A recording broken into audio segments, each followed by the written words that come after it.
going to pick up the new car. So, what kind of car is this? I'm not going to tell you yet, but brand new, the vehicle cost about $200,000. It's not a new car. It's a car I've been looking at for a while. You probably have seen me before on YouTube. I'm going to upload my old videos of my Supra. I used to have a 1994, actually a 1993 and a half Super hardtop, and street raced it quite a bit. So I'll be heading out to New Jersey today. Here in the next couple of hours, I'll be getting on a plane. I'll be going to pick up the new car, and we'll do some video of that, maybe some of the travel, and when we pick up the car, some video of the new car. See you then. Oh my God. That is hilarious. Mama, why are you massaging the TV? What is wrong with you? You got issues.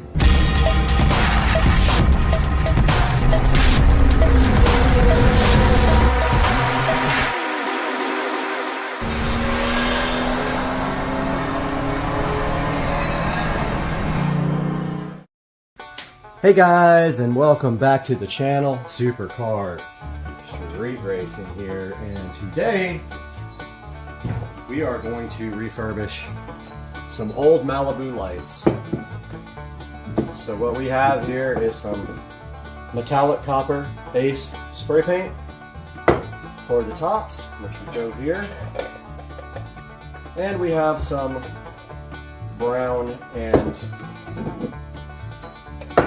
actually this is called Satin Espresso, and this one is called Satin Dark Walnut. One's for the front yard, one's for the backyard, but this is my idea. So I've already replaced the LED lights in these with much more powerful lights inside these guys. So those guys have already been pretty much brightened up quite a bit. This one's got a few little issues, like it's separating from the base, but I wanted to start with this one because I need a template to cut some cardboard out to make an easy mask so that I can paint the top one color and then paint the bottom another color and not get paint all over both of them. So I got this Amazon box I'm going to use for my template. And what I'm going to do here is attempt, and there's wires in the way, to draw as close to this as I can without drawing on it. Ooh, there's some flies out here that are going to drive me insane. And so I'm just tracing out a template. Now what I'm going to do basically is cut a little bit wider because we have this big lid. And then I'm going to slide it. I'm going to cut a slit in the side so we can fit around this without having to pull the light out of the ground, and then it'll just slide right up. And then I'll make another one. Well, I probably don't need another one because that'll mask off. And I'll need another one for the glass part, so we'll do that second. That'll be easier. So let's go ahead and cut this guy out here.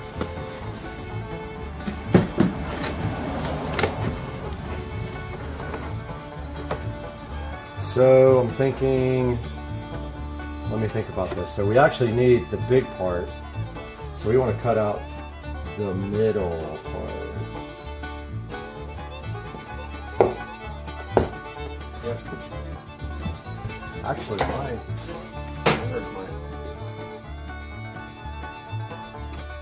there's about to be some dead flies out here that drive me insane.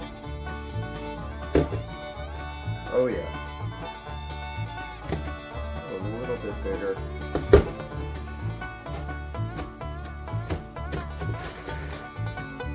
The goal here is that it fits and stays without tape or anything else. And all it has to do is keep the glass from getting painted. So shouldn't be that hard. Of course, now this thing doesn't want to cut.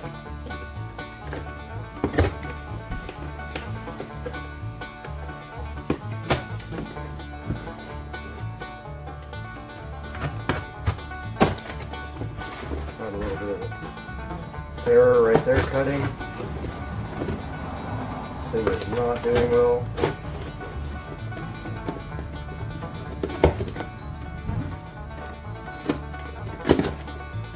And there we go. And so I think now, if we cut here and here, we will have our first template. This part doesn't have to be exact.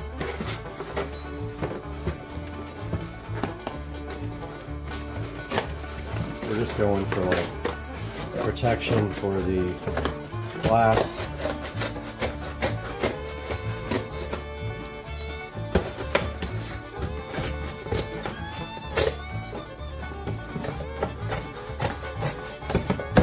And that's that. Now my idea is, rather than take the light out of the ground and do it like that, my idea is to cut a slit so it will slide right on.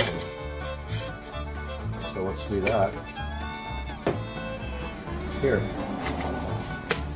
Now we take this guy to the ones that are already in the ground, and we just go like that. Hold it up. Get spray paint all over our arms and paint the top, and then we need to make a second template for the bottom for the stake. This guy's really got some problems. I might have to epoxy that dude back. But for the stake, it's pretty simple. We just need something to fit right around there. So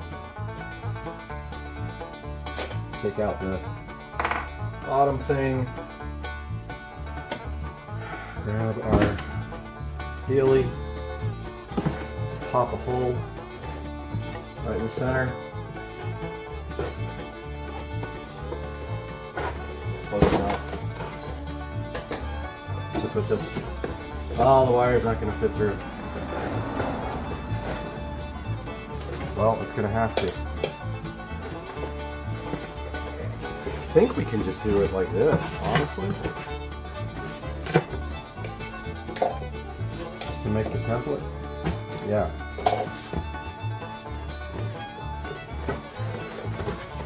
Okay, it's just got to be a little bit bigger.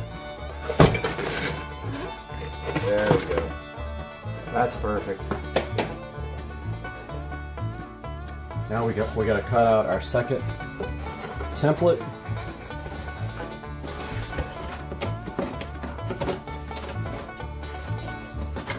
The flies are absolutely killing me out here. I don't know why we have flies.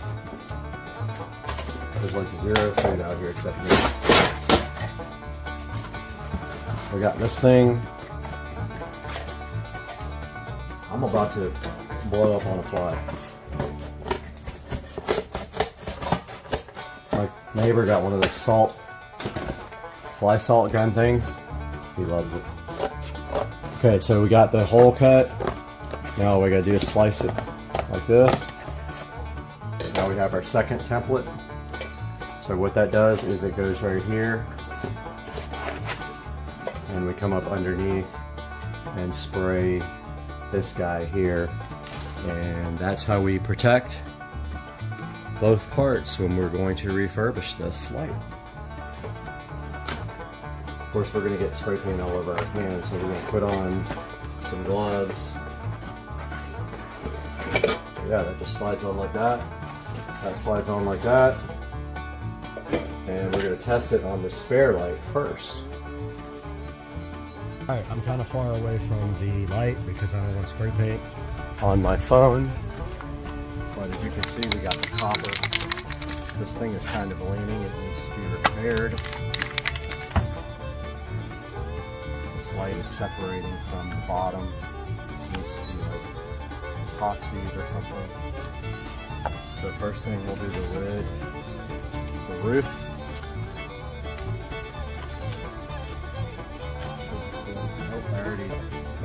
already tore the plastic.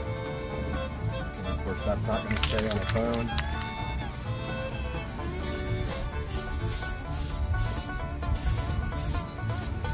If we're really good, we can get it in one coat.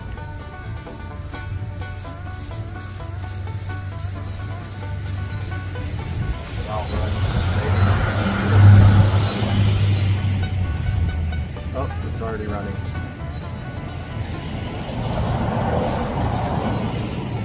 Well, if you get runs, oh, I know what I did. I forgot to clean it.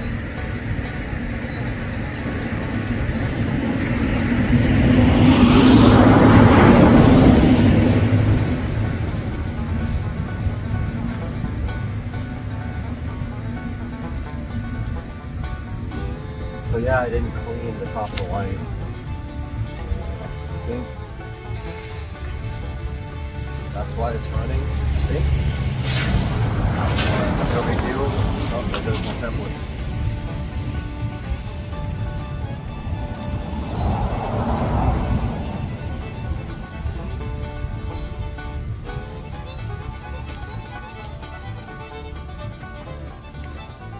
Got a little bit of runs on one side, but no big deal. You won't see all four sides. The top is basically done. Copper.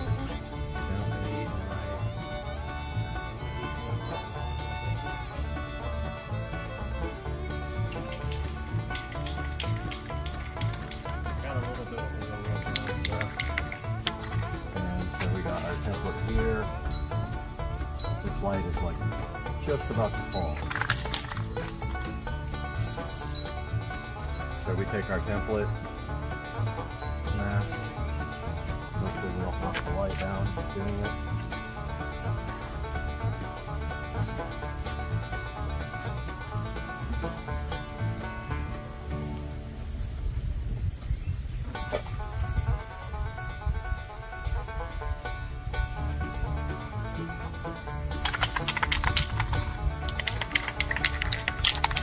Stays pretty good.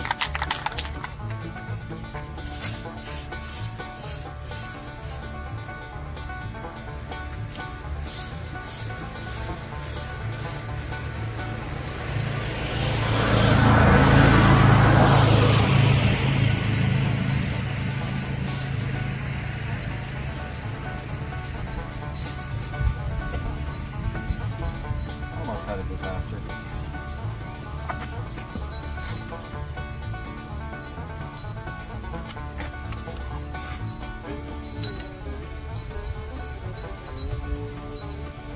Yeah, so this isn't working out very well on this box, on this trash can.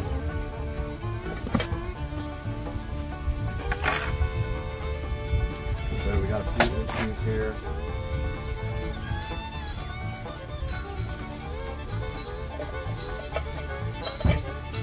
But it's good enough.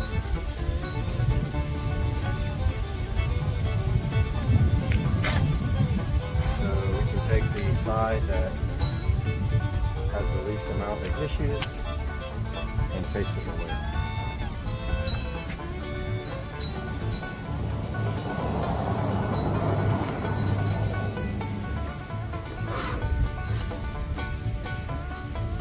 And it does not want to stay there. Guys, our first stop on the refurb train is a pretty easy one, except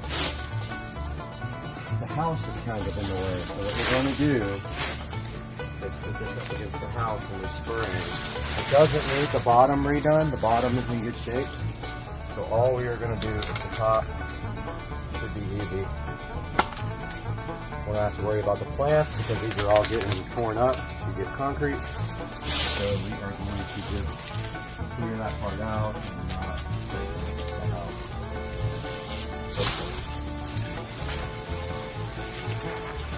Like that.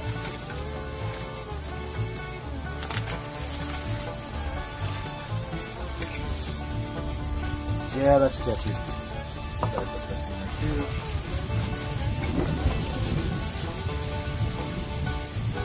And let's let the wind die down. So we're gonna be breaking everywhere. Oh,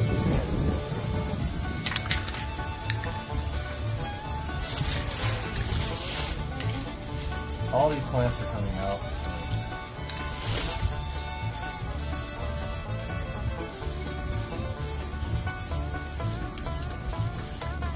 We're just concerned about what we can see.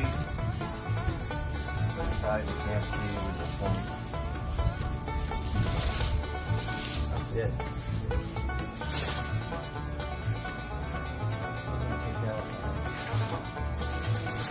And that one is done. That was the easiest one in the world. How good that looks, guys. This is actually a really good one to show. I feel like we should do the base first. I'm not sure.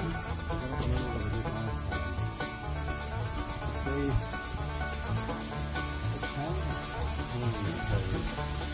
Take this off.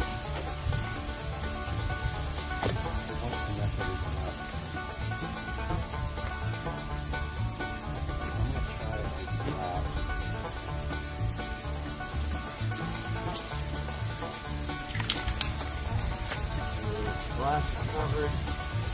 It's going like crazy. Everything up.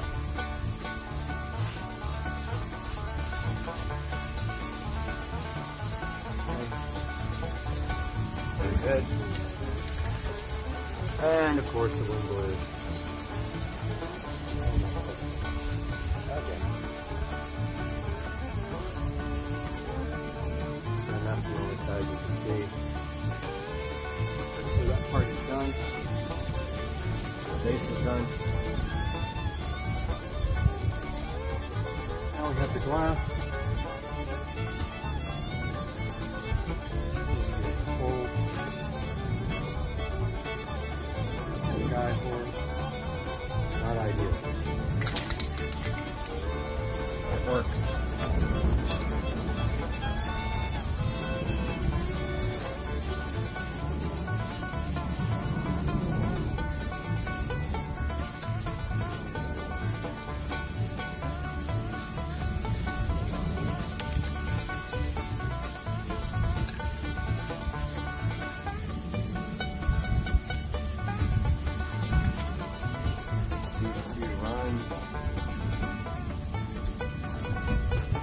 Yeah,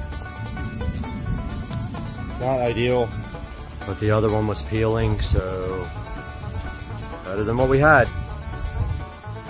This guy we can get away with a touch-up on the base, and then doing the top.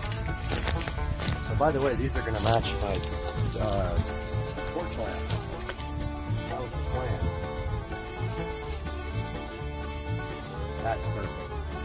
Bottom is already done. Just needed to start the touch up there. And top, this is the top pretty good.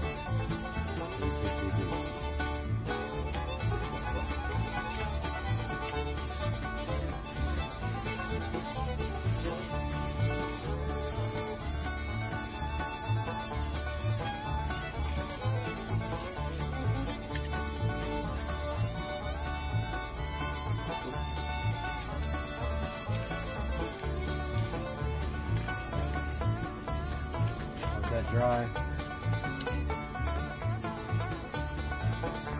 Should be money. Looks good. Oh, that looks so good.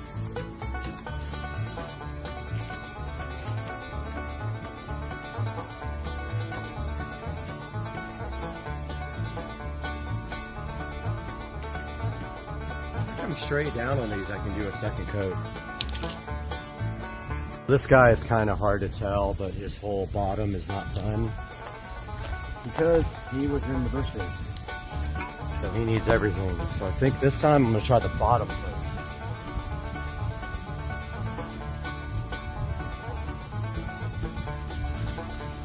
I don't know why, it all sucks.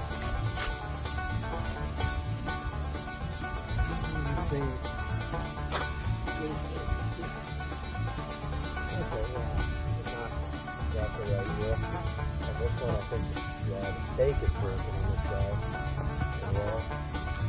So I ordered some more steak.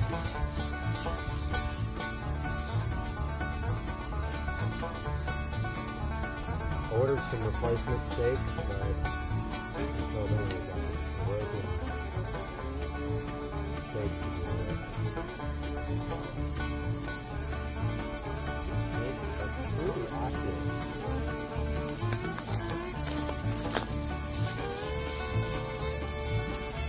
You can kind of just spray them. They don't. I mean, it's kind of an accurate.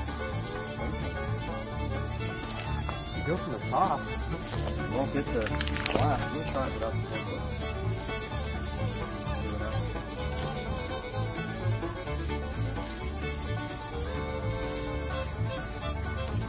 Alright, well, you don't get the edge, but that works great.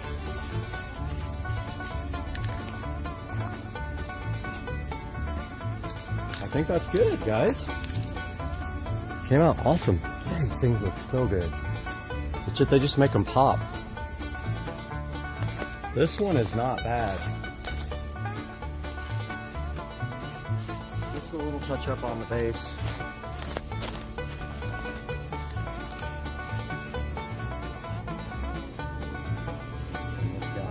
Perfect. I shoot straight down on it. Don't get my glass. Oh, that's so good. I'm so stoked. That one's dented, but so what? So this one doesn't have any paint on the base in the back. I'm gonna go ahead and get a little bit on there. Just kind of push it up. What I love about this is you can take this mulch and just cover it up after. Oh, we got a little bit on the glass. Can't really see it on the back side. Let's face it, these lights are probably 10 years old. They've been refurbished twice.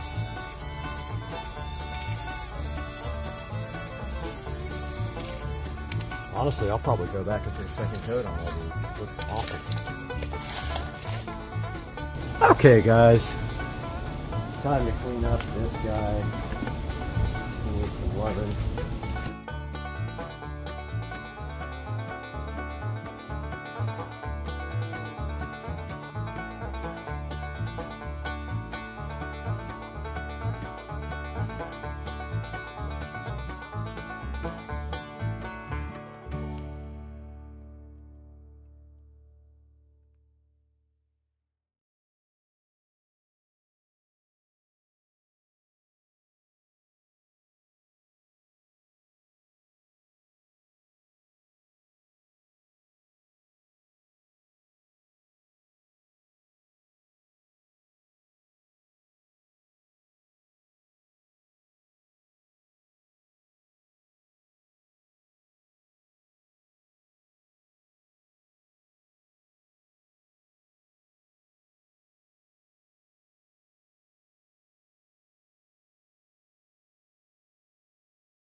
Guys, today we have rid of the furniture on the porch, and we have this whole entire load of IKEA furniture to put together today, right out here in the beautiful Florida sunshine. I'm so happy to have you guys with us today, but we got a lot of work to do, so let's get busy and stop talking on Supercar Straight Racing. Let's go.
right, 4 hours later, and we have finished assembling the furniture. I tried to do this in a pair, so I did both of them at the same time. One step, yapper, and this is how it came out.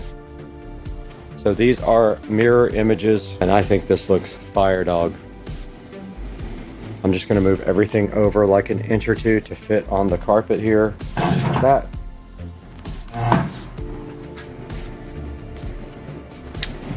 This one here. Let's go!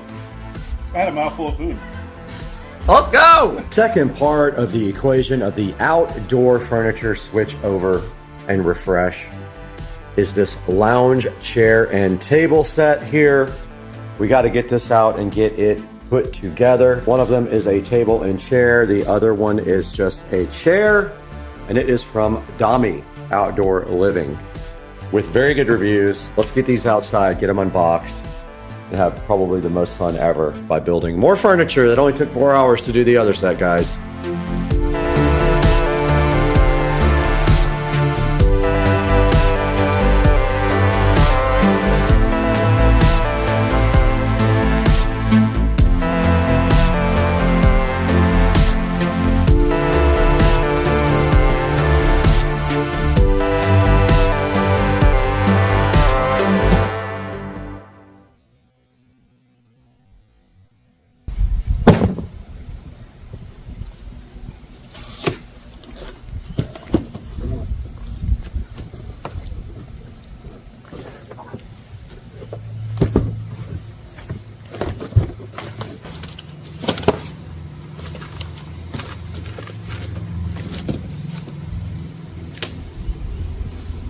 Okay, they gave us this nice toolkit with the accessories, but I went ahead and got my bit for these Allen head right here, and now let's go ahead and get this thing opened up and put together.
All right, we got both the chairs built now and the table. They definitely feel cheap, way cheaper than these guys over here did, and they're just not that much cheaper. I kind of wish I would have gotten metal ones instead. They have some metal, but it's mostly plastic. And, you know, I had a few issues getting them together, but nothing big. But yeah, these are the new chairs there. That rounded off the new patio furniture there. And now let's throw it into Supercar Street Racing and Brad to see how you can get both of your sets of these on Amazon and IKEA.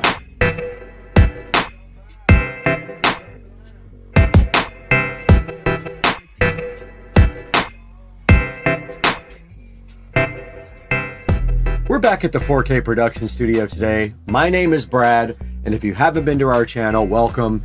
And I'm so happy for your support and for your subscription and your like. And we're taking a look today at this IKEA furniture that I bought, and this is the Revscar, along with the Duve-Holman seat pads, Duve-Holman cushions, and the Frozen covers for the IKEA furniture. Now, this entire order was $1,487, and it comes with everything you need to go ahead and build this set for your patio. Now, it is made of metal. There is no wood except for the table part that looks like little slots. And then the other furniture was ordered from Amazon. Here's a look at the Hdmi Outdoor Living Patio Shea Lounge. It has good reviews, but I'll be honest, it does feel kind of cheap. I like my metal furniture way better. But this guy has a 4.7 star review, so not too bad. Guys, please support the channel by liking and subscribing. Now, I don't get any money from IKEA if you buy from them, but if you buy this set from Amazon, I will get a small amount of money for the purchase or anything else that you click through any of my links to buy. Now, I don't have time to hang out here all day and talk to you guys. I have to go assemble 1,000 furniture.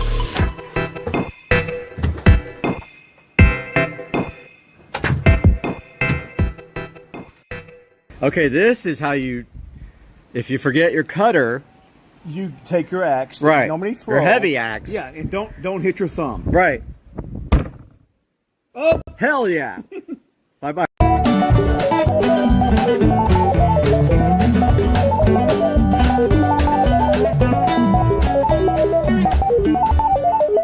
The film starts on Pandora, with Jake Sully, Sam Worthington, recapping his life since joining the Na'vi as chief of the Omaticaya clan.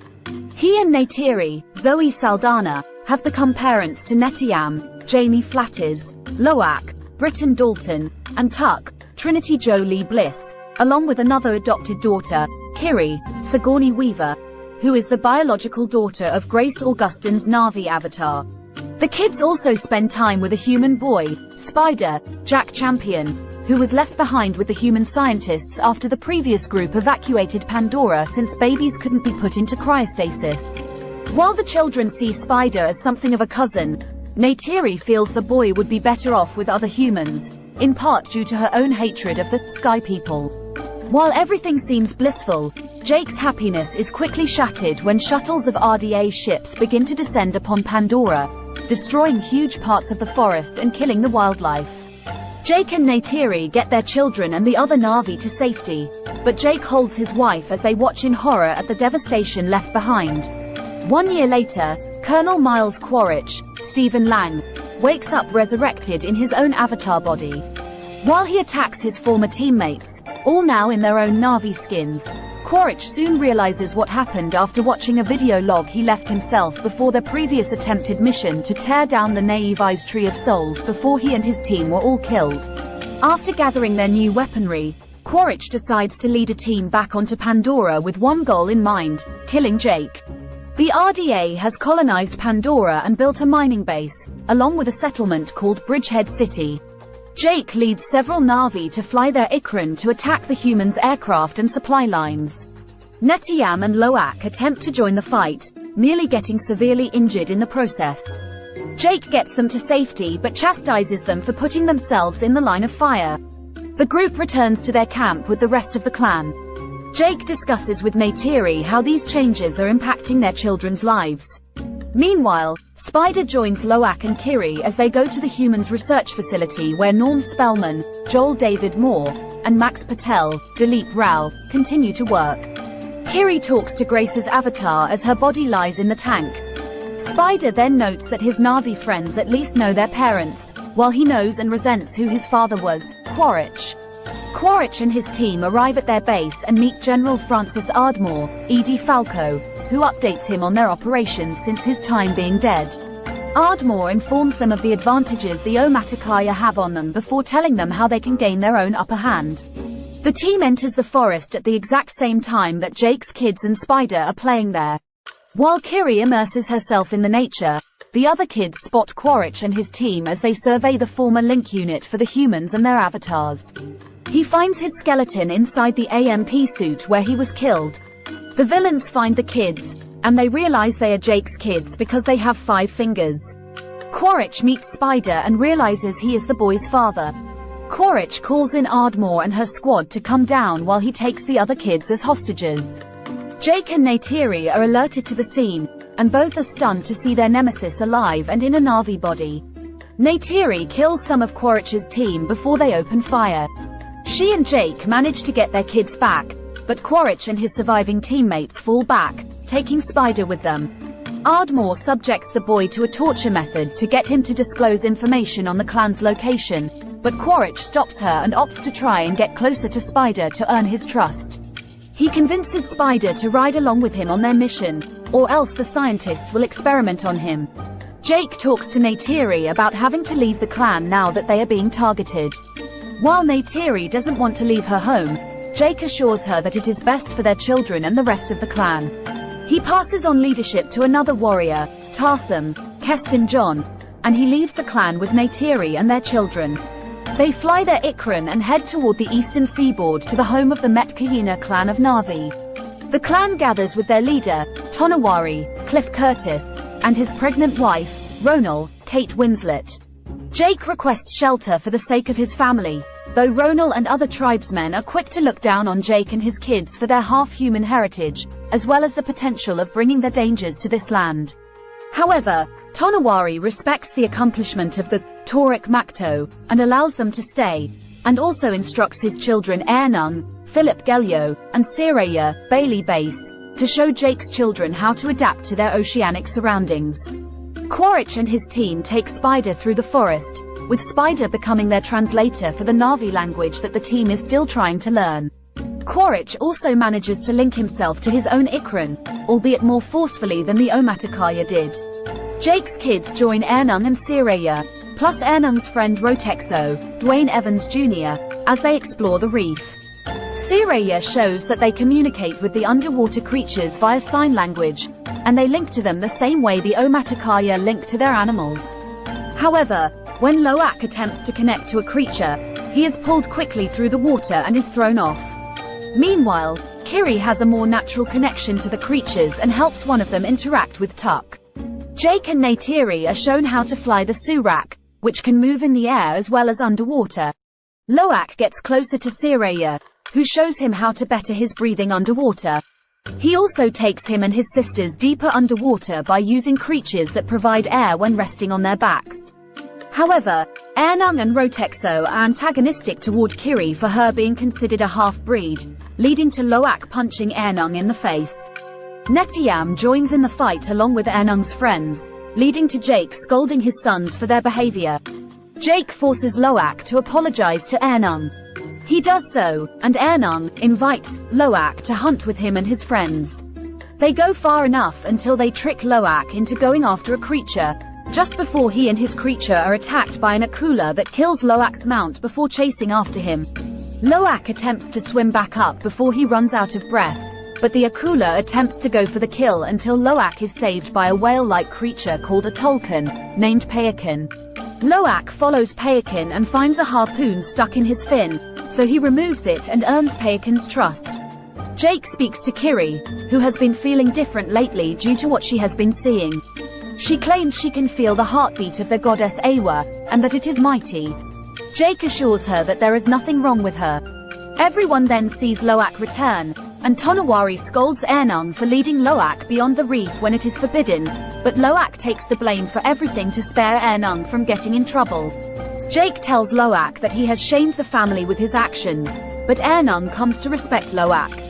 Loak tells his siblings, plus Sireya and the other Metkayina, about his encounter with Payakin, but Sireya informs Loak that Pakayan is considered an outcast among the other Tolkien. After Loak attempts to communicate with Payakin to learn more about his history, Sireya takes the others toward the cove of their ancestors, showing them how the land looks during the eclipse. She also guides them underwater to the Metkayina Tree of Souls. When Kiri connects herself to the tree, she is able to see and communicate with Grace. However, Kiri soon suffers a terrible seizure, and her siblings bring her back to the shore. Jake gets Norm and Max to try and help Kiri, but they are of no help until Ronal tries her hand and is able to revive Kiri. Norm tells Jake that any visions she thinks she is seeing might be a result of frontal lobe epilepsy. Unfortunately, Quaritch's teammate Lyle Wainfleet, Matt Gerald, informs him of a radar picked up off the gunship that Norm and Max came in on. The villains then meet up with a whaling vessel operated by Captain Mick Scoresby, Brendan Cowell, and Dr. Ian Garvin, Jermaine Clement, to give them more of an advantage, since they are already hunting Tulkun for anti-aging remedies. The Metcalina bond with their Tulkun, including Ronal and her soul sister Roa. Soon, Quaritch and his team show up. They mercilessly kill a Tulkun and threaten a Metcalina woman unless they disclose the location of Jake and his family. Spider becomes horrified and tries to get his father to stop. The villains then begin to burn down their trees and homes. Quaritch orders his team to attack to draw Jake to them. Loak once again tries to ask Payakan what he did to make him an outcast. Payakan opens his mouth and allows Loak to enter him and link with him. Loak sees Payakan's memories and sees that he attacked the whalers because they killed his mother and family. Loak attempts to relay this new information to the Metcalina, but Jake tries to shut him up so that they do not risk further alienating the Metcalina. Loak talks to Sreya about this, and she believes in him. The whalers begin their attack, launching harpoons filled with inflatables and piercing the fins of the Tulkun, including Roa and her child. After collecting their material from her, Ronal and the other Metcalina arrive, and Ronal wails in agony at the loss of her soul sister and her child. Tonawari and Ronal, along with dozens of angry Metcalina, turn their ire toward Jake for leading the villains to their land as they knew would happen. When Jake points out that the Tulkun will be marked for death with the whalers' trackers, he tells the Metcalina to warn the Tulkun before more of them are killed. Loak heads off to warn Payakan, despite Netiyam's warnings against it. He follows his brother, along with Sreya and Ernung, and then Kiri and Tuck. They find Payakan, already hit with a tracker. Netiyam contacts Jake to alert him, and he and Neytiri head off to rescue their kids. The whalers initiate their attack, going after the kids and Tulkun. Jake and Neytiri are joined by Metcalina warriors in the fight. The kids are captured in the struggle and are held prisoner on the vessel. When Jake and company arrive, Quaritch orders him to stand down, holding Loak at gunpoint to show he's serious. Jake prepares to surrender himself until Payakan sees his soul brother in danger, so he leaps out of the water and slams down onto the vessel, taking some whalers down in the process. The Na'vi use this moment to charge into battle. With help from Payakan and the Metcalina, they are able to kill most of the whalers. Scoresby attempts to harpoon Payakan, but he manages to wrap the wire around their boat, killing the men and severing Scoresby's arm in the process. The kids escape, and Kiri uses her powers to manipulate the ocean environment to kill some whalers. Spider also turns on the other humans and rejoins his Na'vi family. In the midst of the battle, Netiyam rescues his siblings and their friends, but he is shot. The family gets to a rock where they attempt to help Netiyam, but he succumbs to his wounds. Neytiri wails in despair at the loss of her son, and the rest of the family is devastated. Quaritch contacts Jake, revealing he has Kiri and Tuck as his hostages. Jake heads into the sinking vessel for the final showdown, accompanied by Neytiri, Spider, and Loak. Neytiri ruthlessly slaughters Quaritch's team in retribution for Netiyam, just as Jake goes to face his nemesis. After Jake frees Tuck, Quaritch emerges with Kiri and a knife to her throat. Neytiri grabs Spider and threatens his life in return. Although Quaritch tries to deny his care and relationship with the boy, he relents and lets Kiri go after Neytiri cuts Spider across his chest. Neytiri brings the kids to safety, and Jake decides to end it with Quaritch, fighting to the death.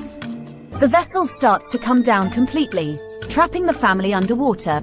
Jake fights Quaritch until he manages to get him in a chokehold and let him sink underwater. Loak finds his father, who tells him to go without him since Jake doesn't think he will make it, but Loak helps him breathe the way Sreya showed him, and they escape with Payakan. Meanwhile, Kiri summons the underwater creatures to help her get Neytiri and Tuck out of there. Spider swims to save Quaritch, but he abandons him for his evil deeds and rejoins Jake's family, with Jake officially taking him in as a son. Jake prepares to bid Tonawari farewell, but he tells Jake that he and his family are Metkayina now and are welcome to stay. The family then holds a funeral for Neteyam, where his body is given to the Tree of Souls, and they are told that he is now with Awa.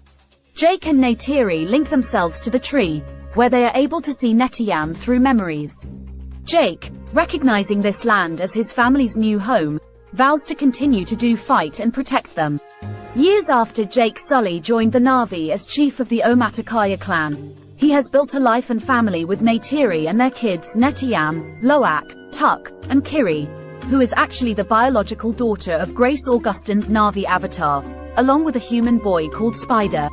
The RDA returned to disrupt their tranquil existence by colonizing Pandora and forcing the Na'vi to relocate, with Jake leading warriors to fight them and wreck their supply lines. This forces the RDA to awaken the avatars of the deceased mercenaries, led by the newly resurrected Colonel Miles Quaritch, who has his eyes set on revenge against Jake.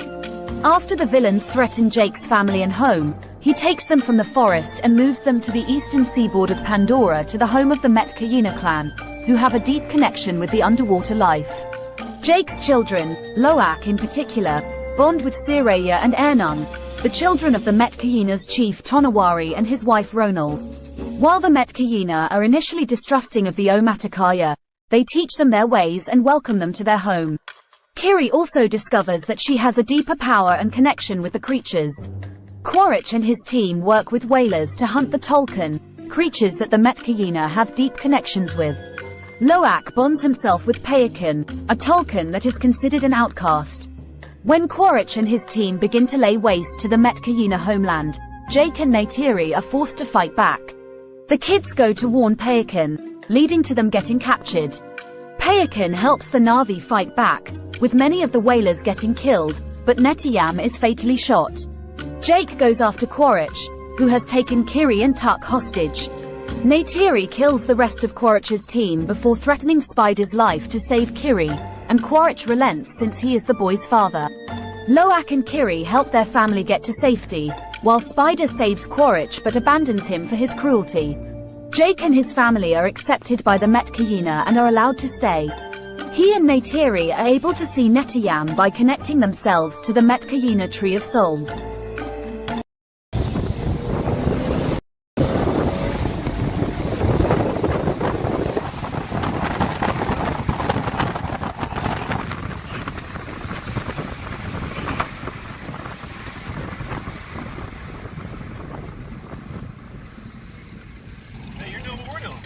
Yeah.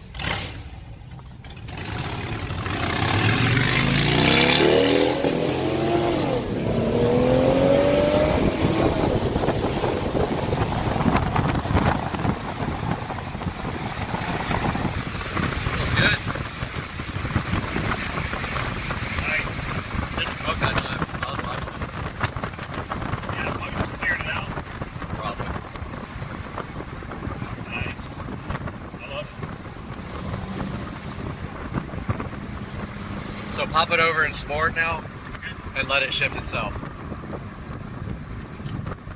And then see how you like that.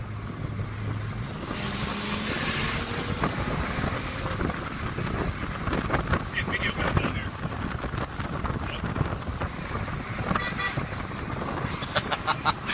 That guy hates us.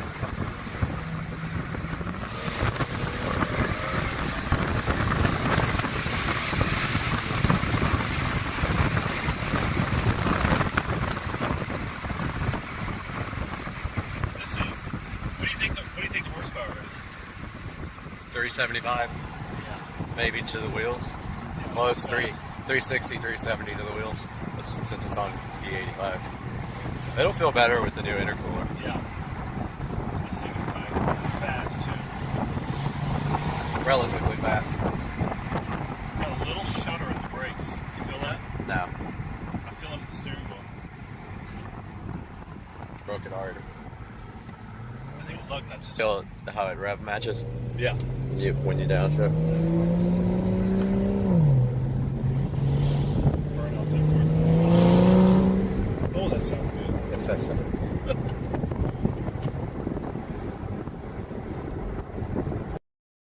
All right, good morning, guys. It's Saturday morning. Haven't put a video out in a little while, but today we got something in store for the SL65. We are headed to the muffler shop, and we are going to get the muffler delete done.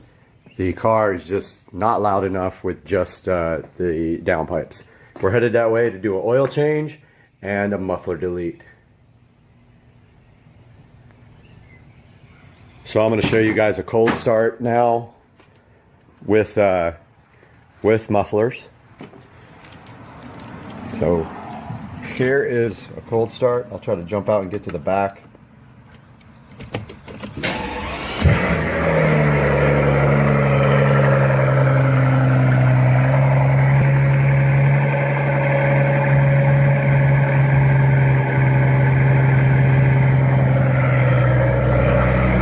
So as you can see, the car quiets down very quickly. And when it's warm, you can't even hear it. So we are driving now, headed to the muffler shop. And I was gonna give you guys a couple little pulls on here. Wow, I seriously still don't understand this multi-function display here. I really have to take some time to try to get that done. Stereo system, I'm going to go by the stereo shop today, have them take a look at it, and see what it's going to take to get that done next week. So you can see at normal cruising speeds, you can't even hear this car at all. With the top down, it's the same. Until you get on the throttle pretty hard, you hear nothing in this car. It's pretty fun when you get on the throttle, but until that, it's very quiet. Going to get some breakfast over at Denny's while they work on the car, doing the oil change and the muffler delete. I was hoping I could get some video of it, but the shop is just insane busy. So I don't think I'll be able to get any video underneath, and that's too bad. All right, so this is a shot of no muffler. Yeah, that's my new upgrade. There is how it went, straight out to the stock tips. And looking for the mufflers now.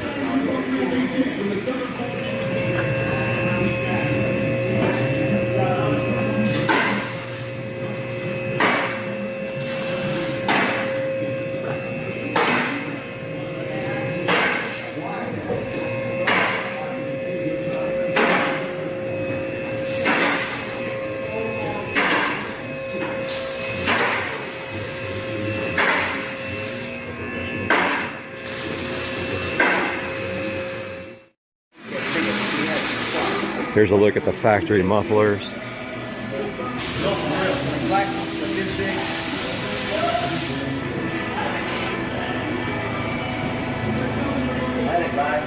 Look fairly restrictive.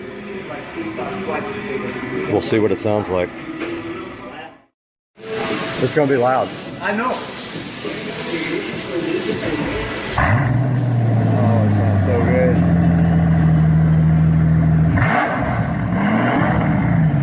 That's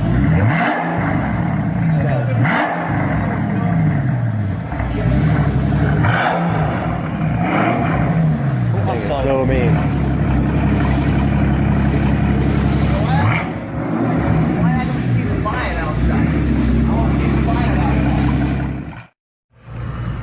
So first impressions, definitely louder. I like it so far. We'll see how it holds up in driving, whether it drives me insane or not with the top down, but so far very nice, and I will get some video of rolling in a minute.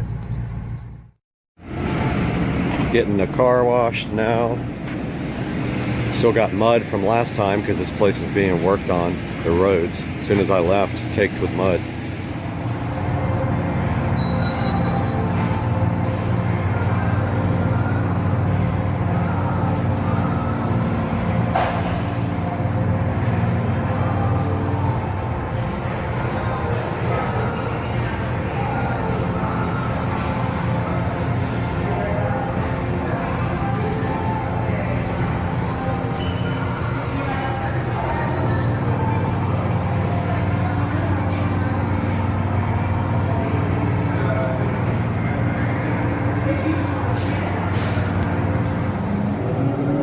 Just got the car washed. Looks beautiful. Doing some driving now. Definitely with the windows open.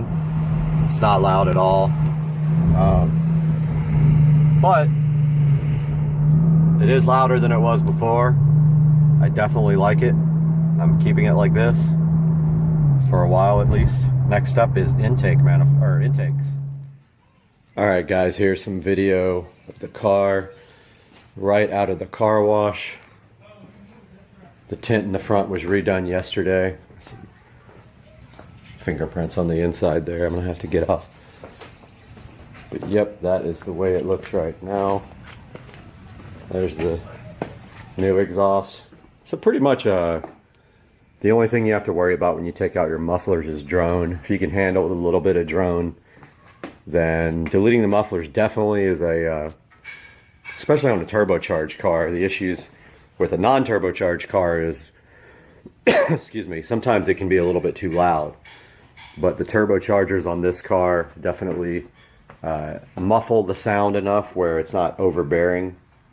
Now, if it's too much with the mufflers removed, then you can put back some glass pack exhausts, like some MagnaFlow glass packs straight through. And that's going to be it for this edition. See you guys. We're about to peel this Mazda CX-5 off. Ah, oh my God. She's having anxiety about it though. Oh Lord. No, no. All right, we're out here in Mexico again, scouting out a location for a high-speed pull here that I've never done. So we're scouting this long bridge in Mexico to see if there is any police parked anywhere.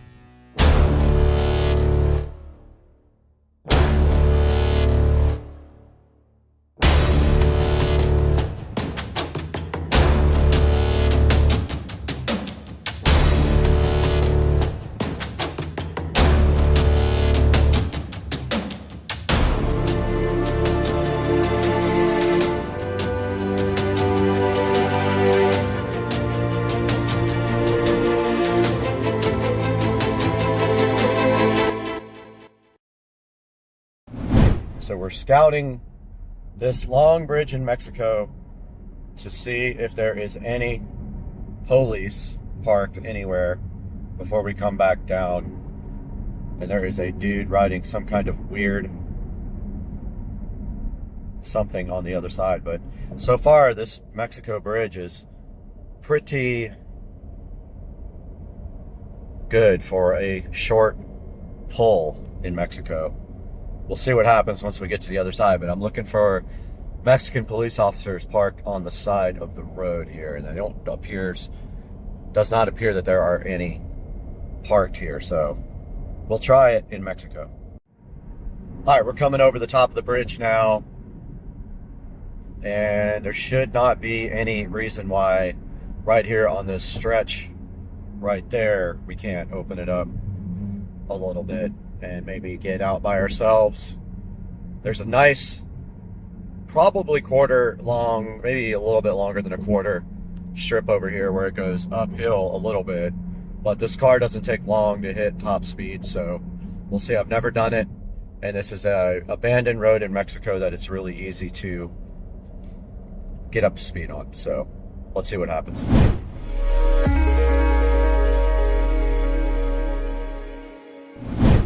All right, guys, we are right in front of the Tesla Model S Plaid track package. I wanted to go over this with you guys because basically when you have a Model S Plaid, it is limited to 160. However, I hit before the limiter kicked in, and if you get the Model S Plaid with the track package, you can order it right here. It says right here it's $20,000. Or you can just get the carbon ceramic brake kit, and it is unclear in the writing here if you can get it with just the carbon ceramic brakes, because it says top speed 200 achievable with carbon ceramic brake kit and proper wheels and tires for those speeds. Now, if you get the carbon ceramic brake kit for the Plaid, you have to have the 20-inch and 21-inch wheels, and I believe mine would probably work because I have 21s. It does come with Supercar 3R tires if you get the wheel and tire package. However, I would just get the carbon ceramic brake kit so I could unlock the 200-mile-per-hour top speed if I wanted to go 200 at all times. So here it is, and right here on Tesla Model S Plaid, it's shoptesla.com, and you can see right here, if you click carbon ceramic brake kit, it rings up at 15K there. If you drop this down, you click track package, you get the carbon ceramic brakes, and you get these nice wheels and tires with it as well, and they install them at the actual dealer. And then it says also you can monthly payment this guy. Let's see what that says on this. Yeah, they want you to use a firm. You can actually pay a super high interest rate to go ahead and get your Tesla Model S Plaid equipped with the Model S Plaid track package or just the carbon ceramic brake kit. And right there, it tells you a lot about how the carbon ceramic brakes work. They feature continuous fiber technology in 3D matrix and tells you what they come with there. They're 2x410 by 40 carbon silicon carbide front rotors, 2x410 by 32 rear rotors, and then you get the calipers as well. You get the integrated caliper mounting parking brakes and brake fluid, and you get the firmware updated, which does give you the high speed as well, the 200 mile per hour. And it puts the package on at the Tesla service center, so that's kind of cool as well.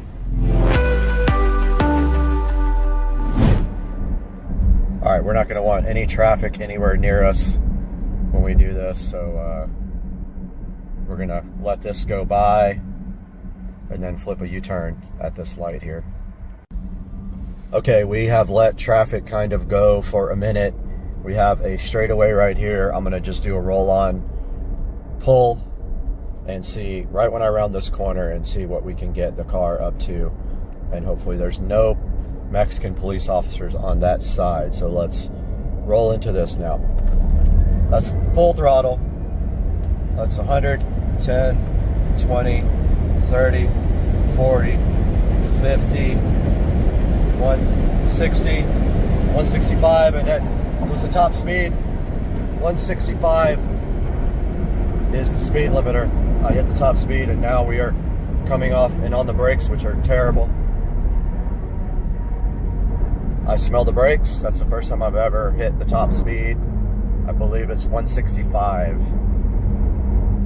And then this car has awful brakes, so I didn't push them too hard. And that was it, guys. That was about 30 to 165. All right, I double checked online. The top speed of this car is 162 miles per hour, and we did achieve that just now in the deep South Mexico terrain. And you can see it didn't take long to hit that top speed, and that's the first time I've ever gotten it up to that fast. So that's the fastest I have ever gone in this car, and it was kind of fun, you know, to see what this car can do. Really cool.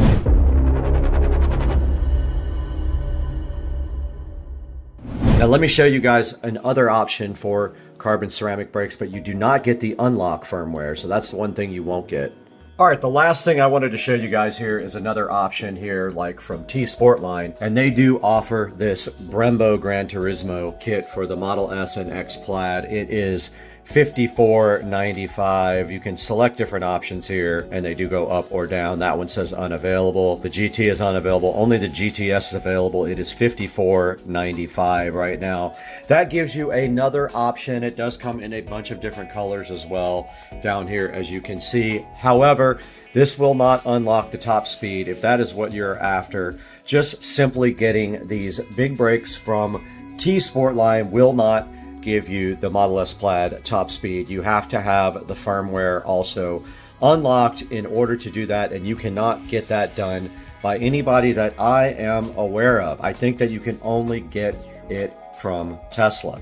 So if you're looking to get your top speed unlocked in the Model S Plaid, you will need to get the official track pack from Tesla, and that is right here under Model S Plaid track package that we looked at a minute ago. You will spend $20,000 for the wheels, tires, and brakes, or $15,000 for just the carbon ceramic brake kit.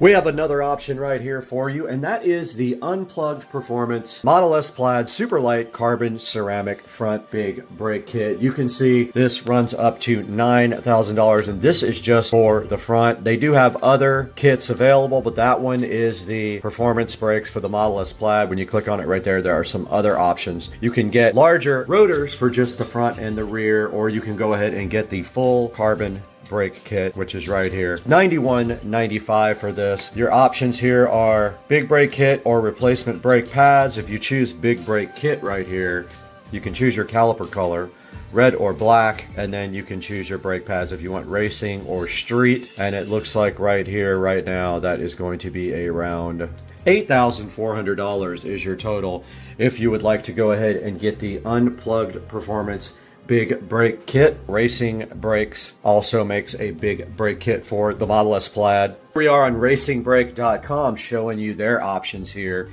There is a $16,000 carbon ceramic brake kit there. There is a $7,000 one there. There is an $11,000 one there and a $13,000 one right there. And if we click on this one here, you can see that this is the front and rear kit here. And you can get it oversized. You need 20+ inch wheels to do that. And you can get your brake lines replaced also. So that is probably the best option. If you do this and you go oversized, it is $8,000 for both the front and the rear brakes. Now this also fits the OEM calipers, which is why it is cheaper. If you want everything, you're gonna have to go ahead and step up to go ahead and get the calipers and the rotors together. This one does fit OE calipers as well. But if we go to the $17,000 kit here, you can see that it has everything for $16,960. Front and rear brake kit for the Plaid. It's going to have everything you need to go ahead and get your car up to big brake standards, and it is cheaper than getting the track package, but you do not get wheels and tires with it. The Tesla option for the Plaid is $15,000. This is $16,960, but you are getting some of the best brakes made. I had these on my SL65 AMG, and they were absolutely awesome. Way cheaper than that for the AMG, but of course you're paying for two. You're paying for the front and the rear, and you're paying, of course, for the Plaid, and with all of the inflation that we've been having lately as well. And I hope you guys enjoyed the video. We'll be doing some more stuff like this with the Plaid, racing some things and things of that nature. So hang out and please like and subscribe. We'll see you guys soon.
All right, this dude cooks brisket, and you guys don't know how to make it at all. What'd you do? What's so special about it? I cooked it.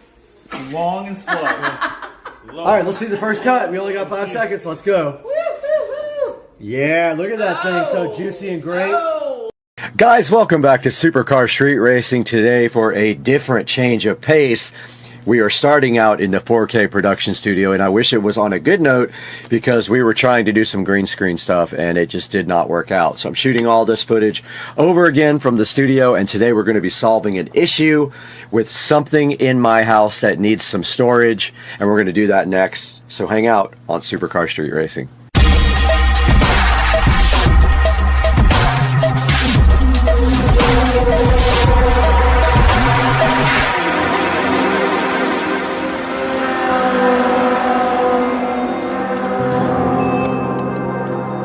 Guys, thank you for joining us again today on Supercar Street Racing. We are so glad to have you, and please take a moment to like and subscribe while you have time. Go ahead and click the bell icon, and always buy through our affiliate links that are going to be in the description because it helps us out so much. And today, we're going to be taking a look at a good way to get some extra storage for your wristwatches and your rings and jewelry. We have 4 or 5 watches that we need to go ahead and get stored today. So we're going to be taking a look at this Song Mike's watch organizer that you see here on your screen. And right here up next, we're going to take it back inside the Supercar Street Racing compound where Brad's going to go ahead and unbox this thing for you right now. All right, guys, we are right in front of this Song Mike's watch organizer, JWB 012G01V1, and we're going to be opening this right now and see what is inside of the box.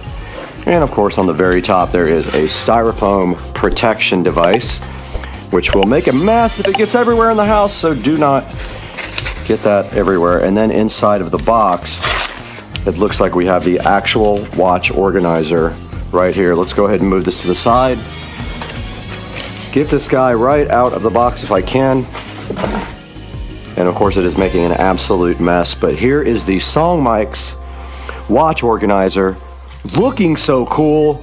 And I'm pretty hyped about this, guys, because I really do need a place to store my watches, and I want to buy more watches, but I don't have any place to put them, and I'm worried about them all getting mixed up and messed up. So we have this nice, looking like leather. I know it's not real leather, but it is kind of nice looking black. And you can see right here, it does have stitching all the way around it like this. It has a nice latch right here that opens up, and then inside it looks like there are some keys for it right here. You can eat this later when you're hungry, or feed it to your mom, either way. And then inside the box right here, guys, we do have another piece of protective styrofoam that we can go ahead and pull out. And then checking out the inside of the box, it looks like they have individual places for you to put each little watch. All right, taking a look at the Song Mike's watch organizer now, guys, and in front of me, I do have the provided keys for this.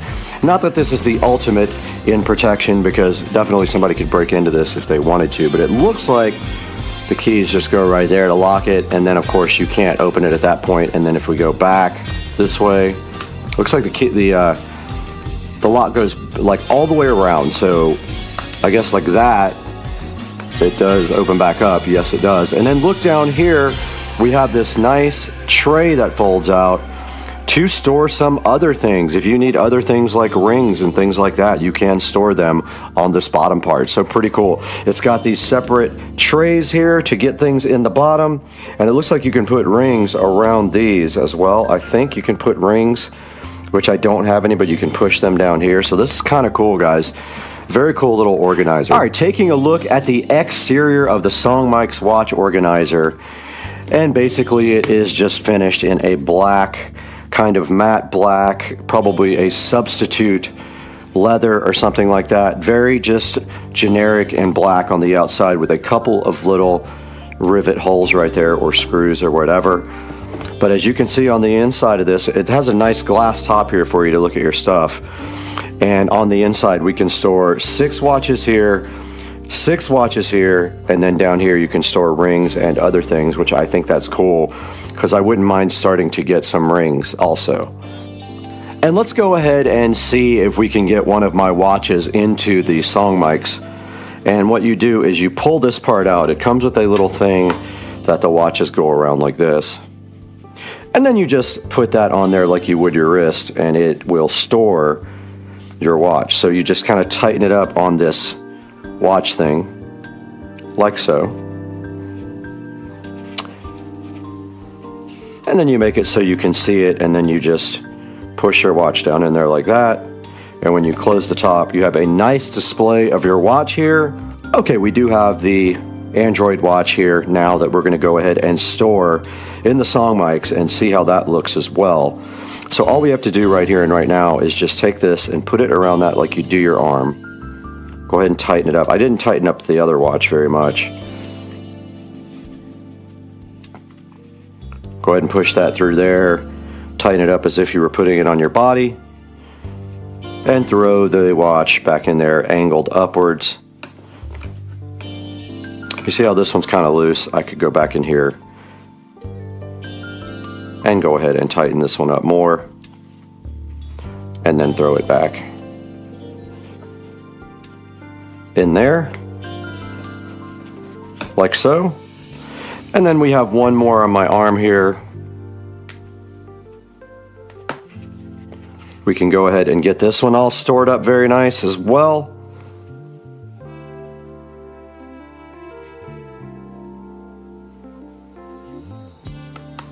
And so just putting it on there like that. And there is the Android. And then there is one other watch here we can go ahead and put on, and that is my rose gold. And I have just ordered another one for another review, so we will have one coming, another pink/rose gold coming. And if you're scared to wear pink, I'm sorry for you, but I will wear it all day. There is the other Android watch looking so fire and going right into the watch organizer. And you can see if we light these all up, it kind of looks pretty dang cool. At least I think so. And once you have all your watches inside, you can go ahead and close the lid and see how fire they look underneath that glass lid. Presented all nicely for you. So now we just need to get 2 more for the top and 6 more for the bottom, and we'll be full on our new watch organizer. And there you saw inside of the Supercar Street Racing office that Brad was unboxing this Song Mics watch organizer. And now let's take it into the SCSR closet to go ahead and get those watches into the organizer and see how that thing looks. We are back in the Supercar Street Racing closet, and we do have this old piece of furniture that we've just been using in the closet just to kind of put stuff on. This is going to be the storage place for the watch organizer for now. Don't know if it's permanent, but for now, it kind of makes sense just to go ahead and display our nice Android watches right there for now.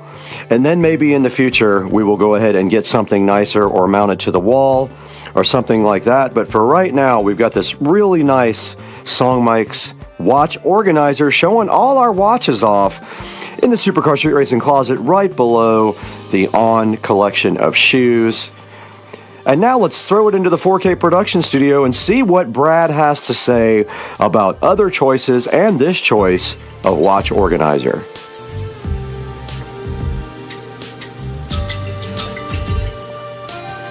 Guys, welcome back to the Supercar Street Racing 4K production studio, and we are out here today showing you guys this Song Mics 12-slot watch box organizer. Now this thing is a lockable watch case. It can organize your watches, all your rings, and all your jewelry, and it is going for $34, and there is a 10% coupon on it. And you can also save 5% on 2 other items with the promo code that's sitting right here on the screen, as you can see. And here is a good look at the watch organizer, completely full of 6 and 6, so 6 on top, 6 on the bottom. And also someone put their bow tie on here and their rings, and they have their bracelets and everything else in here. Now the reason that we got this is because I have started a small watch collection, and of course the watches are getting kind of scratched up in the drawer, so I have no real good place to store them or any rings or anything like that. So taking a look at the Song Mix or Song Mics, however you want to pronounce it, organizer right here online. There's a good picture of it there. And as you can see right here, there's another picture of it sitting in the closet and with a bunch of really nice watches installed into it. And then here it shows you that it has two tiers. So basically on the top it stores all your watches, and then on the bottom it has a drawer to store other things like rings, and you can see someone stored their bow tie here. It will store cufflinks, brooches, earrings, anything you need, tie clips, all that stuff on the bottom drawer. The top drawer is like lockable, and it does come with 2 keys for that. Let's take a look at the next picture here. So there's a good look at it sitting on the table. It is kind of a good looking device. Actually, it looks pretty good, and it looks a lot more expensive than it actually was. It was around $35. Moving on here, you can see it has a large glass lid to show off all your devices. And here's a good look at the dimensions here. It is 12.8 inches wide, 7.3 deep, and 5.3 inches tall. So it is a decent size. And then it also shows you the things that you put your watches on here are 2.8 inches wide, or long actually, either way, 1.8 inches wide. And then right here and right now, you can see that they're telling you that this probably would make a good gift, and I do kind of agree. It is kind of cool for a significant other if you're looking for something to give someone. And then right here is a look at it all opened up out on the table. And let's go over here and look at the reviews. And this thing has actually really good reviews, and I get it because it is kind of nice. It's got some 4.8 star reviews, and there is a video here. Let's see what this is a review of the Song Mic's blackened leather watch box for. All right, so that's just a review, so you guys can get online and take a look at that review after you look at mine. And then if we go down here, we can see that the top layer has 12 slots. Up to 48 millimeter watches is what it's saying, and the bottom drawer has various places to put things. It does have a lock on it, like I said. And the 4.8 star reviews, oh, it comes in also gray, black, and a brownish color, so I did buy the black. Now let's take a look at some of the better reviews here on this Song Mix watch organizer or box. Very nice for what it was costing. Great quality box for watches. Overall, great product and great price, an excellent gift, exactly what I needed. And then let's see if it has any. Doesn't have any. Has a couple of 1 stars, but it has so many sales. It says poor craftsmanship. I don't see that at all on it when I am looking at it. Nothing more than a fancy coated cardboard box. I thought it was a little bit better than that. Not happy. I got a used one. Well, obviously if you get a used something, you are going to be unhappy with that. Good drawer for storage, not for rings. It does have a place for rings. That is not true. The bottom drawer has a place to push your rings in, so that is absolutely not true. Now if we look back here, let's see if there's some other options here for you guys to check out. And there is a bunch of people make these type of organizers. They also have a different type here from the same company. It has like a side drawer on it instead. Here's another one from another company called King Sapphire, which is actually cheaper. This one is going for $22, and it might just be the almost exact thing, but does it lock? It does lock. This looks like it could be almost the exact same product for $22. It has 3 5-star ratings, so make sure you check that out too if you're interested.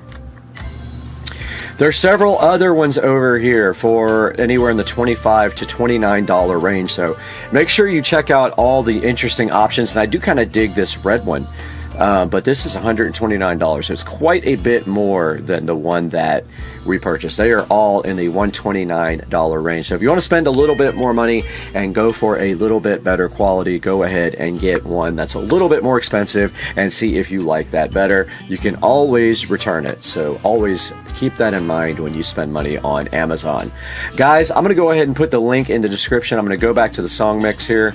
I'm going to put the link in the description for this, and please order through our affiliate links.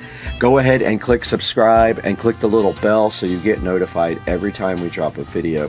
And just FYI, if you click through an affiliate link in any of our videos, not the one for this, if you want to order anything from Amazon, click any of my links, and then it will actually help me out because I will get a slight commission on what you purchase. So go ahead and order everything. We love you guys so much. Thank you for supporting the channel, and we'll see you next time on Supercar Street Racing. We're out of here. Let's go. Welcome back to Supercar Street Racing. I'm Brad, and this is my 2023 Tesla Model S Plaid, and we're going to take a look at that today on the channel. Stay with us.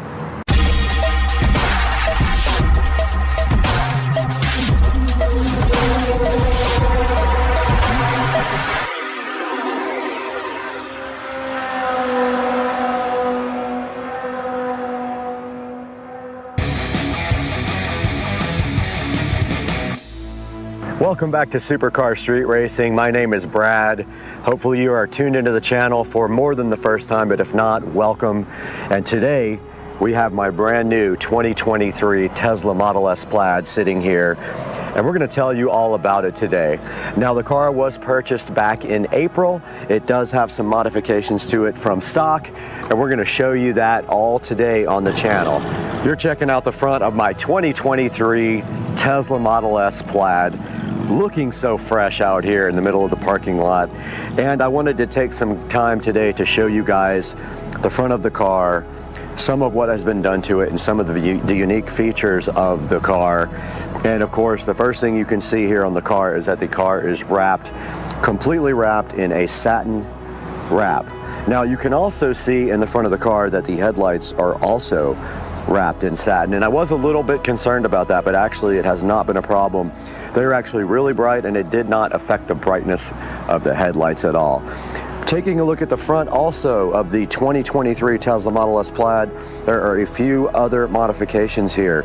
You can see right here that we have the carbon fiber front V right underneath the modified black Tesla logo right here, and then down below that we have the carbon fiber splitter down here, and that thing is called an apron, and it literally just sits right on top of the regular bumper and gives the car an enhanced look as well, a more sporty look, and it does match the carbon fiber rear wing that we will show you guys, carbon fiber rear spoiler we'll show you guys here shortly.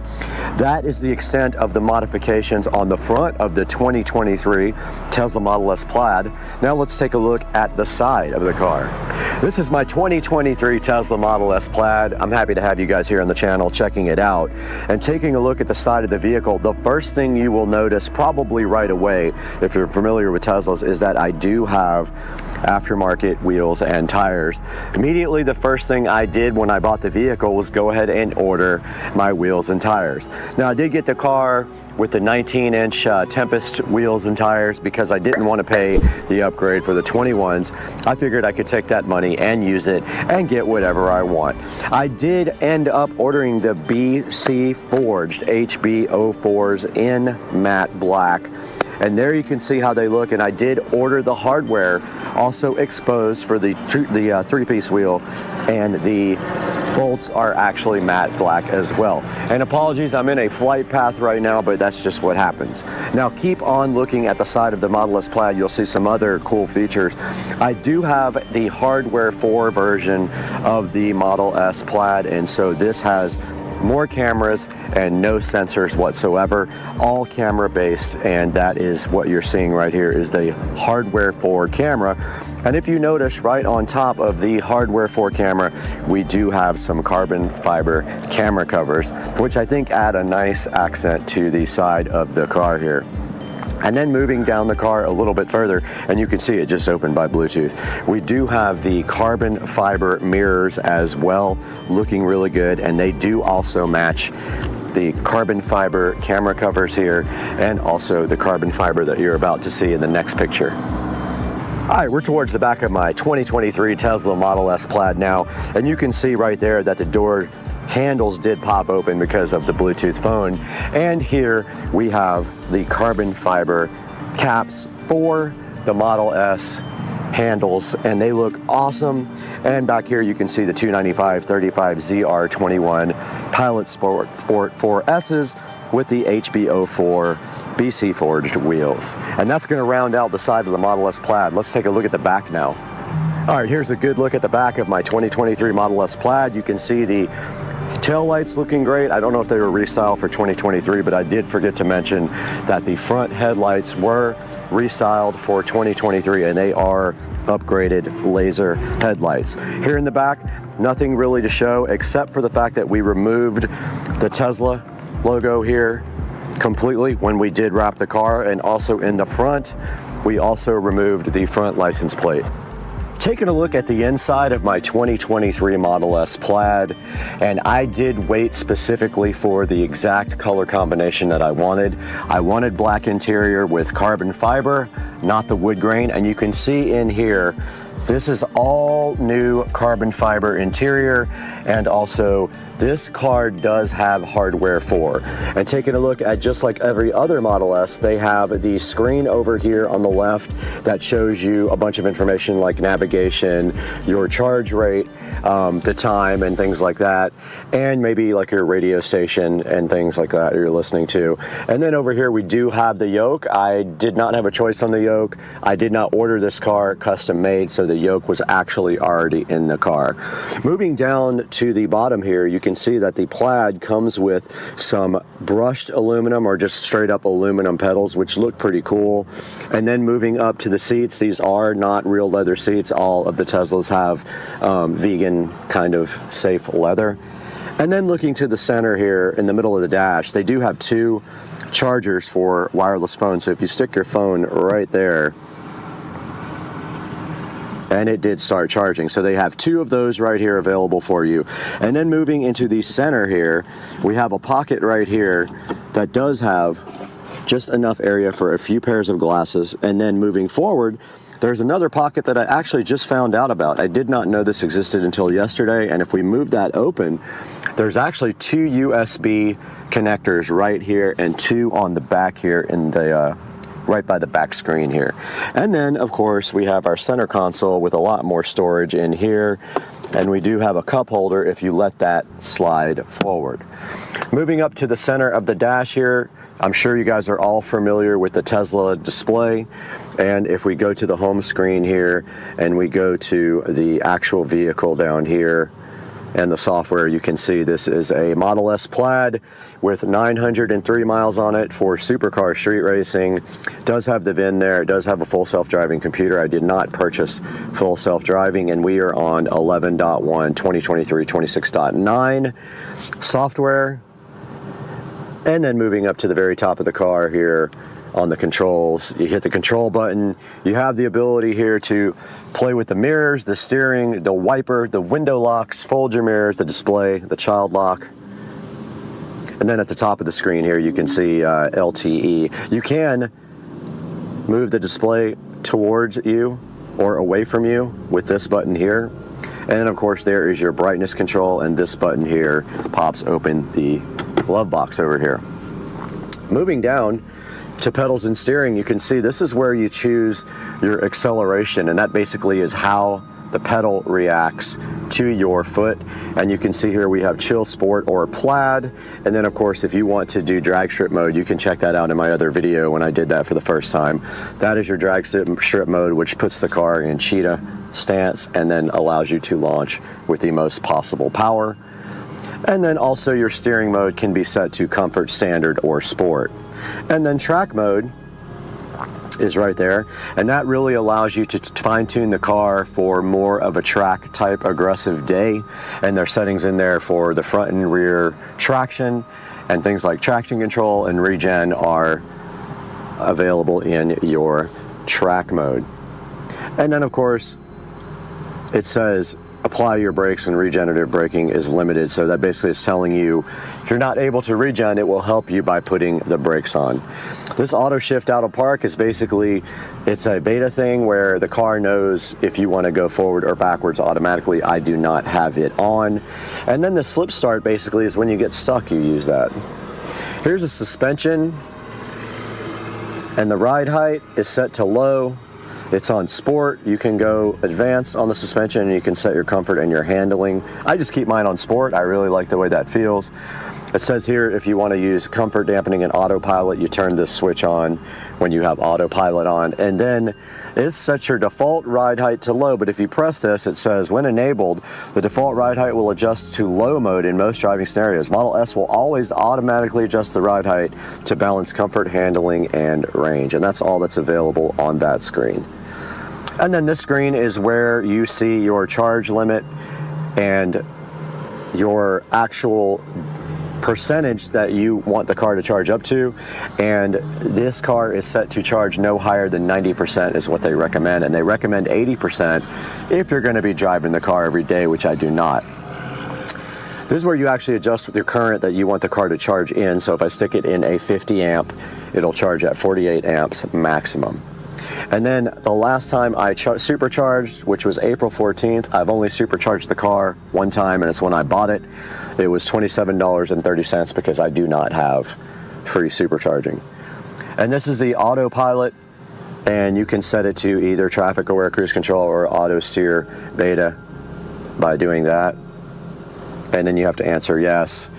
And then this is your following distance, and this is how you get into auto steer. And they're talking about this button here on the steering wheel, which I will show you guys next. And this is how you set your speed and your offset for your cruise control. You can put a speed limit warning on there as well, a forward collision warning. You can adjust that so it comes on sooner or later.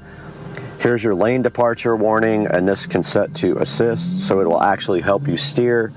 And then here's all your other options: emergency lane avoidance departure, automatic emergency braking, obstacle aware acceleration, traffic aware cruise control chime, and green traffic light chime. Moving down here, this is where you actually set up your phone for a lock. So when I get in the car, the phone is on Bluetooth and the car will unlock and drive without a standard key. You can walk away and the door will lock, which I love that, and you can tell it not to do that at your house. And then there's a few other options related to unlocking it when you park, and some other little options here for unlocking it with your phone. Now, I do have the MyQ connected garage, which means my garage door opener is MyQ enabled, and I did subscribe for a lifetime. I think I paid $200 and something, and I am permanently set up so when we drive the car back home, the garage door does open and close. Taking a look at the lights, you can turn the front and rear fog lights on, the dome lights off, on or on auto, the ambient lights inside of the cabin here, and the auto turn signals, and the auto high beams, and then headlights on when you get out of the car. And then here's your display. You can set up all the different options on your display, tilt it to the left or right or center, the language and things like that, and your time and distance and temperature. And this shows your last trips here and how much your watts per mile was. And of course, this is for your navigation. This has your navigation volume, trip planner, avoid tolls, avoid ferries, things like that for nav. Service is where you go in and you can do different things like jack mode, car wash mode, things like that. It shows you your tire pressures. And software we took a look at already. It shows you your software versions and what you purchased as far as software. And with upgrades here, you can actually purchase upgrades on the car. You can get full self-driving. You can subscribe to full self-driving. You can buy it outright for 15 grand or subscribe every month to that. And that's a look at the left side of the menu. Taking a look at the bottom part of the menu is where you can go through things like your phone connection here. These are your cameras, so when we hit the camera button, we see all the cameras. This is where you can actually choose other things that aren't in the bottom menu, things like the toy box and the arcade, Bluetooth settings, Sirius XM, TuneIn, Zoom calls, things like that, and you can also add them to the shortcuts at the bottom. These bottom ones are all shortcuts. TI is TuneIn Radio, but just beware when you do TuneIn Radio on this car, they put their own commercials in related to you having a Tesla. So they know that you're tuned in a Tesla, and they put commercials in based on that. And that right there is your actual browser. And there's your Bluetooth. and your Sirius XM. And that is a look at the bottom of the actual screen.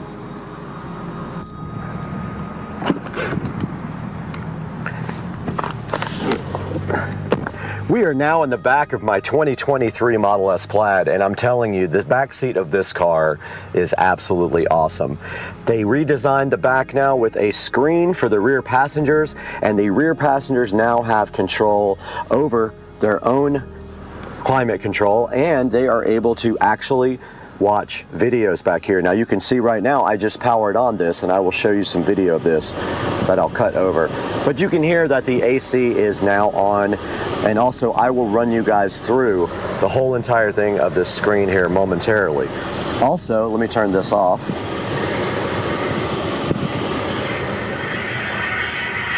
And of course, here comes the plane.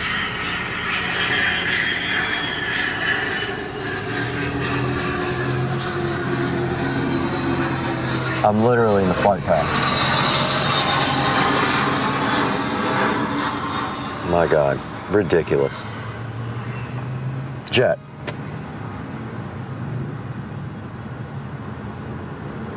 So also in the back of my 2023 Model S Plaid, there are two USB-C ports here, and I did confirm that would charge my laptop just with a USB cable. It's perfect for bringing your laptop along and charging. And I did locate the other two USB ports in the front of the car the other day when I was looking around in there, and I happened to find this hidden compartment.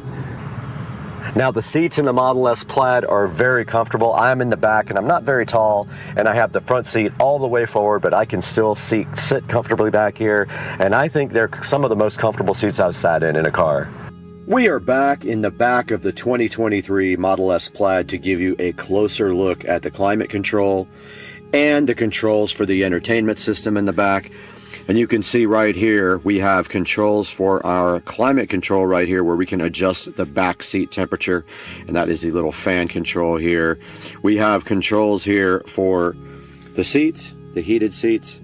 And then we have the capability to look at our music, what's playing back here. And then the cool thing is if we go here, we can actually go to YouTube, as you can see. And we have right here and right now, if we press that,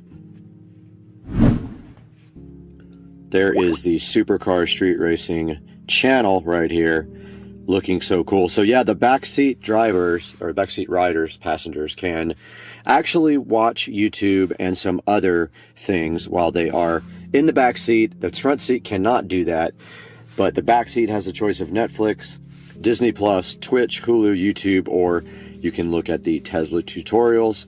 And then if you go back here, we can power this off and on, our fan in the back, and adjust the temperature. We are here in the Tesla Model S Plaid, and you can see that I have hardware 4, so I do have the capability to launch Steam and play Steam games. And also, we can actually play games in the car with the car stationary, like Beach Buggy Racing here. And when you play Beach Buggy Racing, you use the actual controls for the car. So you use the steering wheel and the foot pedal, and it is loading right now.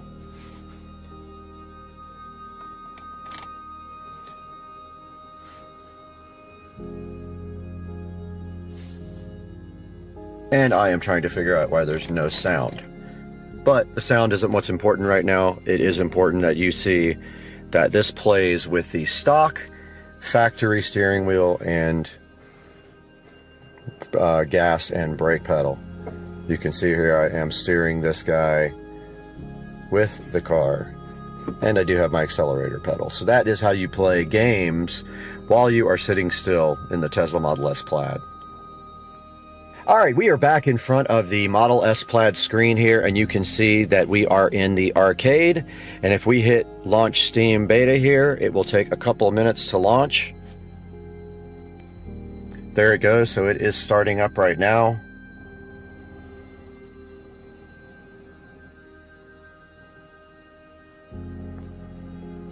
And this is actually real time of how long it takes to launch Steam.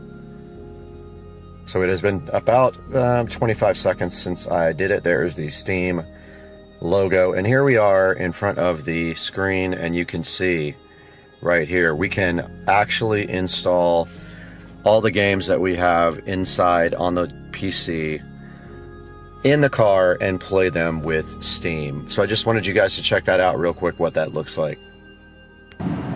This is a look at the frunk in the Tesla Model S Plaid. Nothing much to see here.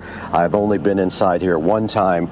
The only thing in here of note is a tow hook and the ability to change your washer fluid. Nothing else to see. Very clean.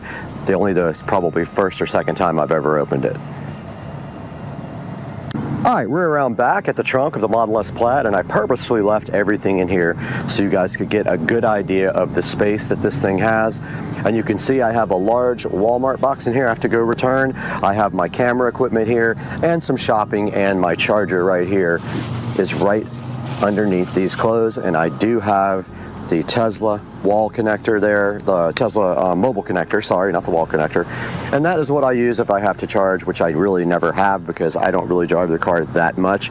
But that's a look at the back of the car. You also have the switches for the back seats right over there on each side of the seats as well. All right, guys, I hope you enjoyed a look at my 2023 Tesla Model S Plaid. And we hope you guys will like and subscribe to the channel and stay tuned for all the fun things that we're going to be doing with this car on Supercar Street Racing. We'll see you next time. Look at this dude. Birdage with his mouth open. Birdage, what are you doing on my pool deck? Why don't you just jump in? The water feels so good. Kitty, I'm trying to watch UFC. Why are you blocking the screen? Can't you just get out of the way? Why are you so anti-UFC and boxing? Why? Gilbert starts his swing. Key, what are you doing? I don't know again. I mean, You're crazy. Such a tough angle for us to see right now. Here's your baby. Here's you. Had the best view since he wore it off the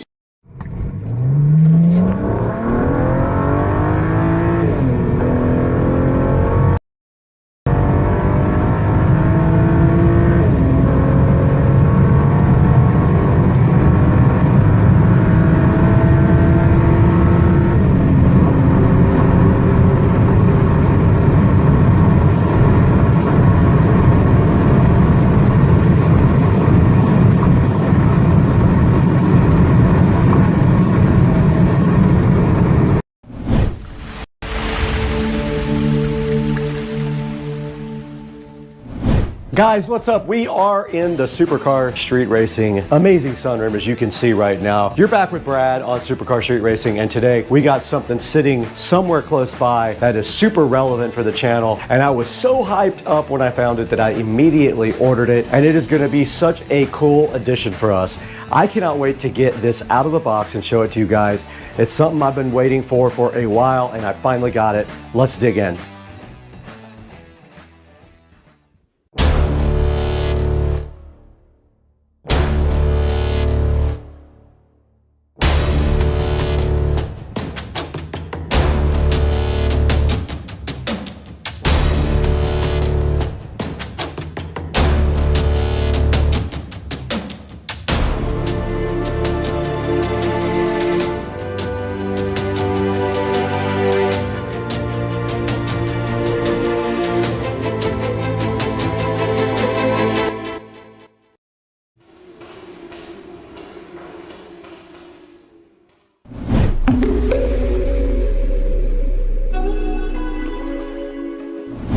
Guys, we are in the Supercar Street Racing sunroom right now. You can see outside it is a beautiful but windy day in northern Florida.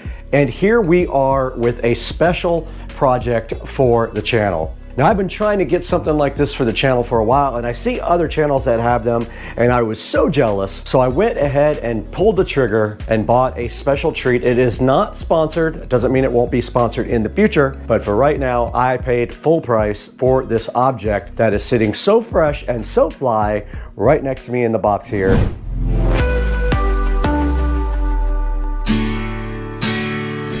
I couldn't think of a better place to show you this next product from Naporal than right next to this beautiful lamp in the Supercar Street Racing office. So let's take a look at our sponsor for today, Naporal. Naporal did send us some of their brand new rechargeable light bulbs. They are called the Naporal Blaze Max. And what we're gonna do today is take a quick look at these and get them out and set them up. Okay, the outside of the box on the Naporal Blaze Max. It says it is 5 times brighter and ideal for large spaces. So this is perfect if you have a big area you need to light up. They are remote controlled. They are USB and charging in the lamp. So the lamp can actually charge them. They have adjustable color and brightness, a touch control, a timing function, a premium battery, a E26 and E27 base, and they do come with a hook. So that way when you don't have anything to screw them in, you can still use your bulbs. On the side, it says, for the best control, just make sure the remote receiver faces the remote.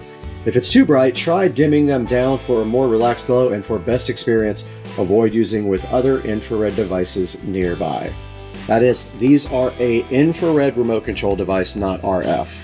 This thing says it can light up 270 square feet, 7 hours on bright, perfect for any room, and it has a little portable hook inside as well. Let's get these out of the box. We do have a little user manual right here as well, and then you can see the actual hooks. Ah, they gave you multiple USB-C charging cables. Look at them go. One for each bulb. Way to go, Naporal. Then here is the bulb itself. We will get one of those unboxed and plugged into our lamp here shortly. And there is the remote control.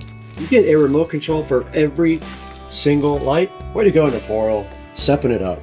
We're going to go ahead and unscrew our Govee. We're going to go ahead and screw in our Naporal. And it did come on, and it is a shade of bluish. I did push warm white on the remote and it turned warm white. That is a combination there, and then that is cool white. Now let's go for the brightness. There is 100% brightness. Okay, this is just with the Naporal bulb. Let's go ahead and turn on the warm white function. There it is. Let's go ahead and turn this off and see if it is charged enough to work without the base being inserted. It does work. So let's put one of these nifty hooks on the end of the Naporal and try it in a dark area. Now remember, you have to point it at the infrared receiver, and this is with the Naporal on and on full brightness. Now it may not be charged up all the way either, so it's still very bright. It lights up this whole entire closet. So very cool for like if you're going camping or something like that. Now let's take a look at this on Amazon. All right, we're right in front of the Naporal website here for Amazon, and it is called the Naporal must-haves online here, but they are called Naporal Blaze Max if you go to the actual box. Now, just remember these are compatible with hardwired fixtures. When you're using a hardwired lamp, the bulb is controlled by the switch, except you cannot use a dimmer switch on it. Now this stands out because this is an exceptionally bright bulb for a wireless bulb. So keep that in mind and buy one out of the link in the description. And thanks for supporting the channel. Let's get back to the video.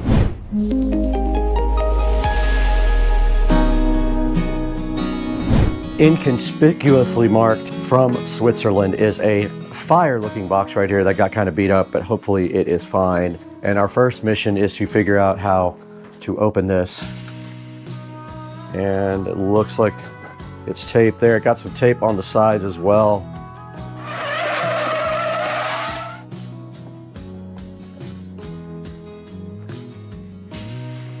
And looking inside the box, here is my order details. And right on top of the box right here, it says VEB Projects, which is the company that I did order this from. And inside some nice packing stuff.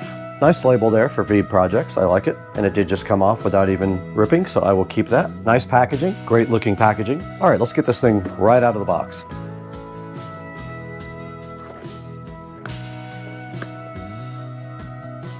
First thing in the box we have here is a silver package. Let's see what is inside of that. This is a bunny rabbit of some kind. Don't know what that's about. This is a USB cable. Yes, we did get a VEB sticker.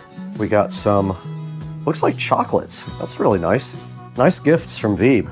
And then inside the box a little bit further, we will see exactly what we have. We have a thank you card from VEB Projects right there with a little URL there to go to set up your device. And then all the way inside we have our nice there is what we bought. There is our device there. And if you're wondering what it is for, you will have to wait till I plug it in so I show you. It's about the right size that I was hoping for as well. And if we look on the back, all it does have is a USB. So this will require USB power from somewhere, just like that. So that is the device. Now let us go see exactly what happens when we plug this guy directly into power.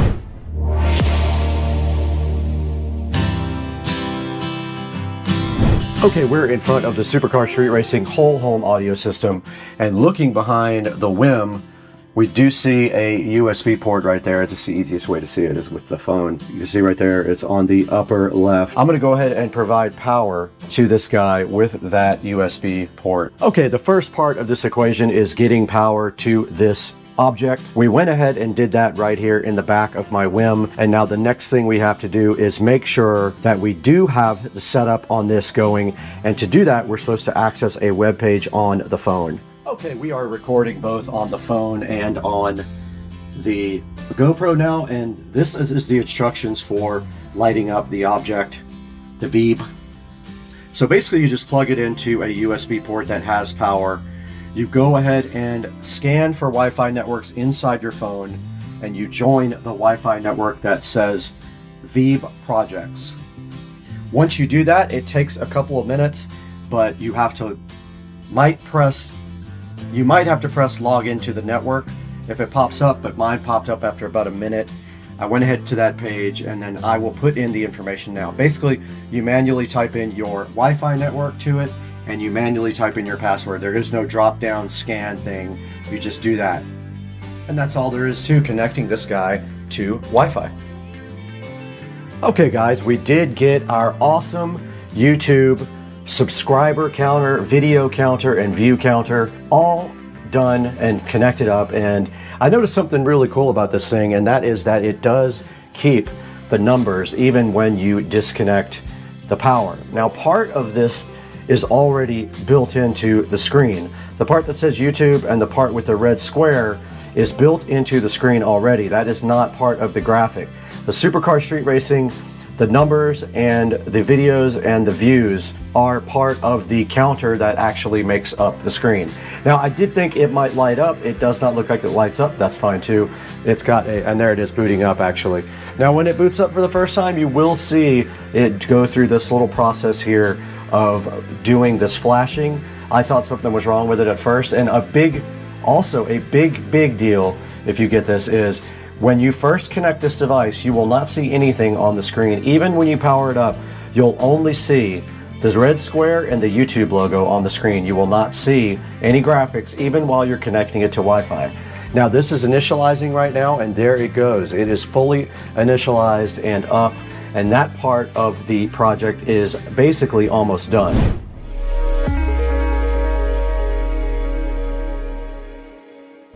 All right, guys, we are back in the Supercar Street Racing Studio A editing facility looking at the VEEB projects right here on Etsy. Let's go ahead and take a look at what they got. They got a lot of cool things, a lot of things like clock and more YouTube channel counters, a mechanical keyboard customizable thing, some Bitcoin ticker readers, a lot of really cool stuff like Dow Jones readers and everything like that. Show these guys your support. I'm hoping to work with them again in the future and maybe get another device for Studio A. I'm gonna go ahead and leave a nice review for their product right here as well. And I want to thank you guys for getting Supercar Street Racing up to 69,919 subscribers. We are being featured different places, which is bumping up our view counts and also our subscriber levels. And we really appreciate you guys tuning in and buying through our official product links. There will be a link to this VEEB Projects website down in the description. So go ahead and pick up a YouTube channel subscription counter if you need one. This is the one that I got right here. It is $273 plus tax and shipping. Came out to around, I think, $350 with shipping and tax and everything. Grab one while you can. They only have 3 of those left, I saw in stock when I checked. Thanks again for subscribing. I got to get out of here. I got to eat some chicken soup real quick.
right, we got Rich out here, Yeah. YouTube star. Cleaning up caulks. And we're over at Tina's, and she's giving me this beautiful motorcycle.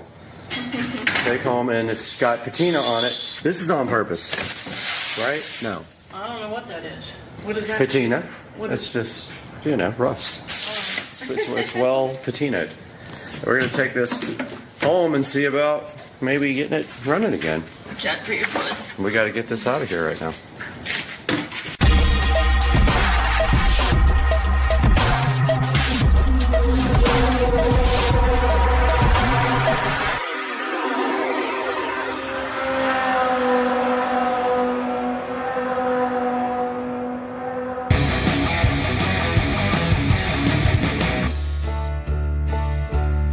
Okay, we got the bike loaded up, me and Rich, and we found that tire's flat spotted, so that's why it wouldn't roll. So no big deal, needs a tire.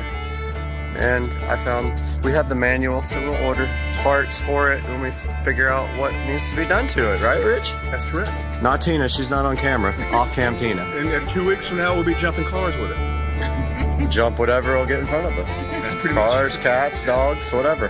Yeah.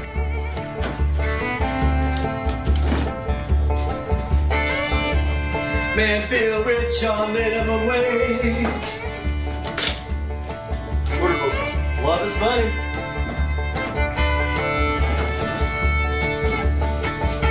Hot spot.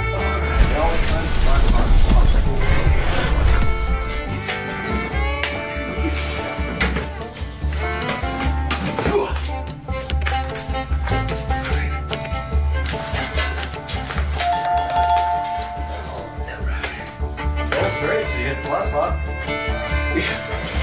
Oh, yeah. Maybe. Look, kind of rolls better if you tilt it. See how many years it's been sitting there? It's just.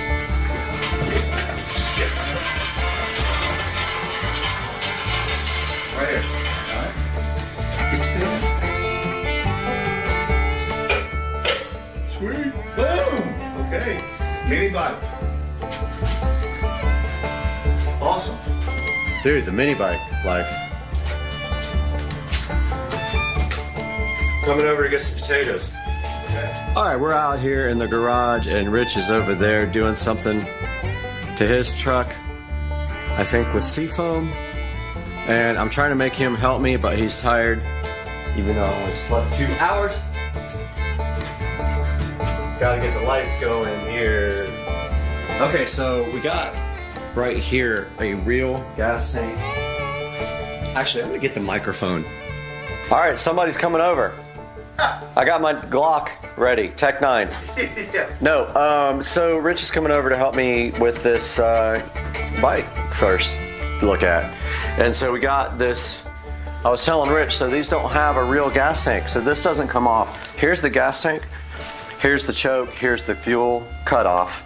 This is literally, So that's the real gas tank. that's the real gas tank That's there. where you put the seafoam. And so we're gonna go ahead and That's interesting. Yep. This is totally fake. totally fake. Wow. And zip tied. There's zip ties right there for something. Okay, so I don't know how to get the. Okay. All right. So here's the first look at the gas tank. Now. All right. So it's got a gasket on the top. Now on the good. Yeah, that don't look good in there, bro. So there's actually some gas in there, but it's kind of dark looking. Where's Yeah, my light? It's not good. Where's my light? Check it out, Rich. What do you think about that? There's not much in there.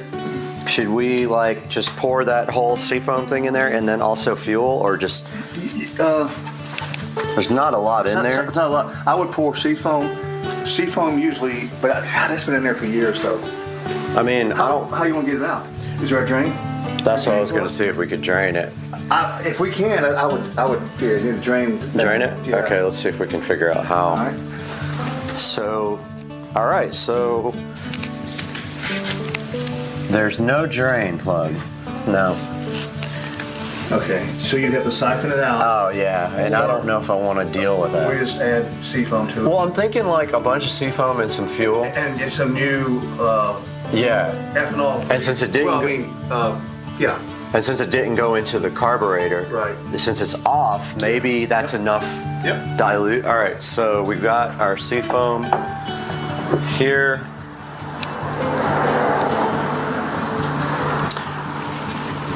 And is that, let me see that. There might be something in that tank. Oh, that's the float. I'm almost like, should we just put a bunch of paper towels in there and suck it up? You can try. Okay, here, hold try. that. All right. So I'm gonna grab some paper towels. We're gonna try to get this out.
All right, we got a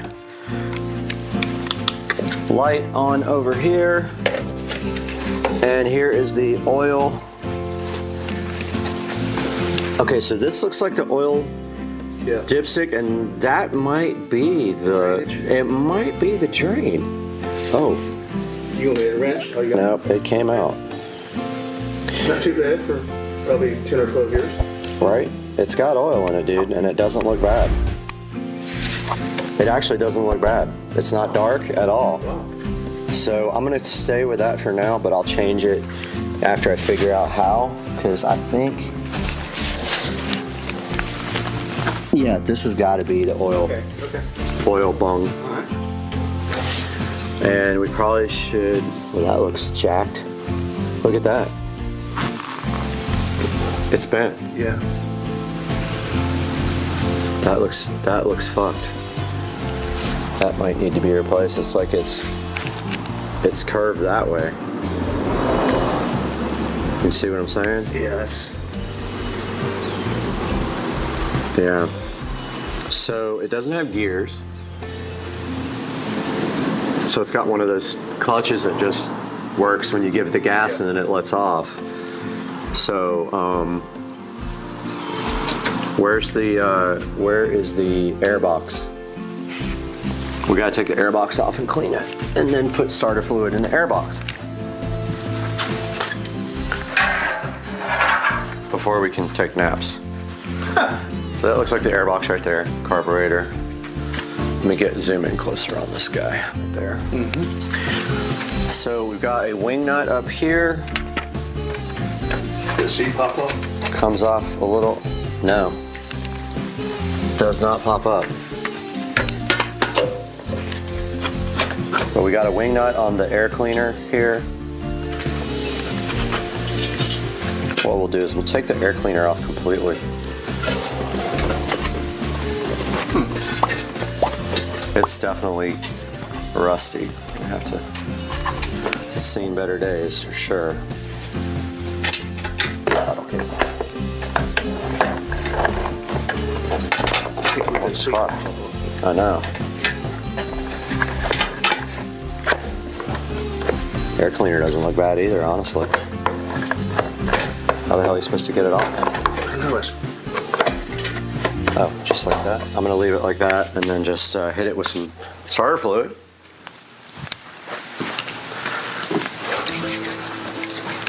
and hope the spark plug doesn't need to be pulled out. Does it have a spark plug? It must. Yeah, it's got to have one somewhere. All right, so fuel. So this is a fuel switch, so fuel on. This is a choke. So this fuel hasn't been turned on in probably years, and so we just got the fuel flowing. We're gonna put our choke on. And then we're gonna see, here's the switch. I don't know which way is run and which way is stop. I can't read that. Off, on. Okay, so this is run. So you go forward here on the handlebars for run. So we got it on run. I don't see a spark plug. That's what I'm saying, I wonder. All right, so we found that the sprocket nut, these nuts, was loose.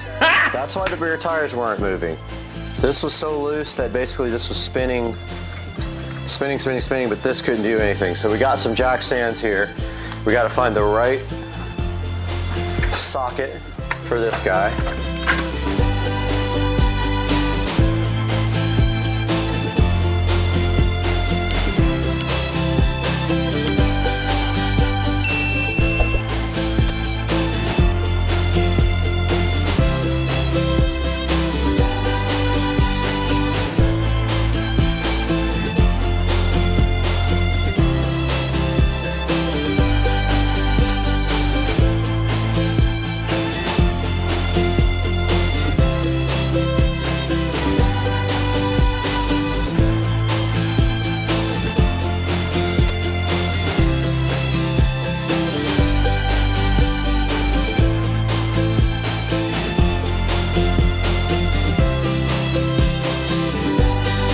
Now I'm just looking at the throttle cable and seeing what it's doing.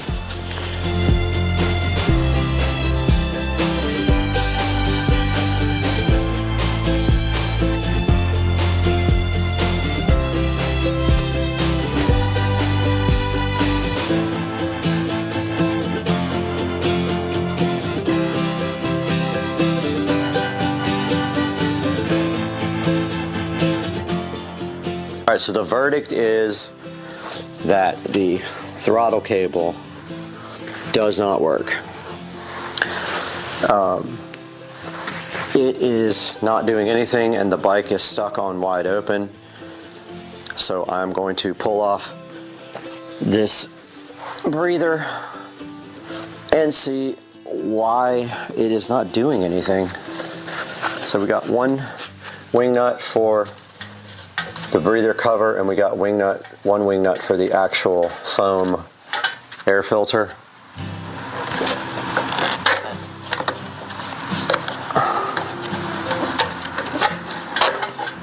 Air filter's off. Yeah, I'm gonna end up having to take the seat off, but this does nothing. Well, it's not connected to the carburetor anymore. I don't know how that's supposed to do anything. Throttle cable works to there, but that's all it does. Yeah, we gotta take the seat off. And change shoes. We're ruining our good shoes here. Guys, we're back in the ever familiar Supercar Street Racing dining room here, and we got a package here from Amazon that's going to help us accomplish some maintenance today at the Supercar Street Racing compound. And inside of the box here, we have some garage door lube 3-in-1.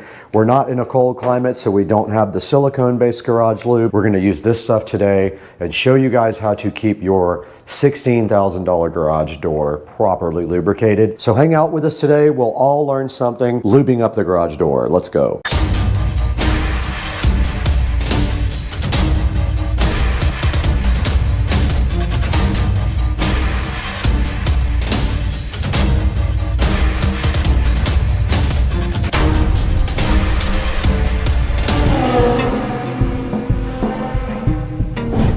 Guys, we are right in front of the 3-in-1 garage door lubricant, and that is our mission today, was to get this out of the box and go ahead and go in the Supercar Street Racing garage and service the garage door. It needs lubricating. It has not been done since it was new. And also we're gonna lubricate the spring and the hinges wherever we have hinges that do bend. Now this 3-in-1 garage door lube was something like, I don't know, $13 or $14 for 2 bottles on Amazon. So of course we have to be careful with this stuff. It will go everywhere. So during the process of lubing the garage door, we will carry a few towels with us so we don't spray and drip all over our nice garage floor that has been char coated. Now this says it's quick drying and no mess and prevents rust and corrosion. And there's not much of the directions on the back. It just says shake well, apply by spraying directly on the surface to be lubricated and protected. Wipe excess with a rag. This says lubricate monthly. We're gonna start maintaining our garage door like that. Let's get out in the Supercar Street Racing garage and start getting to work.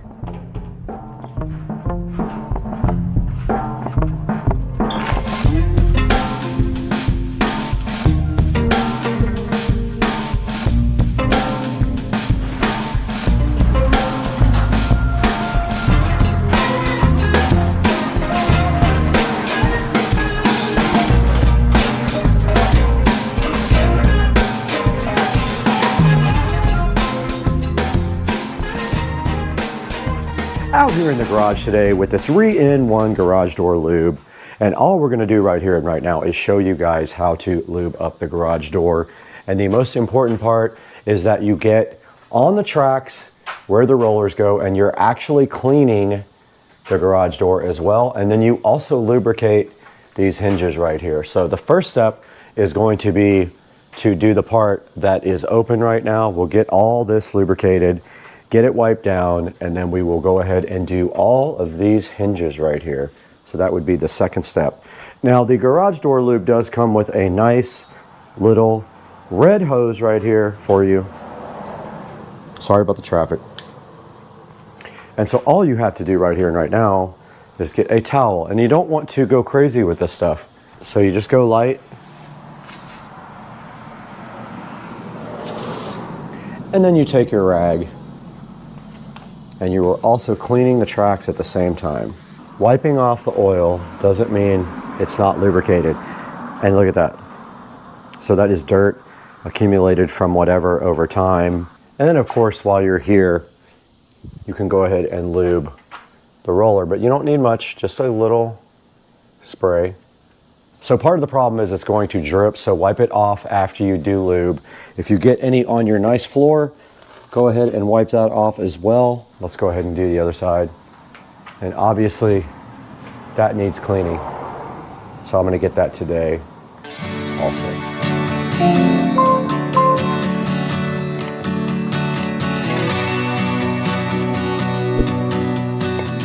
All right, and you do see, be careful with this garage door track. You will cut your hand so bad on it. It's very sharp. So we are getting the garage door track clean now.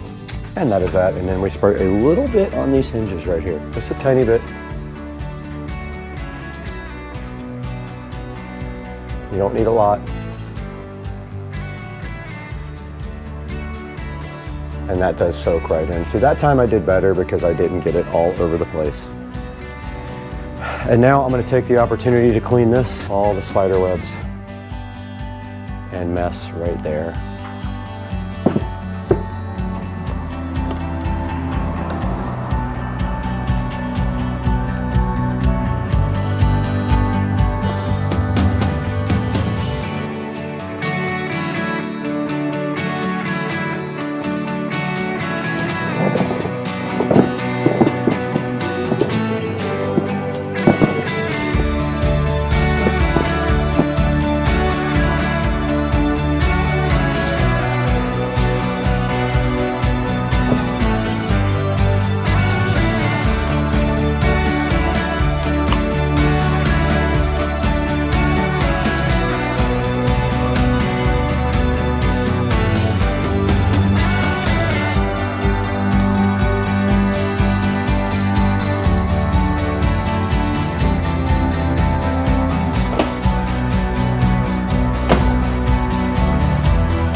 All right, so we are going to continue with our cleaning of the tracks, and we're going to go ahead and do this top part and then proceed to clean and lubricate all of these other parts of the track. Let's get going. We're going to start there, wipe our way all the way down to that side.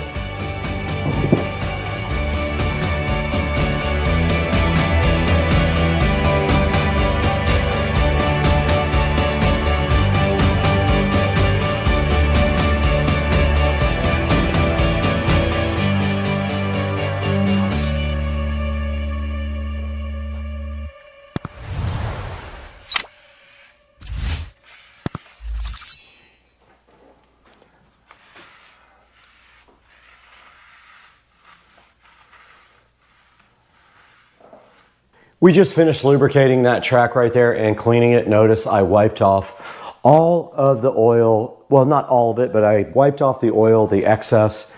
And now all we have to do right here and right now is go lubricate these rollers. Just a little shot. You don't have to push hard. And if you do get excess on there, just wipe it off. Just barely press on it. So I didn't do a great job on that one. And make sure you get both sides.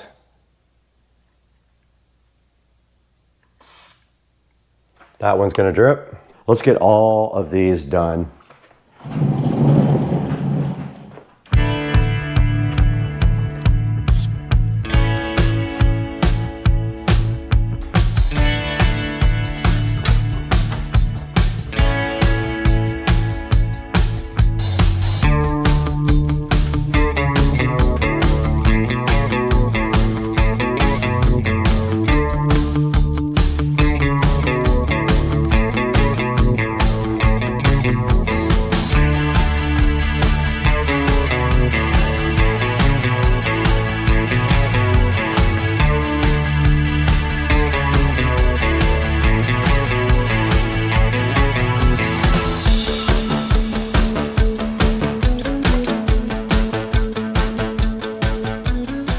Okay, all that is left to do now is go ahead and get this track done.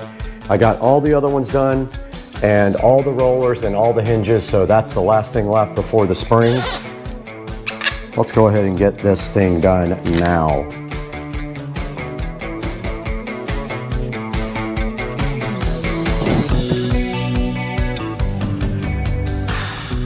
All right, the last step to this project is to lubricate the spring there. We're going to spray it on top of the spring. Don't get too much on it. It will actually fall down and drip. So we're just going to go right on top of the spring and then that's it. Wipe it off with the rag.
All right, we're gonna go ahead and exercise the garage door a couple of times now that it has been lubricated.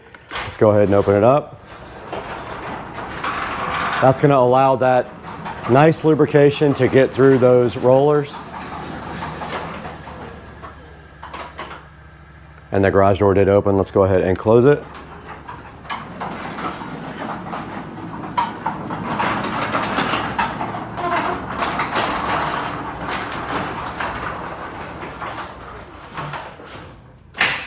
Awesome. So you should be doing that once a month. This is a $16,000 garage door. I'm going to take care of it. You guys should as well. I'm going to leave a link in the description to this lubrication oil from Amazon. And I hope that you guys do maintenance on your garage and don't pay a garage door company $200 or $300 to come out and spray some oil on your garage door. Do it once a month. You should be good to go. And that's going to do it for today, guys. I appreciate you guys so much. Please like and subscribe and buy all of your Amazon products through any of our links. It doesn't have to be the one in the description. You can click the description link and buy anything you want. It helps me out greatly. So we'll see you guys next time on the channel. Thank you for joining, liking, and subscribing, guys. Peace out. Guys, welcome back to Supercar Street Racing today. And I've got my elderberry and echinacea tea here and my Smith & Wesson knife here, which means I'm stuck right in the middle of confusion on my mood today when I open this product.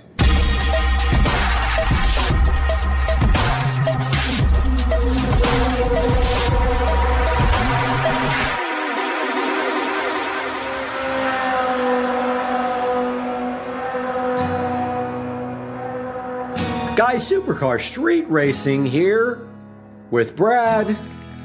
I've got my delicious, I'm addicted to tea, so I have my tea here. And right behind my awesome tea, we see this box from Walmart, and we are going to be using this lovely Smith & Wesson knife to enjoy opening this cardboard condom on this Walmart box so that we can take a look into what's inside. This came from Walmart.com, free shipping, and I think it was $11 a piece. Very controversial product, and I will tell you why, and why I'm stuck with these for now while I'm researching. But inside of this box, we have a bunch of protection, which we can get some enjoyment out of, popping satisfaction guaranteed. And then we have these mainstays, 35 count LED Edison string lights. These are the Walmart brand mainstays, and there is a lot of controversy over these lights because they have incredibly bad reviews online. And I am going to look into that with you shortly. But inside of this box, you can see here, we have 3 of these. Each one of these is 31 feet long. They are LED, and they ran me $11 a piece. They have been as cheap as $8 each, but they of course have gone up just like everything else. Wow, this tea is absolutely fantastic. Love it. It's like Pukka tea, P-U-K-K-A, just awesome, and it was buy one get one free. I should have bought a bunch of them. Didn't even think about it. So yeah, so the mainstays. I have 3 boxes here. The reason I have 3 boxes is because these things fail monumentally all the time, and I am stuck with them until I can find a better replacement. Because if you start replacing one on the string, they don't match all the other ones. So for now, we have 3 of these Edison things, which we will unbox one and take a look inside the box and see what is in there and how it is packaged. Okay, when you open the box, you see that this is a confusion of tangleness. That looks like a 5-year-old packaged, and it is super fun to untangle because they literally just throw it all in the box like that, and that is what you're left with. So all the lights are just in this cardboard thing, and if you just kind of take this part out and then unthread these parts out of the cardboard, it tends to work out. And maybe if you're lucky, a few little bulbs fall off here and there. But yeah, that is the inside of the packaging on the mainstays 35 count Edison string light bulb. And now we will take a look online and see why these are so unpopular.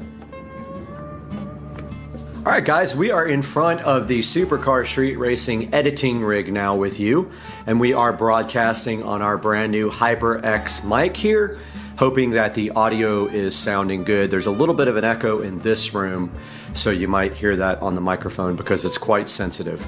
But right in front of us here, we have the Mainstays 35 count LED Edison bulb outdoor string lights for you to check out.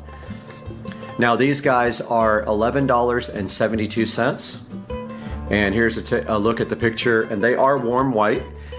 So if you were wondering, a lot of people ask that question online, and yes, they are warm white. They actually look pretty good. The dome things, the little globe things right there, are plastic. They are not glass. They just got a standard little candle looking LED bulb inside. And here's how they kind of look strung across your fence there. Pretty easy to set up and string. They are kind of tangled when you get them though. And as it says down here, it says that they have a black wire. They have 35 warm, steady burning lights. Says they're 20% brighter than whatever was before and flicker free. They definitely don't flicker.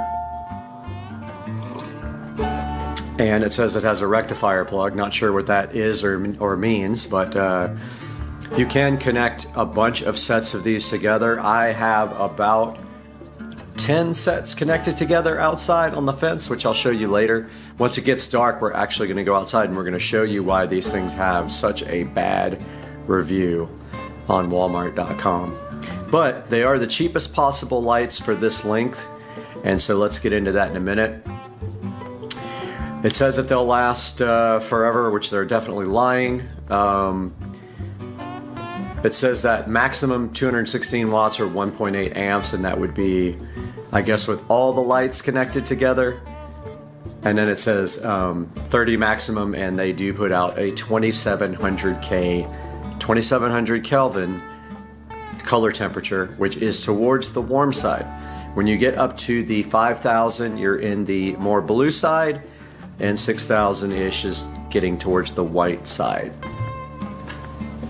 So it's perfect for outdoor use, but I will tell you now that these things will not last very long. They are disposable, just like I wrote in my review, which I will show you. And that's about it as far as the actual description of the product. Let me get some more of my delicious tea here. If you go look around for other brands and other in the same length, you will see the price even triple, but they might be worth it because these guys do not last very long. Let's go into the reviews here because these guys have a 3.4 review. Look right here, 3.4 out of 400 reviews. Very, very poor. Now they will let you return them, so you should keep a box handy because you will be returning these within 90 days. I've not done it, but my plan this time is to return these if they fail. Tea is so yummy. I know I already said that 100 times, but hey, it's good stuff. Taking a look at the reviews here, let's look at some of the good reviews first. Got some 5-star reviews here. Lights up the nightlife. Plastic versus glass. I love these so much, couldn't put them outside. And bright. Cord is long. Wish the light was a little more yellow. They're pretty warm. They're not cool. They're definitely not 5000K. They're in the 3000-ish range. A lot of good reviews, but let's step down to the 2-star reviews now. Lights going out already, lasted a couple of weeks. Well, that's why you have returns, which I've never used. I haven't been smart enough to do that, but I'm about to start now because I'm going to return some of these because I have failed ones already that I bought. Another 2-star review. These don't even last 1 month. Defective, did not last. Lights went out after 2 weeks. Cute lights, but not the best quality. Do not last. Short-term use only. Not happy. Don't let it rain on them. That is true. Not weatherproof. Also true. Let's go down to the 1 stars. All 3 of these are going back, by the way. I will show you why when we step outside later into the backyard. Stop working after 1 week. Good until it rains a few times and then the lights go off. You get what you pay for. Terrible quality. Half the lights stopped working in 2 days after we got them. You get what you pay for. Cute but not waterproof. Now you notice the seller has not responded to any of these because they do not care about this because they are selling them. A lot of them. Here is my review. Look at this. Somebody gave me a thumbs down. Well, thanks for the thumbs down, buddy. I call these disposable lights. Buy a warranty. The lights will last anywhere from a day to a month and then die. Always get a protection plan if you can. Think of them as costing 5 times as much because they die immediately, either several bulbs or all the bulbs. And you can thumbs down me all you want, but that is the absolute truth, and I don't know why you would thumbs down a true review. Bite me. Anyway, more tea. I purchased 12 of these, and within 3 weeks of purchase, all 12 did not work. Every one went little by little until 3 weeks. And there is page after page of these. There's 8 pages of 1-star reviews. When you get to the last pages, they don't say anything. They just give a 1 star. But within raining 2 days, mine's should not have an S, but mine aren't working at all. I bought 2 of them, and less than a month are damaged. These lights cast a nice soft light. Bought 3 sets for outdoors. In less than a month, 10 lights out of 1 strand, 5 lights out of another, and 1 strand dim to useless. Now what you will see will happen actually is bulbs will start failing on the actual string. It comes with extra bulbs. I've tried to replace the bulbs. It doesn't work. They just don't come back on. It doesn't restore the whole string. Or even the bulb that you replace. Sometimes you can replace all the bulbs and they still don't work. This thing says utter trash, garbage. So you get the point here. They have gone up in price, and they were $8 at one point, where I bought like 15 sets and have used them all because I had to put a bunch out there for the beginning. And so when I see you guys next, we will go ahead and go outside and start the process of replacing the ones that I need to replace and starting a return on these guys. This return policy can be returned to the store or by mail. Items picked up and delivered from a store can only be returned to a store, but we can return online items in a store for free, and that's what we will do. We will get Rich to bring us and get our money back for these. And next we'll go outside to the yard. All right, we are out in the backyard now, and we are going to walk the property and take a look at the state of these lights, which I have not done in a while. And over here we see we have a bulb out there, which maybe we can replace. There's one out there. These come with spare bulbs, supposedly. We'll see what's in the package. There's one out there, there. That's already what, 5, 6, there, 7. And this entire string is out. So first things first, we'll replace this string that's out.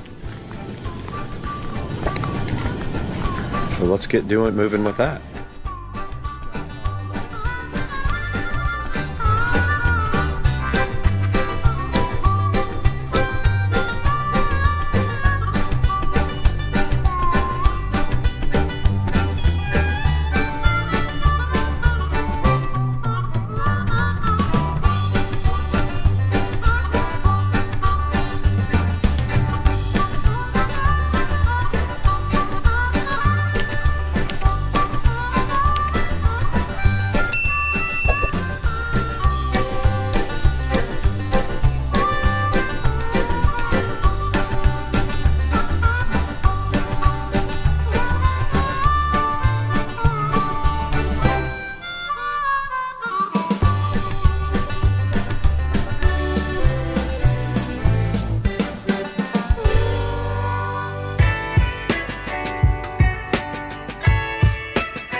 Okay, I just got done doing bulb replacements on as many as I could. It looks like I'm gonna have to replace a whole section over there. That's bad because I tried 3 different bulbs and they would not work. Now I'm gonna package all these up here and get them returned to Walmart.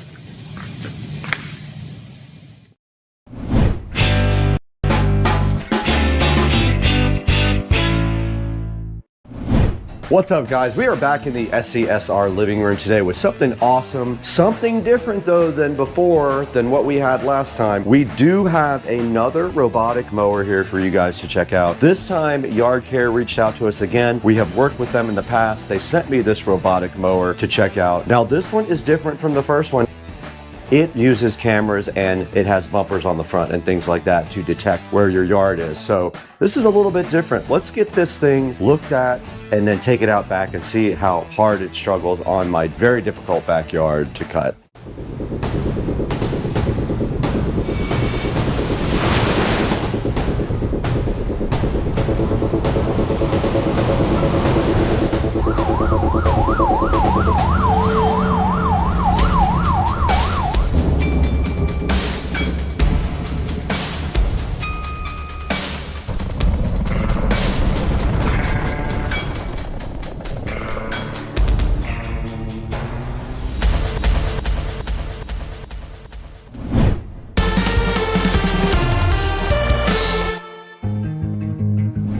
Okay, we're directly in front of the Yard Care robotic lawnmower. It did come with a user manual here, but I just want to give you guys a little bit of a thank you for 200,000 subscribers. It's not easy to get done, but you guys helped me do it, and I really do appreciate everything you guys have done for the channel.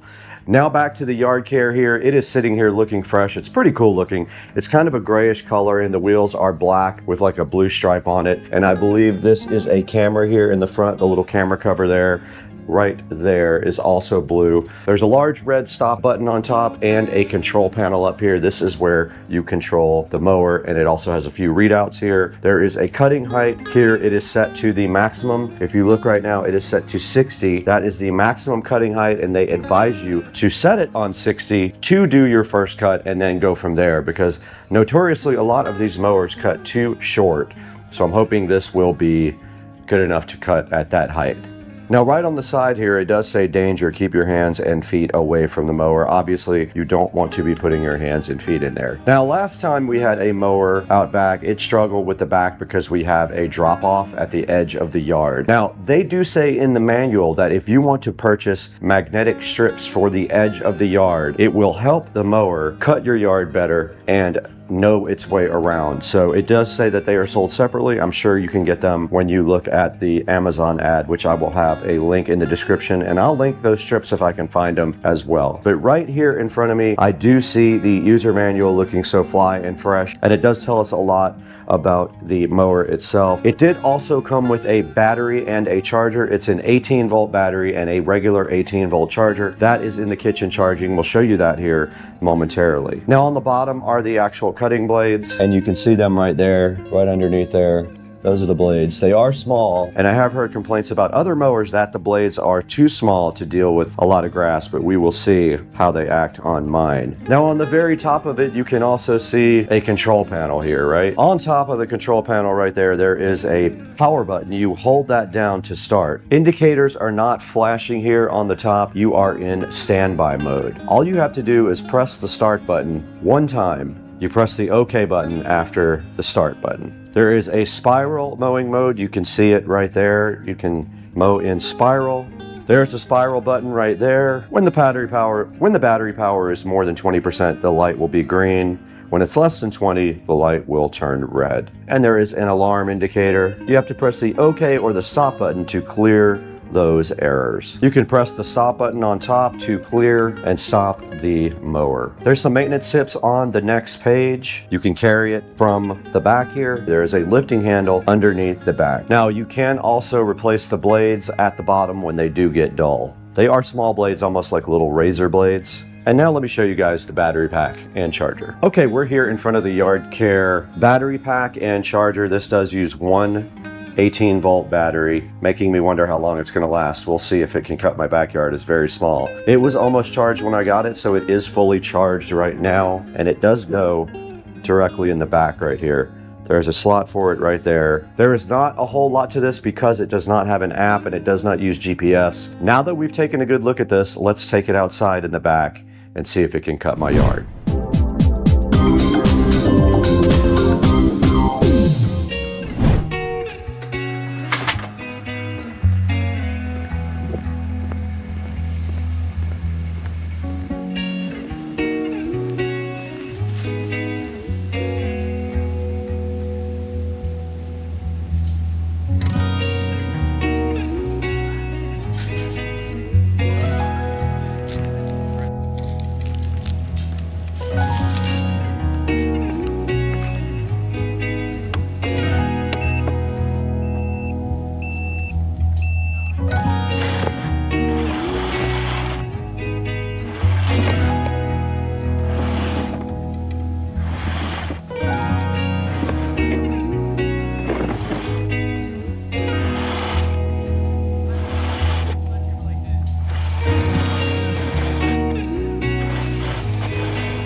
What's up, guys? We're out here in the Supercar Street Racing Studio B, our second studio, the smaller one, to do a small video about this YardCare V100. Now, YardCare is a longtime sponsor of Supercar Street Racing, and they did reach out to us and see if we wanted to look at their robotic lawnmower, the V100, and I said, of course, and I feel like you guys would want to take a look at this as well. Let's preface this with saying this lawnmower is made for shorter grass, not really thick grass. If you have very thick St. Augustine grass in Florida, this will not work for you. You're going to need one of the other models. This one will not navigate through very thick St. Augustine like mine in my backyard.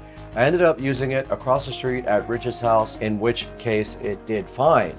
Now, the great thing about this is it doesn't have any kind of antennas or GPS that you have to set up. All you do is just put it on the ground and say go. This thing just rips for you and cuts your grass on its own time. Now, it does actually use a battery and charger that are separate from the actual unit, so you don't drive the unit up onto anything.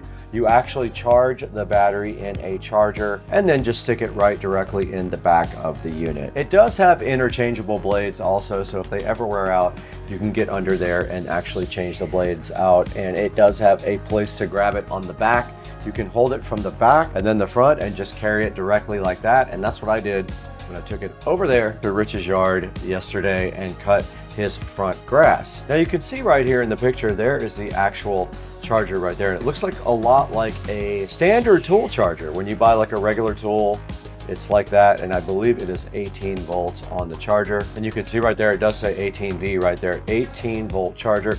It can mow up to 1,600 square feet on the 18 volt charger, or you can get an extra battery, of course, and then you can mow as much as you want. Now this thing can use magnetic strips so that it knows where your yard edges are, and I will put a link in the description to those as well. It has adjustable cutting height also. It's got an HD camera.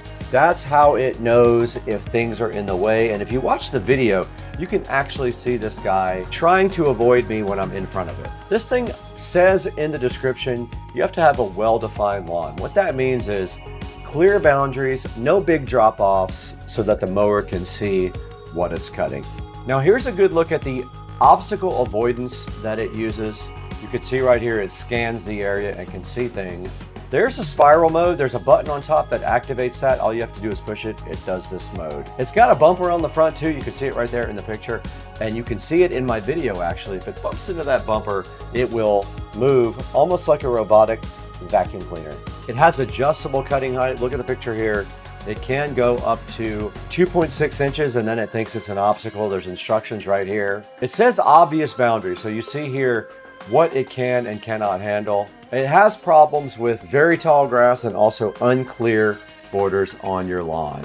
There's the range of this thing, 1,000 to 1,600 square feet is appropriate. There's a little overview of the controls. There's a look at the top, the control panel, the scale knob cover, the AI, the rain sensor, and the stop button. And then at the bottom, there's the caster, the blade disc, the driving wheel, and the protection disc. And here it just tells you what comes with it. It does come with a 1X robot mower. You get one robot mower, not two. A battery charger, a 4 amp hour battery, some screws for the cutting blades, some spare blades, and an instruction manual. And right now this guy is on a limited time deal. It might not be that by the time the video gets posted. Right now it is $379. If you have a payment plan on Amazon, you can also do that and do payments through them. And Yard Care is a proud sponsor of Supercar Street Racing. Please support our sponsors and let them know that you came from Supercar Street Racing so they reach out to us again to help you guys buy the right products from us. And you did see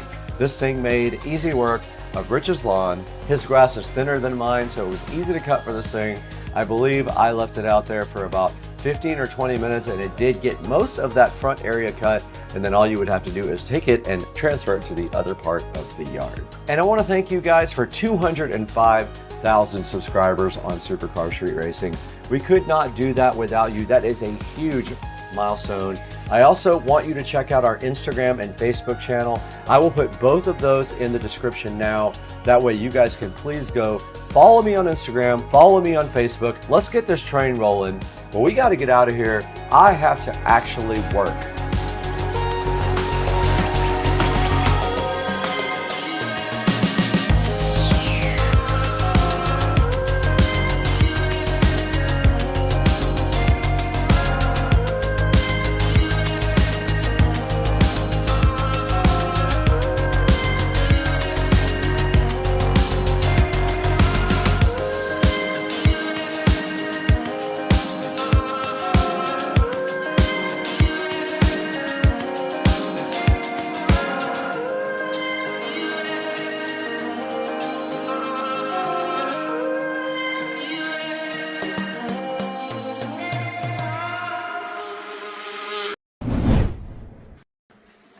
Why? That's corn. Somewhere in there are cows. And we are in Mississippi today. And I'm going to show you guys my sister's unique house and some of the cool features of this place on Supercar Street Racing. Come along and check this out.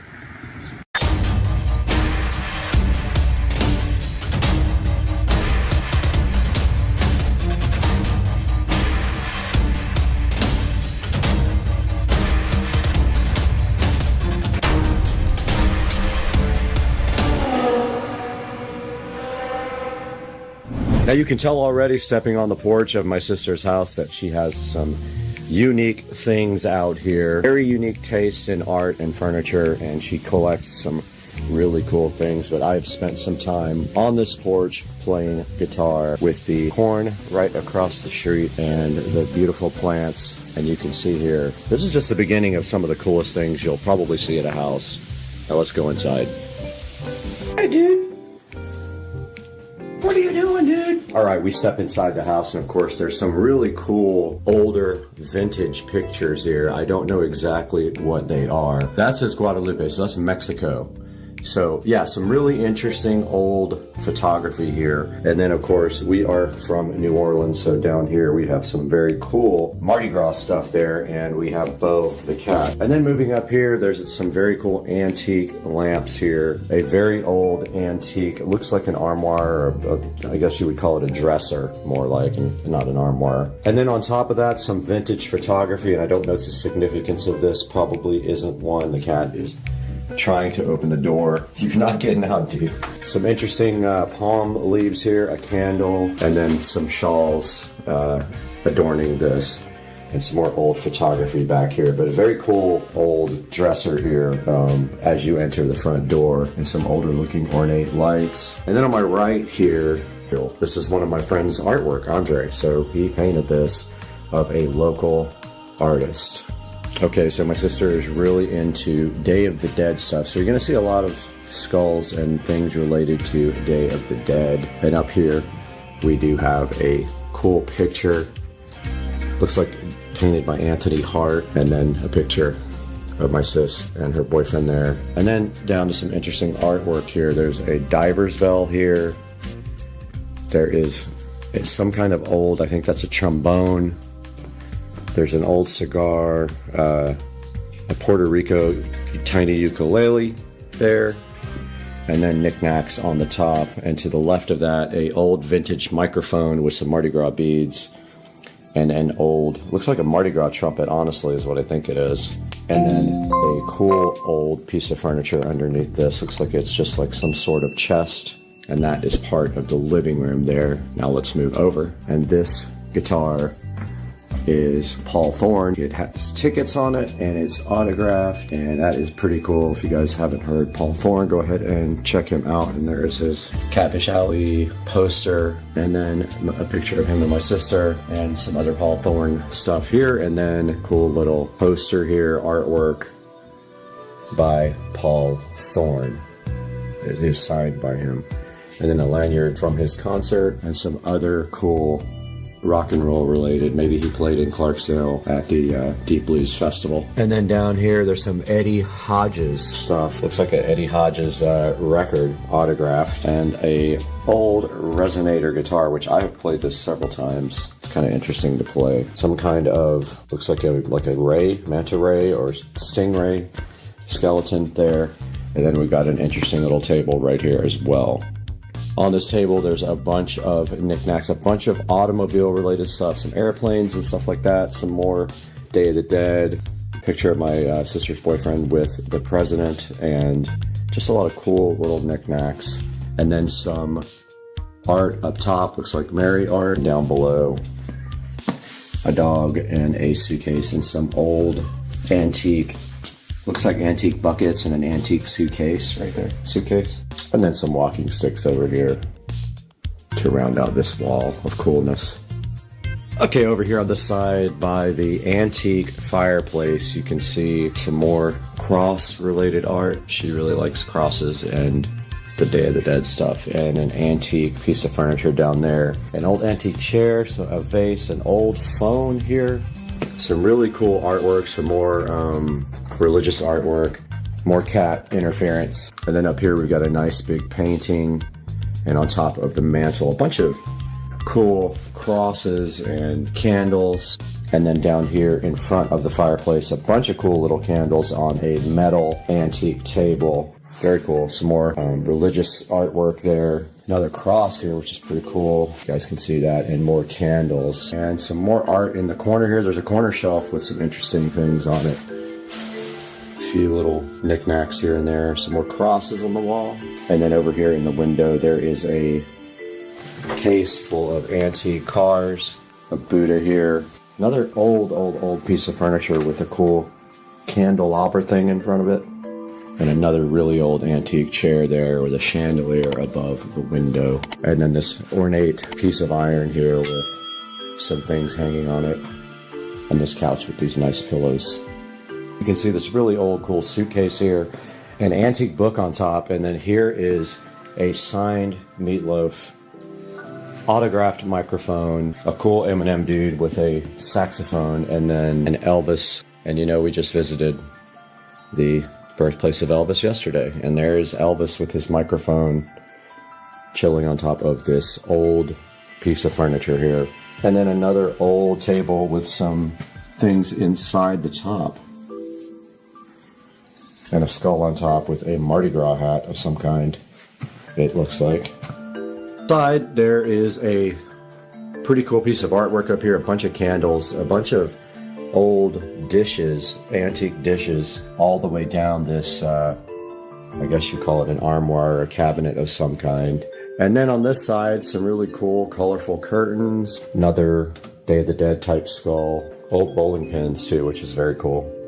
And then in the corner, on the corner shelf, miscellaneous, looks like a glass skull from the Skull vodka.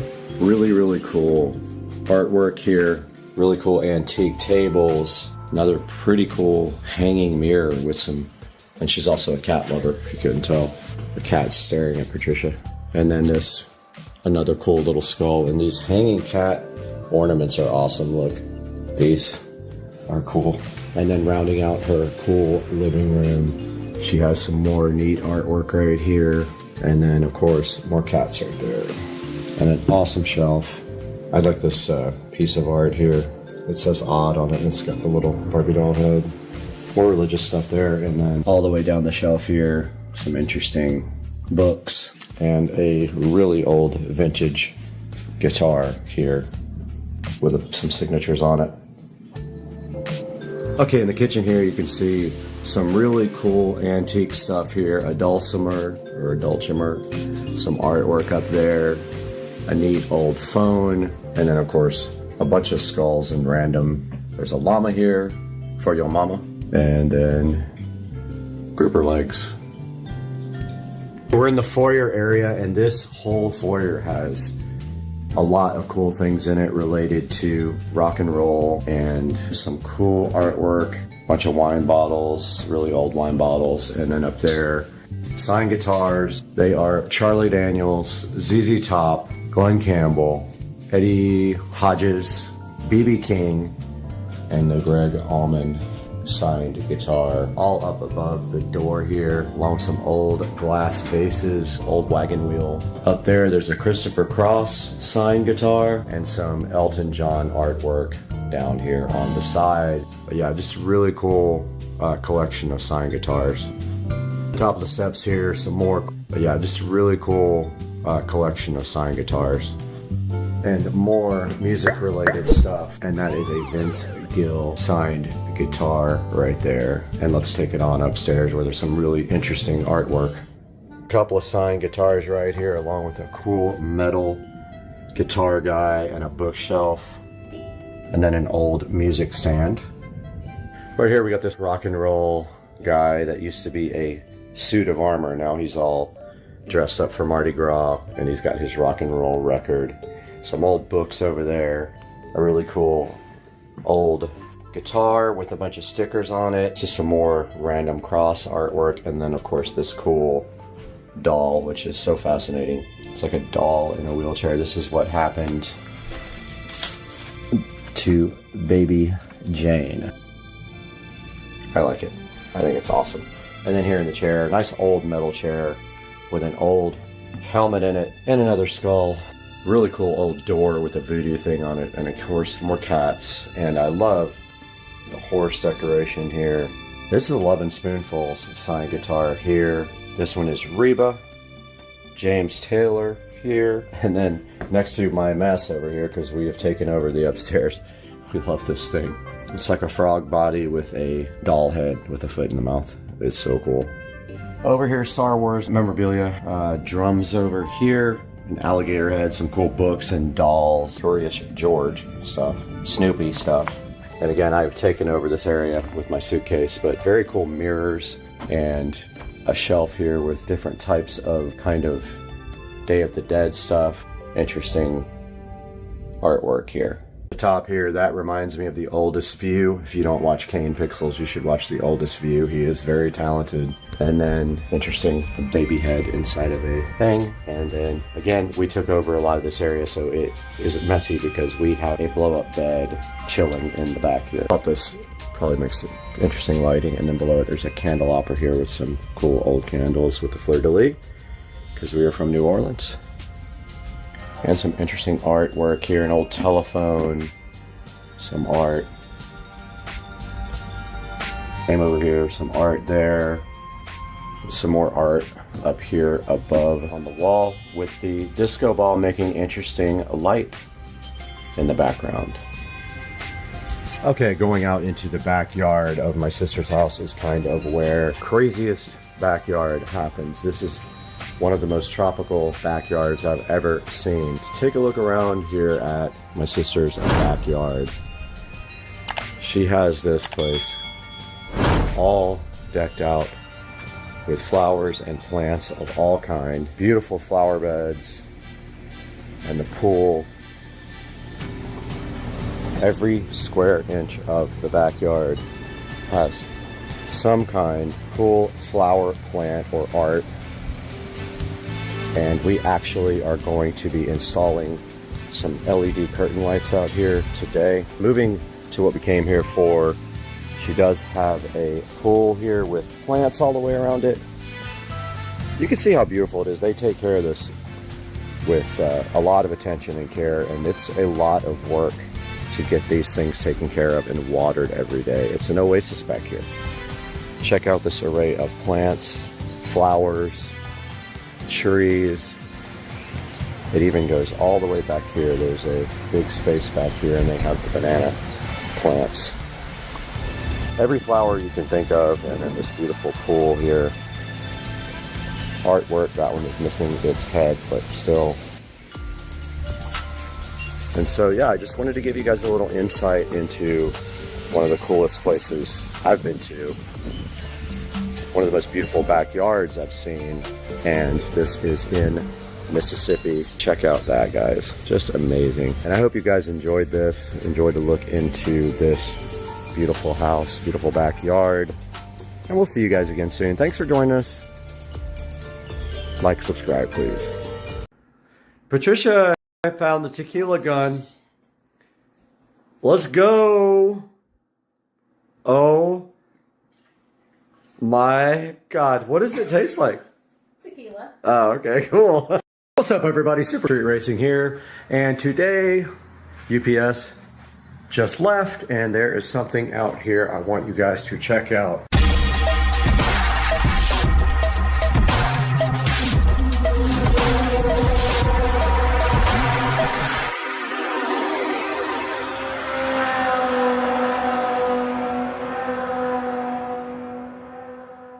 Guys, welcome back to the channel, and today there is a couple of awesome boxes here. Don't make fun of my socks, it's cold and I have hardwood floors, but let's take a look at what's in these boxes. What do you guys think? I mean, I'm so hyped for this. I looked forever for exactly something that I wanted, and I found it and literally ordered it yesterday, and it is here now. And oh, you know what that is. That is the special wheel condom. And underneath that wheel condom, we have, oh man, these are freaking beautiful. Look at the wheels, guys. I am so hyped for these wheels. Look at this. Check out these wheels, guys. We got the little SS center cap, which I really want to turn black. I'll probably end up doing that black, filling that in with the wheelbase marker or whatever, but check this out. So these are 14-inch wheels for the Club Car Precedent, and They look just like some of the wheels for some of the cars, which I used to own, so I'm really, really stoked about this. These things look amazing, and the reason I love these is because the new ones all have bolts, silver bolts all the way around, and this is a clean look that's going to look absolutely sick on the golf cart, and I am so hyped. There also should be black lug nuts in one of these packages. I'm not going to go ahead and open up the other packages yet, but at the moment I am looking for tires for these, so as soon as I can find some tires, I think I found some, then the guy will also mount them pretty cheap, so we're going to be heading out to do that, maybe with Joe. Joe will give us a ride. But yeah, I just wanted to give you guys a little update and let you check out the new wheels that I got. Get you a closer look here. Look at these guys. Things are so awesome. Really, really nice quality wheels and perfect for a black golf cart if I do get the golf cart to be converted to black somehow. I'm still working on what I'm going to do with that, if I'm going to get the body painted or wrapped or whatever. But stay tuned, guys. These are the new wheels and I am super hyped about it. Alright guys, I just ordered a VIP carbon fiber dash kit for the Precedent, and I'm about to order the little bezel right here that goes across it in carbon fiber as well. But that is the kit, VIP dash kit here. If we click on it here, it actually has a hole here for a gauge style marine radio. However, I think I'm going to try a tablet on mine and mount it right here over this hole. If that doesn't work out, I will get the marine style, but I really want to do a tablet, like an 8 or a 10-inch tablet on this. I think it would look awesome. But there's a good look at that. And then next I'm going to be ordering the little bezel cover for the dash to match the carbon fiber dash kit for the Club Car Precedent. All right, I know this is confusing because that looks like wood, but this is the carbon fiber dash trim that goes over the top of the dash to round out the carbon fiber dash kit. Hopefully it works out good. The reviews are mixed, so we are going to see. But another place has it, but I already have a credit in Amazon. I'll put a picture of the other place on eBay that has it up on the screen so you know exactly what that looks like. But yeah, I just ordered the dash kit for the marine style bezel gauges, and now I'm going to get the, I think I might even have it up here. Let's see. Oh, we can look at it. Club Car Precedent,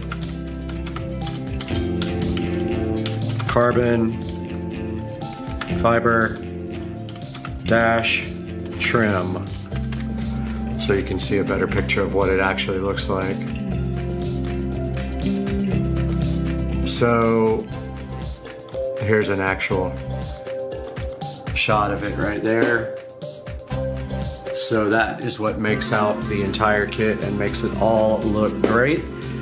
Guys, just wanted to give a huge shout out to ST Wheels, who were awesome in this transaction, and I didn't want to leave them behind. I'm going to put a link in the description to ST Wheels on Facebook.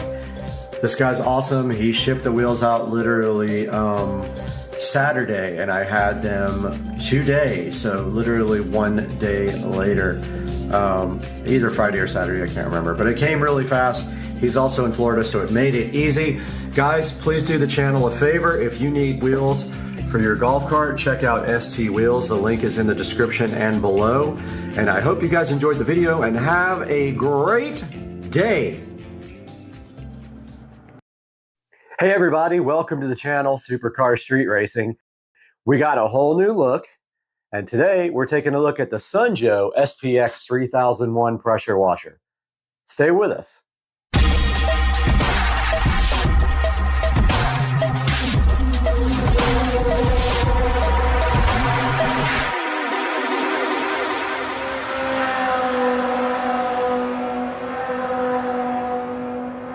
Welcome back to the channel, and today we have the Sunjoe SPX 3001 electric pressure washer. Now this is a follow-up to the Sunjoe SPX 3000 and did replace that unit. This went on sale for Cyber Monday, and I decided to go ahead and pull the trigger and get this awesome pressure washer after reading all the reviews. Now, some of the things we can look at on this pressure washer, some of the features here in the listing, it says that it has a powerful 14.5 amp, 1800 watt motor that can generate up to 2030 PSI or 1.76 gallons per minute for maximum cleaning power. It does have a built-in onboard hose reel, which I thought was awesome. It's a total stop system, which means it automatically shuts off the pump when the trigger is not engaged. It saves energy and prolongs the pump life, and the hose diameter is 1/4 inch. It does have a detergent tank, which you can't readily see on this picture, but it is built in there. And it has a max rating per the CSA test standards and a maximum internal pressure of 2030 PSI. Under typical load, though, the working pressure is going to be about 1450 PSI. And it has a Sunjo warranty that is clearly marked on the box as 2 years. And I've heard good things about the warranty from Sunjo from people doing reviews on Amazon. So the Sunjo SPX 3001 is right here, and we're going to take a look at it now as we unbox it. Hey guys, welcome back to Supercar Street Racing. And right here today we have the Sunjo SPX 3001 pressure washer. Still fresh in the box, has not been opened up at all. We're going to take a look at this, and we've got our tablet here so we can get some close-up video for you guys.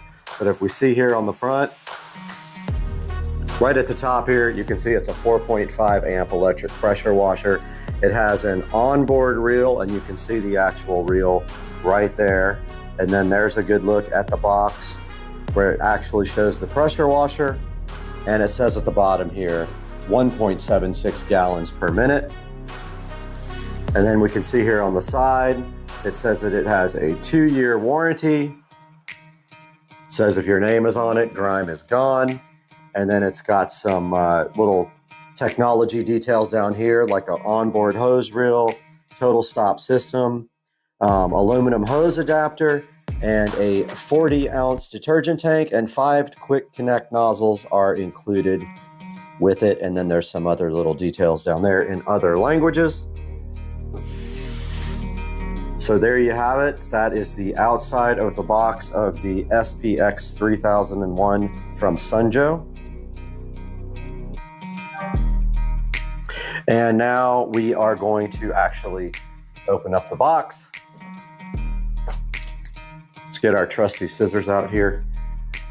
Get this box all opened up. Very well packaged, very well sealed.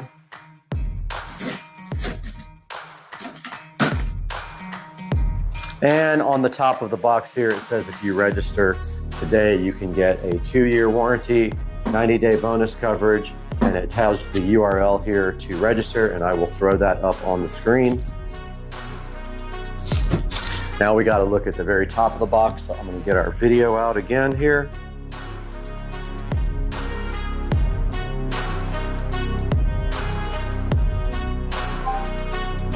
Here we are on the top of the box of the Sunjo.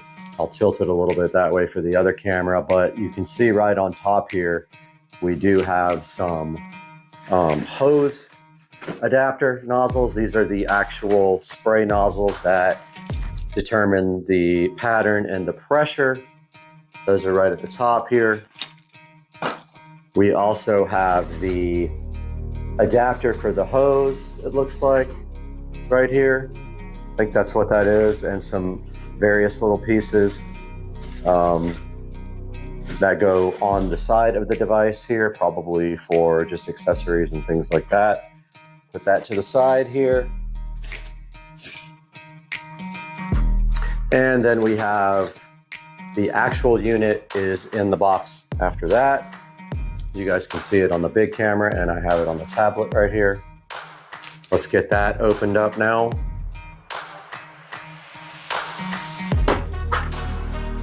So here we are opening the top, and there's a little cardboard separator in the top. And directly after that, we have the Sunjoe actual pressure washer. So I'm gonna put this down on the ground here to get out the device. Now this is pretty heavy. So yeah, you're probably gonna struggle a little bit, just like I did.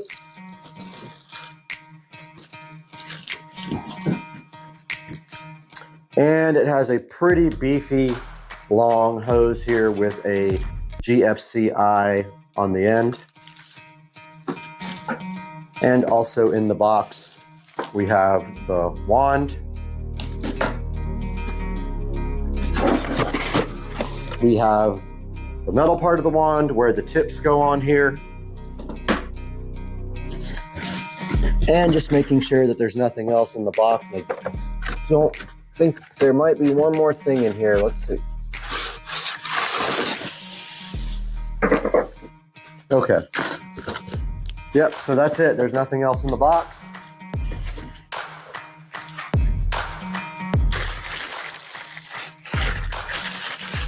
Covered in plastic here.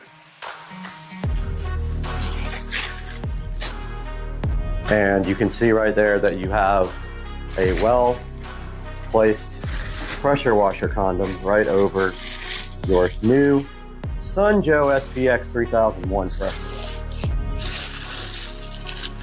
Inside the bag, also your instruction manual.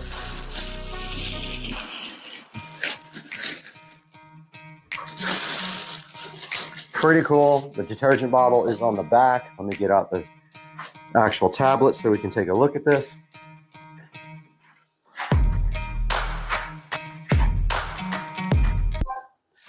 All right, here we have the Sunjoe pressure washer. Good look up at close up of it. And the hose reel here. And the other side, which has your switches. And I believe a flow rate. I'm not sure, we'll have to look at the instructions.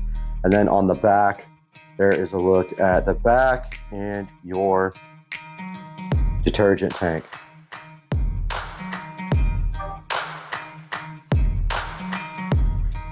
There is a little label on the front that says read before use, the hose must be connected and water turned on before you operate your unit. That is true, you can burn the pump up. So you need to put the hose on and turn the water on before you start this guy up. Now inside of the Sunjoe manual package, there is a thing to register your Sunjoe to get your warranty. And you can upgrade your warranty coverage here. And then here is the phone number on the front as well as the manual. And so there is a good look at the Sunjoe right out of the box. Now let's take a look at the wand. Let's unbox this wand.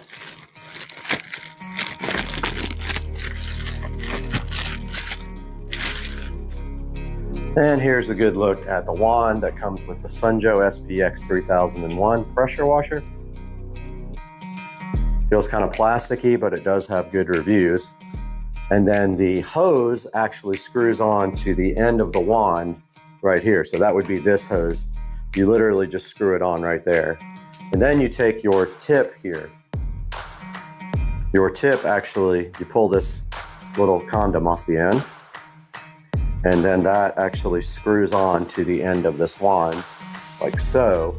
And then your different pressure nozzles actually go here. They're the quick connects there. But I actually have a surface cleaner for this as well. So what you do is get any of your different tips, and there will be a mark on the end of the tip to show you exactly what the degree is. Like one of these says soap, this says 40 degrees. There is a 0 degree, a 15 degree, a 25 degree, a 40 degree, and a soap. And this is what your nozzles look like that go on the end of this wand. And to get them on the wand, you simply push them on like that. You just literally push them on. And then to get them off, you pull back. And it looks like they fly off and go out of camera. So when you take them off, go ahead and put your hand on there so they don't fly off like they did with me. But yeah, to get this on the end of the wand itself, you remove this white thing and it literally screws right onto the end there. So that is a look at the Sunjoe electric pressure washer right out of the box with this nifty hose reel. And also have these little accessories that came with it. Not sure what these are yet. I haven't gotten into the manual. But these look like they go onto the actual device somewhere to store the hose and things like that. So we will break into that next. And it looks like this might be where you actually put the hose. So I don't see that yet, but here it is. So that goes right here at the bottom.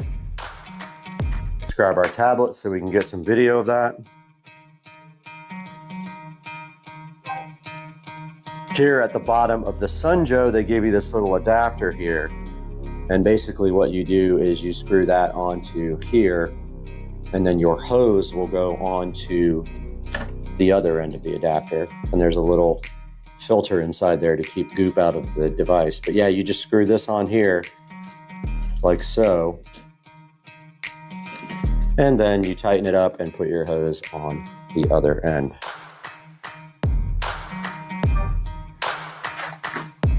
Next, we'll be taking a look at assembling the rest of this unit. Now that we've unboxed the Sunjoe SPX 3001, let's take a look at how you assemble this device. Okay, welcome back to the channel. And now we're looking at the assembly of this device. Now this comes with a hose reel holder right here. So this is the hose reel holder. Let's get some video on our tablet. Here is the included hose reel adapter, and it looks like you just put it just like this. So basically it slides. If you're facing the unit, it's the left side. It slides right onto that, and then in the back side here, you actually put a screw. It comes with two included screws. So let's go ahead and get a screw into the back side of this hose reel holder now. So right on the back side here, you just put a screw into it like this. Pretty simple. Screw goes in pretty easy.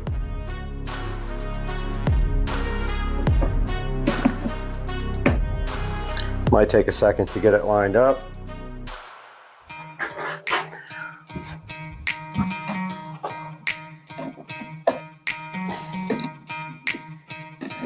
Just go ahead and drive that screw all the way in. That's the first step of the assembly. Now the second step is the spray wand protector, and it looks like it goes down here on the side. There are two little marks, little like square holes. Well, they're not holes, they're squares, but they are on, if you're facing the unit, it is the left side down at the bottom. And let's go ahead and get some video of that now. Here is the spray wand protector, and it just goes into the side of the device like so. And then you are supposed to put a screw into that. So if you look at the manual here, it says that you put your screwdriver through the hole at the bottom here, and then you put your screw in right there. I know it's kind of difficult to see with this tablet, but there it is. Let's do that now.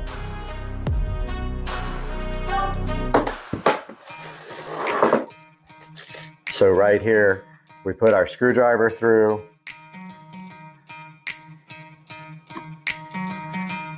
Well, it looks like you can't actually put the screw through the hole in the front, so you actually put your screwdriver through there, then put the screw on the end of the screwdriver. And then you can, well, okay, so it's not that easy. And it's hard to actually line up, but I think I got it. Yeah, they don't make that part easy, but it does go eventually.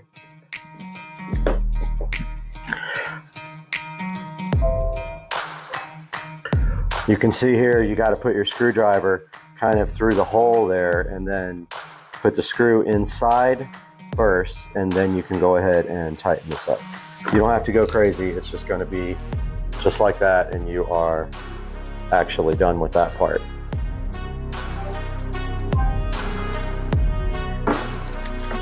Now, it says for the next part of the assembly, you want to fit the stainless steel lance into the trigger gun and rotate the collar until the two parts are completely locked. So the stainless steel lance is actually right here. And you have to take off this end cap. You can just screw it off right here. Okay. Now it says, rotate the collar until the two parts are completely locked. So here's your gun here. And you literally just screw this in like so. There is an O-ring inside there.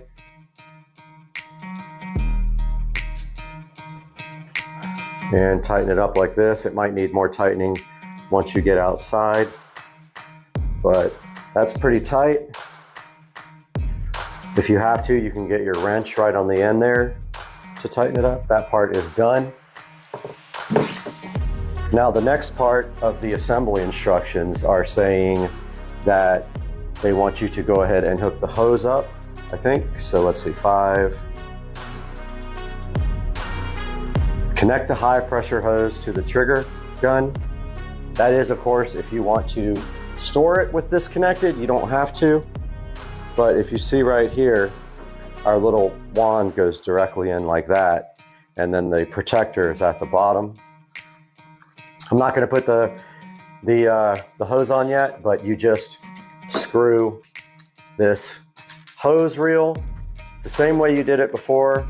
You screw the hose reel to the bottom of the gun, the wand. And that's how it stores the wand, which is pretty nifty, or you can store it backwards like that. Either way, does the same thing.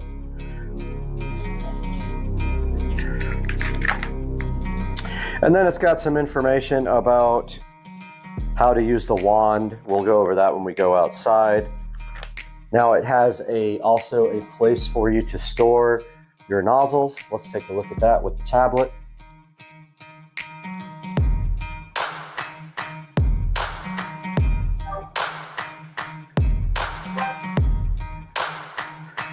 So some of that might not have gotten recorded with the tablet, it looks like, but first you take your nozzles here, and I'm trying to figure out how they actually, yeah, they just clip right on like that. And it's a good storage spot for your nozzles.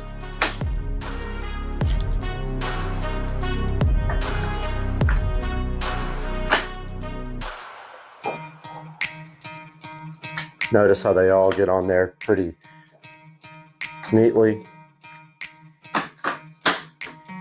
Yeah, and basically you are ready now to move outside and start pressure washing once you put the wand on.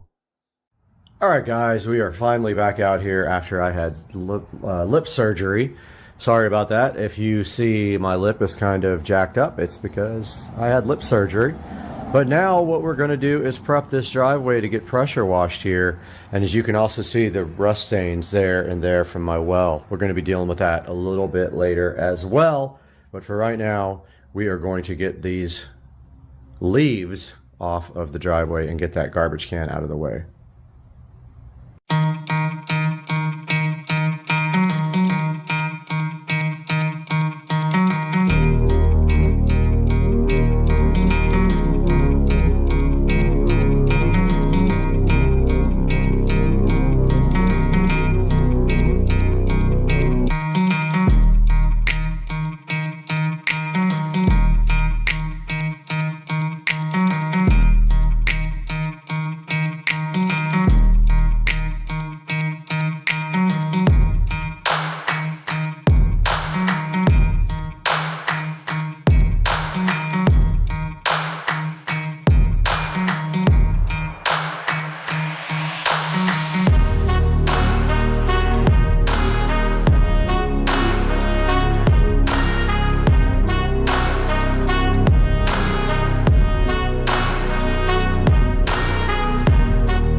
Alright, now that we got the driveway all blown off, we're just finishing the setup of the pressure washer.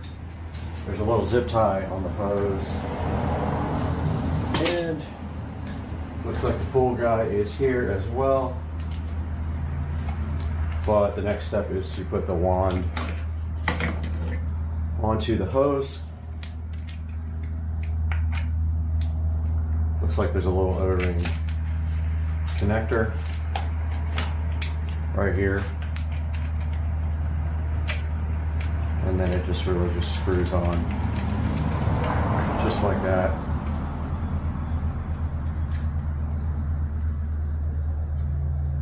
And that is that. Got a little tag here.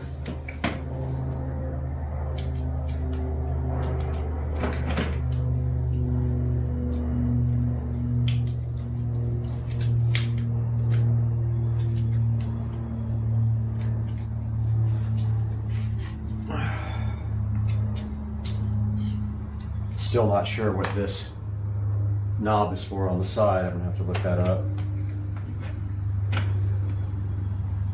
All right, that part's done. I'm gonna break out the manual.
So the first thing is this pressure washer will not work well with a surface cleaner. And that means everything will take 10 times as long. So I'm going to grab the gas pressure washer from the neighbor's house and give that a shot.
All right, over here at Rich's, gonna get his done.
Hey guys, so we just spent about 3 hours with both pressure washers.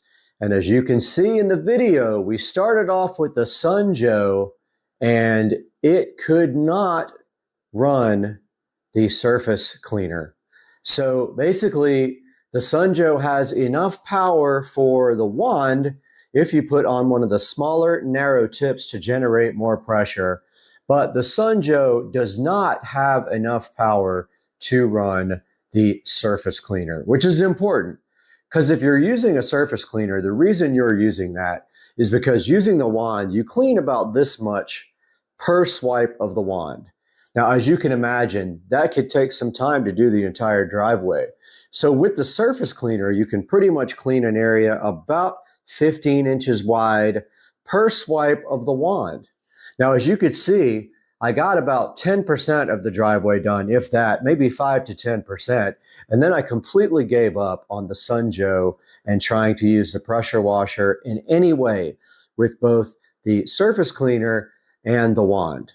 Now we switched to a Ryobi gas pressure washer that came from Lowe's. And I can't give you that model number because it is discontinued. Basically, this is what it boils down to. In the battle of pressure washers between electric and gas, the gas pressure washer is always going to win. Will the Sunjoe be okay for normal day-to-day uses? Can you pressure wash your deck? Can you pressure wash your bulkhead? Yes, you can do that. However, the pressure is barely adequate for the wand with a high pressure tip with a narrow angle. It will not run a rotary pressure washer tool. I'm returning the Sunjoe. As you can see right here on the screen, you'll see me clicking the return button now because it just doesn't work for me. I have a lot of area out here that needs to be pressure washed, and I can't use the wand. It would take me days to get all that done. Guys, I hope you enjoyed the video. If you have any questions, go ahead and drop them down in the comments section. Please like and subscribe as always, and we'll see you next time.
Here's that watch peel satisfaction with a red candle and a blue pill. The peel sat on the new watch with the pill and the candle. That peel sat.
All right, just taking gator bites. What's the secret? Don't let the gator eat you first. What, did you actually catch these gators? Yeah. Right in your backyard. Let's go. Welcome back to the Supercar Street Racing Garage. Right here we got my 2023 Tesla Model S Plaid, and right over here my 2014 Club Car Precedent. And today we have been blessed by Shine Armor again, who as our sponsor has provided us with this nano glass coating. We're going to be taking a look at that and how to apply it on the 2023 Tesla Model S Plaid, so stay with us.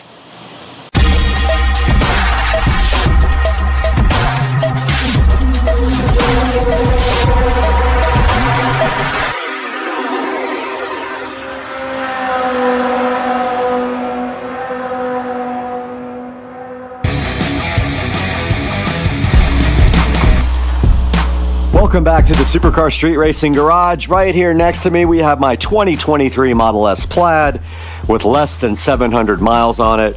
Over here on this side we have my Club Car Precedent golf cart. This is a 2014 Club Car Precedent that was completely remodeled.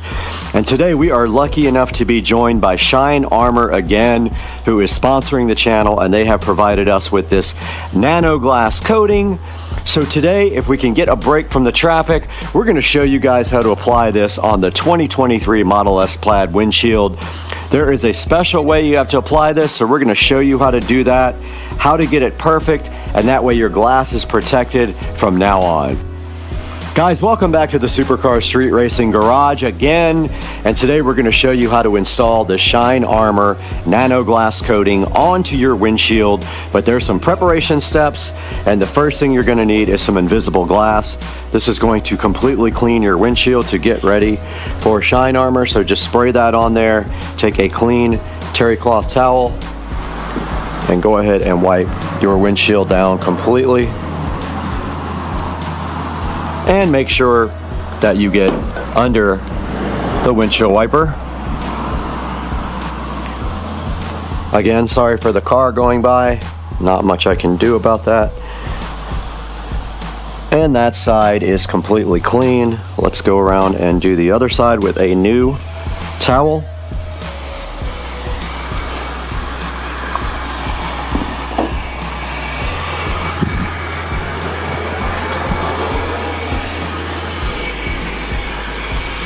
And all we're doing right here is spraying our invisible glass on with one side of the towel, wiping down completely to get all the dirt off, and then flip the towel over to the dry side and go ahead and buff out that invisible glass from your windshield.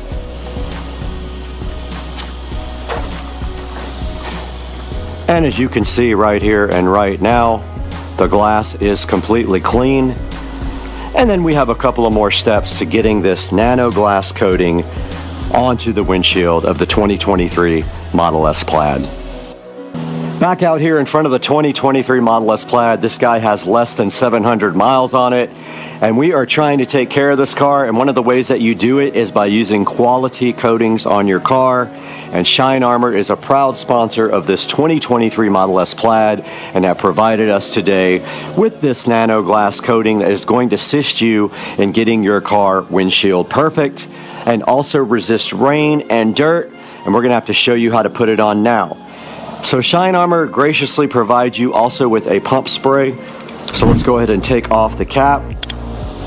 And there is foil inside there, and we will put their pump spray in there, and then we are ready to start on the next step.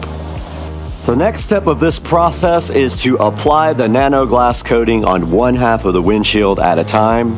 And so we're going to start over here and just spray on the nano glass coating like so to half of the windshield.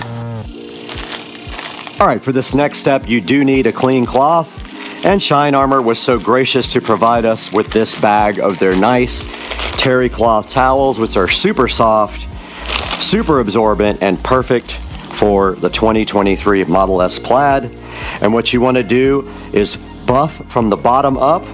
So you start at the very bottom of the windshield and buff it until you work the haze out. Don't forget to get under your windshield wipers, just like this, and buff it very firmly. Flip your towel over. Make sure you get the whole entire windshield and get all of the haze out.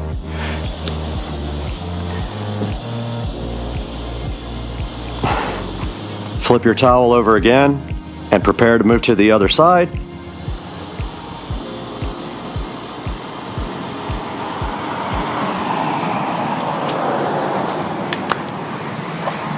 And do the same thing here.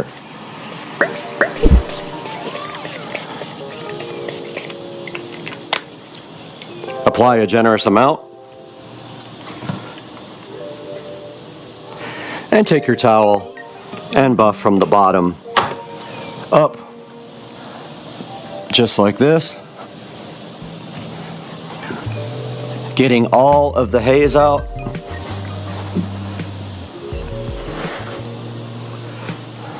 Flip your towel over if you need to,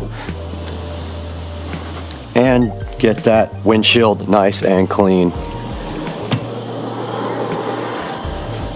Just like that. And we're ready for the next step, guys. All right, guys, for your final step here, now you're gonna take your one last clean terry cloth towel and you're gonna buff out that windshield one more time. Don't forget to get under your windshield wipers. And move to the other side. Flip the towel over.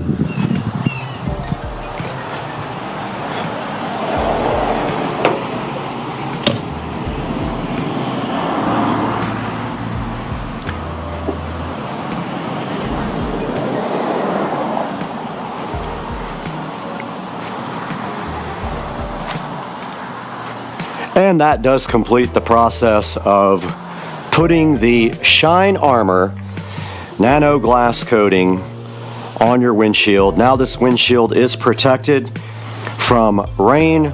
Water will flow off of it easier. It's protected from dirt. It'll be easier to clean the next time. And you guys need to get this for your car because Shine Armor is a proud sponsor of this 2023 Tesla Model S Plaid. And they would love it, and I would love it if you would go buy from our affiliate link. It would help us out greatly, and you guys would love this for your car. So check out Shine Armor Nano Glass Coating, and now we're gonna take it into the 4K production studio and take a closer look at this online. Welcome back to the beautiful 4K production studio here at Supercar Street Racing, where we take some time out of our day every day to show you amazing products. And we are super proud to be sponsored by Shine Armor. Now, Shine Armor makes so many great products for your car and other vehicles, and right now we have their website open. There's a number of things for the outside of your vehicle. Shine Armor did ask me if I wanted to try their nano glass coating, and we're taking a look at that right here. It is $20.95. And when we click on the nano glass coating, we can see here that it is a coating for your windshield that basically protects it from rain and dirt and makes it easier to clean. It says right here it's perfect for owners seeking window protection and enhancement. It says that like car windows are currently and always exposed to road grime and water, and so putting this coating on your window will make it so much easier for you to deal with. It says that right here it has a hydrophobic coating that reduces dirt and dust accumulating on your windshield. All you have to do is just apply it on there and buff it off. It says right here, you just put it on the windshield and buff it off, and that is literally all you have to do. And you saw how I did it out in the garage on the 2023 Model S Plaid. Once you have this coating on your windshield, you can see here, right here and right now, that it gives you long-lasting durability and protection. You can use it on your cars, your trucks, your boats, your planes, your shower glass door, anything glass. I'll probably throw it out there on the golf cart, even though it is a plastic windshield. I want to see how it does. Even though it barely gets wet ever, it does get dirty. And right here it's showing you how to transform the way you care for your car with their nano glass coating. It's a game changer. It revolutionizes the way that you care for your windows. It is a much better thing than just Rain-X. It says with its innovative formula and exceptional features that it stands out from all the competition. We will be giving you a little review here in a few months when we actually get to use it more, but we do have it on the windshield right now outside my garage. And it says that you can use this stuff for 6 to 12 months, and in my case it might be 6 to 12 years because I hardly drive the car. And it creates an ultra thin, super hydrophobic layer that repels dirt, water, and other contaminants, as everything will just then roll right off your vehicle. It will keep your window free from streaks and water spots, and a protective barrier safeguards your windows from scratches and damage. It also says if you like this, there's some other products you can check out. We do have their interior cleaning product that we're going to be checking out soon, and I actually want to try this on Dukes of Duval's golf cart when we do the detail. So going back to their home screen here, and here you can see all of their products shown, and we would love it so much if you would order through our links. It would help us out greatly, and Shine Armor is a proud sponsor of us, and that will keep them sponsoring us if you buy their products through the Supercar Street Racing links provided in the description. Guys, it's so good to have you on the channel. We love your support. We appreciate everything you do, and the thumbs up and the subscribe button are a must here. So really appreciate it when you can do that for us. And we will see you next time on the channel, hopefully very soon, on Supercar Street Racing. Peace out.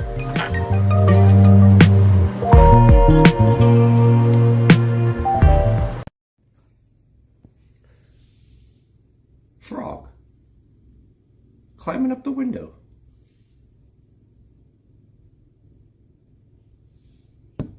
Oh, bye-bye, frog. Didn't mean to scare you to death.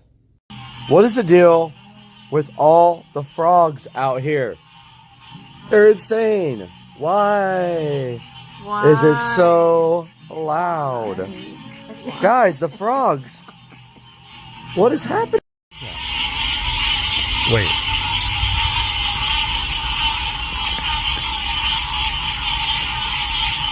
Hang on, I gotta zoom in. Where'd it go? Hey, what is that? I see that? What is that? Hold on. You see this? Why is it circling our house? I have no idea. What the hell is that? Look at that. Oh my goodness. What is it?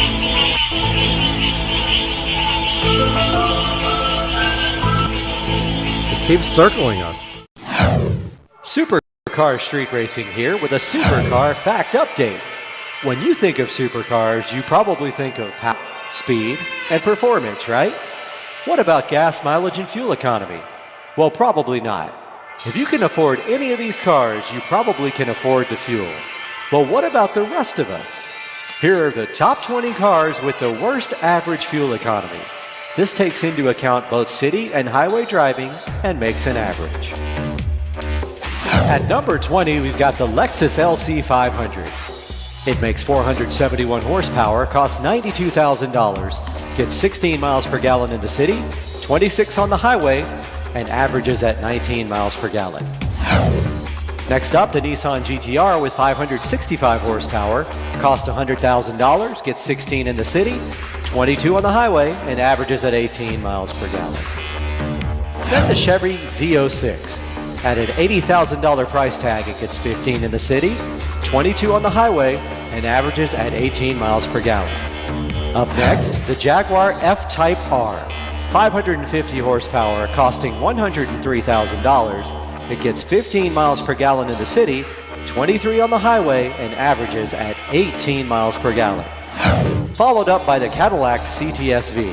It's a 640 horsepower V8, costs $86,000, gets 14 in the city, 21 on the highway, and a 17 mile per gallon average. Right after that, we've got the BMW M6 with its twin turbocharged V8, making 560 horsepower. It costs $120,000, gets 15 in the city, 22 on the highway, and averages in at 17 miles per gallon. Next up, the Audi R8 Spider. It has a 5.2-liter V10, all-wheel drive, 540 horsepower machine. Costs $177,100, gets 14 in the city, 22 on the highway, and averages in at 17 miles per gallon. Right after that, the Aston Martin Vanquish S. With its 6-liter V12, it makes 603 horsepower, costing a whopping $300,000, gets 13 in the city, 21 on the highway, and a 16 mile per gallon overall average. And up after that, the old reliable. Sitting in the garage now, the Mercedes AMG SL65. It has 621 horsepower.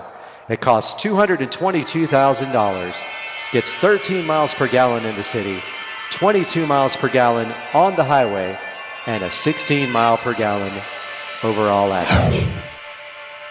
Next up, the Gran Turismo Maserati convertible. With its V8 rear-wheel drive 4.7-liter engine, it makes 454 horsepower, costs $150,000, gets 13 in the city, 20 on the highway, and an average of 15 miles per gallon. The Rolls-Royce Wraith is up next. With its twin-turbocharged V12, it makes 624 horsepower, costs $320,000, gets 12 in the city, 19 on the highway, and a 14 mile per gallon average. Up next, the Bentley Continental Supersport. 700 horsepower, $300,000, and gets 12 miles per gallon in the city, 20 on the highway, which averages out to 14 miles per gallon. Then you've got the Ford GT with its all-new twin-turbocharged V6. It makes 647 horsepower, costs $450,000, gets 11 in the city, 18 on the highway, averaging 14 miles per gallon. The Dodge Viper's up next, 645 horsepower from its 8.4-liter V10. It costs $90,495, gets 12 miles per gallon in the city, 19 on the highway, which averages to 14 miles per gallon. Now we've got the Bugatti Huayra. Its 6-liter twin-turbocharged V12, which it shares with the SL65 AMG in some ways, makes 700 horsepower. Its price tag? $1.4 million. It gets 11 miles per gallon in the city, 17 on the highway, averaging 13 miles per gallon. Up next, the Ferrari 812 Superfast. With its 6.5-liter V12 making 789 horsepower, it costs $335,000, gets 12 in the city, 16 on the highway, averaging 13 miles per gallon. Follow that by the Koenigsegg Agera RS. It has a twin-turbocharged V8 making 1,160 horsepower, costs $2 million, gets 11 in the city, 18 on the highway with a 13 average. Next up, the Jeep Grand Cherokee Trackhawk.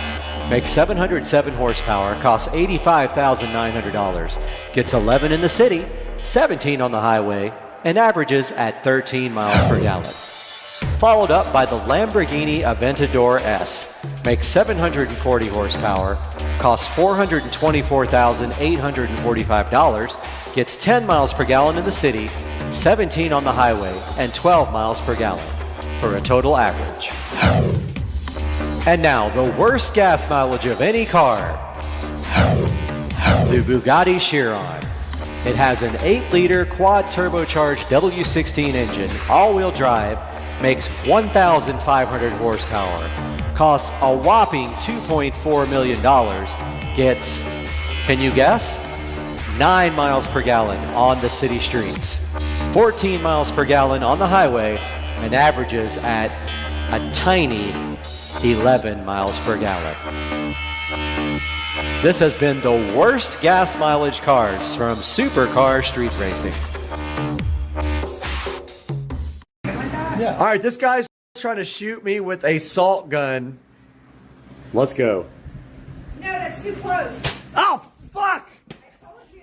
Shit, that hurt. What are you doing?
Right, the IKEA fairy did come.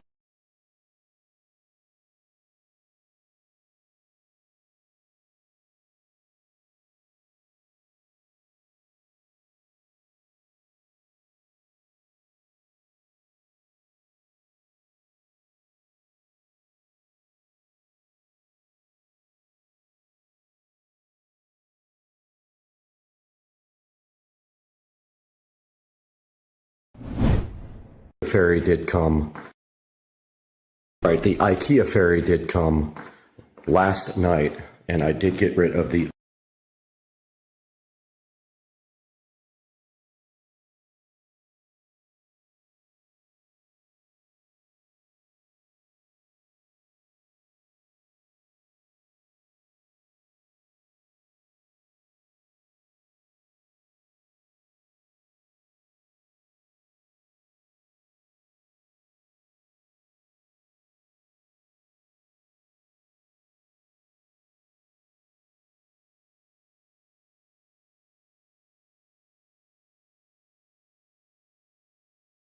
Right, the IKEA fairy did come last night, and I did get rid of the old couches. So our mission today is pretty simple. We are going to unbox all this IKEA stuff and set up my new furniture.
did get everything unpackaged,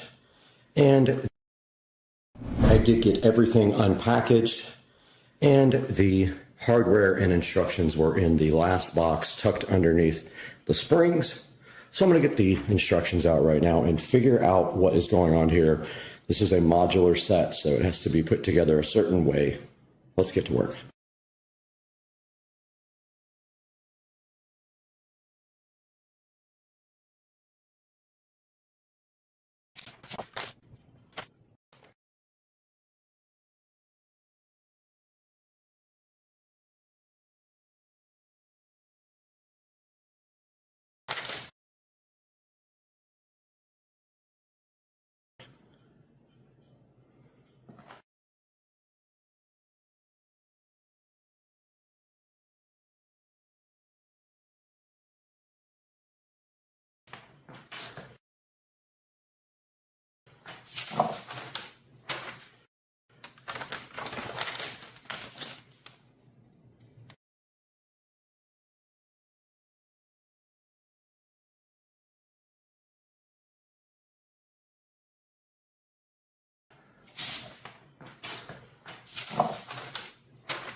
I did get everything.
Okay, I had to take the ends.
Off of both of these.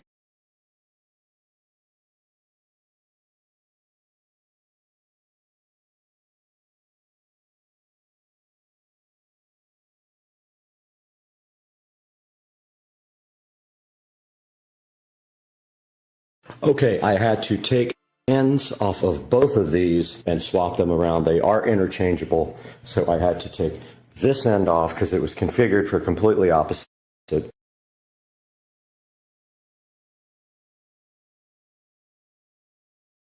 Move it over here and then take this end off and move it.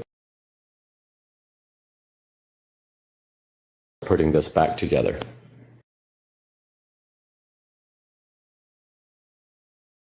Okay, I had to take the ends off of both of these.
Okay, this part of the project is done, and the couch.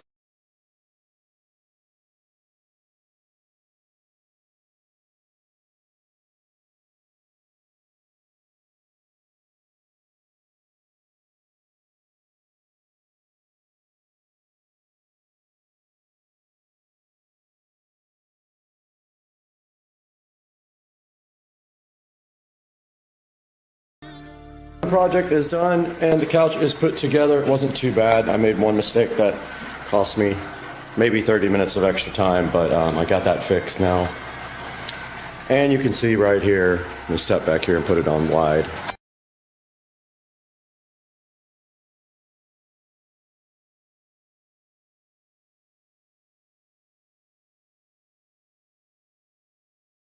A better shot at it, the modular couch. Remember, I had to move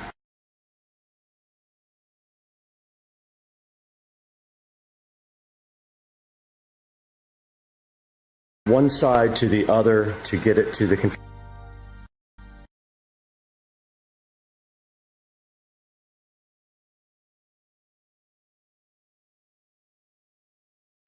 Small part over here on this side, so not too bad. I'll put a link in the description to the couch, and watch the video back if you need any help putting it together. We'll see you guys.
All right, we are back in the kitchen as the Roomba goes crazy in there.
Wasn't sure if we're going to hear a little bit more about that.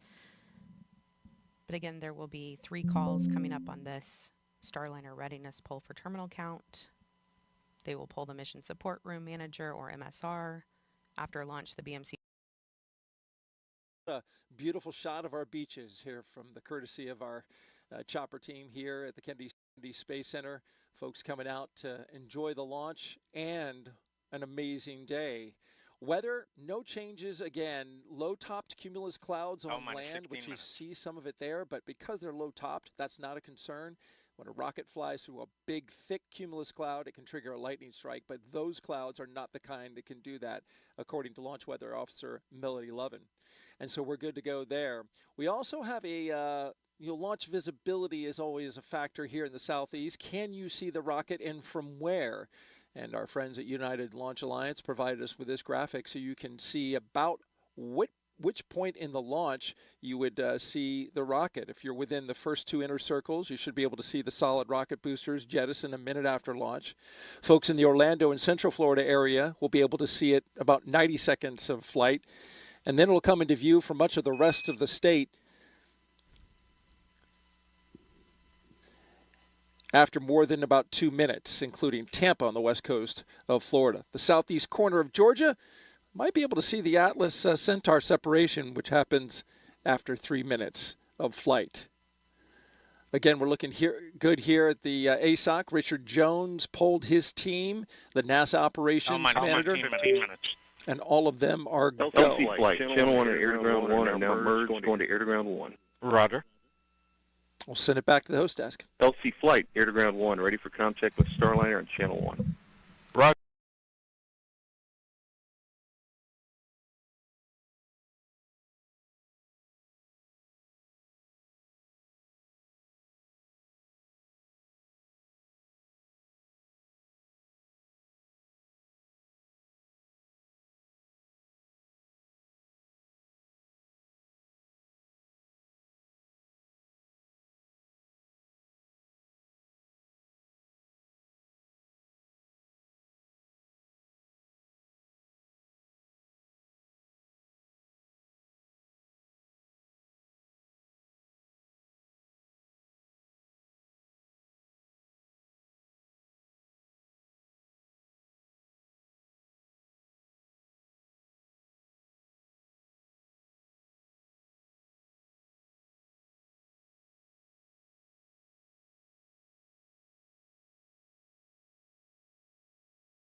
Houston, contact air to ground 1.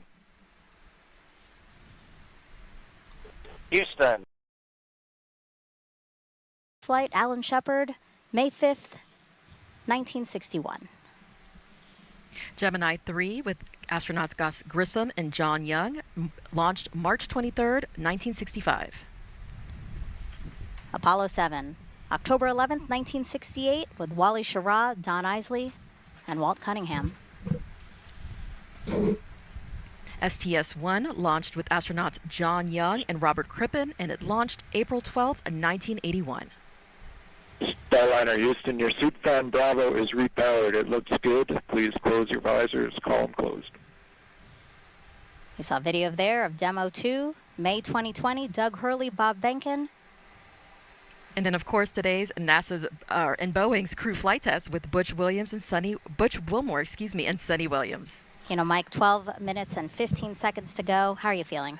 I am excited. I'm grateful to ULA and Boeing and NASA team that we are sharing this historic moment together. Go Starliner. Yeah, our hearts and well wishes are with Butch and Sonny as they make history testing what is poised to be the second commercial crew vehicle that is certified to ferry people to and from the International Space Station. So with 11 minutes and 46 seconds to go, let's send it back over to ULA's Dylan Rice and Boeing's Lauren Brennicke to walk us through the final moments of today's launch countdown. Let's do it, guys. Let's do it, Megan. We just heard the Starliner readiness poll is a go. We know the crew's visors are down now, so we are moving along smoothly into the final 11 minutes and 30 seconds of this countdown. This is an instantaneous launch window today, which means that we will launch when the orbital path for the ISS aligns with the Space Coast. Once we get into orbit, Starliner will be working to catch up with the space station, eventually reaching speeds of more than 17,500 miles per hour. It'll take about 25 hours or so to get there. And we are going to be watching here any minute. Minus 11 minutes. For the crew access arm. Control, so the crew access arm for launch. Roger. Right on cue.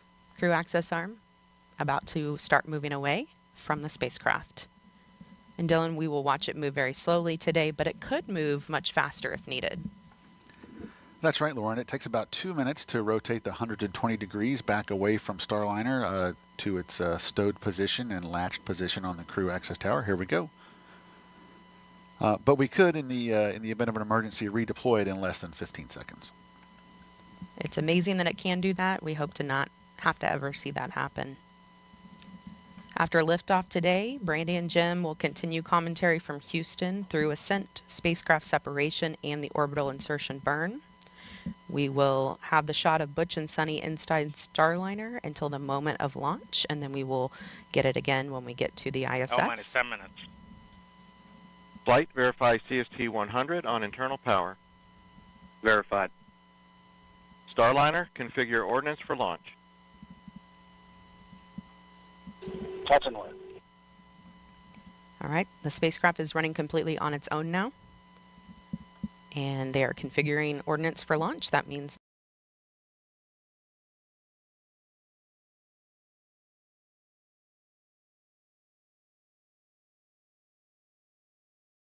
or could happen during ascent.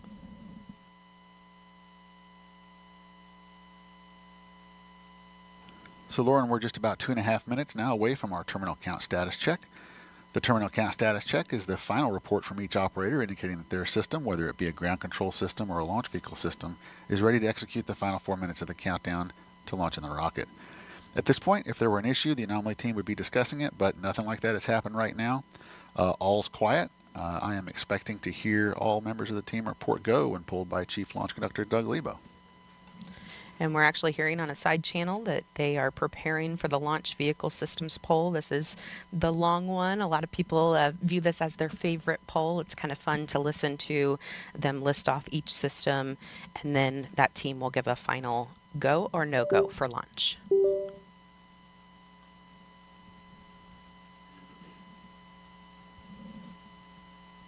And we will be able to watch cameras on the rocket today, and live telemetry feeding back will provide a real-time look at the spacecraft model when video isn't possible during the ascent as it moves through the dynamic phases.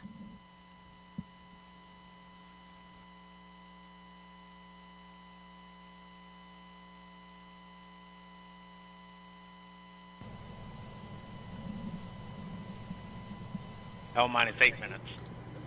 Ah, there we go. Under 8 all right. Before Butch and Sunny head back to a place they consider home. Now we can talk about the launch.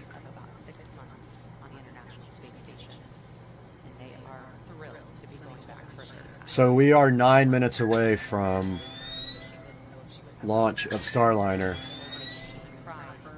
which has been delayed multiple times.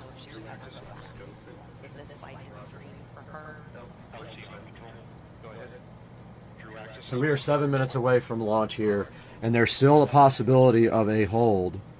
You don't know yet because it could still hold or scrub, but you can see Starliner at 7 minutes from launch. Let's see if they can get this thing off the ground finally. This is years and years of delays on Starliner, so this is huge if they can get this thing off the ground.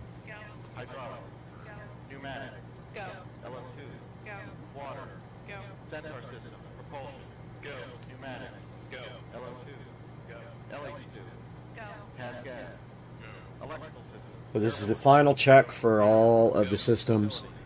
They all have to be in agreement that they're going to launch or they don't launch at all. This is huge for Boeing. They have had failure after failure on this, getting this thing into the sky. So let's see if they can fly today.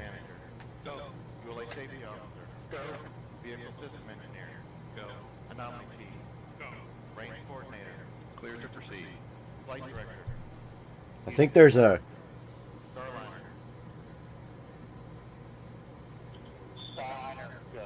all right, so everything's go. There, I think there's a built-in, well, there's a possible hold again as it counts down into the lower numbers.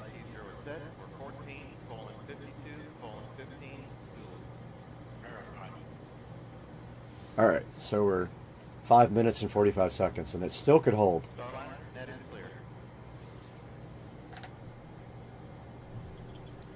There's no guarantee.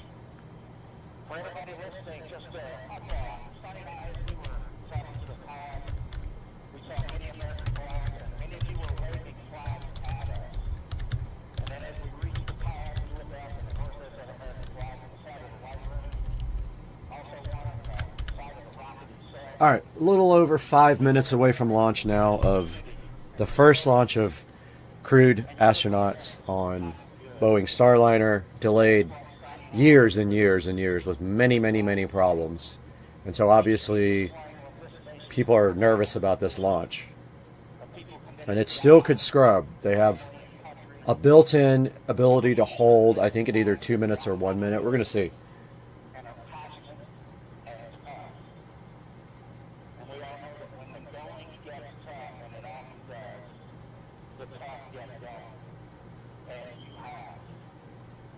So the astronauts are giving their little pep talk here before they get in the sky and launch, and I think it's pretty cool.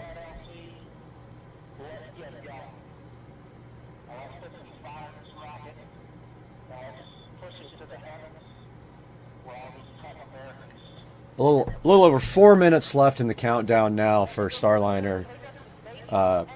First launch with crewed astronauts.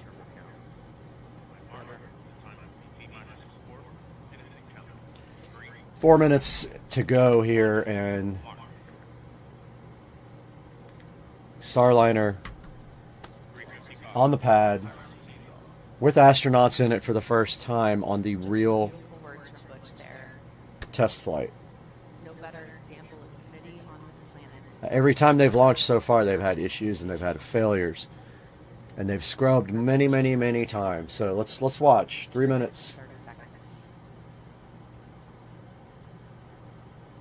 And if you notice underneath the capsule, there's like a ring almost. If you look at the very top where the capsule is, that is for aerodynamics. They figured out that helps with I think they said the shock waves over the bottom of the actual rocket when they are, I think, past the speed of sound. 3 minutes until liftoff here. Cape Kennedy there in the background.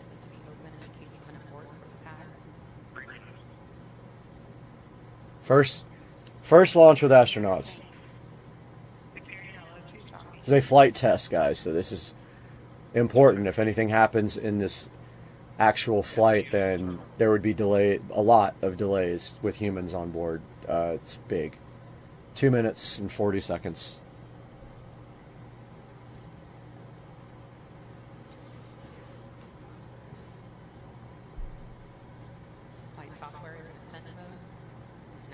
A little over 2 minutes here, and obviously everybody at NASA is nervous about this flight, and so is Boeing with the issues that they've had for being delayed 5 or 6 years, which is uncalled for. And meanwhile, the whole time, SpaceX was delivering astronauts to the space station, and Boeing even got like almost 3 times the money that SpaceX did to do the same exact job, and there was a lot of controversy about that as well. 1 minute, 57 seconds. And you see the old school Boeing spacecraft compared to SpaceX. They refuse to modernize, so still looks like the lunar lander from the 70s, you know? They refuse to make things modern. Well over a minute. They could still hold, I think, at 1 minute.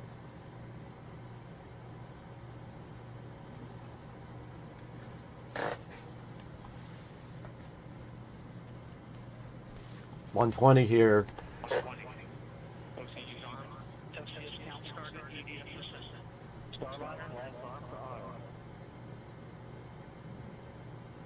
One minute here, they're going to either hold or launch. Let's see.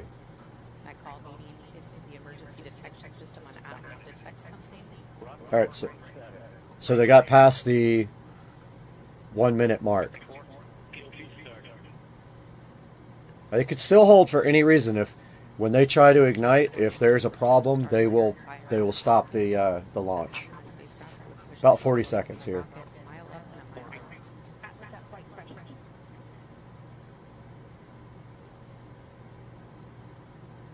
They can abort from the top. They can abort. 28 seconds here. Let's see if we can get Starliner in the sky finally after years of delays. 20 seconds. Looks like they are go. 10 seconds.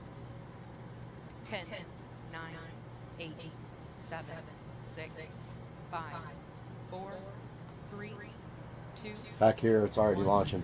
We're a little bit behind. And liftoff of Starliner Atlas V. Here are your 2 American heroes drawing a line to stars of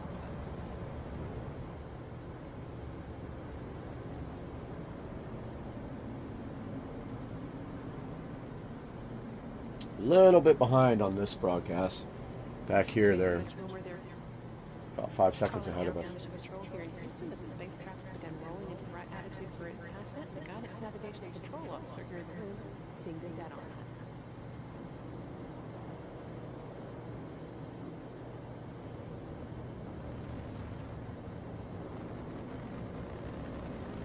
All right, go Starliner. About time.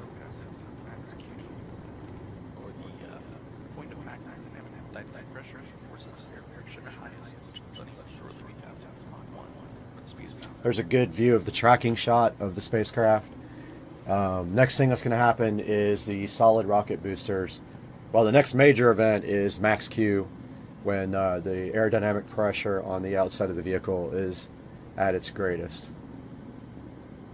There just looks like it's at max Q now. And then, of course, the solid rocket boosters will separate. Starliner now. Looking good. Speed and attitude increasing as expected. Coming up in less than 20 seconds, the solid rocket boosters will run out of fuel and burn out. I don't see the bottom. I don't see the actual graph moving here. I'm not understanding.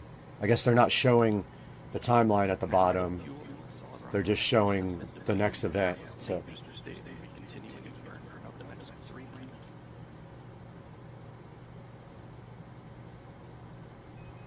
that's what happens when you don't use Starlink. That's what it looks like. That call, good handle from Capcom Joshua Kudrick, indicating that the crew now has the ability to initiate an abort manually if needed. All looking good so far. Now 2 minutes into... There goes the solid rocket booster. On the solid rocket booster's jettison at the 2 minute and 40 second mark.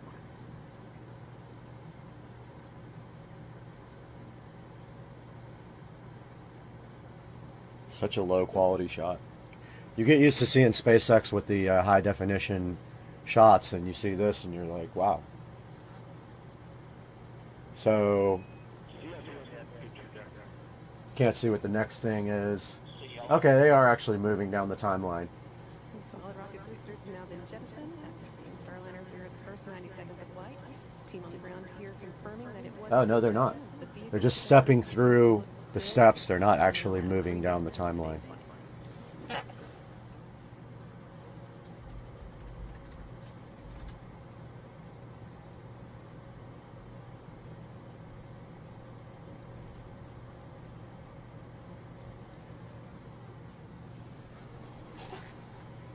All right, just waiting on MECO here, main engine cutoff, when the main engine is going to stop.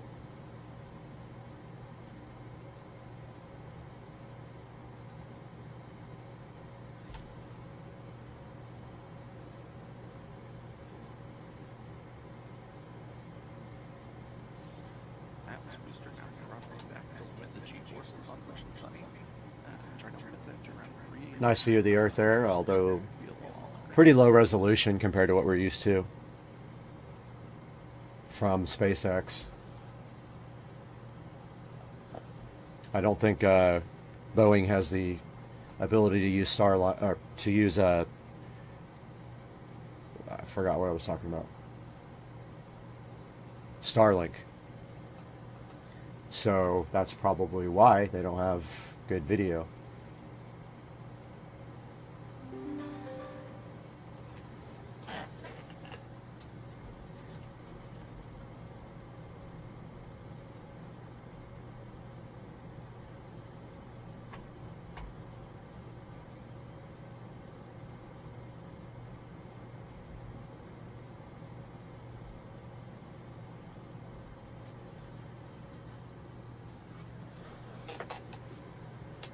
So far, so good for Starliner, as far as I can tell. No issues here. Shot from above the engine bells there, pretty cool. Just very, very, very low quality.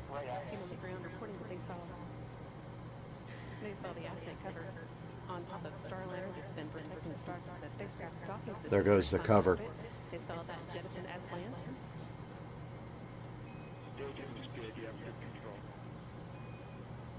And now the second stage is 2 booster engines have ignited to pushing the Starliner into space, fueled by liquid hydrogen and liquid. So she just said the Centaur engines have ignited to keep moving Starliner forward.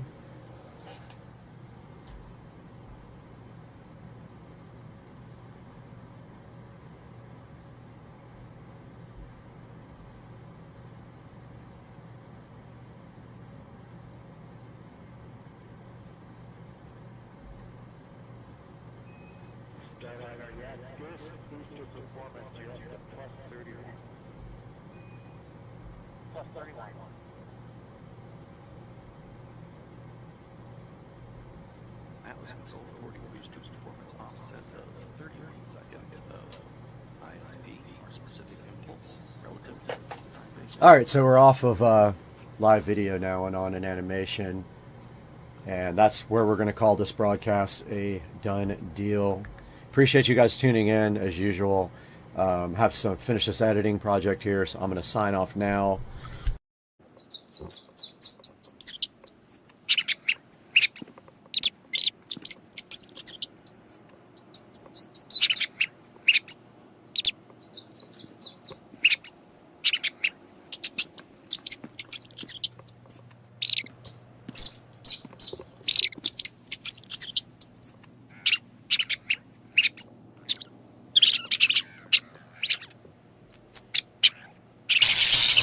Welcome back to the channel, and today we have this electronic rat killer we're going to be taking a look at, so hang in there on Supercar Street Racing.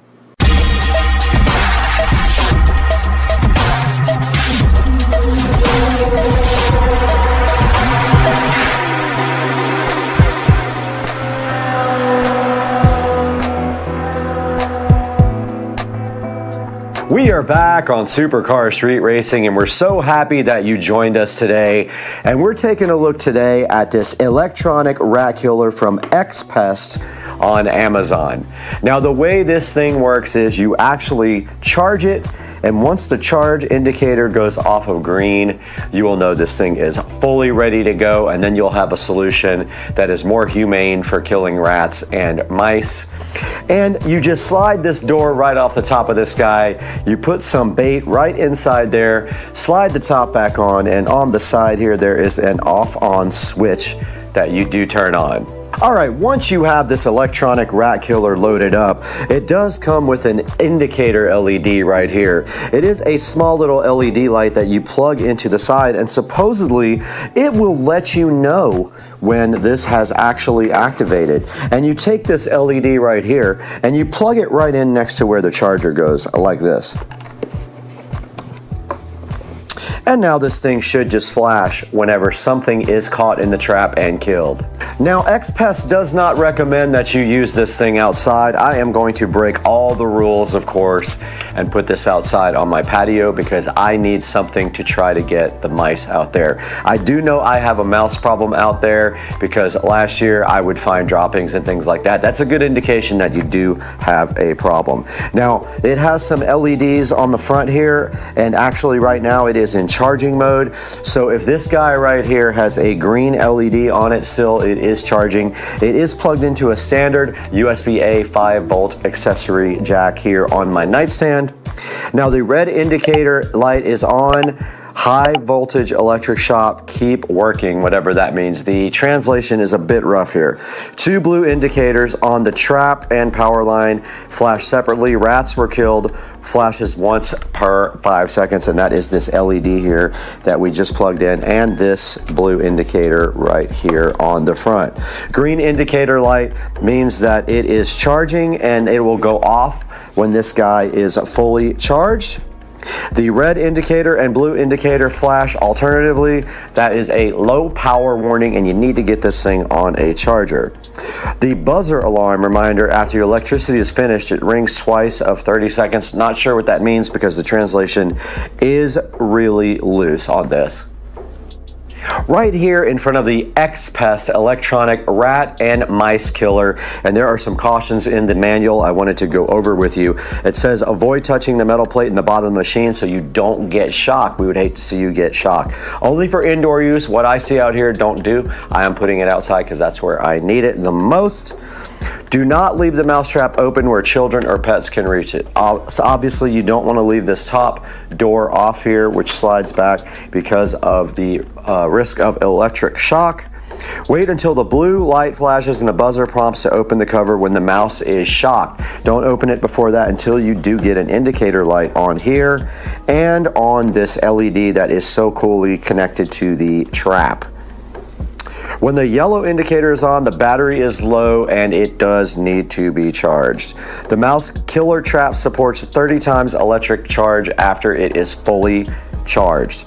And if the place where you put the trap is not convenient to see the indicator, plug it in the power cable with the LED indicator to remind you to clean up at the electrocuted mice in time, which is some very crazy translation. This has a 12-month free limited replacement warranty on it, and you can contact them if you have any more issues. Now this is a pretty simple thing to understand how it works. Basically, you put food on the bait slot inside, the scent attracts a rat or a mouse into the product. When they touch the metal plate, the high voltage inside will electrocute it. Compared with traditional cage and trap, the electronic is more efficient, safe, and hygienic, and it does not need to touch the dead animals and kills rats and mice safely. Okay, taking a closer look at the XPest electronic rat killer. Basically on this side here, it does have your power switch, which it is off now because it's charging. It has a high voltage indicator warning right here, some little instructions on how to operate it. It does have on the back a neat little door for them to go in, which they can't come back out of because it only goes one way right here. And it has a little charge thing on there, like a lightning cutout, which is pretty cool. And then on the side, it just does say electronic rat killer. And you have your connections here for both the LED indicator light and also the power connector, which is USB Type A and is charging this guy right now. Now that we've taken a closer look at the XPest rat killer, we're going to go outside, put some bait in it, set it up, and see if we can get any results overnight. We are outside of the Supercar Street Racing Studios and the compound, enjoying this beautiful day in Florida, and we do have this rat trap here, and I know for sure I have an issue in this corner with rats because I have seen droppings And this little LED indicator, really don't need it at this point. Basically it just glows when you catch something, so I'm gonna just put it on top right here. Now what should happen is after we turn on this guy, it should light up in red on the front LED. Let's see what happens when we turn it on. All right, we got 2 beeps. And so I'm assuming it's on. Let's see. I'm gonna try it again. All right, it lit up blue, then red. So I'm honestly just gonna leave it kind of like this. And hopefully they don't chew through the actual wiring. But that will keep the LED up here, facing up, that we will be able to see it next time. So I'm just gonna kind of leave it like that. And the rat does go through that hole right there. There's a little flap door that only goes one way.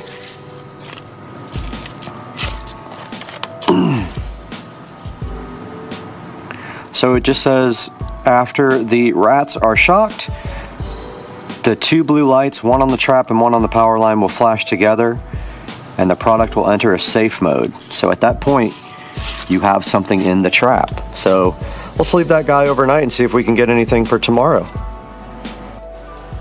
Okay guys, it has been 2 days now and we are going to see if we got anything. There are actually rat droppings right there. So all you have to do is slide this off. I just turned it off before I started the camera. And I don't think there's anything in here. Nope, it has not gotten anything yet, guys. So I will replace this and let it sit out here for a little while longer, see what happens.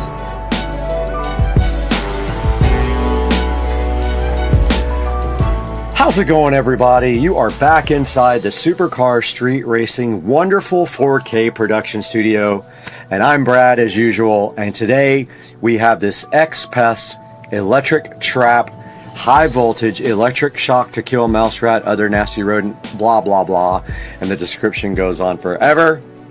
We were provided this trap by the manufacturer. You saw the results of what happened last night. Now it might take several days to actually get something in your trap, so let's go down here and see what's going on. The price is $47.99 on Amazon, and when you do order this, please make sure you order it through our official affiliate link below, or any other products you want to order. It helps me greatly. It gives me a commission whether you buy the trap or not. Click any of my links in the description of the YouTube video. Now looking at this, it has solid 10 reviews with 5 stars, so definitely people are enjoying it. There's some pictures here of it right here. High quality, good device for crawling area. Within a week they got results, so we're going to test it out tonight, and if we don't get any tonight, we'll keep testing and report back later. But so far, all the reviews are excellent for this X-Pest electric mouse trap.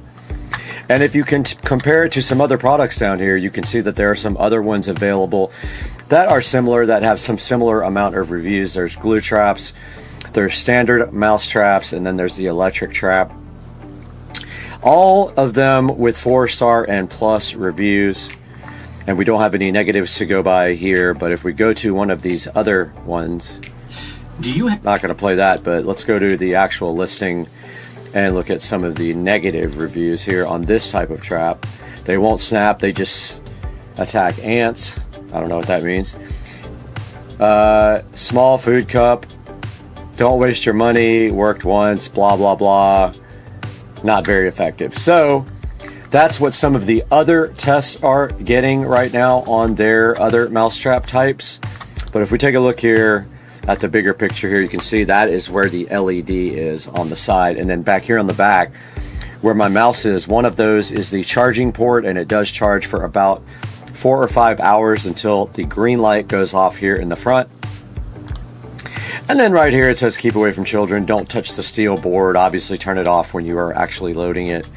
Read the manual. It says indoor use only, but I have a problem outside, so I ignored the advice of the manual and put it outside. Now here's instructions on how you actually use the device. You open the sliding cover, you place the bait, you turn on the device, and you put it where mice are active. And now you can put nuts, cheese, cookies, ham, or sugar in there, and those guys have a very, very good sense of smell. They will see it or hear it and smell it and come get it. And here is a little overview of how it works, a diagram of everything.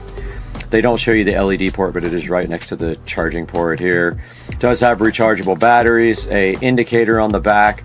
Here's the high voltage plate, the bait slot, a protection switch, and then there's the indicator and the charging port on the side.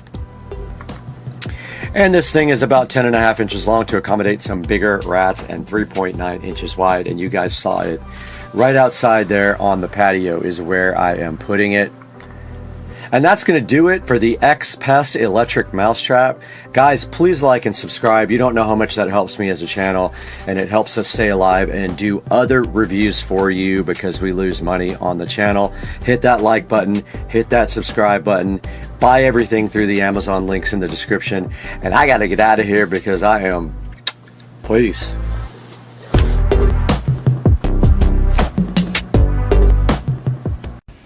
We got a massive amount of rain last night in Jacksonville. This is the highest I think I've ever seen the pond, except when there was a hurricane. But look how high the water is by the dock here. It's almost all the way up to the thing, and I'm sure it's... All right, guys, we are off on an adventure right now. We've got an hour and 43-minute drive here to get to a restaurant that we're going to, on the way to pick up a brand spanking new vehicle. And I'm not going to tell you what that vehicle is right now, guys. You got to wait just like I do, and we'll get back to you with an update as we get closer.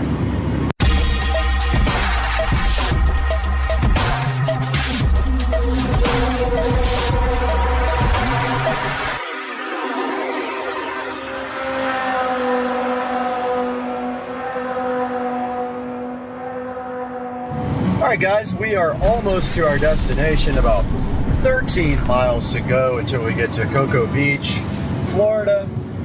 Super easy, fast trip, and I will update you guys once we get to the final destination. Guys, a little update. We have arrived in Cocoa Beach at our Airbnb, and it is super nice. As you can see here, we have everything we need and then some. And if you look out back here, we've got a pool and we're on the water. Absolutely beautiful. So yeah, we're in Cocoa. Looks like the weather's gonna break down a little bit and get wet, but took a nap, about to head out, grab some dinner, and get a drink. Hey guys, welcome back to the channel. We're sitting here at whatever, what is this place called? Island Bar. So we're at Waterfront Bar. And we were just talking about YouTube and how to create a channel. And if you look over here, we've got this wonderful view of the water here. And so we're sitting here having vodka. And we're talking about Teslas and the fact that I may or may not have just bought one tomorrow I gotta go get. So by the time this video's out, they know about the Tesla. So yeah, so this is how we make videos. And then cheers.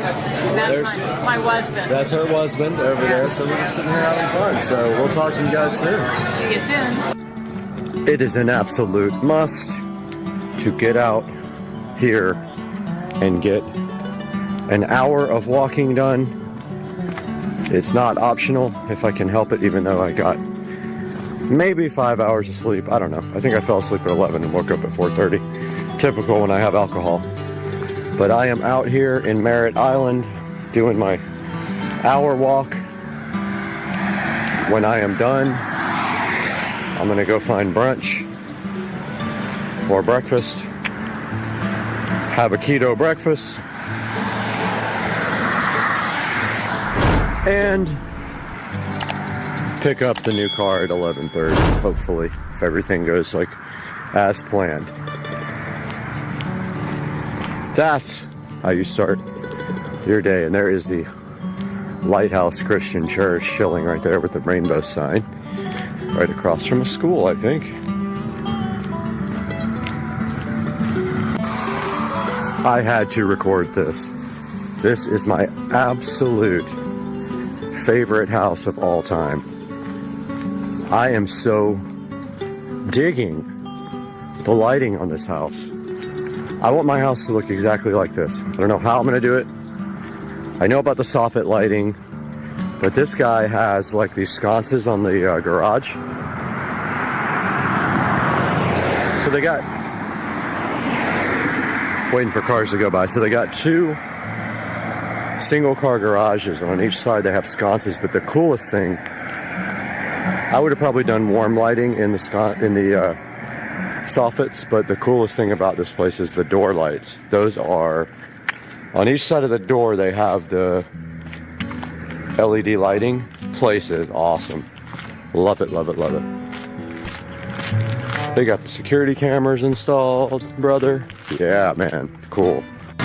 Guys, we are here. So now you know that I bought a Tesla. And your destination is on the right. It's probably that one right there on the end. That looks like that might be my car. So, yeah, that's probably my car there on the end. Let's check in here. We are out here checking out the new car. The only thing I don't like is it has the Pirellis instead of the Michelins. It's got the P0s instead. And it just looks crazy. I think this is my second brand new car ever. So this is it, guys. 2023 Model S Plaid, black on black with carbon fiber interior. I have not been in the car yet to check it out, but that is the car. Registration is sitting on the dash, and we are just waiting to trade in the beater. Which is right over here. All right, so he is working on the trade-in right now, taking the plate off and all that. Figure out how to check the odometer. Yeah, you just turn the key on. Oh, okay. Yeah, just which, because it says like the miles per gallon and all that stuff. Oh, push the little. We are inside of my new Tesla Model S Plaid. It is unbelievable. Literally can't believe it. And we are headed to Jacksonville, and we have 74% charge. We're gonna make it with 14% left, and that's all we have to worry about. And I do not know how to drive the car, so no clue what I'm doing here, but I am about to drive, and we've got cameras. It is absolutely strange to drive a yoke. It's like, actually the turning radius is so good it doesn't even matter. But yeah, we're driving in the new Model S Plaid, guys. I can't believe it, I'm hyped. And we're gonna go back to Jacksonville. Little update, guys. We are in the Tesla Plaid headed back to Jacksonville. When I left, it said that I would have 15% battery when I got to the supercharger. However, now it says 26% battery, so that has steadily been increasing. I have the driving mode on chill, the steering on chill, the acceleration on chill. Everything is in chill mode. So it looks like we have plenty of battery power when we get to the supercharger, and we'll go ahead and top it off because I don't have a charger coming until Sunday. So if I do want to drive it again, I'll want to get some power into it. But yeah, a little update. I found out how to play music, so I'm playing internet radio right now. And the only thing I don't like so far is you can't listen to phone notifications while you're listening to like internet radio and things like that, but that's just normal stuff. You're either on Bluetooth or you're not, so that's the way it works. And we'll give you guys another update at the supercharger. We just left the supercharger and it was charging at, I don't know if it was on purpose. He said that's a Generation 1 supercharger, so it's slower than like a newer one. So that's kind of normal for that one. It took about, I don't know, an hour and a half maybe to charge to 100%. And yes, I am charging it to 100%. Tesla's website says to do that, even though some people don't. It says charge all the time to 100. So I did it. It was $29 to charge for whatever range that is, 100% will give me. I won't be charging hardly ever out in public unless I travel, which I don't do very much because I will have a level 2 charger at home on the 30 amp dryer. So yeah, we're headed home now, and that's it. Nothing else to report. You ready? Yep. All right, so we've never even felt this before, so let's see what's up. You ready? Yep. Let's do it. Okay, we're gonna hit it from just a roll. Ready? Yep. Here we go. Jesus Christ. Oh my God. Holy. Jesus Christ.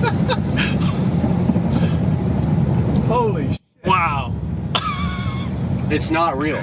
I told you, you feel it in your stomach? Like, oh, wow. It's not real. Is that crazy? Dude, is that the craziest thing you've ever felt in your life? Was I really seeing 119? Yes. Wow. Now you see why this is the fastest production car made? My God, it's There's nothing that even comes close it to was this. seriously like taking off in an airplane. More. I think it pulls more. Gee, and that's a roll. I mean, that was a slight little roll, but I've never launched it. Dude, was that cool? That's the first time I ever felt it. So the brakes are a little sketchy in this thing. They're not the best in the world, so you got to be careful about being on 120 and then like trying to brake really Yeah, I noticed fast. that just then. I didn't get on them really hard, but they're not great. Everybody does like carbon ceramic brakes, but yeah, so that's a roll. There's 100 right there. Jesus, that's insane. What do you think, Joe? Damn. Ridiculous. You see why this thing's fun, right? So ridiculous. Wow, don't get in trouble. That's all I can say. Well, the good thing is nobody will hear you. It doesn't even look like you're going fast. You know? You're just fully depress and hold the brake. Okay, hold the brake Fully down. Press and hold. Now hold the gas all the way down, and then let off the brake when it's ready, right? Here we go. You ready? Yep. Preparing for launch. It's squatting. Ready to launch. Now what do I do? Just let off the brake. Pedal. Yeah, foot down. Oh, shit. Oh. Jesus Make sure Christ. you up in front of you, dude. Holy shit.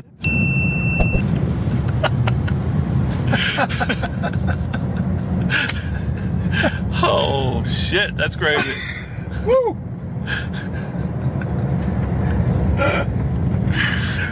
Oh my God. Lieutenant Mitchell, Maverick. Zero noise, and it was just, dude. On it. That was insane.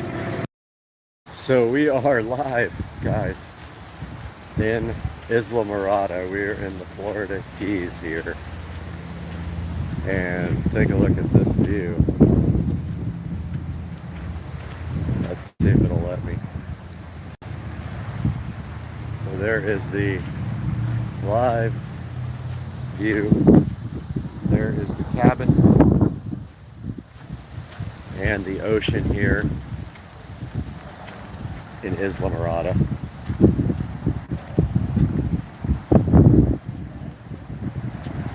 On Super Bowl Sunday.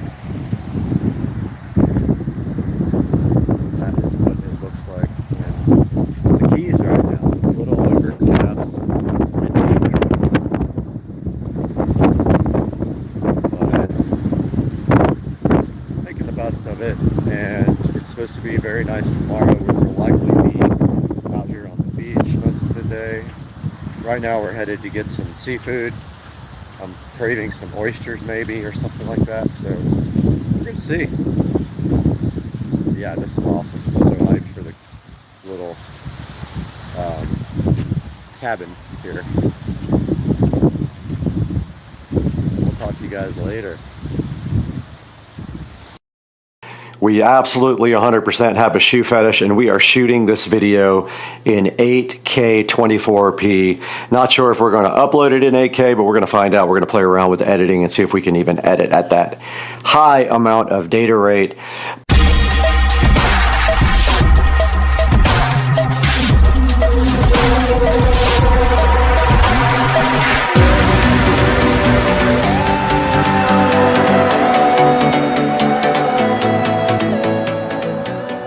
Guys, welcome back to Supercar Street Racing, where today We absolutely 100% have a shoe fetish, and we are shooting this video in 8K 24p. Not sure if we're going to upload it in 8K, but we're going to find out. We're going to play around with editing and see if we can even edit at that high amount of data rate.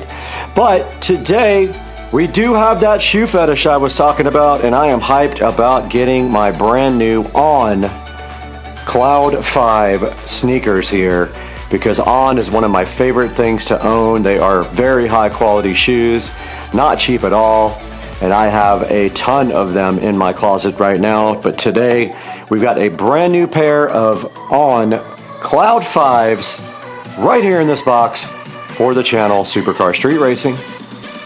We have stepped into the Supercar Street Racing amazing closet where we have all of the shoes here. This is my side of my favorite and nicest shoes. It goes from some very nice Huck and some very nice flip-flops here from Cobian. I've got two pairs of Cobian here. Very nice flip-flops. And then we move down to my favorite tennis shoes of all time, and we have some On shoes here. We have a set of Rogers here. It says Swiss Engineering on the side. We have a set of Rogers here, a set of Rogers here, a set of Rogers here. We have my Puma sneakers and my Puma Ignite golf shoes. And today we are taking a look at my next set of On shoes that I ordered, and I did finally decide to order some On running shoes, and they are the On Cloud 5s, and I got them on sale. And so we got a fresh brand new pair sitting in the box right over there. For my everyday running, for example on the treadmill, I do have my ASICs here. I will not be using the Cloud 5s to actually exercise. They are going to be just to floss in and walk around in public. And we will add them to this beautiful thing if we can find another place to put them. And let's go outside right here, right now, back to the box with the Cloud and see what they look like coming right out of the packaging.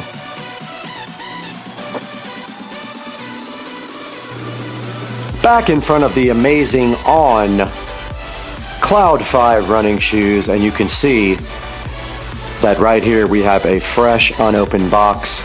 And these go from anywhere from $159 to $205. Now we are fully lit tonight.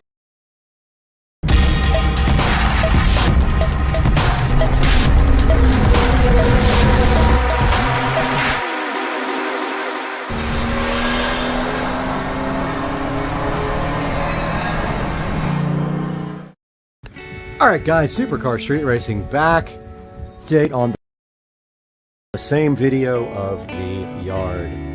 Now we are fully lit tonight. I wanted to come back up and give you a update with all the lights on. So let's start with the patio. We have the Govee lights on. We've got Supercar Street Racing on TV here. We've got our little string lights, which some of them need to be replaced. That is on my list of to do. We've got our torches lit. I couldn't get that one lit, so I don't know what's going on. Maybe it's out of fuel, but we got our torches lit. We got our pool lights on, all of our yard lights, and this is what it looks like at night. So I'll walk you guys around for a tour. We can see we have the lighting up here. Inside the sunroom, we have some LED RGB lights. Our nice torches are lit here. And then over here on the side, we have our little dining area and patio, which is also lit by the sunroom lights. And then on the side of the house, we have the string lights doing their job over here and keeping this all nice and bright for the security cameras. Then making our way down here, this was just watered, but making our way down by the dock, we've got a nice lightning show going today too. Wow, that was cool. Let's see if we can get some more lightning. Nothing? As soon as I go down, it'll come back. Oh, there it was again. We got a nice lightning show going on tonight. Maybe it's on the time lapse, but you can see here we got our yard lights on, lighting up the palm trees. We got our dock lanterns on here. We got our LED rope lights around the dock, and we have an alligator right there, which you can clearly see lit up. His eyes turn red on the picture. We have a very nice lightning show going on today. And of course it's not going to show it, but anyway, back to the light show. More torches and more yard lights we have here, and here's what the patio looks like from back there, and the pool with the Poolexa LED pool light, and our nice torch. And I wish we could get a little lightning show. Come on, hit us. There we go. Over here we have more tree lighting. Both of these palm trees are lit up. And our fence lights continue around with one more torch. And let's roll on by the fence. I do see a string that's out. These things don't last forever. I give them a month at the most. But we got a landscape light in our fish pond right here. I bought a whole new batch of these in case I ever want to upgrade the ones in the yard, and I also swapped out the LED lights with much stronger ones. Looks like that string is out. And then I wanted to show you guys the shed lighting that I designed. So this is all 110 volt lighting, and these are actually powered from the switch inside of the shed, and it is a smart dimmer. So this is the new lean-to, and if we walk by we see that it is lit here, here, here, and then we also see our string lights lighting up, and there's our garage. But as you can see, the lighting looks pretty good. Walking around back here again, I'll take you guys on another lap. So as we're walking by the house, we have our single light here in our little Zen garden. We have our patio, and then our fence lighting, our landscape lighting. We have our torch as I cap this guy, which is not working. We have our pool light with our raft that I should have gotten rid of for the shoot. We have our beautiful light, which is going to get capped. And we have landscapes lights there. There lighting trees, there a lantern, there lighting trees. Our dock lanterns, sorry, our bulkhead lanterns. This beautiful torch here, which is going to get capped off. And then our fence lights and more landscape lights here and here. And one more of our refurbished beautiful torches lighting up our patio there ever so gently as we cap off this guy. So that is a overview of the lighting at night, and of course you can see the fan going, keeping us cool at night. The Govee RGB LED light here. I have another one for here, but for now I have the disco ball, which no longer moves, but I like the pattern that it puts out on the patio. And we have supercar street racing here, and there's our Govee sconces, which are amazing, and they're on the same pattern as that light. They are synced up. Guys, I hope you enjoyed the video, and I hope you enjoyed the lighting, the project as much as I did, and I cannot wait to get this video out to you guys. I'm going to go edit it right now, and I hope you guys have a great night. Please like and subscribe. Supercar Street Racing.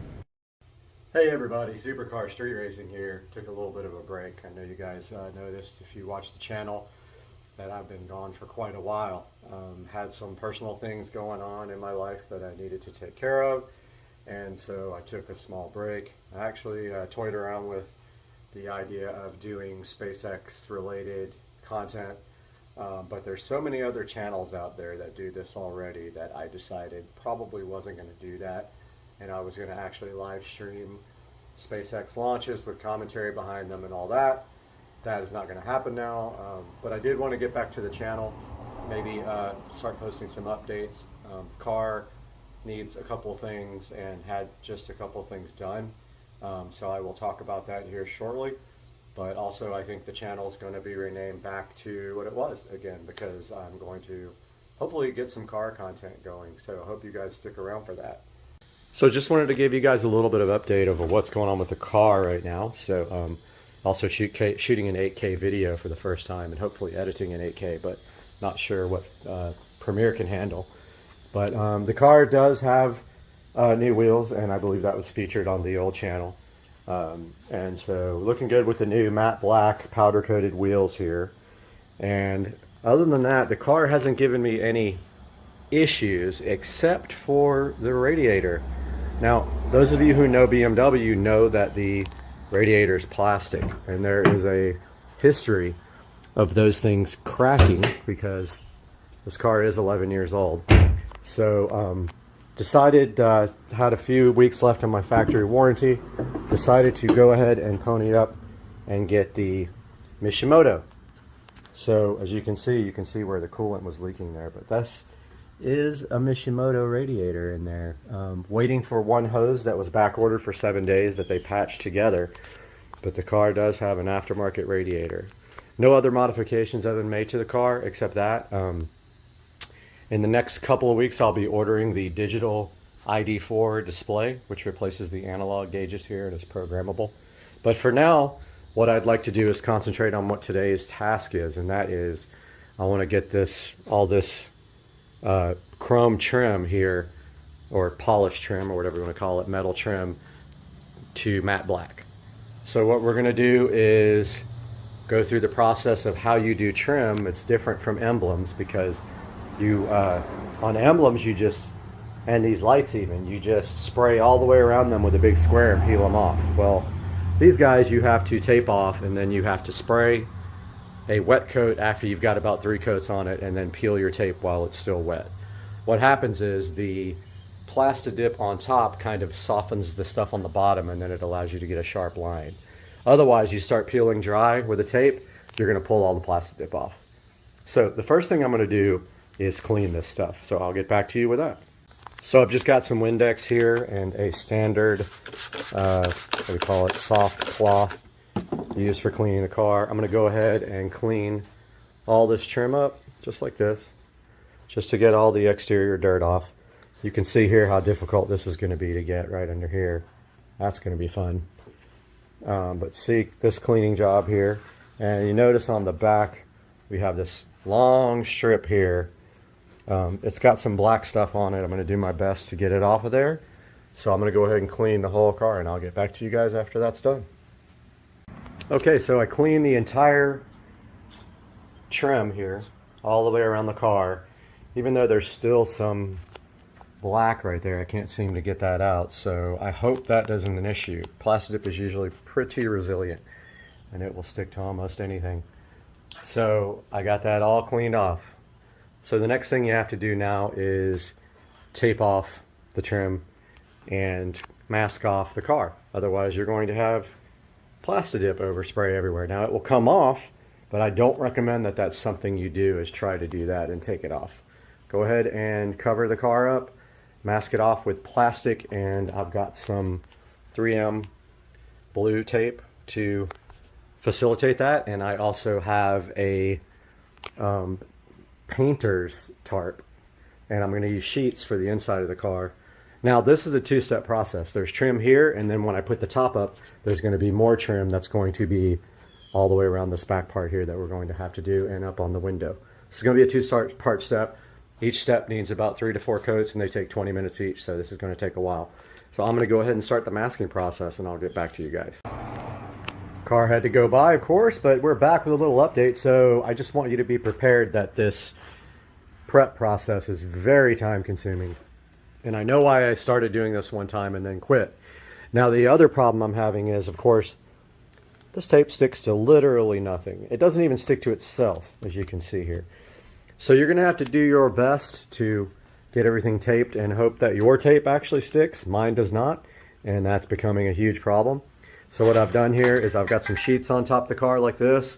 I'm going to tape around, and then down at the bottom I'm going to be doing this plastic drop cloth. I'm going to work on that, and I'll see you guys shortly. Alright, so a little update for you guys. So I've got most of the top taped off, except where you can see here the tape does not stick to anything. It literally will not stick. It sucks. But but I wanted to give you an update on how I see this happening. And you notice here, again, the tape is not sticking to anything. So before I hit that coat, I'm gonna have to go around and push everything back. But here's what I did. On this side, I tried doing it without rolling the windows up. And I wanted to do a little experiment on this side and see if I should roll the windows up. And then I figured out it's hard to get in these seams where the trim rubber is. But then I had this idea to take my little trim removal tool here and just kind of push it into the cracks. It works so much better than trying to, like, originally I was trying to get the tape into that seam. This just absolutely destroys that. So I use this little trim removal tool and I just push it down in the edges there.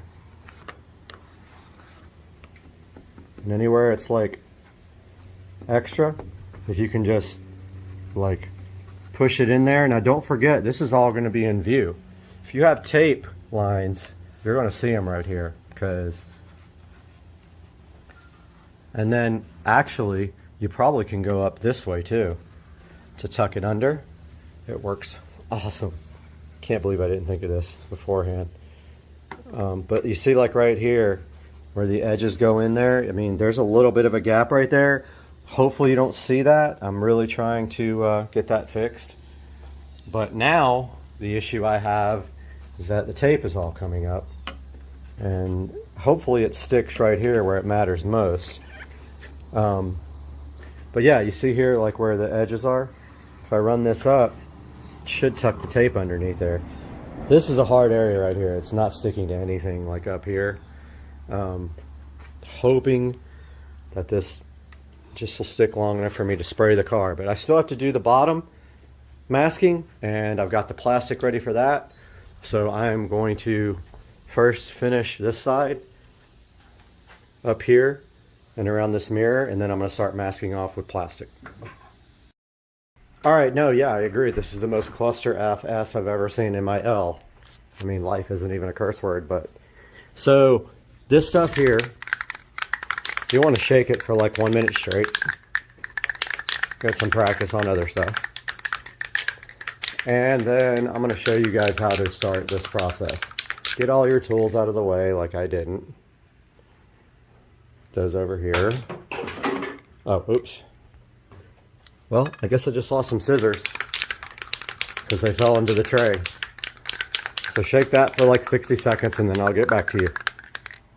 Alright, so very important with this Plastidip, even though this isn't legit Plastidip, it's Rust-Oleum, is that your first spray, and sorry I'm working with one hand here, your first spray needs to be out in the open to clear. This is every time you start a new coat. Out in the open, spray it to clear the nozzle, and then run your fingernail over it too if you've already done a coat, so that you clear it out. And then you can start your first coat. So this is like me ruining my car. Okay, so first coat is light. It may not seem light from what I'm doing, but it is, trust me. And if you miss some spots, it's cool. And like under the mirrors here, this is a difficult spot, so nobody can see it, but you still have to paint it. And so check this out. So watch this. So, you know, it's not going to be completely covered the first try. And don't forget, you're going on an angle, so you got to do the angles too. Otherwise, somebody will see the top and the bottom. So do the angles. And if you're properly masked, you won't see this. And so just, you know, I mean, you're on kind of a flat surface, so it's not going to run, hopefully. But you got to remember that first coat is just, and look, the tape is coming up as I speak. That first coat is just that, first coat. So if you don't cover everything, don't worry about it. Just be like, go easy on it.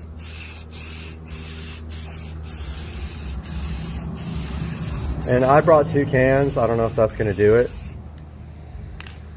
But notice how I'm like accepting the fact that it might not get covered. Now you have like a little bit of leeway on flat areas because it's not going to run. So this, you can probably get a little bit more generous on your coatage. Is that a word? So this is how I'm going to do the rest of this coat. And it's really hard with one hand, so I'm about to stop the video. But you guys get the idea. Make sure you're going on all the angles. Remember, this can be seen from every angle. So you need to be like thorough on your... See how I'm cutting at this from every angle?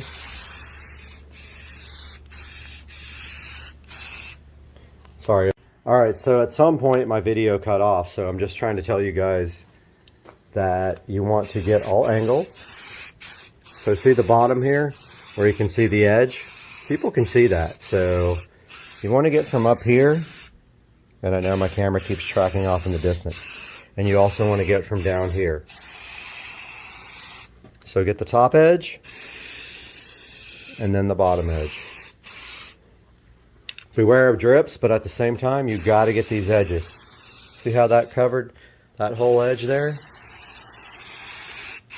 Don't go too crazy on your first coat. Your second and third coats will stick more.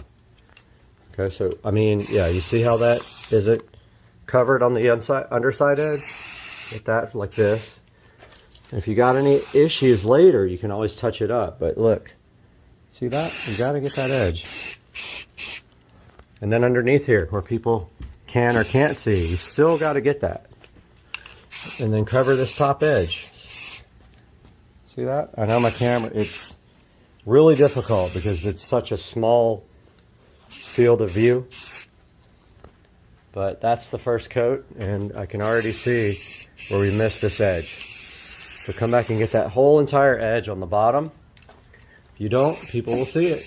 They're going to be calling you out on your work, and they're going to call me and be like, dude, what happened? Alright, we'll be back with the second update. Let this dry for 20 minutes. Alright guys, so the timer just went off. Evidence. So we're headed outside to the garage to do coat number 2. Always remember, like on your second coat, so the goop can get caught in the nozzle. So scrape that with your fingernail. Take it a little bit. Walk outside. Give it a good spray. Start coat number 2. Oh, coat number 1 looks so good. So let's start number 2. Coat number 2 can be a little bit more thick. Just remember, like when you do this coat, to get the bottom edge and the top edge. Even in the places you can't see, because your passengers can see it. So let's start with coat number 2. And I'll get back to you guys for coat number 3. Alright guys, so the last coat is about to go on. So this is the 4th coat. And this coat is spray and then pull the tape while it's wet. So I'm about to do that. So it's a 4th coat. It looks amazing. I'm hoping like it stays amazing. If anything weird happens, I guess lesson learned, and it'll go on my channel, and that's just what happens. So many golf carts in my neighborhood. Alright, so I'm about to do the 4th coat and then peel. Alright, so I just finished pulling the tape and issues. So overspray right there, and I'll let you decide. Yeah, so that just came right off, so I gotta fix that. It literally peeled right off of there. I don't know if I'll be able to fix that properly, but I'm gonna try. Right there. Issues. Issues. Issues. Overspray. Overspray. Now, mind you, this will come off, all this overspray, but these little missed spots will not. Missed spot right there. Overspray. Overspray, even though I masked. So I'm about to work on that, and then I will work on fixing the issues that didn't get covered. Alright, so I just got done touching up all the spots that I thought had issues, but I'm sure I'll find more as the days go on. But here's a good look at what Some of it's still wet, by the way, and I see right there I got an issue. I'm gonna have to fix that. And right there, so those are still bad. The problem is once you have an issue, it's hard to cover that up with a fix. And clearly on camera you can see that there's some kind of white spots there, and I guess I can work on that later. But as you can see, like, okay, there's also an overspray right here, but that'll come off. It comes off easily. Overall, I mean, that look is 1,000 times better than the look with the metal trim. But I still have to do the whole top of this once the top closes. So I'm gonna let that dry overnight, and then I've got another probably 2 hours to do that, and then I still have issues after that. Is it worth it? I'm not sure. Gonna have to see what happens after I'm totally done to see if it's obvious. And I'm a stickler for perfection, so I hate these little metal edges showing and all that. So I'm gonna continue this tomorrow with the second part, which is when the roof is up, and I'll see you guys then. All right, it's the next morning. Went ahead and put the top up. I drove around last night. There's some imperfections I need to fix that we'll do later.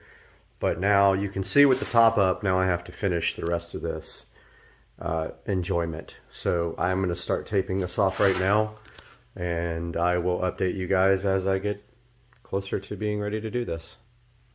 All right, I got some music playing. Hopefully you don't get immediately copyright struck and demonetized because it's playing pretty low. But I got one side taped up here. As you can see, it's super fun. It takes forever, and yes, I did it, and there you go. I'm gonna work on the other side now. Just a little update. I kind of wanted to show you guys this tape that I'm using. It is number 2098 multi-surface. I've never used it before this, and I bought it by accident. And it's almost like plastic. I really like it. The only problem I have with all these absolutely ridiculous tapes is that none of them stick. They don't even stick to walls. Like, I've done this 100 times. I've painted 100 times in my house, and this stuff, literally you put it up and it peels off the wall 5 seconds later. But yeah, this is like a plastic type tape. So give that a try if you ever need to tape something off like this. It really works pretty good, except for the fact that it doesn't stick to anything. All right, so we are done prepping for the second round of trim, and see a little gap already right there I need to fix. But you can see I just used plastic and sheets, old bed sheets. But we're ready to start painting, and you already know how that goes. So remember a few things about Plastidip. If it's cold where you live, make sure you pre-warm the can up. Just run it under some warm water for a little bit. Also, on your first spray, make sure you spray away from where you're actually going to be spraying, so you clear the tip of the can. And 15 minutes between recoats, 4 coats total. Your first coat is light, your 3 coats after that are heavy. And make sure you shake the can very well. So this is a brand new can here. Shake it good for about 1 minute, and if it's cold, which this one is not, it's been sitting in the garage, then make sure you warm it up. But yeah, I'm gonna go ahead and start. All right, guys, well, we are on the 4th and final coat, and this is the coat where it goes on wet, and then you peel while it's still wet. So if you don't do that when you start peeling, if it dries, you will take the Plastidip right off the trim. The only time you peel when Plastidip is completely dry is if you're doing logos or lights or anything like that. You make a square around them with tape, and then you peel dry, and it will peel off around the edges of the emblems or the lights. With trim and with tape, you have to do it while it's wet. So if you've tried it and you've had bad luck, that's why. So I'm going to put a wet coat on here and start peeling. All right, everybody, so I just got done peeling this tape, and I had some issues, unfortunately, that I'm going to have to fix. It did start peeling the Plastidip in a couple of areas, and it does not look good, so I'm going to have to redo this little part here. I don't know if you guys can see, but it started coming off about right there in some places, and that's probably out of focus. But I'm going to work on that real quick and get back to you. So I just got done with the touch-ups, and have to say it came out good. I don't think I've ever spent this much time on a project on this car. It was relentless, but you can see here it was worth it. Now, I just have to say one other thing. There is overspray. It will come off, but even taping everything off, I got overspray on the car, and that will come off pretty easily, and it'll wear off over time. But you just get like a soft cloth and some, you know, some detail spray, it will come right off. But just in the process of peeling the tape off, just remember when you do your touch-ups here, you want to peel your tape wet on your touch-ups. So any place you missed, tape it off, spray it, and the second you're done spraying it, peel your tape off. Now I didn't have to do that up here because this has a real big edge underneath the trim here, so the tape doesn't actually touch the Plastidip. But anywhere that the tape is touching the Plastidip, you always want to peel that wet if you're touching up or on your last coat. Had some issues, of course, with mine on my last coat. I don't think I put wet enough coat on for the very last one, but that's it. Car is completely blacked out now. No chrome at all. I did all the lights, all the trim, the rear valence, the emblem in the back, the front grille, and that is that for this project. I hope you guys enjoyed it and learned something on the way. Guys, welcome to Supercar Street Racing. We are out here in the Supercar Street Racing garage today with the 2014 Club Car Precedent. And today we're going to be giving you a short tour of the Club Car Precedent here that's sitting next to the Model S Plaid. And then we've got two new exciting products to show you for the Club Car Precedent. And all that's coming up today on Supercar Street Racing. So hang out with us.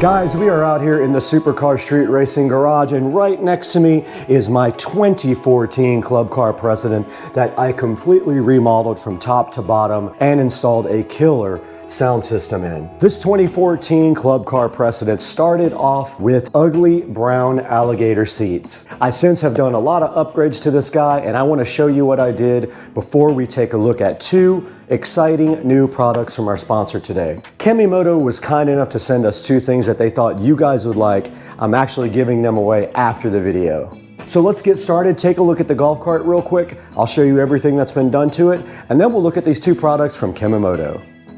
So we're right here in front of my 2014 Club Car Precedent that has been completely remodeled from top to bottom. And starting at the front, we have some modifications here. One is we replaced all the bushings in the Club Car Precedent because the wheels were folding in like that and the bushings were worn out. Also up front here, you do notice that someone has installed the LED light kit in the front. I did not get that myself. It was already on the cart.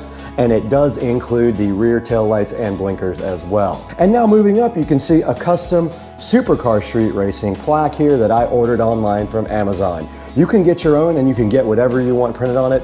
Ours says Supercar Street Racing to support the channel. We're back here with the golf cart, and I just wanted to show you guys the mods to the side of the golf cart. And one of them is that we got new wheels and tires, and I think they look pretty cool. They're like a mesh wheel with a low profile tire. I like the golf cart not to be raised. I like it to be lowered. And so we did these street tires with these awesome SS wheels, which are completely black and spoked, and I love them. The next thing you can see on the side here is we do have carbon fiber armrests. This one has a little bit of glue on it that I have to get off. It's because when it detached itself, I had to glue it back on, and I accidentally got glue on it. I just need to take some WD-40 or something and get that glue right off of there. But you do see the carbon fiber armrest covers here on the golf cart. Moving to the inside of the cart now, you can see we have done some major modifications to the inside.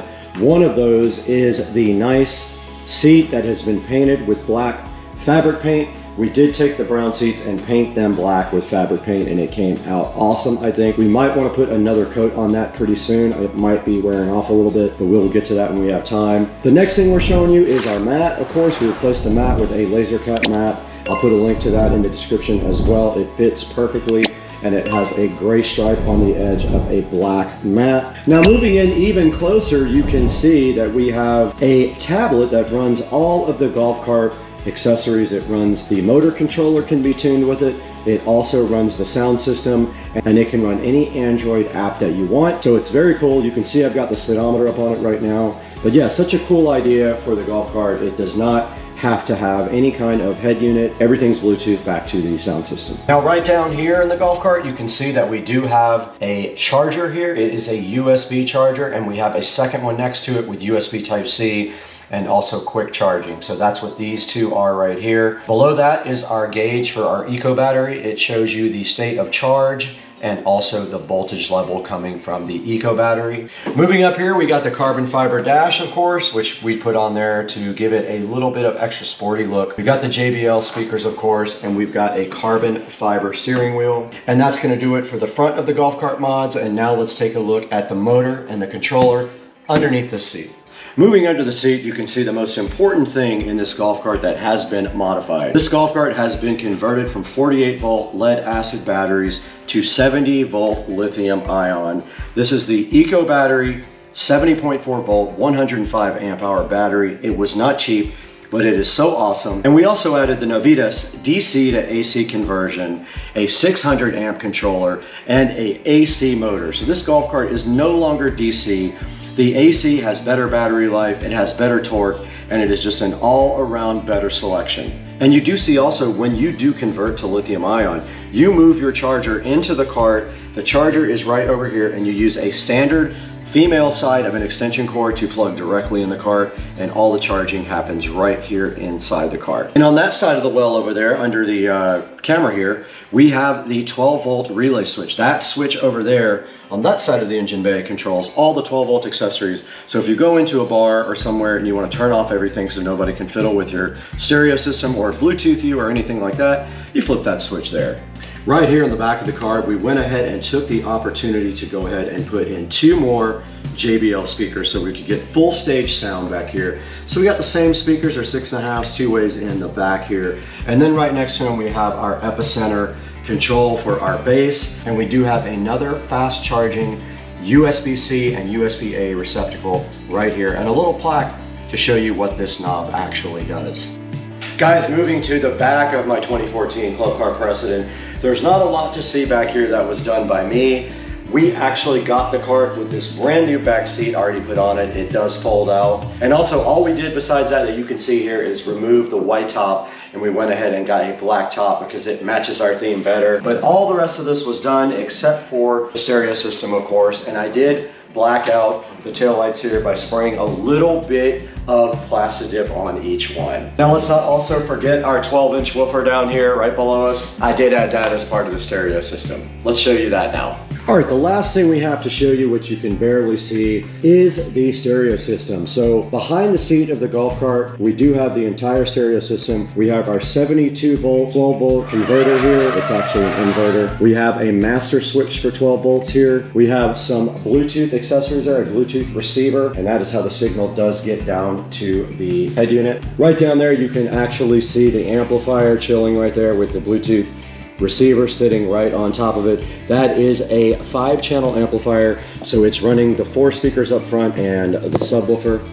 And then right over here we do have a 110 volt inverter in case you want to use shore power anywhere. And then next to that you can see the epicenter right behind the back seat. That is our bass enhancement device, and it is connected to that control right there for subwoofer level control. And that is pretty much it on the stereo system, guys. So let's keep on going. Guys, right in front of me here, I have the Kamimoto windshield that they offer for the Club Car Precedent. And what this does basically is it would replace your hard plastic windshield that you see right here. And these factory windshields just clip in like this at the very top. Your new Kamimoto windshield actually is removable and would just fit right on the front, just like this. And it simply just has a Velcro strap to go around and fasten on to the windshield just like that. So installation is easy. I'm gonna show you guys by not removing this windshield completely. It has Velcro straps on it, pretty simple. and these Velcro straps just do go around. So installation is quick and easy for the Kemimoto windshield, and it just does install like that. And then you take your bottom two straps. Of course, you won't have a plastic windshield on it like I do. And you take them and you Velcro them. Now, of course, my plastic windshield is getting in the way. So this would not happen if you don't have the factory windshield. And I don't know if I've ever done a simpler installation. And also, and this top part, of course, can be folded down if you really want to. It will crease right in the center so that you can make this into two windshields. But first, before we do that, I'm gonna show you the tinted panel for this. So this also comes with a tinted panel like this, which you can then put on the inside of the cart. And it has straps to hold in the tinted panel as well.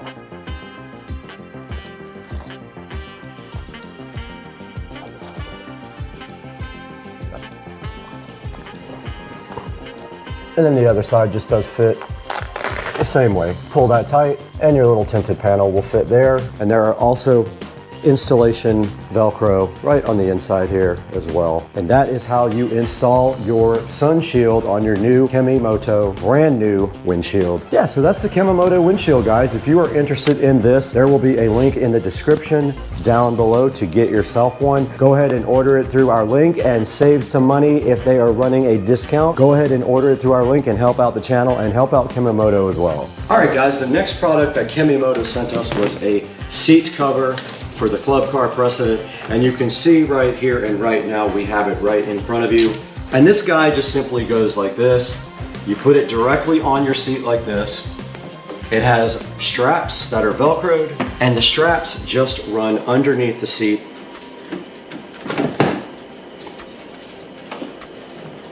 So you pick the seat up, take it off the hinge.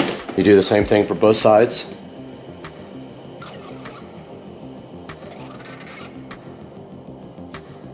It's probably easier with two people.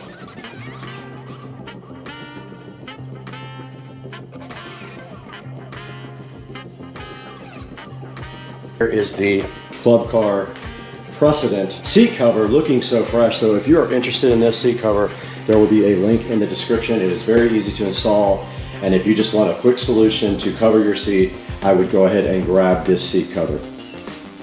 Okay, uninstalling your Kemimoto windshield is just as easy as installing it. Let's go ahead and get our sunscreen off, our sunshade. And the great thing is you can store this in the cart. Our sunshade is completely off. And now let's uninstall our Kemimoto windshield. Super easy to uninstall. You literally just pull the Velcro straps off. It does have a hinged mechanism in the center right here, as you can see. And this thing can be carried with you on your golf cart. Guys, thank you so much for joining us today on Supercar Street Racing. We are so appreciative of all your support and all your good comments. And we just thank you so much for liking and subscribing and buying all your products through the links down in the description and continuing to help Supercar Street Racing grow. And as a token to you, I'm giving it away to someone in the comments section. I'm gonna pick a lucky person to get this Club Car Precedent windshield and this nice Club Car seat cover, and I'm gonna ship it to you for free. Guys, have a great day. We will see you next time on the channel. Hey guys, and welcome back to Supercar Street Racing once again. We are happy and proud to have our sponsor Kemimoto on board, who was gracious enough to give us one of these seat covers and this foldable windshield to show you guys today. But I just wanted to apologize for some of the bad audio. The mic did fail a couple of times in the video, so a lot of the audio was done on the actual GoPro mic, so it's a little bit worse quality than the lavalier wireless microphone. So anyway, back to the subject here. Kemimoto provided us with their windshield and their seat cover. You saw that in the video. The windshield is foldable and it does have a sunshade on the top as well. It's super easy to install along with the seat cover as well. They all just Velcro right on. Simple as that. And that's going to do it for today. Don't forget to buy all your Amazon products through any of my links in the video. It helps me out greatly. It just gives me a little bit extra money here to run the channel. But we'll see you guys later. We got a lot of things to do. And I hope you guys enjoyed that and that you are able to do your own power.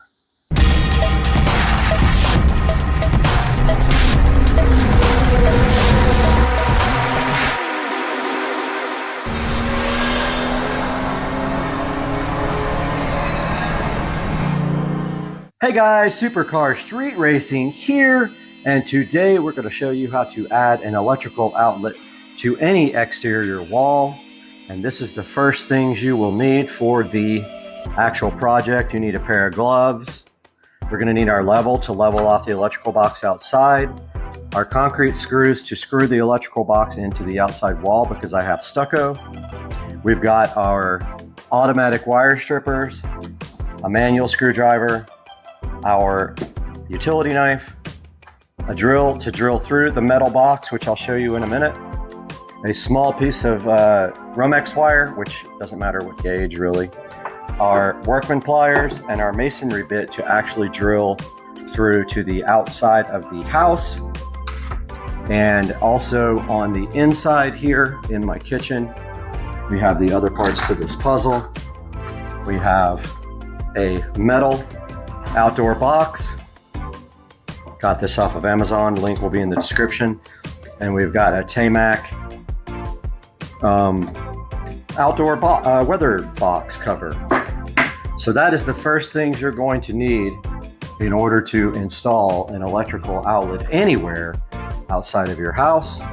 The only concern I have right now is if this bit is long enough to make it outside, and I don't have an extension for that. I don't believe this will work. I have an extension, but it is not for, it's for hex. So I don't believe that will work, but we'll try our best to get that through the wall and see what happens. Back out here in the garage, we got my tool bag ready to put all the tools in. Let's go ahead and throw all that stuff in there.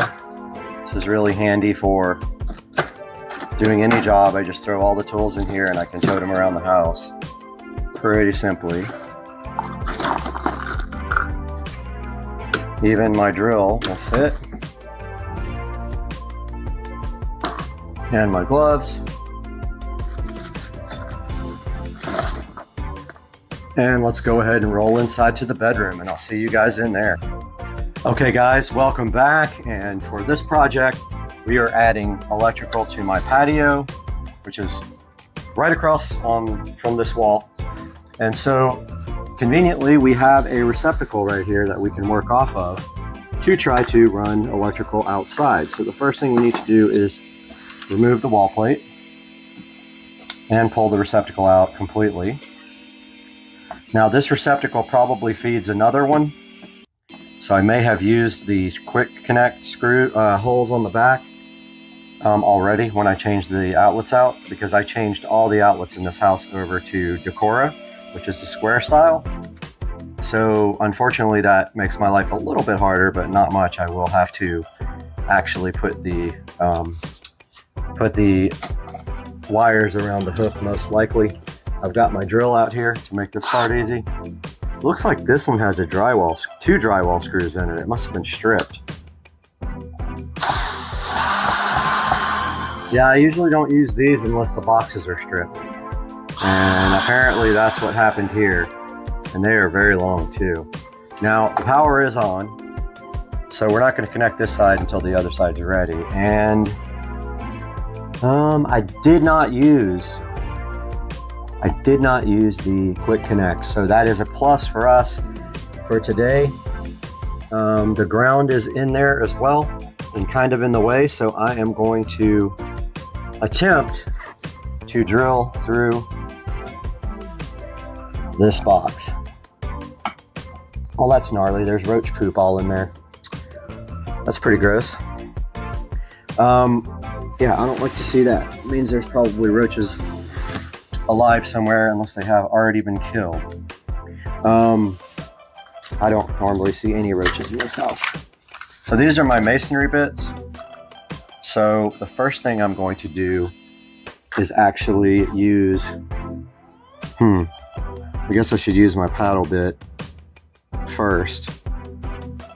Yeah, I'm gonna go grab the paddle bit to get through the back of this and I'll be right back.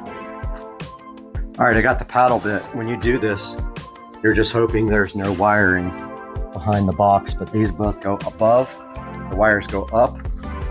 So the only thing I'm worried about here, honestly, is getting that masonry bit all the way through. If it does not go through, I'm not sure how I will get that. I'll have to have an extension of some kind on my bit But so you just pick a spot back there and drill straight through. And I know what's on the back side of this is hardy board and then stucco. Right now I'm just going through the back of the box. Try to keep your drill bit level. I know it's tough if you don't have a level on the actual drill. Okay, I'm through the box.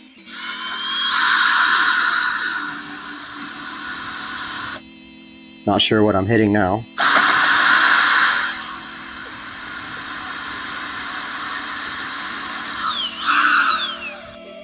Okay, I may be getting close to stucco.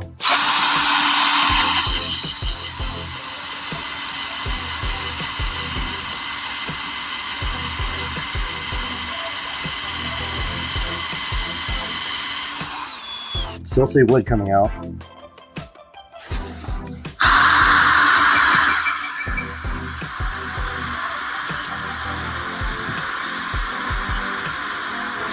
Okay, I believe I see dust coming out, which means that's most likely stone. So hopefully this bit is long enough to go through. So I'm going to be using the largest bit I have here, and it is a 1/2. And as you can see, it's not very long. It's this bit here. Don't have an extension for it, and so I'm going to put it as far as I can on the edge of this drill. So I'm having it stick out like as far as I can, and I'm just going to hope that that's not going to be good enough. I don't think that's going to work. It's already like, I'm going to have to go on an angle in order to get this working.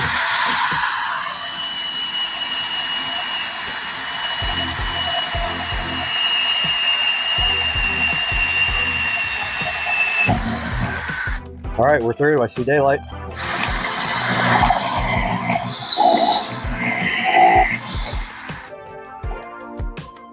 Now,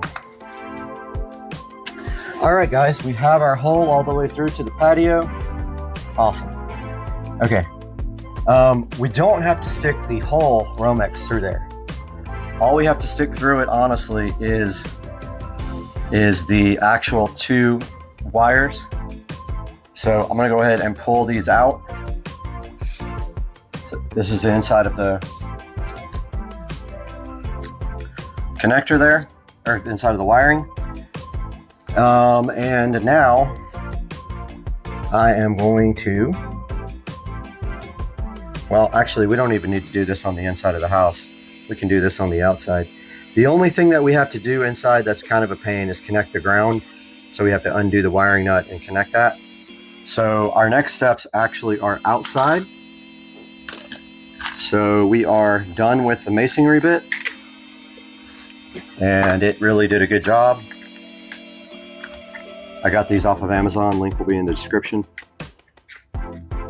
It went right through that stucco like no problem. It goes through glass, tile, stone, and concrete. Don't need that anymore. We do need our drill, however. We need our drill, our gloves, and we also need our, where is our regular drill bit? We need our Phillips head drill bit as well. I'm gonna have to locate that because I don't know what I did with it. I just took it off. And then we'll move you guys outside. All right, guys, we are out here on the lounge area of the patio, this brand new area that I just built. And you can see kind of here where we came out of the wall and made our perfect little hole here. And so that is where our box will be going. And then I also forgot to tell you guys to get a receptacle. I bought these off of Amazon. They came with wall plates. We don't need them. But there are 2 in each box, that's all you need. And if you want to use GFCI, you can. I am choosing not to, but that is up to you and your electrical code. But the first thing that we have to do is, here's our electrical box. So what we're going to do is drill through to mount our electrical box. This has no holes in it. See how it has no mounting holes? We have to mount this to the concrete just like that. So in order to do that, we will drill through the box, and I'm going to drill where there are these little divots. And I brought my drill bit with me. Hopefully it is not shot, because all my drill bits are completely shot. So my drill is also shot, but I'm not going to actually drill. I'm going to drill like where there's already a hole in the wall so I don't mess my drill bit up.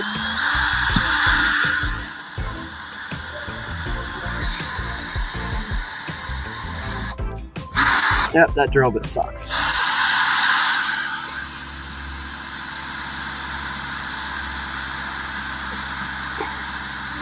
This drill bit is absolutely shot.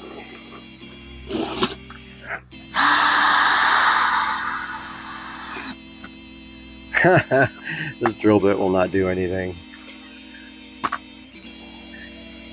I've got a multi-drill bit. I'm gonna go grab that, I guess. This one is not doing anything. That one will definitely cut through. So I will be right back, guys. Back, guys, I actually brought 2 drill bits. I found another small one. And I brought some washers just in case I have to drill a bigger hole. So I'm gonna try this small drill bit. I am gonna mount the box. I think I'm gonna mount it. Yeah, I'll just mount it up and down. That's fine. So I got the small drill bit now. Let's see if this thing will do anything.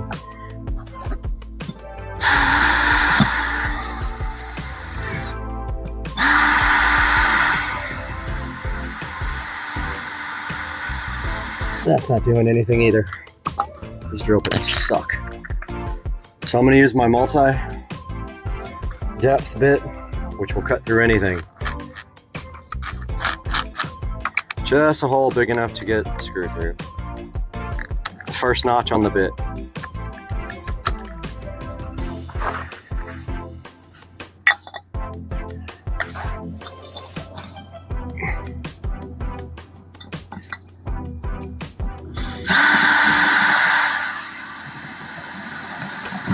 Oh yeah, that thing rocks.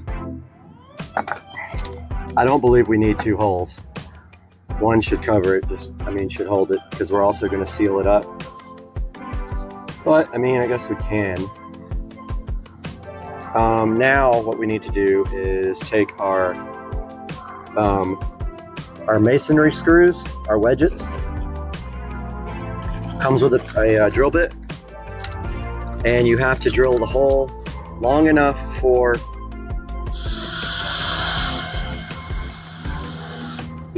the screw to sink in completely. So what we're going to do is put our box up there, and it doesn't matter if it's level or not, because you can move the box before you tighten it, but we'll go ahead and put our level on it just so you guys see the right way to do it. We're right over the hole that I drilled out from inside the house. We level our box, we take our drill, and then we drill our hole, and the box moves. So we got to make sure that it doesn't move. And the hole's really big, so yeah, this is actually moving all over the place. So I'm just going to concentrate on this. Oh, no wonder I got the drill in there backwards. What a dumbass. I had the drill bit in there backwards. Okay, so you want to drill at least as deep as the screw. Otherwise the screw will bottom out and won't tighten up. These screws come with a drill bit.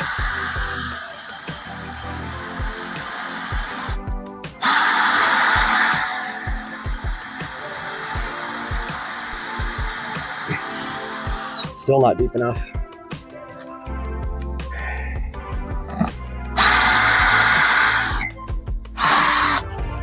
Gotta get some force on this bit.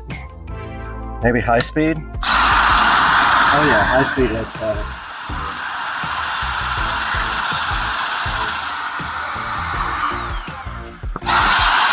Okay, That's all the way through. Now we swap out our drill bit that came with the wedgets to the actual nut driver that came with the wedgets.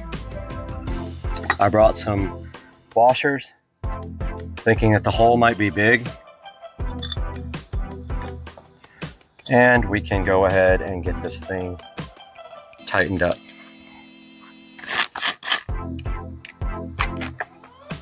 And we won't tighten it until it's level.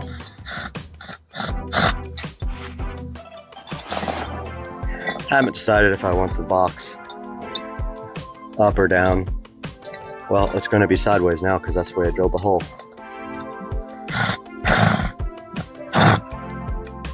All right, so got to make sure that's level now. It's not. That's level.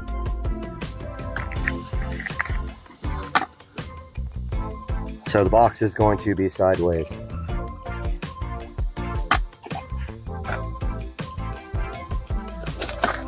And this cover can actually go either way.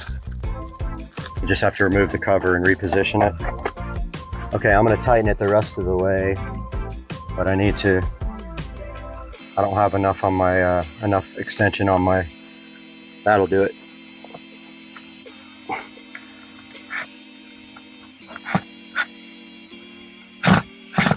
It's tight now.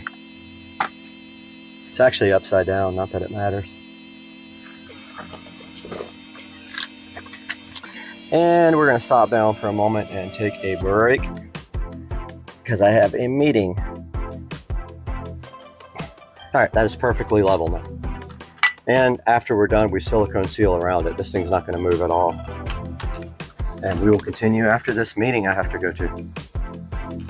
All right, guys, it might get loud because I hear a chainsaw in the background, but I'm not letting that stop me. I brought some clear silicone sealer out here, and we are ready to start wiring this side of the electrical box. And the first thing that we will do is the ground, which we don't need to ground the actual box because the outlet is actually grounded to the box itself. So grounding the outlet will suffice. So here's our outlet. And we take our workman pliers, put a little loop in this guy.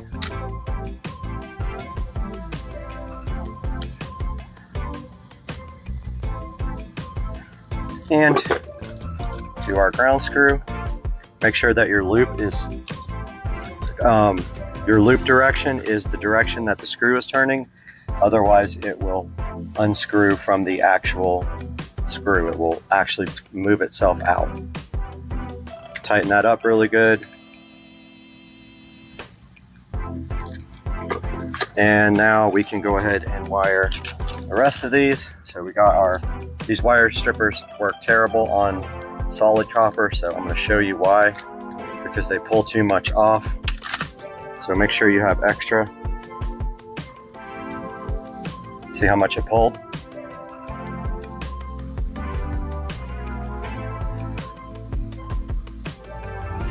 So we don't need that much to stab into the back. So we're going to take off some. Grab our outlet. Neutral is white. It always goes to the larger side, to the left of the socket. We're going to stab neutral behind here. And we're going to stab black in the other one. And feed our guys all the way through.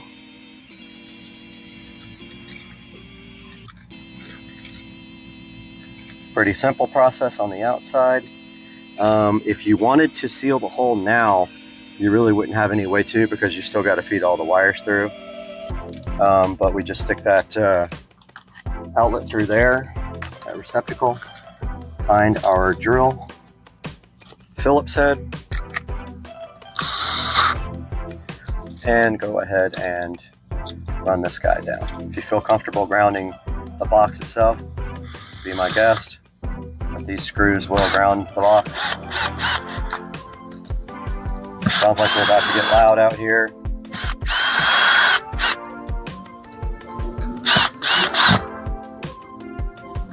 Sounds like there's a race car going. And here is our outdoor box cover, which we will reconfigure for up and down use, which is as simple as turning it. Works either way.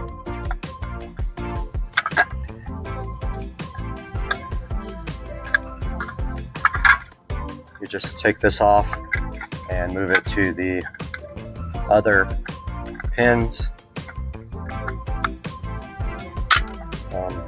I'm doing this totally backwards. All right, let's try this again, folks.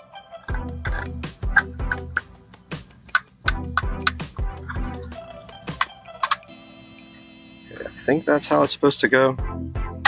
Yeah, you just kind of force it onto the other ones. And there's a gasket on the back. Comes with a bunch of different hardware here. Oh, did I do this wrong? I did this wrong. I did this wrong. This actually has to be backed out because the box is secured with this, with your actual receptacle mounting screws. There's 2 slots there. You put over the screw, so you back them out pretty far before you put the outdoor cover on.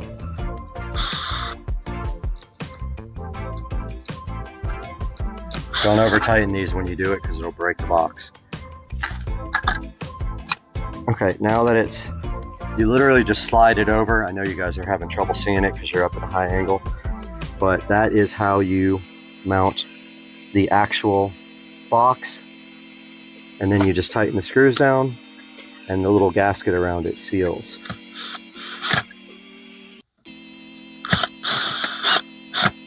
Don't over tighten it, it will just break the box. You'll feel the gasket tighten up and you'll see it tighten here. If you want to tighten it by hand, that's fine. Just don't go crazy because it will break. You'll feel it getting tighter.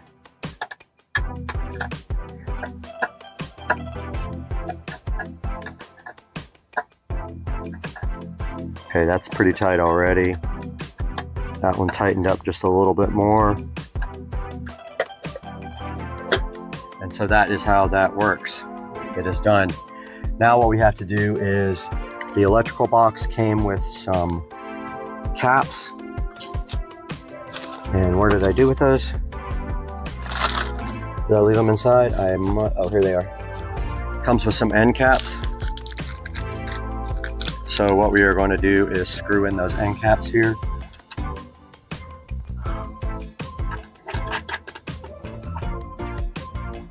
And if you want to put silicone around those, you can, or a thread sealer to keep the water out.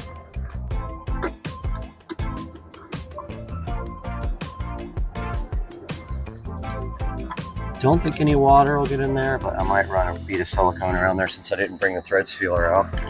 Now I've got my clear silicone.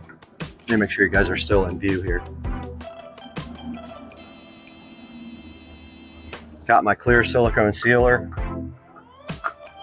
There is going to be a gap around the box because it has some little offsets on the back. Let me see if this tube is even going to work because it's kind of dried up. And I didn't bring any napkins with me either.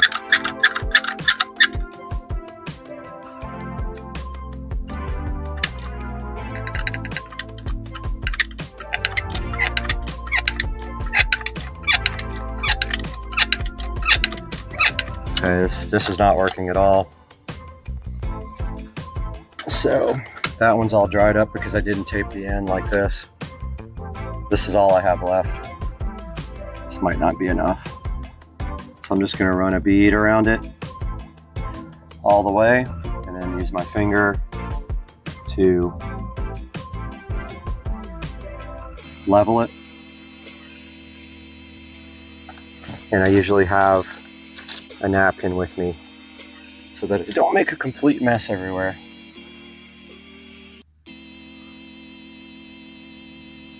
Make sure you do the bottom too, because water will run around the bottom.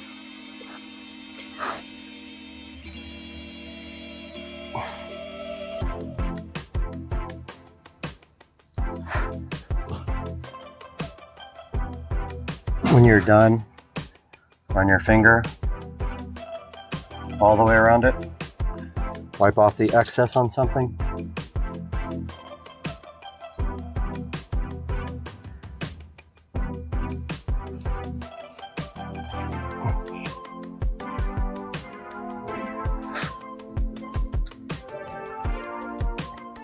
And like I said, if you want to, since I have some excess, I'm gonna just take out these plugs. Really, all you need is pipe thread sealant, but I'm gonna rub some of this silicone I have extra from being on my fingers onto the threads.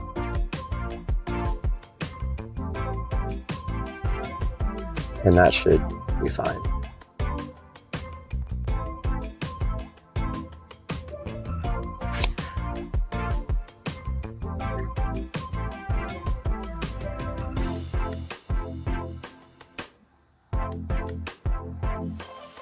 Of course, I'm getting it all over everything now.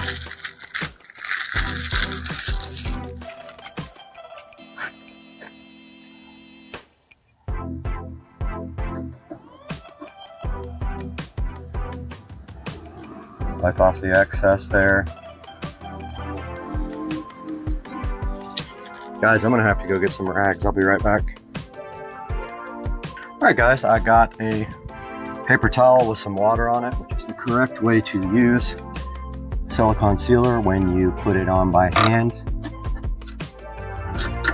I'm gonna go ahead and put some on this plug as well, because I'm being lazy and I don't want to go get the thread sealer out of the garage.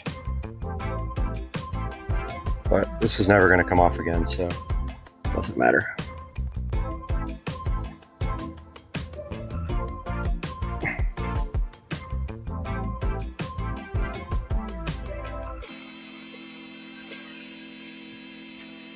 Messy.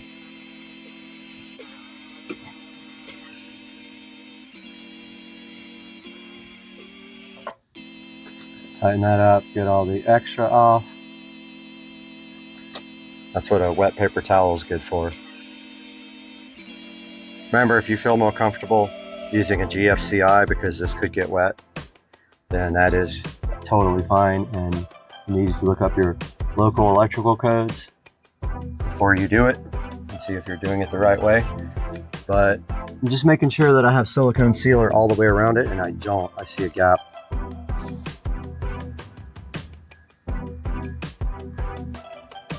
And I still didn't seal that gap. So I need to take my silicone under there and just put a tad bit more.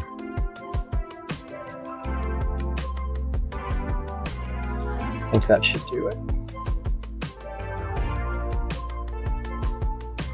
It still didn't get it.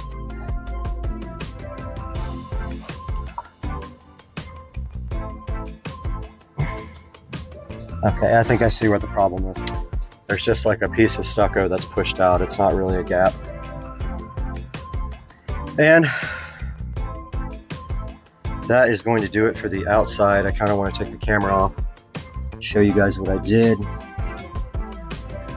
So let me get the camera.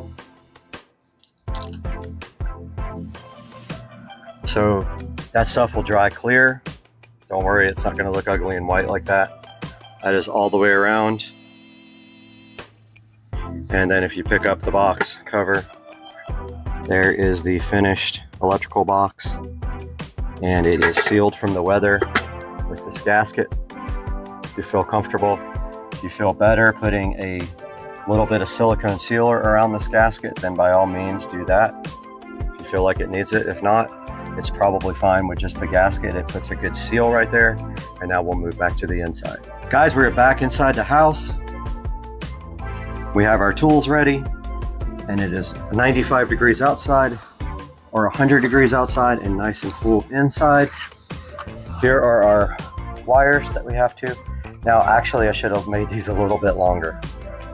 Kind of screwed myself.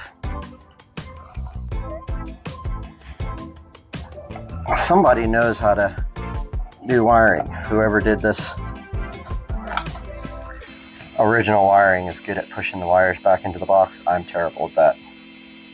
So first thing I'm doing is putting my ground in. And let's see, take our workman's pliers and twist this ground around with these. So you put it with the existing ground, twist it. Again, the power is on, guys. So when I start working with electrical, be careful. And I will put on my gloves. And I'm not going to be touching anything really. Turn this wiring nut till it won't turn anymore. It'll get very tight. Then take that and bend it back into the wall like it was before. It made one bend, and then these make an S shape. That's how you get these other wires in. Now all we gotta do is strip off the end of this, and don't forget these wire strippers are going to take a lot off because they don't grip the wire correctly. They take way too much off, leaving us again with a very short wire.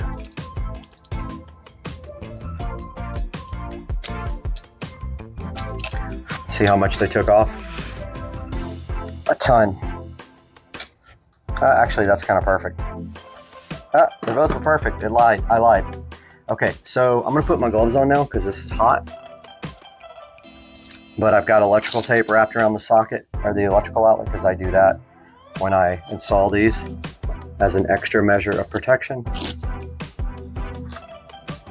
And all we have to do now is push these into the quick connects in the back. I'm gonna go ahead, when you're doing this, don't touch anything to ground. Yeah, these are way short.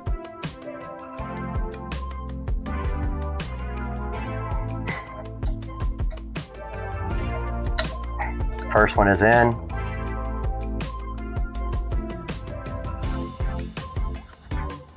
Second one is in. Now we just bend them the same way. So if you just push upwards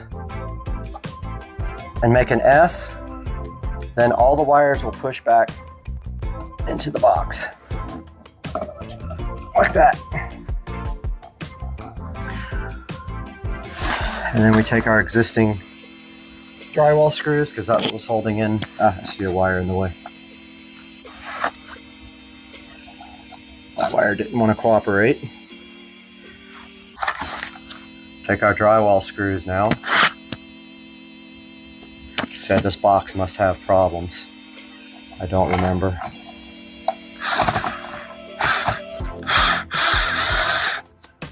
Don't go too much. See what I did? I almost broke the drywall off. These weren't tightened all the way either. Probably because the receptacle was too far into the wall. Oh man. Come on.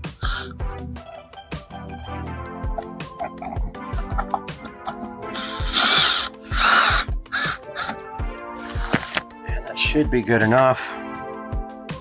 Now at this point we should have power on both sides. Let's go ahead and put our wall plate back on.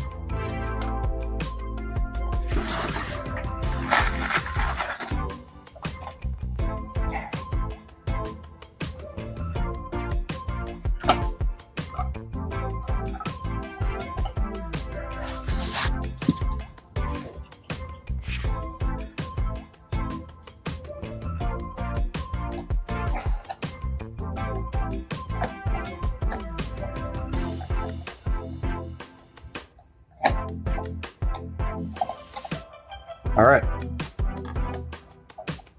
Receptacle's a little crooked. You can usually just push it to straighten it out like that. And this project is over except for the testing and the cleanup. So the next thing we're going to do is test the outside and make sure we have power. If you don't have an electrical tester, a really convenient thing is a phone charger with your telephone. So we're going to move outside for that portion now. All right, guys, I got my brand new electrical tester from Amazon. It powers on. It says AC right here. Let's see.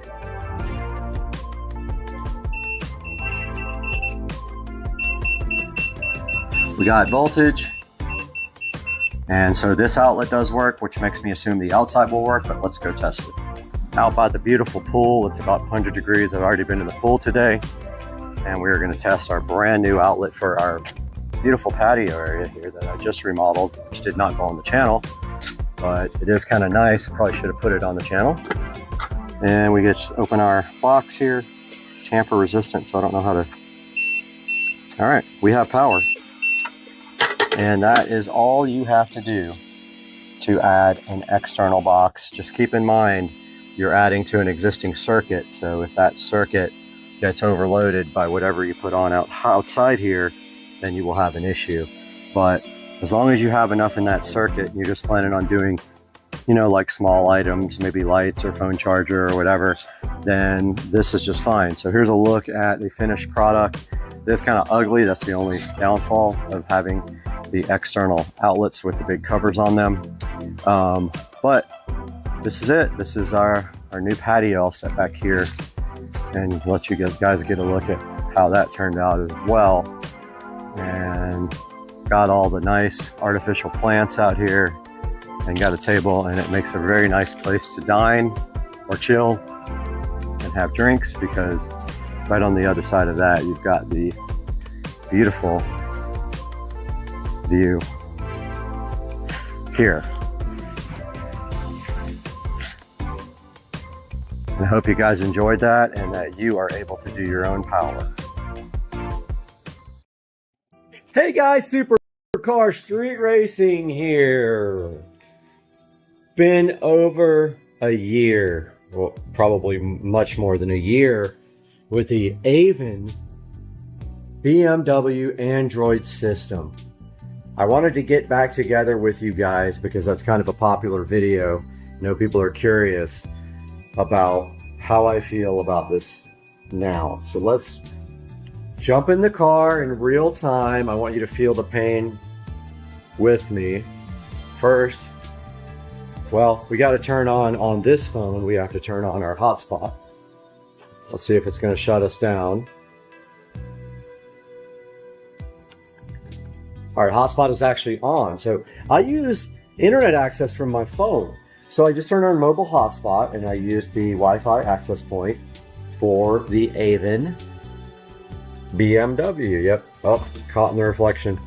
All right, so let's hop in and you guys feel the pain that I feel sometimes with this unit. Okay, so we got the AVEN. Now, right now, my instrument cluster is in Germany getting repaired because I scratched the screen on it trying to install it. But let's see if we can reproduce the issues that I have so you guys know just what I'm talking about with the AVEN. Now, the fitment is perfect. Let's not get that wrong. The only gripe I have is that the wiring was so tough to do that it was hard to stuff the wires behind the actual stock. This is the navigation unit here. This is the actual brain. There's a pass-through cable that goes in there for the AVEN, but there is a lot of wires that have to be stuffed through here. And I know because the dealer had to work on my car and replace the condenser, and they had to get all that back in there, and they were like, wow, you didn't tell us. So let's power it on and see if we get the same problems I usually get.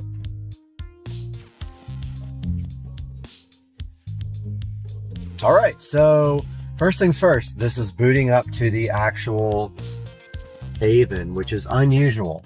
So what happens usually, well, I'd say it's about it's 50-50 if it boots to BMW Nav or to AVEN. Now there's a setting inside of the navigation system that says memory. If that setting is on, whatever you were booted to when you shut down is supposed to boot back up. I'm sorry, AVEN, that has never worked properly. Half the time, it boots up to Android. So see, Android is starting here. So this has been in here for over 1.5 years. Now let's see what happens once it boots up. Now here's another thing. So of course I always want navigation to start. So why wouldn't you want to start navigation every single time that you get in your car? Because that's just what you do. Especially with Waze, because then you can go in and you can see police and other issues. Now, see, booting up, we're already connected to Wi-Fi. Not sure if it's the phone Wi-Fi. Let's check. All right, we are connected to my home Wi-Fi, so that's fine too. Now, you can see here that I have this type of menu system on as the default graphics system. I did not do the, I mean, this is sort of BMW-ish. They copied.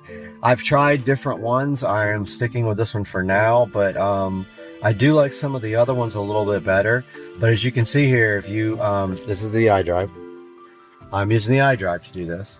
You can go to navigation, Bluetooth, video, audio, or the dashboard. So one thing that I want to tell you guys is I found a program for Android that automatically starts whatever program that you like when you boot up your Android, and that's a phone or whatever, because it uses regular Android apps. So I have Waze actually as a boot up program for my device. Now you can see we've been on here for what? Over a minute, and Waze has not started yet. Now I don't know if that's an issue with the operating system or what, but it takes a variable amount of time for Waze to start up. And here we go. Waze is starting up. So over a minute, and you know, it is what it is. It is what it is. I can't say that it's, you know, maybe the operating system isn't fully booted up yet. I really haven't looked into it very much because it hasn't been a problem. Because when it doesn't start, if you hit the nav button here,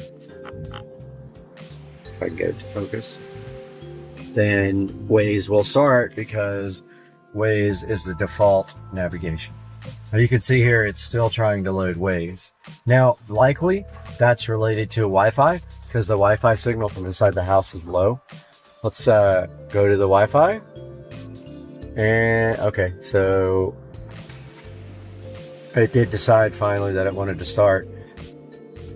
Yeah, my Wi-Fi on my phone inside of here is going to be a little low. Now, also, Waze just updated the actual app. So there we go. Waze is on and ready to go. So if we zoomed out here, reminder, there's a touchscreen. So if we zoomed out there, we would see police or hazards or anything else in the area. So let's just zoom out. Not really much going on around this area, but yeah, so Waze finally booted up. Now, let's talk about some of the issues that I've had with this box. So the first major issue is obviously what I just talked about. Sometimes the box wants to boot to the BMW navigation. Now you can get there by pushing this and holding down the menu. There we are. We're on the stock BMW navigation system. If you want to go back, hold down menu, it switches back. All right, so that is the first issue. The second issue is Wi-Fi. If your Wi-Fi system is not on and available when you boot up the system, it takes either will not connect to Wi-Fi, or it takes a very long time to connect to your Wi-Fi. So in other words, when you boot this up, you want your hotspot on your phone already active. So this device is a PX6, so it's a 6-core unit. There are people making aftermarket ROMs for it. I haven't even gotten into that because I've just been busy with so much other stuff, but there are aftermarket ROMs available. If you want to take that chance, go for it. By all means, you're welcome to do that. Now this guy has the Google Play Store installed. Let's take a look at that. So Google Play is installed. So if you go over here and you go to Play Store, so there is the actual Play Store. So if you touch your little icon, I don't want to reveal my whole name, but if you touch your icon there, you can actually go update all your apps. So you can install anything you want. So let's take a look at the menu again. Now, once the menu's up, you have use of your iDrive controller. Let's go to apps. So there's my app screen. Now you can use the iDrive controller. Or you got signed into Waze after it showed my full name, which I'm not really keen on. But yeah, so this thing is still connected to inside. Let's connect it to hotspot, which is my phone. Okay, now it's connected to hotspot. Go back to this app. I'm not sure if my phone has any access here, but as you can see, there's no thumbnails for my security cameras for the house. So just an example of something you can do with this guy. But yeah, it runs all standard apps. So of course you've got Pandora, you've got YouTube. Now if we go to YouTube, we can probably go to subscriptions. And let's see if I'm in here. It's a different account. But if we go to all, I mean, you'll be able to see like all my subs here. There's the channel. Here is the home theater build. Dropped the headphone jack. So if you're wanting to use this for external audio to feed anything like so yeah, YouTube works amazing, works great. Most other apps do. Now let's talk about the support, which is a huge problem with this device. So this guy is bought from Avon. There are plenty of other companies on eBay or on the internet, Alibaba, Amazon, that sell the Android head unit for the E90X BMW and also a lot of other BMWs where you either replace the factory screen or you have to cut your dash. Now this is a factory screen replacement, which is HD. So you not only do you get better video with your factory navigation, you have high def video on your brand new screen. The problem is that Avon and most of these other companies, they don't have over-the-air updates. So when Android is improved or they add features or whatever, like T-Mobile or, you know, any of those, AT&T, whatever, there's no updates. I think, and you're thinking, yeah, so you just get what you get. Exactly. You get what you get. This box has had one update since it was introduced, and it wasn't any improvements on the bugs on the box. The other major problem with this box is that when you open navigation, sometimes the GPS doesn't work. Now, they have said this is because you should take off the Y adapter that lets the factory nav work as well. So I haven't done that yet. So I can't say yay or nay that that will solve the issue of GPS not connecting. Sometimes it will eventually connect. Sometimes it connects right away. Sometimes never. So I haven't taken the Y adapter out. That Y adapts the GPS. Big problem. I will do that eventually. I do have the GPS antenna available that I bought with it. They want you to install the GPS antenna instead of using the Y adapter and using the factory antenna. So we have those two issues. There's a few other issues. If you have Bluetooth player open or video player open, when you close down the unit, even if you have memory turned on or off, it wants to go back to that every single time you boot up the unit, which is annoying as hell. So yeah, there's been one update period for this device since I bought it like 1.5 to 2 years ago. You're not going to get updates like you do on your phone. Don't even sit and think that like, oh, well, I have a phone and they update it once a month. Nope, not going to happen. This is a specific created ROM for this type of box, and unless a company is not worried about selling new boxes, they're going to update it. But these guys, all they care about is you buying the next available higher performance box that comes up on the internet. So they're not going to be producing ROMs. And if you look at Avon's website, you can't even rate them with Google. You cannot go in there and rate them any kind of way. And this box is long gone in history. There's a much nicer, newer one out, but I'm not giving these guys another $500 for an updated box when they should be fixing the issues on this one. Their support is really non-existent. They don't answer emails. They want you to just replace the device with one that's the same, and I'm like, dude, it's going to do the same thing. It's your software, it's not the device. So 1 year with this box, I have so much to like about it. We have this amazing iDrive that works. We have ways we can use. We have the ability to use MHD, and through the USB cable, we have the USB DCAN cable connected, and we can look at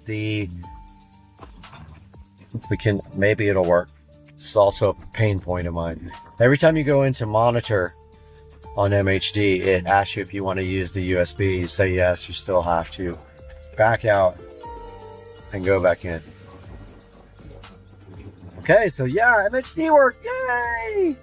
There you go, so there's MHD on it. Now, let's talk about MHD. Now, when I bought the device, I was like, yeah, I'll be able to flash MHD ROMs with this. Nope, not happening. You'll learn the hard way the first time you try that when you start flashing with this guy with connected to the factory unit, MHD is going to fail because this thing shuts down in the middle of the flash process. It shuts down the navigation system. I bricked my car. I actually recovered it with the phone. I had to Uber to my house, get my phone, come back and flash the factory stock map on it because my car wouldn't start anymore. So you're not flashing MHD with this aftermarket head unit. What you can flash, which is awesome, is XHP. So if you're programming your transmission, this works with the Android head unit. What would I suggest for you guys? Well, my advice is this. You're never going to get a perfect product if you're not getting a reputable company. Not saying Avon is not reputable, but they're not dedicated to supporting old units. I would get something off of eBay, honestly, and save a couple of $100. So if you buy this now, I would get whatever the most modern, fast, and highest level Android is, because you're not getting an Android update ever, unless you're really good at using the XDA Developers Forum and flashing custom ROMs. You're not getting a newer version of Android on this. They're not going to do it. Even a company like Avon, who's based in the US, and most of these eBay companies are based, out of the country, and they're not going to update it. They're getting it out the door. Hopefully it works when you get it. If it doesn't, you might have to return it. But just beware that this is some of the things I've gone through with the device. Things like this. Let's go to car info. Well, car info goes back to the actual factory. Let's go to the dashboard. Okay, so if we go to dashboard. Oh, you're like, oh wow, this is awesome. No, that's in kilometers per hour, and that's in liters of fuel. The only thing that really is good is the RPMs. So would this be cool if it was, miles per hour and gallons? Yeah, it'd be cool. I would use it all the time, but it's never going to be that way. There's no option to change it to US because they just don't care. All they care about is selling it. So that's my little 1.5 to 2 year update. Not sure when I bought it. I'd have to look at the records on the Avon Android for E90X, BMW Z90, E92, E93 BMWs. If you got more questions, hit me up in the comments section. I'd be glad to talk to you guys and let you know and help you out with some of the install stuff. Oh, one more thing. I did finally get, and I think you guys could see my video, but I did get the backup camera installed. And yes, it does work right when you turn the car on. It doesn't have to boot up the Android system. So there's the backup camera right there pointing at my garage door. I just wanted to update you guys on that. You do not have to boot up the system to get the backup camera to work, because the system takes a while to boot. So yeah, that's another thing that is working. And let's go back to the dashboard. That shows you that it does work. If not with a delay, it does work. And I'll see you guys in the next video.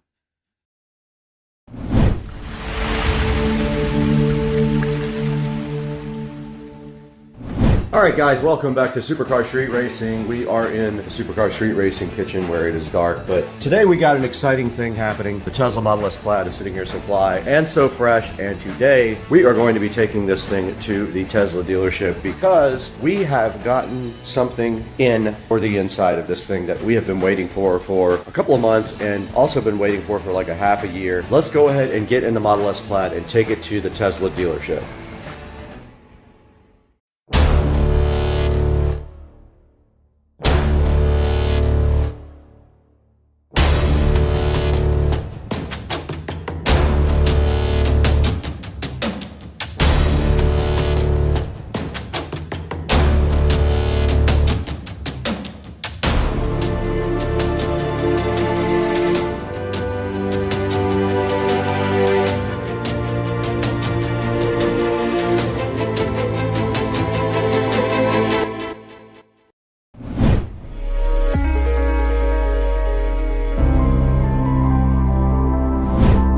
What's up guys, we are out in the Tesla Model S Plaid right now and we are heading over to the Tesla dealership. So that's our current situation now, but unfortunately we probably just got behind a super slow individual. But anyway, yeah, we're heading to Tesla right now to go ahead and see if we can get our seats installed. I did also notice another problem just now, and that is car will not connect to Wi-Fi. I tried both my house Wi-Fi and my hotspot and neither one works, so I'm gonna let them know. Maybe it'll be fixed with a reset, or maybe they're gonna have to probably flash the software for the new seats, I would guess. We'll figure it out, but it won't connect to Wi-Fi right now, so it won't update the software. Yeah, let's get on over to the Tesla dealer now and see if we can get some sport seats put in, guys.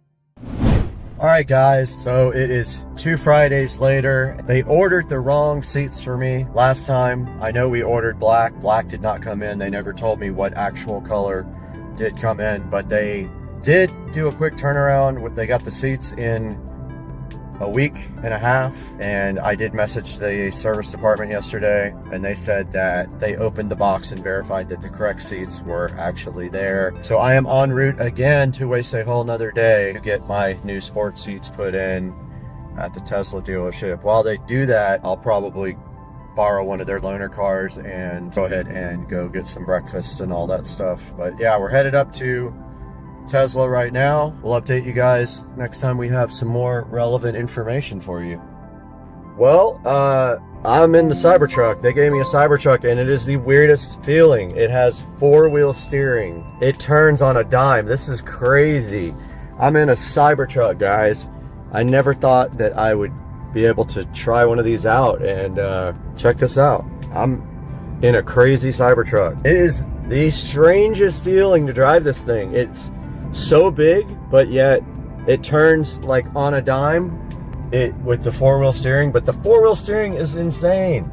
Like, it makes the sharpest turns of any car I've ever been in, even like super sports cars. And right now I'm headed up to see Jared, and I'm gonna drive right up to his window. All right, we're gonna go in here and surprise Jared with the Cybertruck. This is basically it. I have a Founders Edition Cybertruck, and it looks like this. It's got fingerprints all over it. People have written on it. It's got a scratch right here, pretty good scratch. But now we got to go in here and see Jared. Let him take a look at it. We are, unfortunately, another bad problem at the Tesla dealership. There is a stuck bolt on my seats. Like, how does that happen? I have no idea. But apparently I'm driving the Cybertruck for a minute. Found out it was on chill mode, not sport mode, so that's why it was so slow. Just waiting to see if my car is going to be ready today. So we are headed back to Joe's house in the Cybertruck. We'll update you guys when we hear about the car, hopefully today.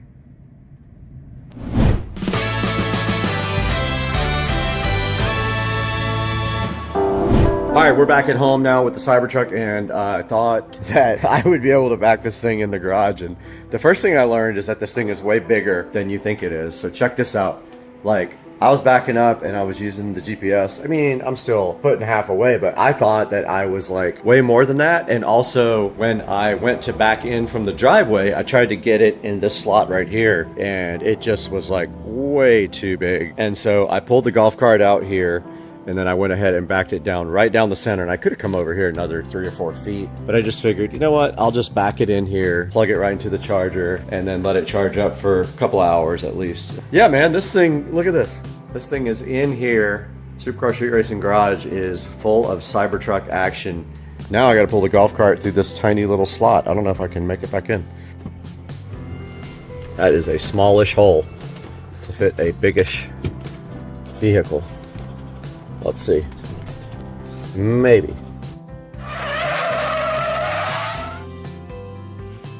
There's actually plenty of room in here for this thing and the Cybertruck, but the Cybertruck's too long. But as of right now, this guy's chilling in here and it doesn't fit at all. So fire.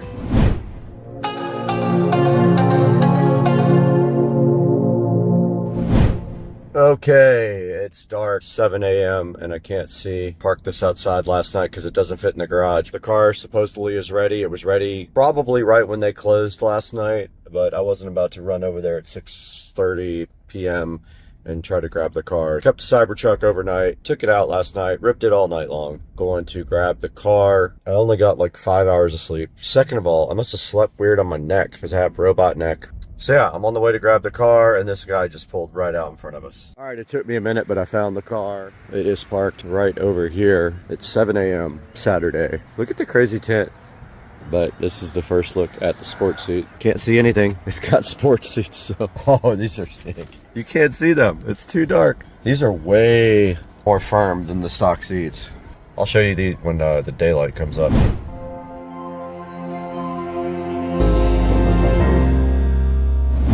All right, we're back in the Supercar Street Racing Garage this morning after being up super early to go get the Plaid from the Tesla dealership. And we have successfully installed the first, I believe, according to the dealership, they have never done this before, retrofit sport seats in a 2023 Model S Plaid. Check it out, guys. These are the retrofit seats. You might not be able to see them amazingly well in here, but they are pretty cool. They're higher than the other seats, so be aware if you get these. They are on the lowest they'll go, and they're a little bit higher, so just be aware if you get these. They sit a little bit higher than normal, not too much. They do have the Plaid logo, as you can see right here. They look awesome. They are more fitting of a Plaid than the regular Model S seats, which are a little bit comfortable and not very sporty. So yeah, this is what they look like from top to bottom, the sport seats in the Plaid. They look cool, and then also you get the back seats. All right, here's a look at the back seats in the Model S Plaid after the sport seat retrofit. You can see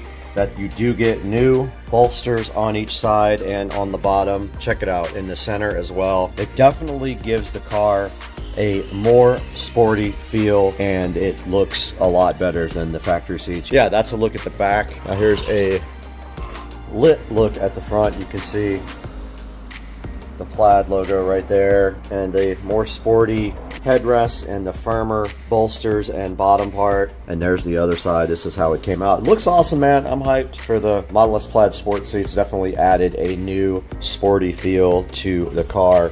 The only thing that I'm kind of bummed about is that the backs are not carbon fiber. For that amount of money, they probably should have been carbon. They're just regular plastic, but I'm sure somebody will come out with a carbon fiber back for those seats, and as soon as they do, I am getting that somehow. But yeah, guys, hope you enjoyed the video. These are available in the Tesla app. If you have a Plaid or a Model S, I think can also do it. You can go into your app and go to interior upgrades, and you can order yourself the new Tesla Model S sport seats, and they are about $6,000, and they will retrofit these to your car. They have to upgrade the software and do all that to make these work, so it is kind of a process. But go onto the Tesla app, go into the upgrade section, you will see these beautiful Model S Plaid sport seats available in there, and you can order your own. And guys, thank you so much for 72,000 subscribers this morning as I counted. It's huge for us. Please support the channel by liking and subscribing, and buy all of your Amazon merch through our affiliate links in the description. Leave us a comment, tell us what you think, and throw some hate down in the comments for the Cybertruck also, because people love that. And we'll talk to you guys later.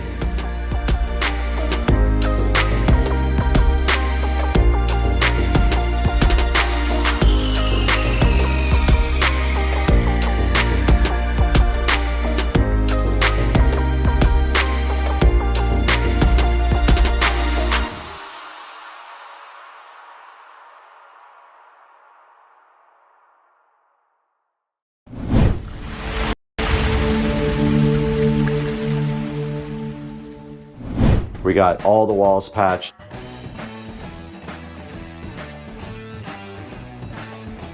Right there, that's where we will power up our power conditioner. And then we need about the same to get to the wall.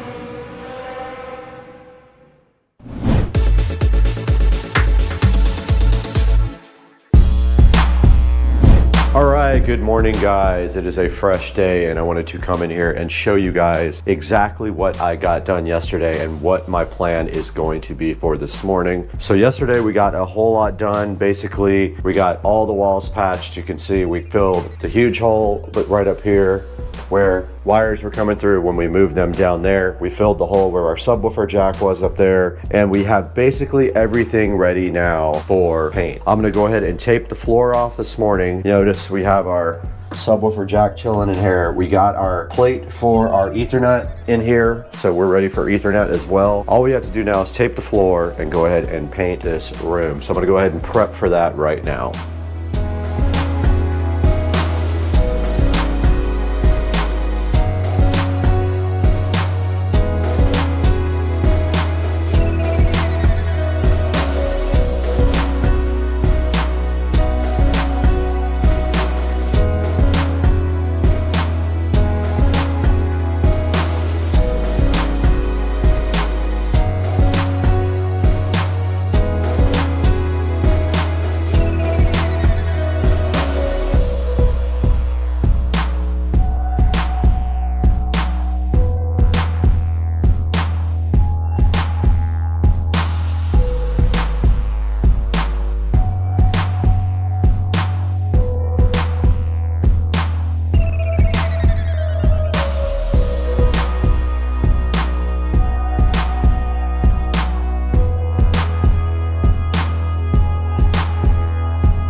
little update from the hallway here, and you can see that the closet is 100% painted.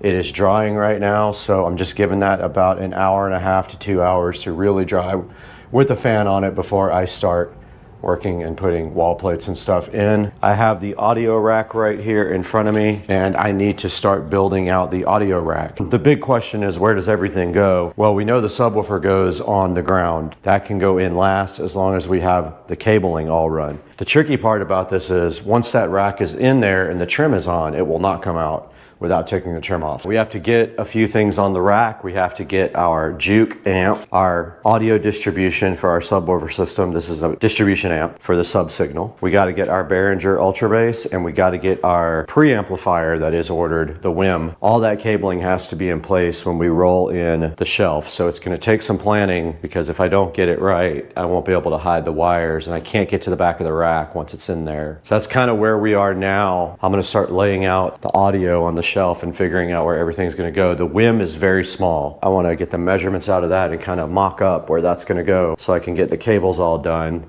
Okay, so that's where we are. That's our next step, to lay out this audio shelf completely and see where everything's going to go.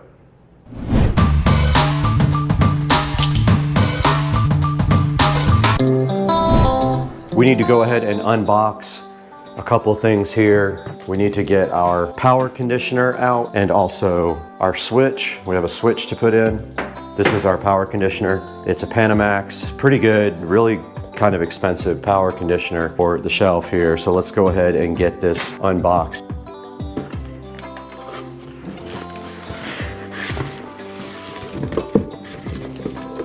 Big thick cabling, I like that. Looks like it has rack mountability. Well, it's got LAN also, but I don't think I'm going to use that. But yeah, here it is. It's got 2 banks of power on the back. It's got LAN. It's got telephone, old school. It's got cable TV.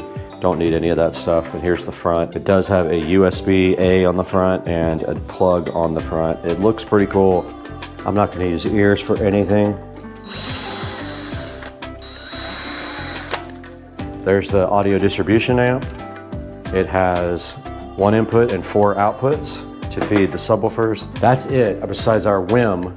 8 deep, 7 wide. Let's get some stuff laid out here. I think it'll be fun.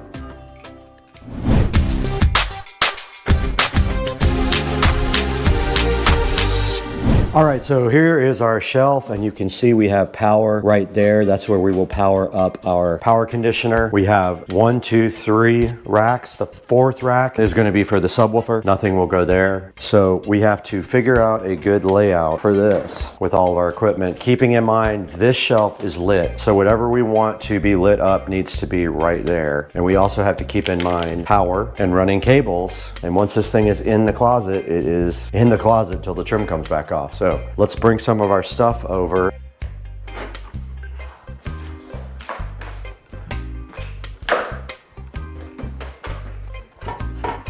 Okay, the top shelf is designed for the amp because I have the height just perfect to hide the wiring here. So the top shelf will have to be the amp. Let's go ahead and plug in the power. So there is power right under here and also USB type A. I'm thinking the WIM on top, very top, so on top of the amp. It doesn't have any cooling or anything on top, so there's no reason not to put that there. Power management might make more sense here because power is literally right behind it. Wow, it just lit up, that's cool. It has lights on the bottom to light up other parts of the rack if you're in a rack and you have equipment under it. It looks like it lights up the equipment below it. Very cool. So I'm thinking maybe the splitter there, because it uses the output of the Ultra Bass. Let's unbox our switch. We got another Unify 2.5 gig. That switch can go there, lit up all nice. We also have our Echo Dot that has to go somewhere, like that. That is everything except the WIM. All right, so this is about wiring. Let's get this thing turned around.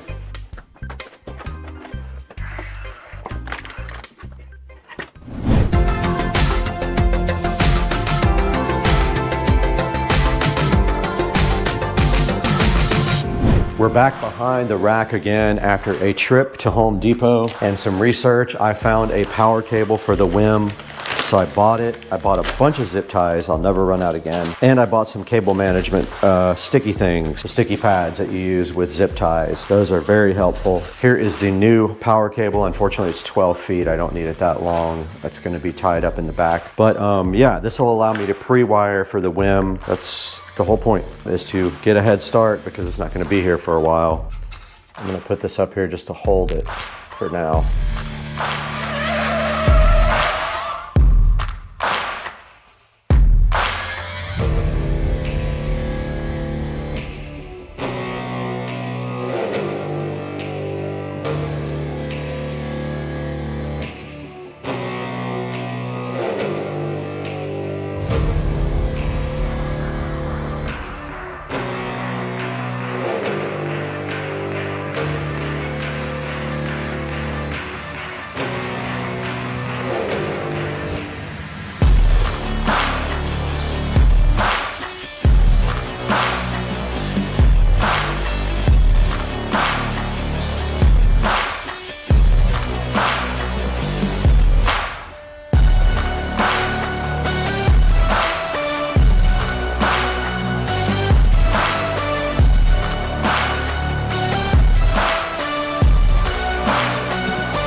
All right guys, a little update here from the closet. I got done with the wiring in the rack and now I am going to go ahead and finish off the closet with all the wall plates. Hopefully I have everything I need.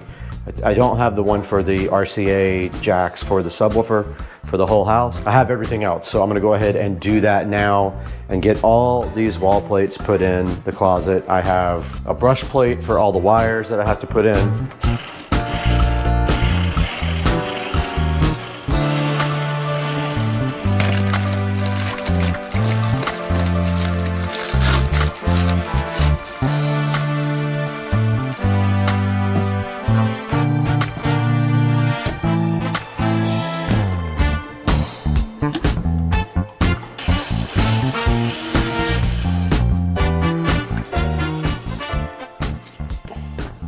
All right, guys, that's going to do it for today. I want to give you guys a little wrap up of everything that I accomplished today. So today was finishing off the audio closet. I got all of the wall plates in, as you can see there. We've got power up there if we need it. If we want to do like a cool sconce or something or whatever, we have power available. I got the brush plate on for the audio outputs for the whole house. Everything's labeled and on the plugs and ready to go for the Juke amplifier. I've got the RCA plate in. I'm just hoping that the rack doesn't interfere with it, but I don't think it will. It's going to be close, but not quite. I got the Ethernet plate on and I got our other power plate ready down there. I got all of the wiring done on the rack and everything tied up behind the rail so you won't see them when you turn the thing to the front. I've got everything hooked up. I've got our Juke ready. I've got all of the wiring for the WIM. The WIM's going up here on top of the Juke. I've got the labeling for the WIM right here. The WIM's going on top of the Juke. It's so funny. I've got this is a sub output. This feeds the sub that goes down here in the closet and also the entire house. Everything labeled. I've got power for the WIM because I bought a power cable ahead of time so I could get it all wired up. It's a long one too. I've got NUC.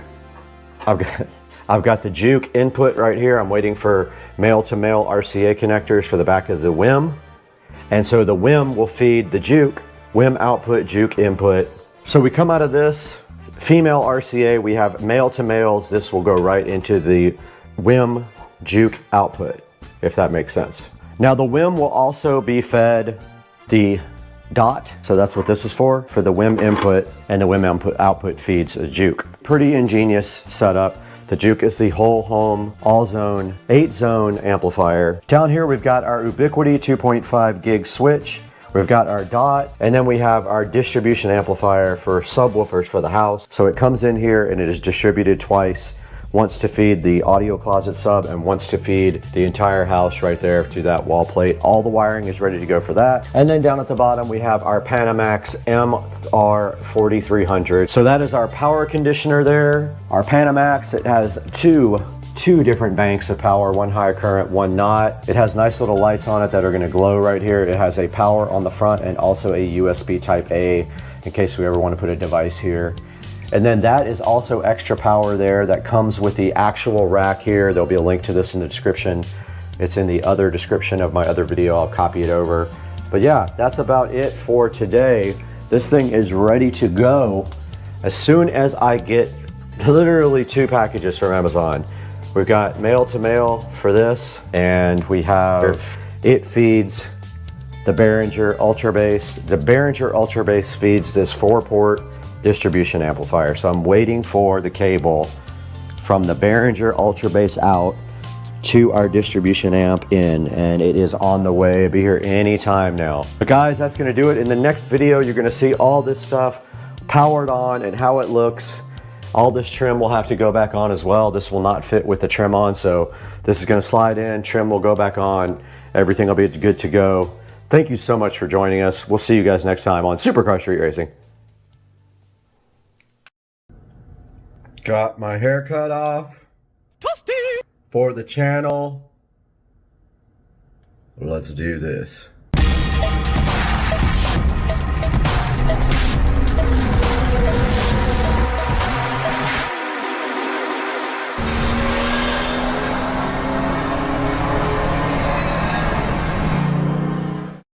Hey guys, and welcome back to the channel. Supercar Street Racing is the channel name, at least for now. We are contemplating a name change, but at this point, you are watching Supercar Street Racing, another unboxing, and we have the DWEN Wills low voltage transformer, the SKU number HOSL04C2, and what we have here is a 200 watt power supply for landscape lighting or anything else that you might need that needs to use 12 volts on the output side. Now this guy does have an app, although it's rudimentary and looks like it was designed by a 2-year-old and has not improved very much. It does have an app that works with Android and also Apple, as you can see here, and you can scan to get this app. You can scan this code, this whatever it is, QR code.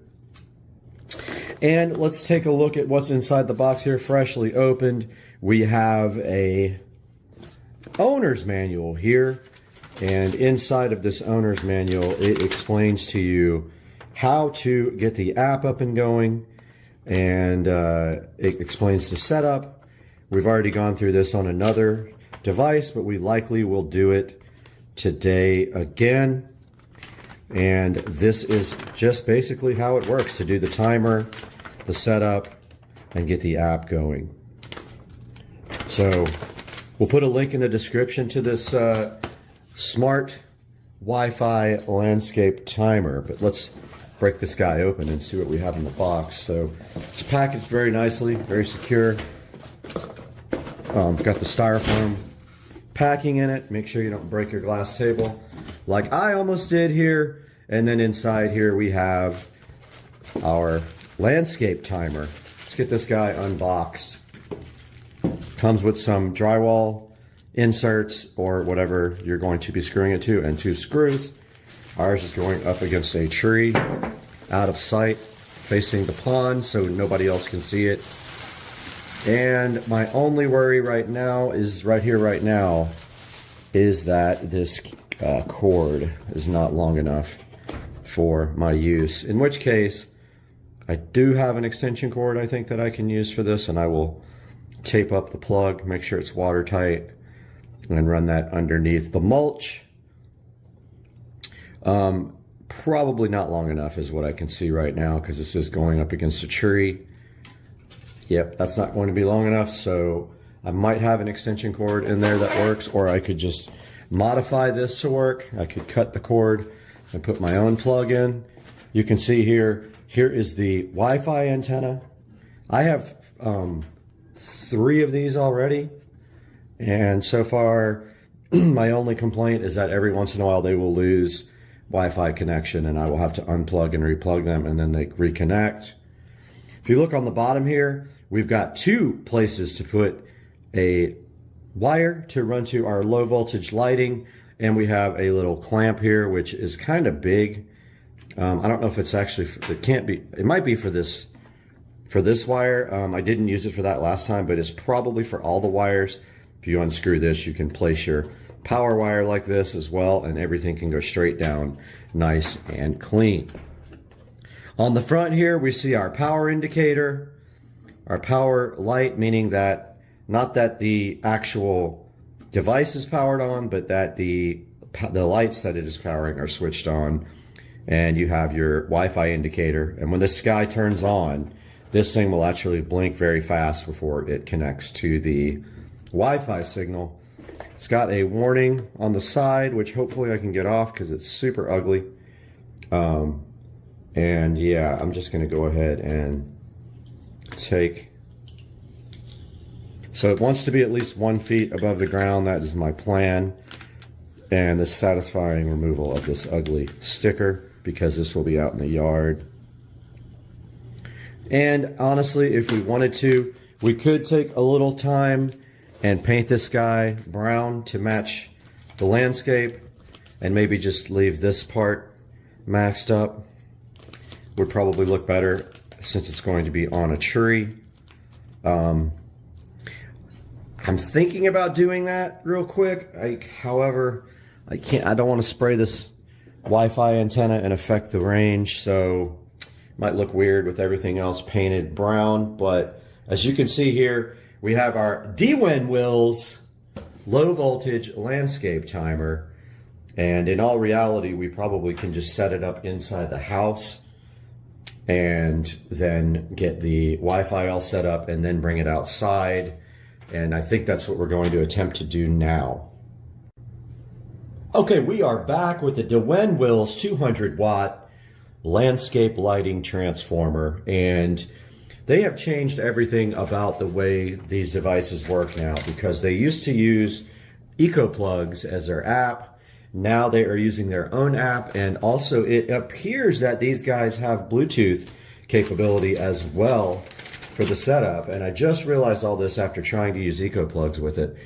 So what we are doing now is we have the new app here, Dwin, as you can see here, and we will start over on the instructions, and you guys will not see me fumbling around for an hour trying to get this working and not being successful. So let's open this Dwin app and follow the new instructions, because like I said, it was not apparent that they had changed, and I should have read the instructions.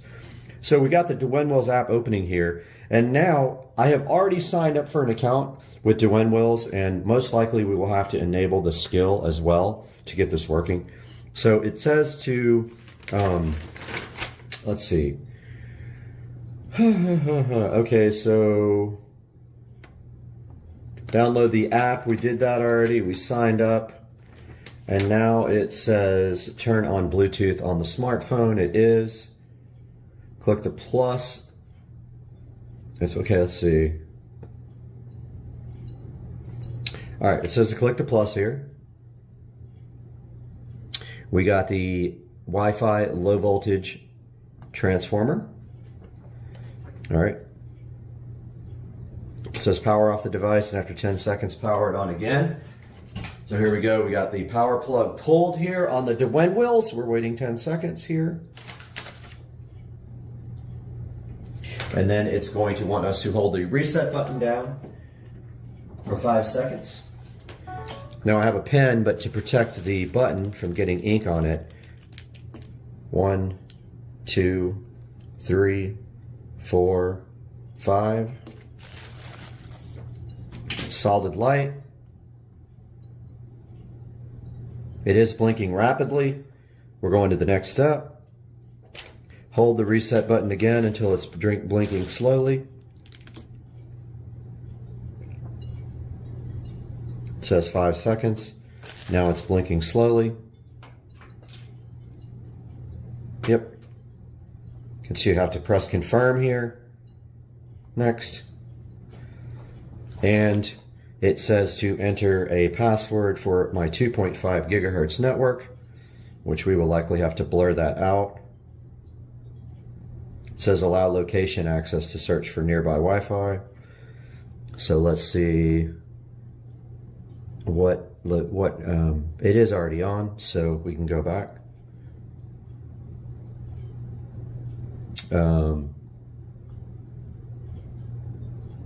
Or it says you enter your Wi-Fi name or allow location access. Settings, let's see. App level permissions. We already have this on, so I don't know why it's asking for me to enable it again. Let's see, Dwayne Wills. On, okay. I was able to turn it on in the location settings. Let's see if that worked. Start over. Go through all this. Okay, so we need our 2.4 gigahertz network connection. So we're going to go here and switch to that. And the one that we are going to use is closer to where it's going to be outside.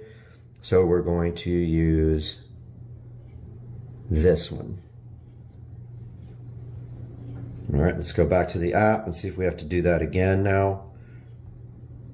Okay, that's good. I have to put the password in now. I will have to blur this out.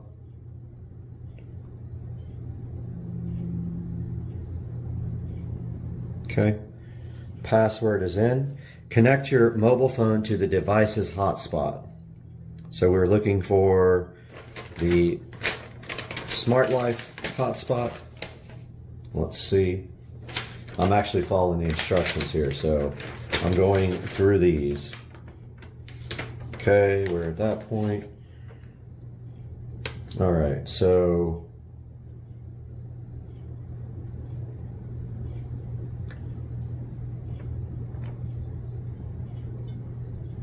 yeah, it doesn't talk about this part in the instructions, but we're supposed to connect to the Smart Life, I guess the Smart Life hotspot here. Let's see if this is it. It says Smart Life 8E-D1 is the only Smart Life I see. So let's try that one. It says it's adding device. This is all new for me, so I'm doing this with you guys. Now I'm guessing I have to keep the old devices on the Eco plugs. So yet another app that I have to manage in my arsenal of apps for everything. And it says adding, let's see if that is the case. The light did go off here. And I don't have the skill enabled yet. And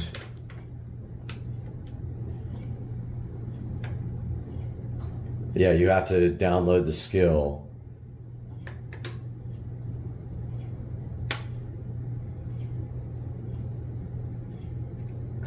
So it still says it's adding. Let's see if this is actually going to work.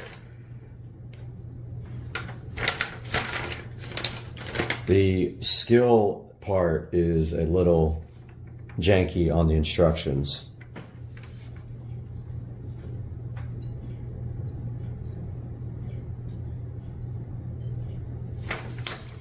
Still says it's adding. That's interesting. It's taking a really long time. We might have to try it again.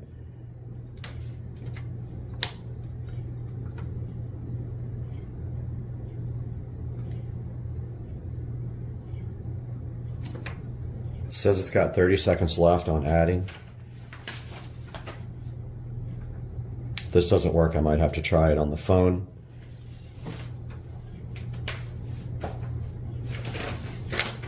Instead of the tablet.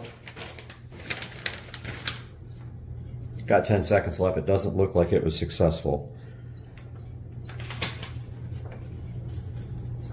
Let's see.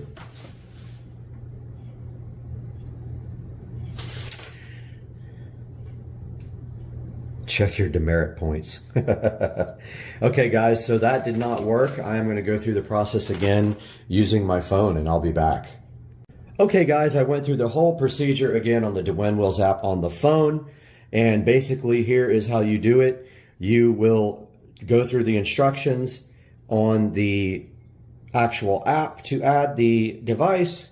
It will flash rapidly when you hold down reset, then it will flash slowly. Once that is able to be flashing slowly, then you connect to the hotspot on this device, which says Smart Life. After you do that, you put in your Wi-Fi password name and make sure you're on a 2.4 gigahertz network. And then here you can see we have added it. Now, it does not really explain adding the skill, but there is a skill in Alexa called Dwayne Wills. And the actual instructions here make no sense. It says, let's see, work with Alexa. Option 1, app to app. OEM app redirects to Alexa to bind. Discover the corresponding app, OEM Alexa skills directly in your OEM app and easily complete the skill. So it says find me on the home page. So here we go to me. It says tap Alexa. And then it says sign in with Amazon. So I guess that's how you do it. I'm going to go ahead and attempt that now since I can't put that on camera due to passwords. Okay, it looks like we are just have to hit link here. Let's see if we do have to put in a username and password.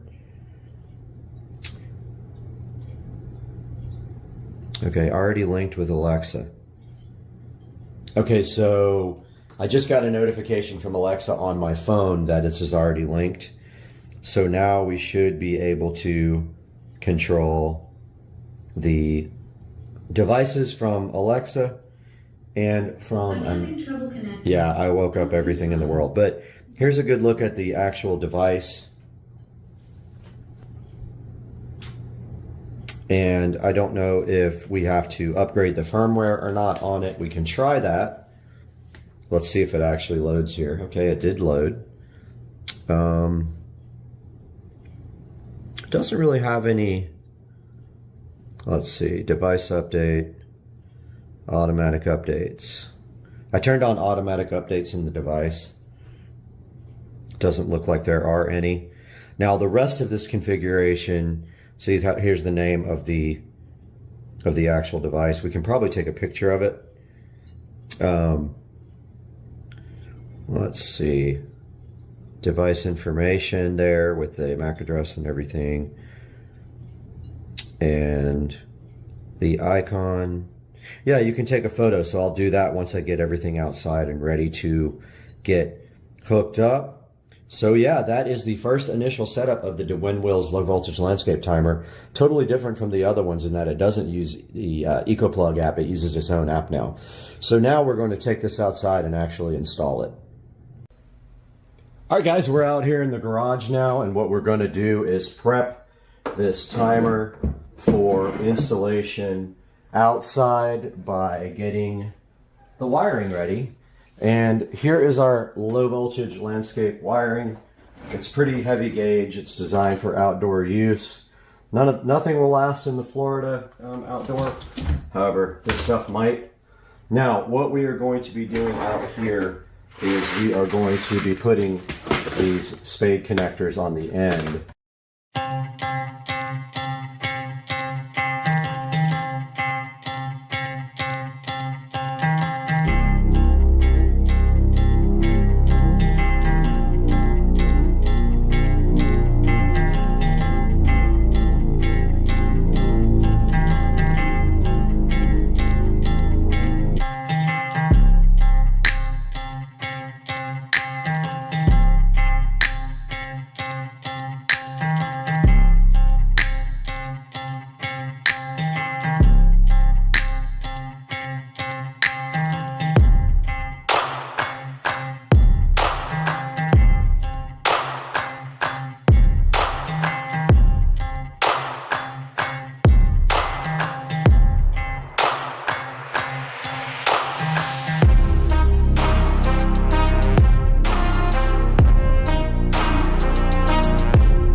Okay, after further review, my plan will no longer work because the tree is not flat and also it's not going to look that great. So I have a different plan that moves the whole thing kind of away from the tree now. So what I'm doing is right here, right now, I am building a base to lay on the ground. It will lay up against the fence, overhang to the dock, and also serve as a block for anyone getting around the dock on that corner because I don't want the kids doing that anymore.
All right, we were successfully able to get all the nails out of our board.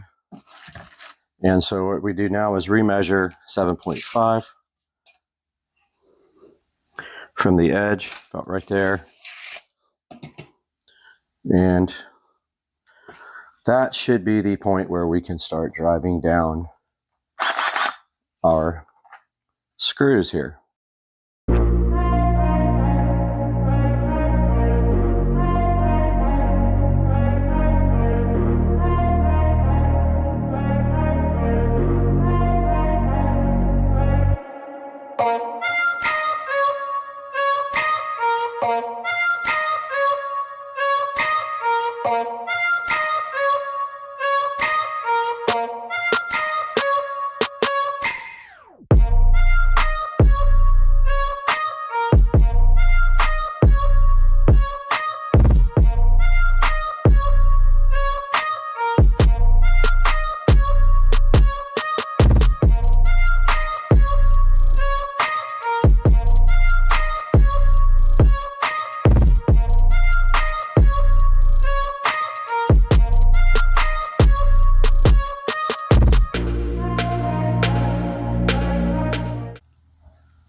All right, ready to put a coat on this guy.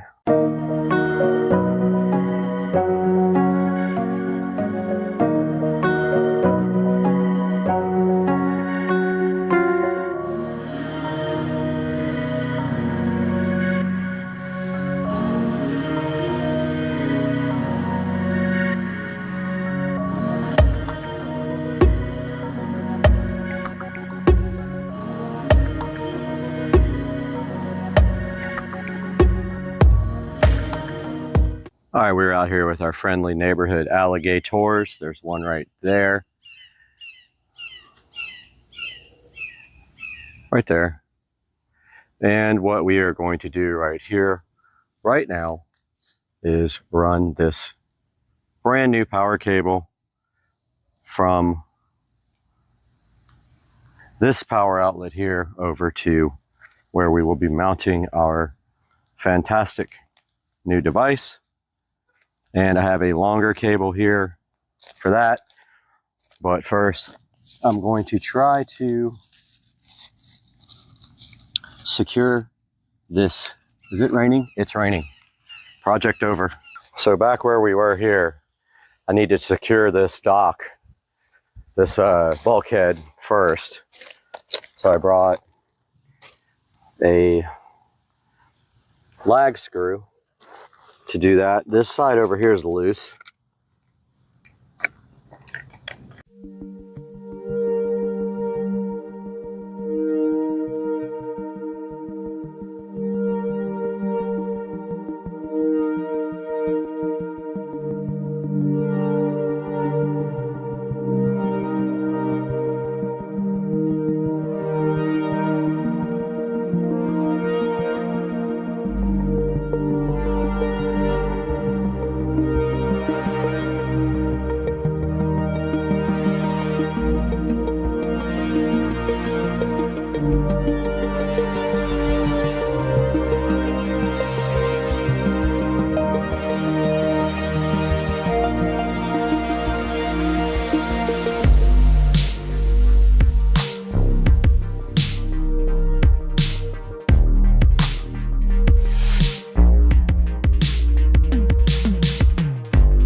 I got the timer here, and we are going to mount the mounting screws onto our new mount. And so we measure across from here to here, and that is right in the center, 3 3/4.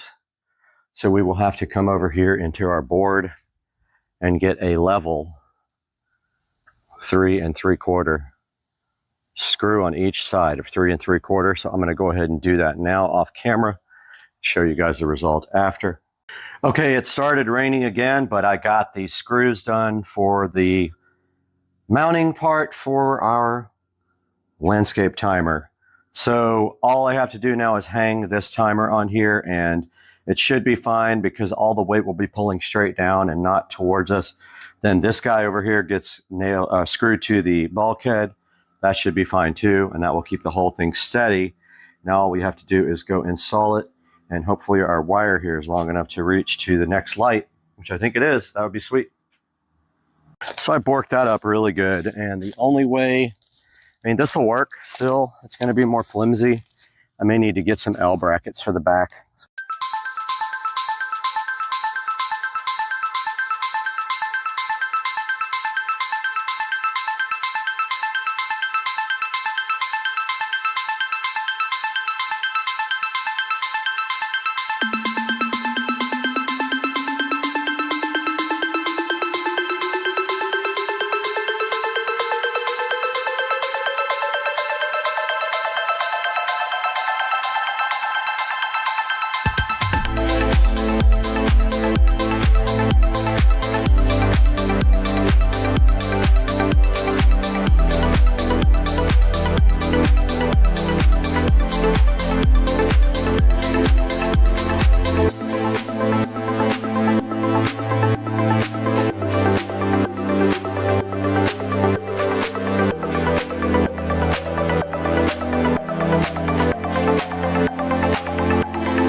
So I've been suffering for long enough without a drill. That's on my list for this week.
Okay, here we have our finished mount. It's not ideal. It may be changed in the future, but what this does here is allows us to increase the voltage because the voltage drop was so high over the long run of wire that the lights were very dim on this side of the yard. So this adds another 200 watts.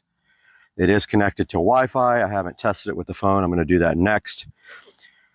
But yeah, got all the wiring tied back in together. All I'm doing now is cleaning up and testing. I hope you guys enjoyed this. All right, guys, I didn't want to end the video without actually showing you guys some shots of the lights in action. I was going to wait till completely dark, but I decided the sunset looked really cool, and I have these lights off under here on purpose, but I wanted to show you guys now with adequate power what this system can do. So as we see here, we've got this palm tree lit here. That light probably needs to be de-rusted. It has a few bits of rust on the lens from the watering of the yard, and it gets caked on there and you have to de-rust it every once in a while. We have a yard light right there next to the tree. We have 2 spotlights, one on each palm tree here, looking beautiful. On the dock here, we have the neon rope light, which looks like part of it is failing. We'll have to get a new one of those. But notice on the bulkhead here, we have the lanterns that hang over the water. On the bulkhead, we also have spotlights pointing down into the water. See that last one there? We have one right there pointing down into the pond. And then we have another one down there. Over here, these 2 trees are lit up by spotlights. There's one there. There's one there. I had to repair the wiring on both of them. It was oxidized. We have a spotlight lighting up this beautiful tree here. Awesome looking tree. Of course, the fence lights are AC voltage. They're not tied to this system. We have a light here in the fish pond, lighting up the pond. And we have one more light here in the Zen Eye garden. So that is our lighting upgrade once we added the second power supply over there. It instantly picked up, I'd say, double the lumens that it had before. It just, the issue being the runs for wiring are way too long, and the wiring is not large enough to handle that long of a run and not drop. There's too much resistance on the wire. So adding a second timer over there in the corner, which I'll show you now, has really picked up the brightness back here. You know, we probably have a total of, what, 30 lights back here.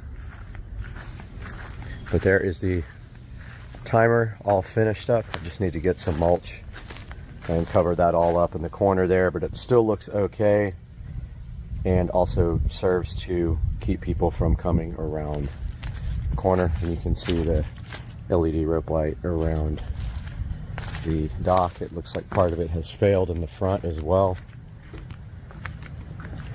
Looks like the front is, yeah, the front is out completely, so that's gonna have to be replaced. Yep, it happens. Those things are on 24 hours a day, sometimes. Not anymore, I turned that down. Moon looking beautiful. The sunset out here in 4K. And there is the yard from the back. Almost warrants a nice picture from back here for the thumbnail.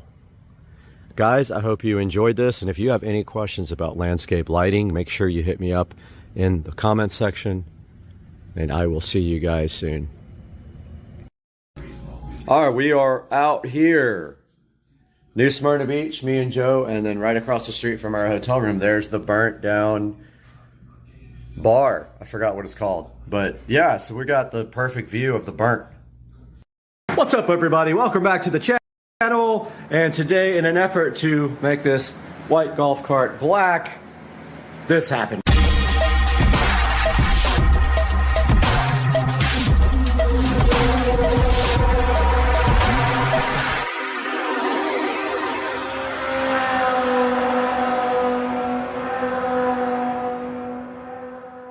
What's up, guys? Welcome back to the channel. And today we are changing out this beat up white top for a black one. So I have all the tools here to do that. Let's get her done.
Alright guys, welcome back. I got the new top all put in, nice and shiny black top, and I think now I will polish it up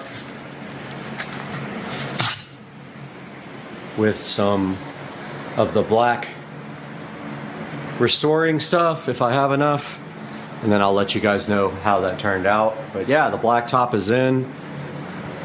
I really like it. It definitely changes the card a lot. I can't wait to get a black body put in or a matte black wrap. I'm so hyped.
Got the Meguiar's Ultimate Black Restoration on this. Oh boy, I did a terrible job right there.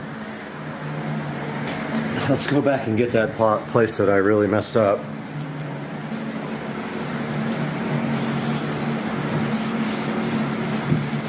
There we go, much better. Anyway, got the Ultimate Black Restoration. Top's in good shape. It has a couple of little scuffs on it on the side, but nothing too bad, like right there. That looks like a casting error when they cast the plastic. But other than that, it looks pretty dang good, and I'm super excited about being able to, and it's got a few little pits right here. But those all look like manufacturing defects, I think. Other than that, top looks great. And now our next step will be run to the hardware store, see if we can get some black fasteners to replace those. And maybe even these handle fasteners. I don't know why they would be silver, but yeah, I think those are probably the same exact dimensions. So I'll try to get 2, 4, 6, 8 of those to replace all the silver stuff, and then we'll see what happens after that.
Fool left his garage open.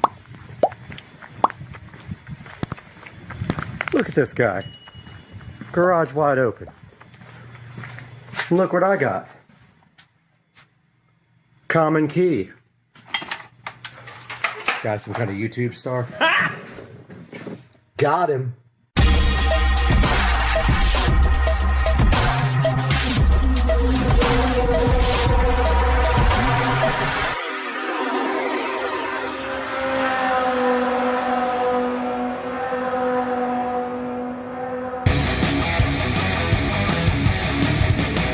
These nuts.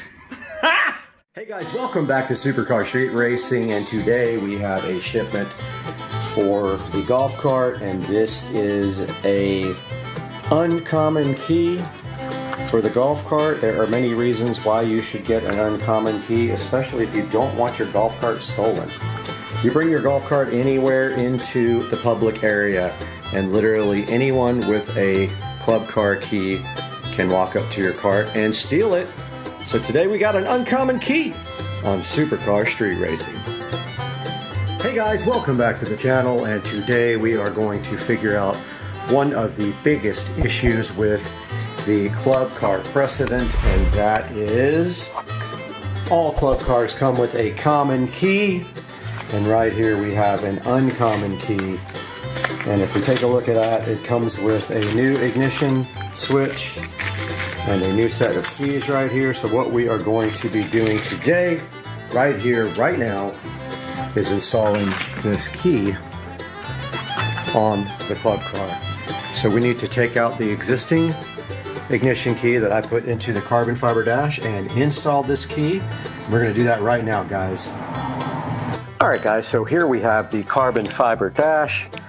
Now I am still waiting for a new keycap for this. I might actually just refurbish this one and then cancel that order.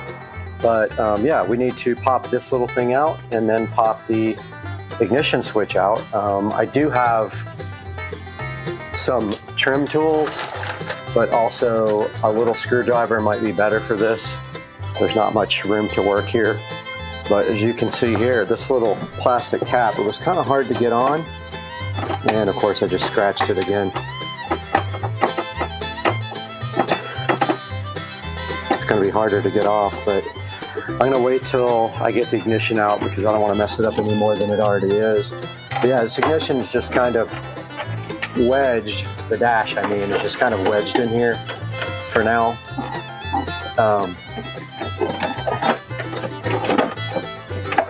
I got to take off this steering cover. No big deal, it just pops right off.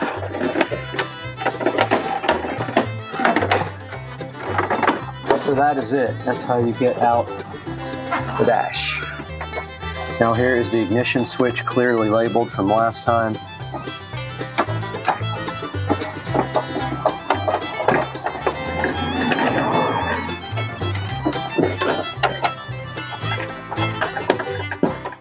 The dash isn't very strong, so don't rip on the dash, it will break. There is a metal ring behind this.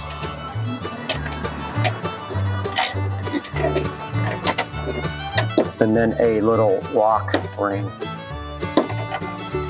So we need to undo the little lock on the back.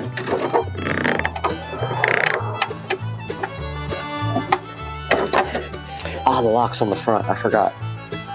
Yep, we're gonna have to get out that. We're gonna have to get this ring out off the front.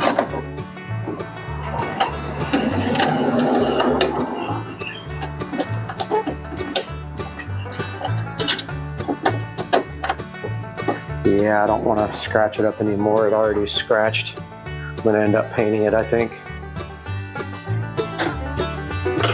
So I'm getting my trim tools out. One of them fell back in the battery compartment. It was kind of difficult to put this ring back on. I may end up breaking it.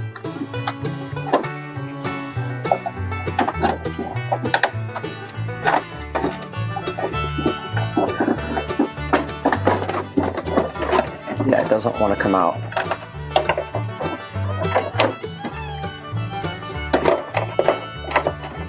had a feeling this was going to be kind of hard.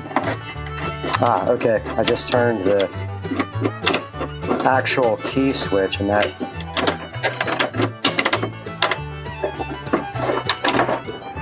I just turned it and it actually came out.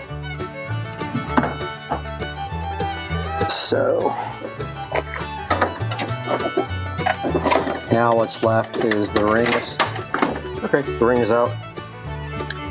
And you can see it's kind of scratched up. I'm gonna go ahead and hit it with some sandpaper and then paint it matte black.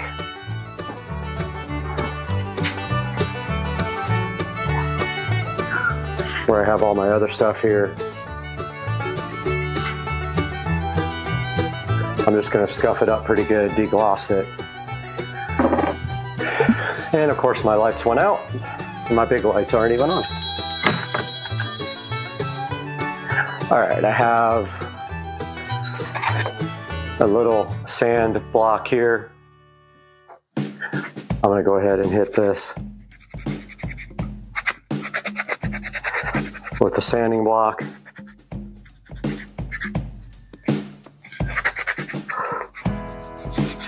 Try to get some of the scratches out of it.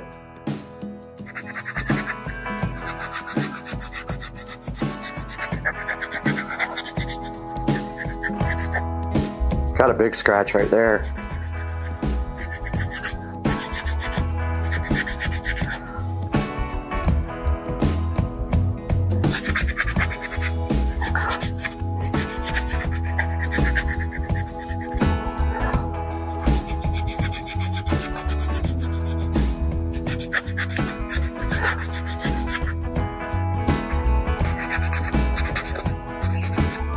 So I'm just scuffing it up really well. So the paint has something to stick to and get all the scratches out. But I think like hitting it with a couple of coats, it'll hide all the scratches.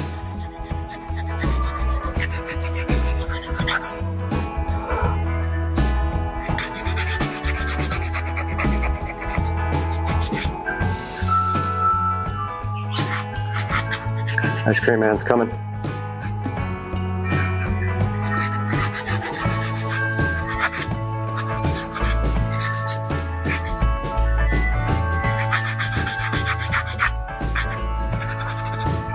Okay.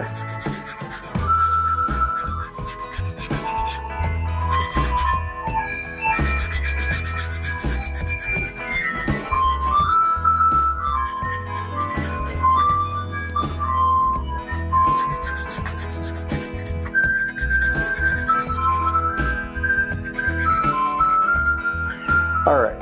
Okay, we're going to take our sanded down plastic piece and hit it with our deglosser, which allows the paint to stick better, even though it didn't work very well on the cart with the Plastidip. This should let the paint stick.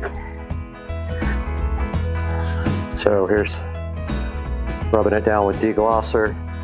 I'll see if there's any deep scratches. I'll probably put 2 or 3 coats on it. But yeah, that looks good so far. Just remember, don't touch it with greasy hands after you degloss it. Okay, we are back over here with the new uncommon key switch. Taking a look at what's in the actual packaging, and it looks like we got a new retention nut, but we do need the ring off the back of the old ignition switch. This was actually part of the dash, so we have to take that off, and it has to align with the non-existent notch. The new one doesn't have a notch, so not sure how to line up this ring, but I'm going to try it. Try it facing up.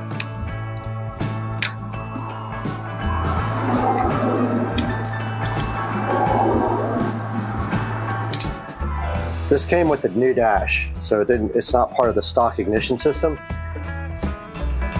It's so you can mount this to the carbon fiber dash. So new key has a flat spot there, old key has a notch. So I'm just going to look at, I'm actually going to try the key and see if to the right is going to turn the cart on. Here's the new key.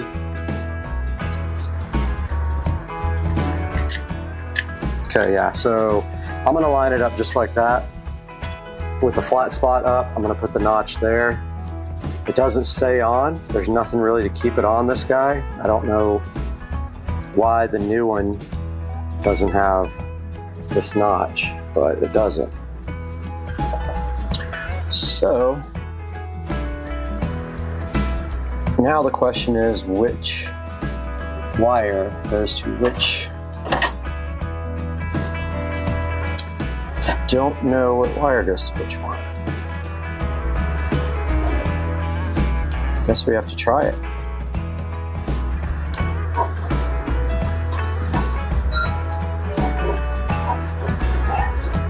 Wow. Okay, well, maybe.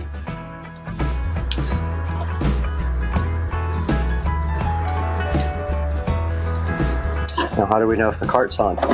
Let's try it. Yeah, I just kind of messed up. There's nothing to keep this ring on.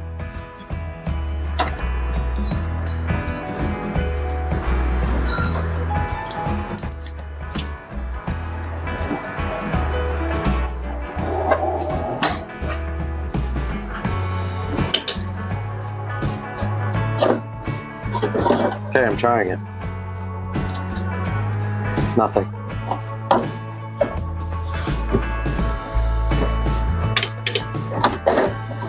Okay, that does nothing. Trying the opposite wiring.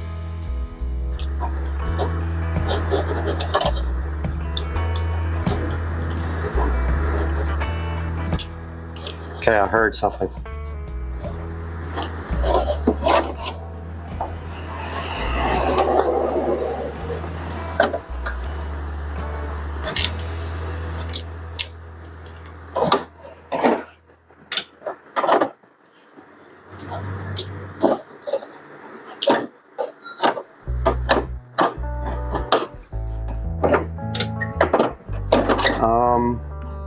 Nothing works.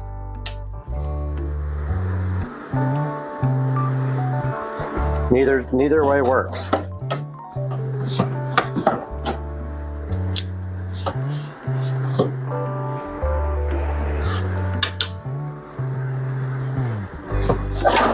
What is happening?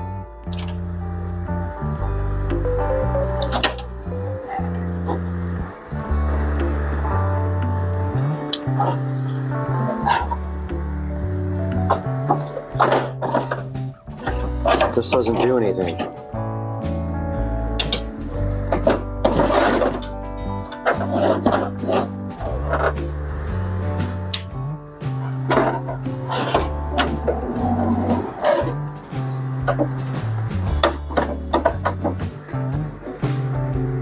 Oh, maybe it's because it's plugged into the charger? I bet you that's it. Maybe I'm an idiot. Okay, yeah. I did not know that. Okay, so that works. You can't have the cart plugged into the charger and go anywhere. It has a smarter than me system. So I really would love to try to figure out how to secure this. It kind of stays in place, and also these don't stay in place. I might have to open these up a little bit, or I mean they're there. I don't know, they're not very tight.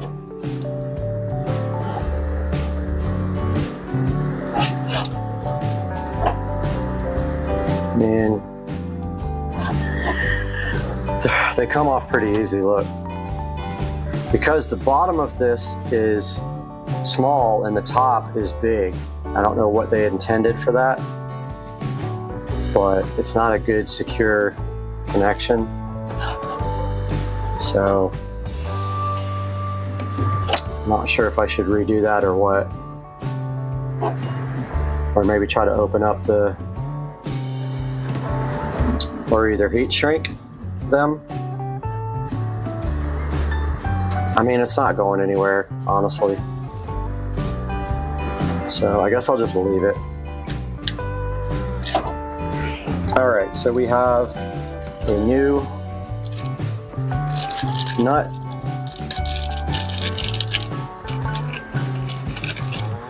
And all we have to do is put this through.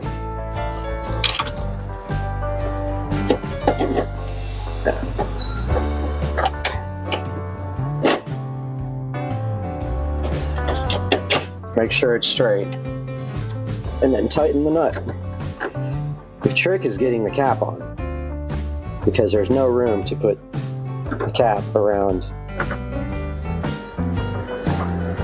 There's no room for the cap legs to go through the holes. The nut's in the way. It's a dumb design. So I'm just trying to put this. There's a cap thing right there. There's holes for the cap, but the nut gets in the way.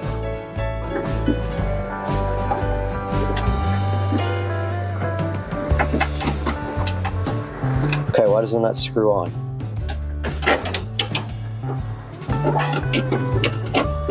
Alright, so the nut doesn't screw on. It's just difficult. It's not impossible, it's just difficult.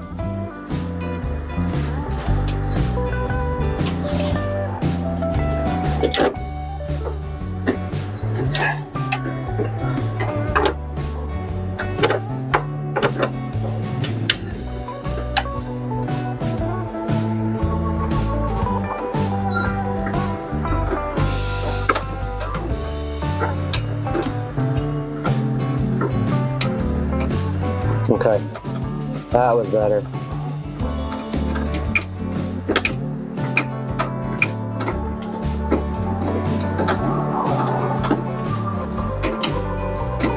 Okay, I know it's hard for you guys to see what I'm doing. I'm screwing on the nut.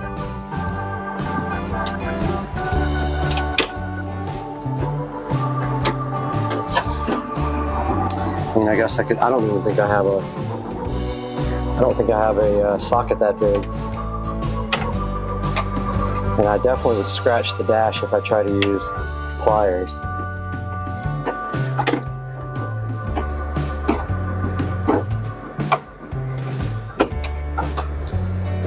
Man, this sucks.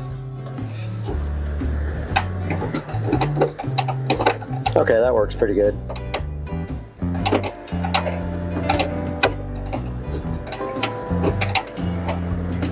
So my plan later is to come back with 12 volts from the back to power another USB thing that's a quick charger. But for right now, the problem with this cap thing is you have to fit it around there and the nut blocks it from pushing through. It's a really, really odd design. Kind of makes no sense. All right, I hit this with the first coat of Plastidip, and it does not appear that it is running, but I'm gonna give that about 15 minutes to dry and then throw another coat on. All right, guys, we got the Uncommon key installed, and now we have our cap nice and Plastidipped, and we are going to see if we can install it. Last time I tried, I pushed on it and there was fingerprints all over it. So I Plastidipped it, and now it is ready to install, but I am having a hard time seeing. So I'm gonna turn the light on the camera and get right back to you. I want you guys to understand why this is frustrating. Look at that. So do you see the holes there? So that is where it has to mount.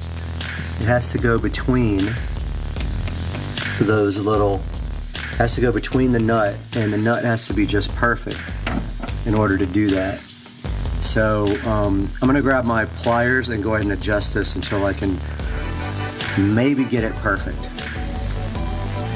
All right, guys, the key is installed, and I did get the cover on there and it looks fine. I'm gonna see if I can cancel my Buggy's unlimited order because that looks perfect. Guys, thanks for joining us today. Hope you enjoyed the channel and have a great day. We'll see you next time.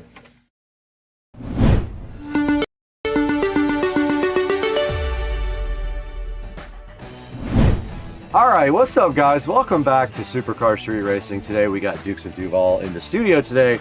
We're out here in Studio A We built this studio from scratch. You guys can see the whole thing on the channel. And what are we taking a look at today, Joe? Yeah, so we had an opportunity to get some new batteries for a awesome project where I put in a new trolling motor on my boat. This is awesome. I can't wait to show you guys VESA batteries today. So today we're going to be taking a look at that. Why don't we kick it off? You got a lot of video that you took that we're going to show these guys, right? Yeah, exactly. So Brad was pretty busy on a couple of projects, so I kind of took the lead on this particular one, so you'll see me most of the video. But basically, it's me installing all the new setup for this trolling motor. It was quite the process. So included in that, we did the trolling motor, we did new wiring, we did breaker, along with the new charging system, as well as these new VESA batteries. All right, well, let's get started. We got a lot of ground to cover today. Let's do it.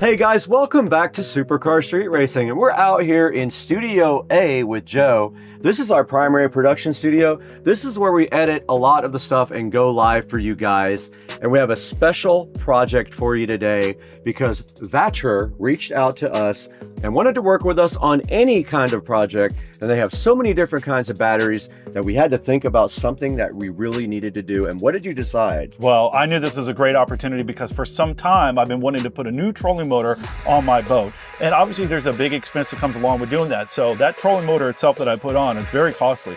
So to do that and to do it right, with VESA coming in to offer up these batteries, the timing was perfect. So it was a great project. You know, had to spend a little money on the trolling motor, but boy, it was perfect timing. And I'm very excited about the finished product of it. Right behind us, right up here on the screen, you can see VESA and all of the advantages of this 100 amp hour, 12 volt, 150 amp BMS battery. Some of the cool things that it does up here, as you can see, it has low temperature cutoff protection, so it'll cease charging when the weather is too cold to allow a good charging cycle. It also is made for what you have. Correct. It's built for trolling motors and marine.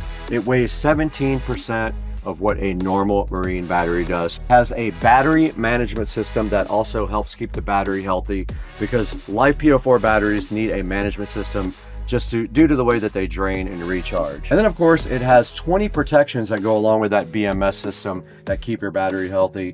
And then this is equivalent to two 12 volt 100 amp hour lead acid batteries with a fraction of the weight. Correct. So tell us a little bit about what you did when you put this in your boat and what we're going to be looking forward to in this video.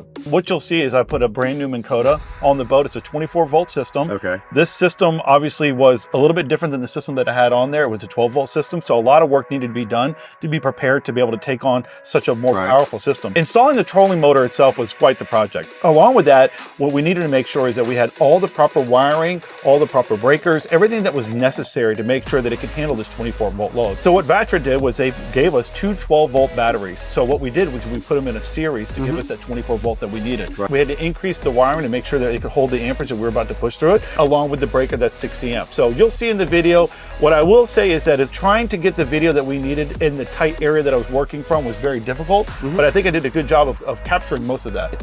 But we just want to emphasize, thank you VESA for reaching out to us and providing us two 12 volt batteries. They are not cheap batteries, so we really appreciate the high quality VESA batteries from VESA.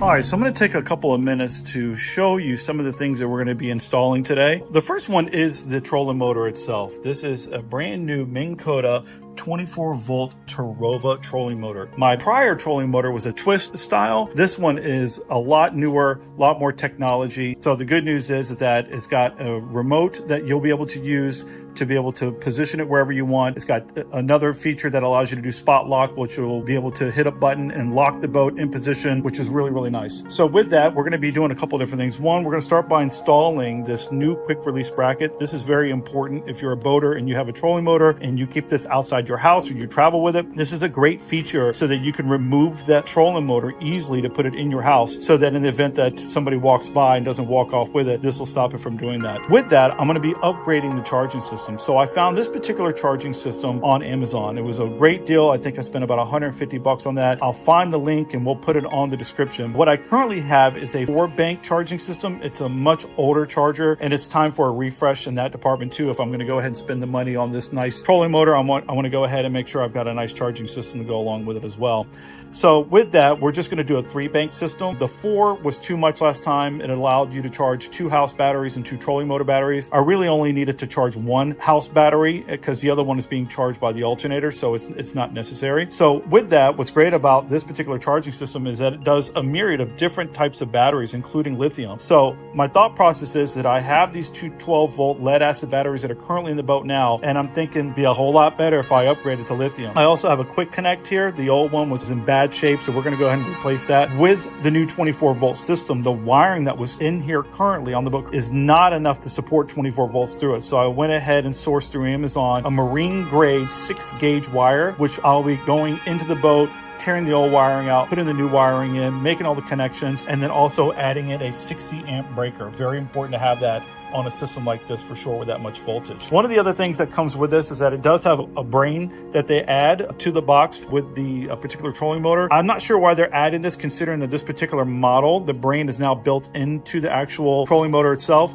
So if you wanted to add a second layer, I guess you could install this, but I have done my research and I'm told that this can go right in the trash. So that will be the plan. It'll save me some time and energy and less holes in the boat. So from there, the only other thing is to make the decision on whether or not I want to stay with lead acid batteries or go to something much better. But I think that I want to do lithium. So let's go see if Brad's got some lithium batteries at his house that maybe I can borrow. We'll be right back.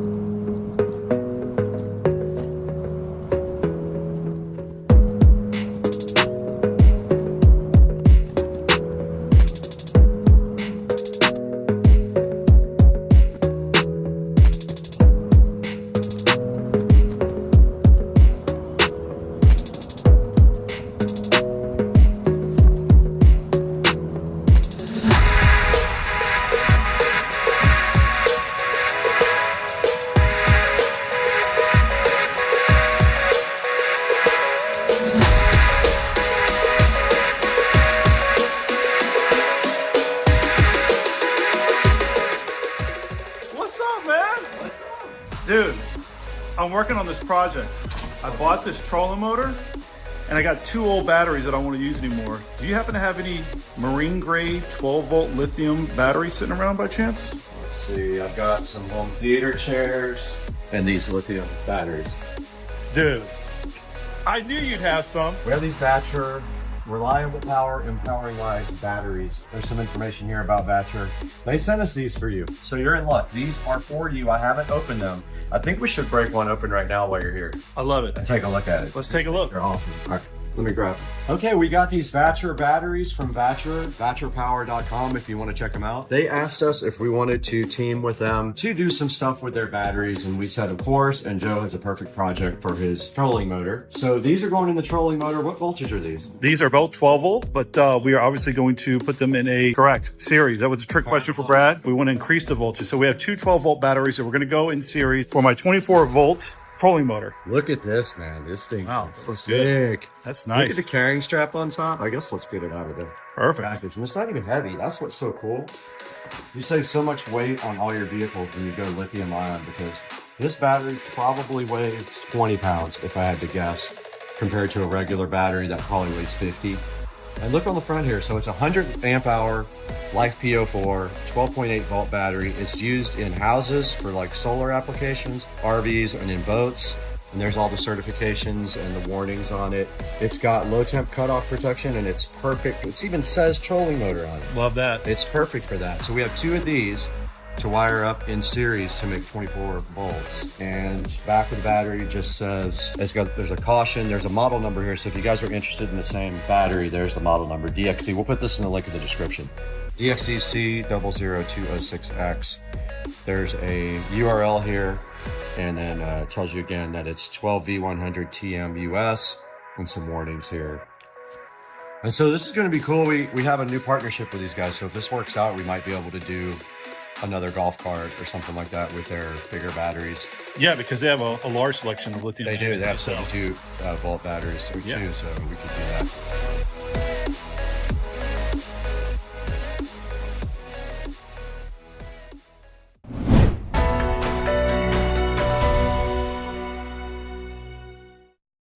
All right, so the first step that we had to do was to pull new wires. In the prior existing setup, there was, I believe, 8 gauge wires, which isn't ample enough to hold the load that we were going to put on it. So that was quite the process. Something that I thought was going to take hopefully no more than 30 minutes to pull the wires ended up being a 2-hour process. And that really came down to how the boat and all the channeling works to get the wiring through there. It was a one-man project. I didn't have somebody else to kind of help feed them through from the other side, so it took about 2 hours. But very important that we get the correct wiring that we needed to hold this type of load that we're going to put on it. So I was able to get that all put in and installed. And then of course, on top of that, we were going to make new connectors for that. So I got some really good connectors that I was able to source, along with a very good crimper to make sure that those connections were really, really tight. One of the things that you want to be careful of is when you're doing wiring, you want good, solid connections. You don't want to have any frays. You don't want to have any issues where they're not touching completely. So I made sure that I went out and sourced a really good crimper to do this. So that was quite the project. But as you can see in the video, it takes a little bit of time, but well worth it to make sure you got the right stuff when you're using such a large load. This project, we had a lot of support from Thatcher, but we also had support from local businesses. So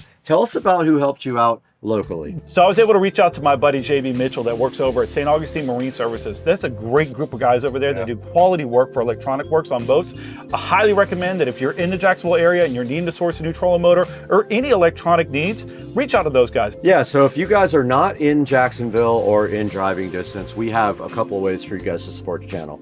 You can buy it directly through our Amazon affiliate link, or you can use the YouTube affiliate link as well, and that does give us a few dollars here and there to turn the power on at the house, because look at this.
All right, I took a quick break to grab some lunch, got back and started working on running this new 6-gauge wire. Admittedly, this was quite the job. It took me about 2 hours to figure out the best route to get this from the console area down, around, back up in front to where the quick connect's gonna be. Worked through a couple of shirts and a couple of hats already. It's pretty hot out here, but ultimately I saved you guys a bunch of time watching me try to work this wire all the way down, around, and back it up. So I've got plenty of slack on both sides to do what I need to do to start making connections.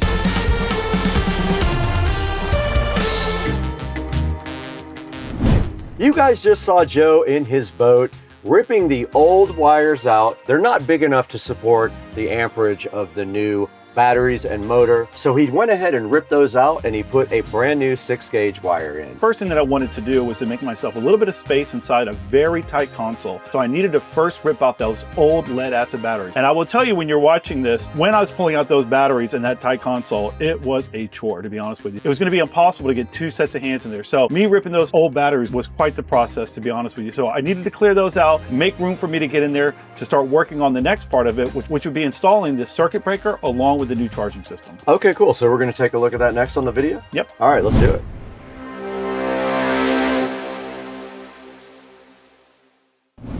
All right, so here's a little update from inside the console. So one of the things that I was going to attempt to do was to remove this old charger. Unfortunately, I did everything I can to figure out how to get inside there to get what appears to be nuts on a bolt. I spent probably 15 minutes alone trying to figure out what size, what to get in there, and I could not figure it out. I just cut all the lines off of it, or all the leads off of it that go to all the batteries. Then I cut off the power supply that I will be reusing for the new one. I also took out the 2 old batteries in the trays.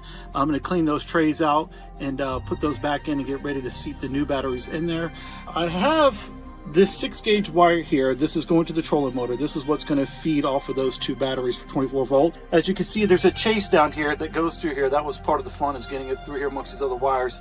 And over the years, you know, between the manufacturer, other people installing stuff, it has just become quite the mess of wires here. So that's going to be one of my projects in the very near future. I'll work on a little bit of it while I'm in here now to get that all organized and put up. So one of the things that happened was, I mentioned this earlier, was that the hole was cut too big, so they had to make a plate so that the actual quick connect could seat to the plate, and then the plate would seat and be screwed down to this part of the hole here. Luckily, I was able to keep some of the old plate. It was starting to fall apart, so I was able to use partial of it to create a template with a new one. I already made a couple of cuts and got it identical. I just need to drill some holes for the new one, so that's what I'm gonna be working on next, and we'll get you set up to watch that.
All right, what you just watched was me installing the new quick connect for the trolling motor itself. So from here, the next steps are going to be installing the new 60 amp breaker. This is very important for anybody that's going to be installing a trolling motor. If you're dealing with large loads of power, you want to make sure you have that protective measure in there. So the old system had two 50 amp breakers because they were running two 12 volt batteries separately. So with this particular setup, we're going to be running, again, two 12 volt batteries, but not separately, in series. So we're going to bump that up to 24 volt. Make sure you install the correct wire and the correct correct breaker so that you don't have any issues with potential fire hazards or anything of that nature. Absolutely. So you need the correct size wiring and the correct size quick connect. We'll have a link in the description to that, but if you're in Jacksonville or St. Augustine, support our local businesses. St. Augustine Marine Services helped Joe out in this project. Do us a favor and help them out also. So what's coming up next? Yeah, so from here, we're going to go ahead and install the new breaker, which is a 60 amp breaker, along with a new charging system. Awesome. Now, what I will say is that Vatra has a long list of products that they provide, along with battery chargers. I had to go out and find a very unique battery charger that allow me to not only charge lithium, but to charge original lead acid AGM type batteries itself. Vatra does have a large selection of batteries. If you go onto their website, you'll see they have a ton of batteries, a ton of charging equipment, and they're a high quality company, so please support them as well. Now let's take a look at what Joe did next right now.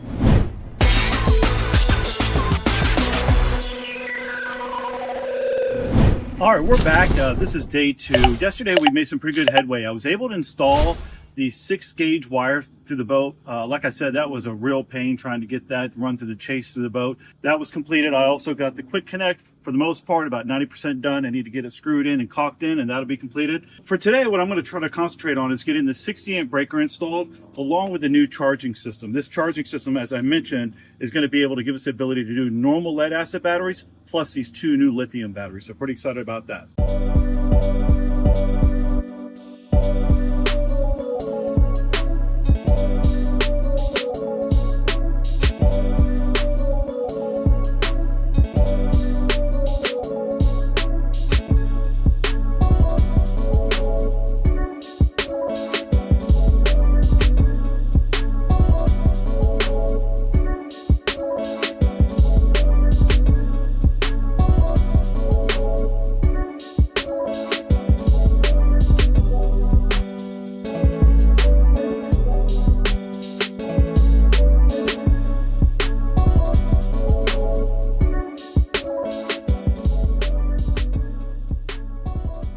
All right, so just an update here on the inside. It's a little hard to get the camera in here to see what's going on, but I went ahead and installed the 60 amp breaker right here on the side. I've got it somewhat wired up now. I'm going to do a little bit of cleaning up here with the wires. Also went ahead and reutilized this old plug here that's going to allow me to plug it in.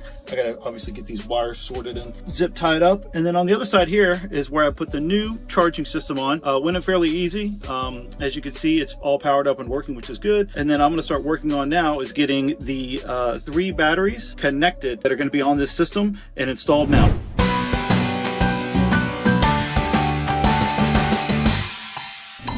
All right, what you just watched was me installing both the 60 amp breaker and the new charging system itself. So the next steps are going to be getting the new batteries in and then getting those all connected as well. All right, awesome. Let's go ahead and take a look at that now.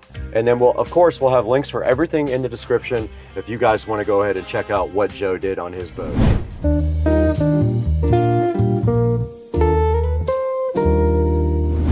All right, everyone, today is day 3 of this project. So basically what I'm going to concentrate on today is I'm going to try to finish wiring up the quick connect for the trolling motor. And then lastly, I'm going to install the lithium batteries that were provided by Vatra.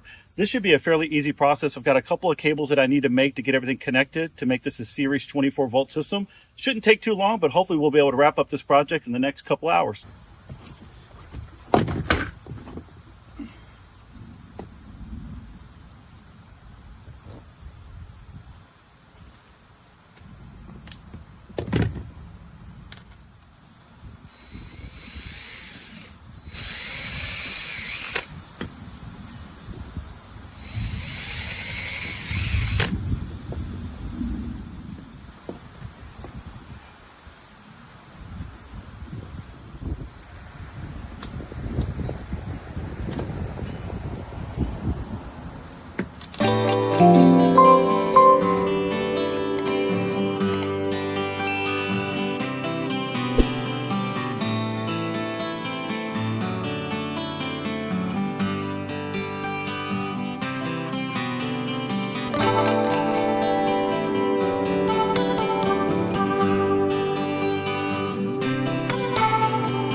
All right, everyone, got the batteries installed. Very easy process from the standpoint that moving these batteries inside of this little tiny entryway to the console was much easier than taking the old batteries out. They were more lightweight, easy to maneuver, and that made it very easy.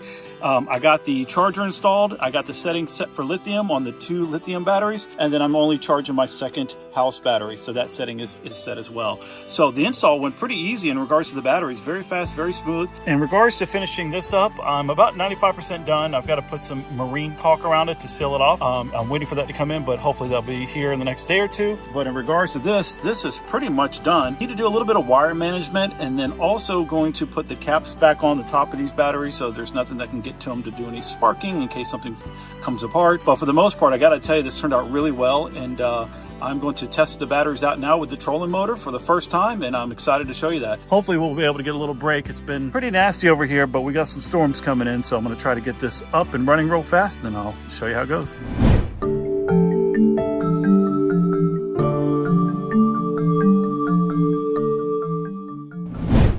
All right, so what you just watched was me putting in those new batteries. I will tell you that there's a lot of benefits to lithium, but the biggest thing is the weight.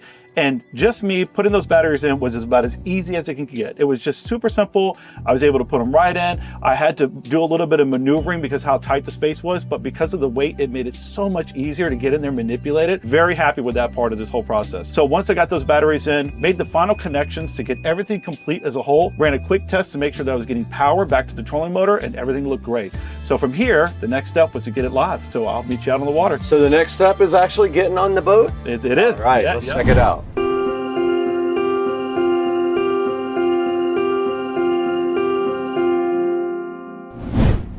All right, here we are out in the middle of the St. Johns River underneath the Danes Point Bridge. We have it locked in. It is working perfectly. Right now, if you see, it self-adjusts depending on which way the current of the wind is taking it, but it is keeping us perfectly locked in. Plenty of power. We are not going anywhere. Gotta love it, man. Thanks a lot to Vatra for those awesome batteries, man. They are working perfectly.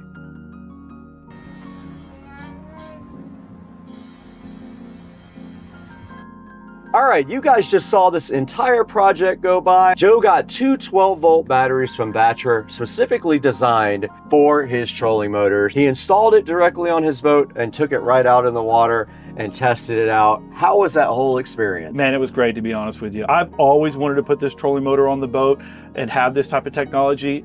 Being paired up with great lithium batteries, I couldn't be any happier. I bet it was an awesome experience. I know it was a lot of work. I had the same experience across the street recently putting in lights over at Rich's house. It was a lot of work, but it was worth it in the end. Now we want to stress to you also that Vatra has a lot of different types of batteries. They have golf cart batteries as well. Right here is the Club Car 72 volt lithium ion. We'll throw that up on the screen right now for you as well. Make sure if you need any kind of battery, go to Vatra first and check and see if they have an appropriate application for what you need. And chances are they have it, because they have literally probably 50 different types of batteries on them. They have a long list of every type of voltage that you need, every application when it comes to batteries. So it looks like they got golf cart batteries, they have marine grade batteries, solar batteries. Yep. They have about everything. Very impressed with their website and the amount of products that they offer. They do have everything, and we're actually looking forward to working with them on some other projects as well. So hopefully Vatra wants to work with us again. I'd be excited to work with them and do some more projects with them. I can think of a lot of different cool things we could use their batteries for. Absolutely. All right, guys, thank you so much for watching the video. Thanks for liking and subscribing. Always click through our affiliate links to buy anything you want from Amazon. You don't have to buy these batteries, but I hope you do. But if you click through that, you can buy anything you want, and it helps out the channel greatly. Thank you for 200,000 subscribers also. And we'll see you guys on the next one. We got to get out of here. I'm like, where the hell is he going? I got out of here. All right, that's good. Now all we gotta do is edit. Just good.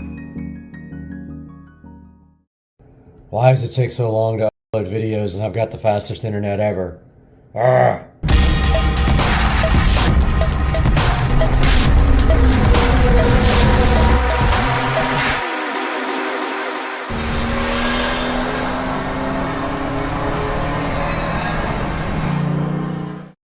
Hey guys, welcome to the channel, and today is a special day because I get to reveal the backyard. And you can see right here, we got another video editing right now for Supercar Street Racing. Actually done editing. It is uploading, which takes the majority of the time here.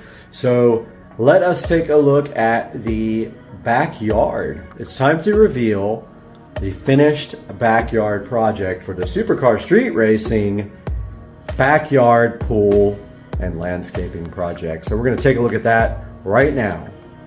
Hey guys, welcome back to the channel, and today is the reveal, completely finished backyard project for the Supercar Street Racing backyard oasis.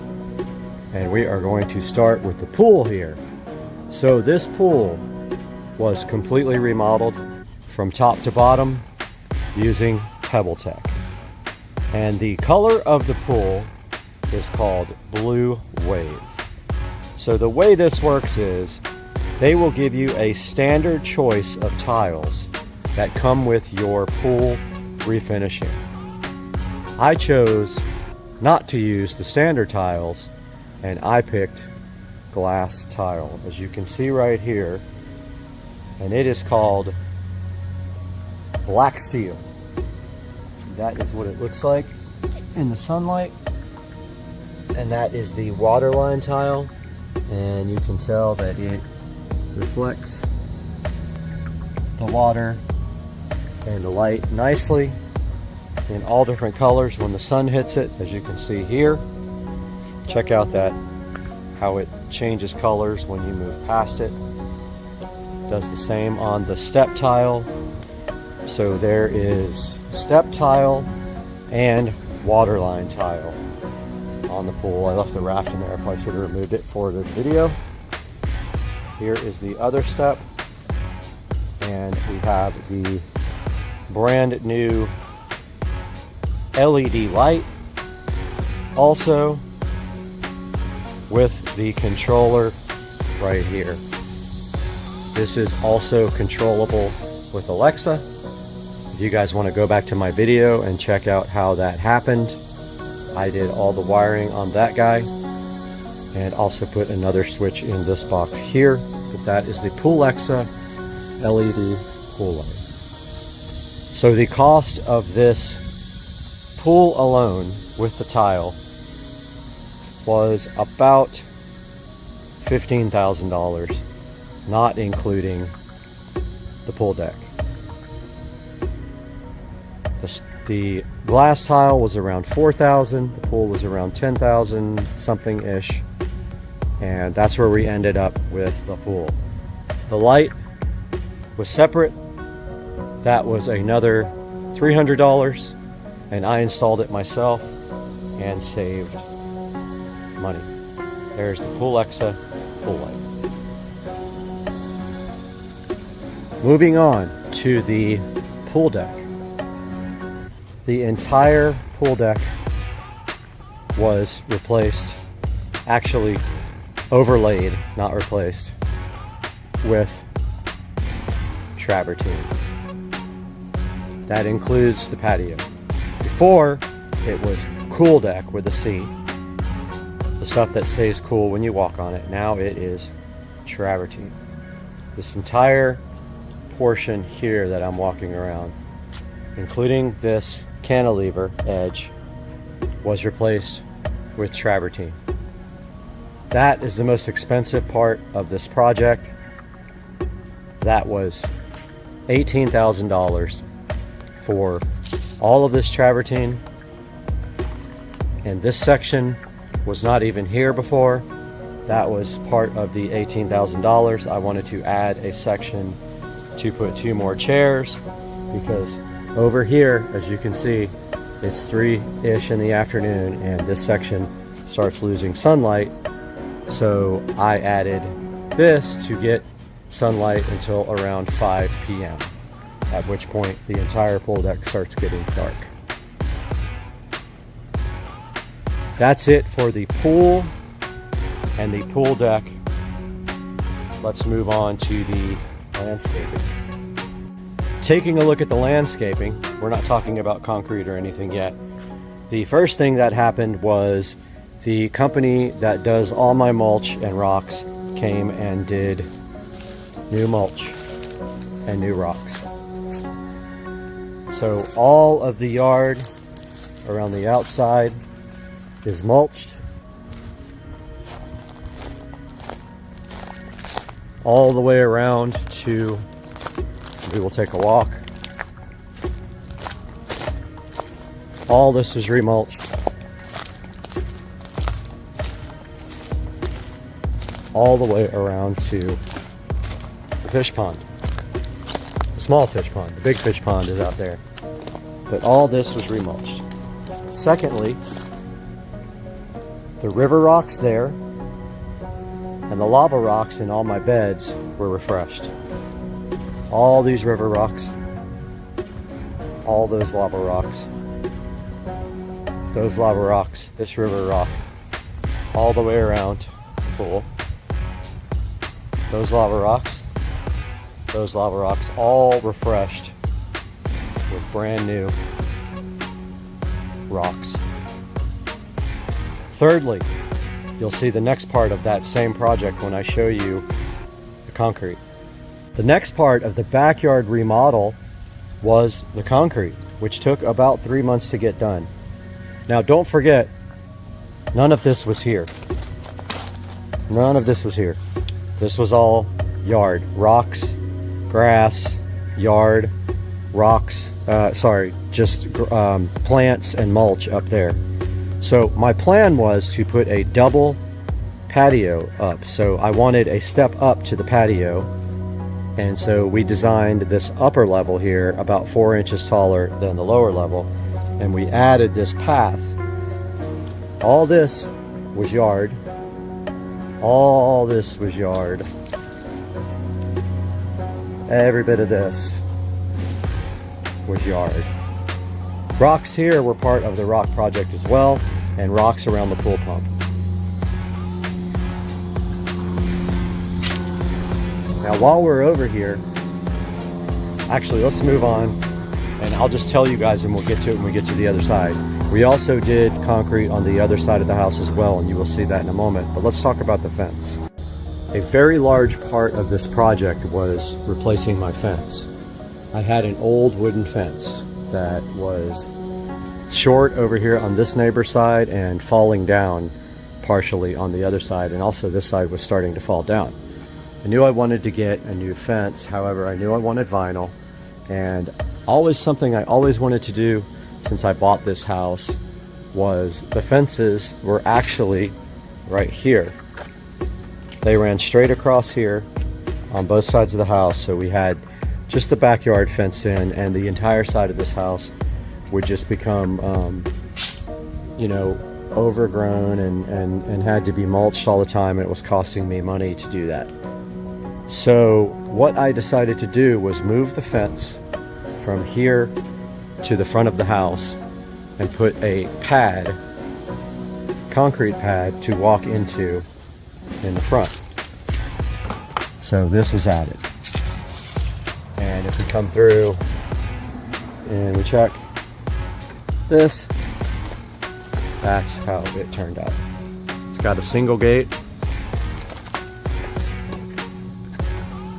and when you walk through it, this gate closes, and now you have all this space to do anything you want to, and you have a less of a landscaping area. All you have to do is blow the leaves off of it. And yes, we get a lot of leaves from this tree. I wish it was gone.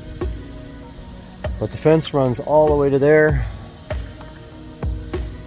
continues down by the pond, and then runs all the way to the front of the house on the other side.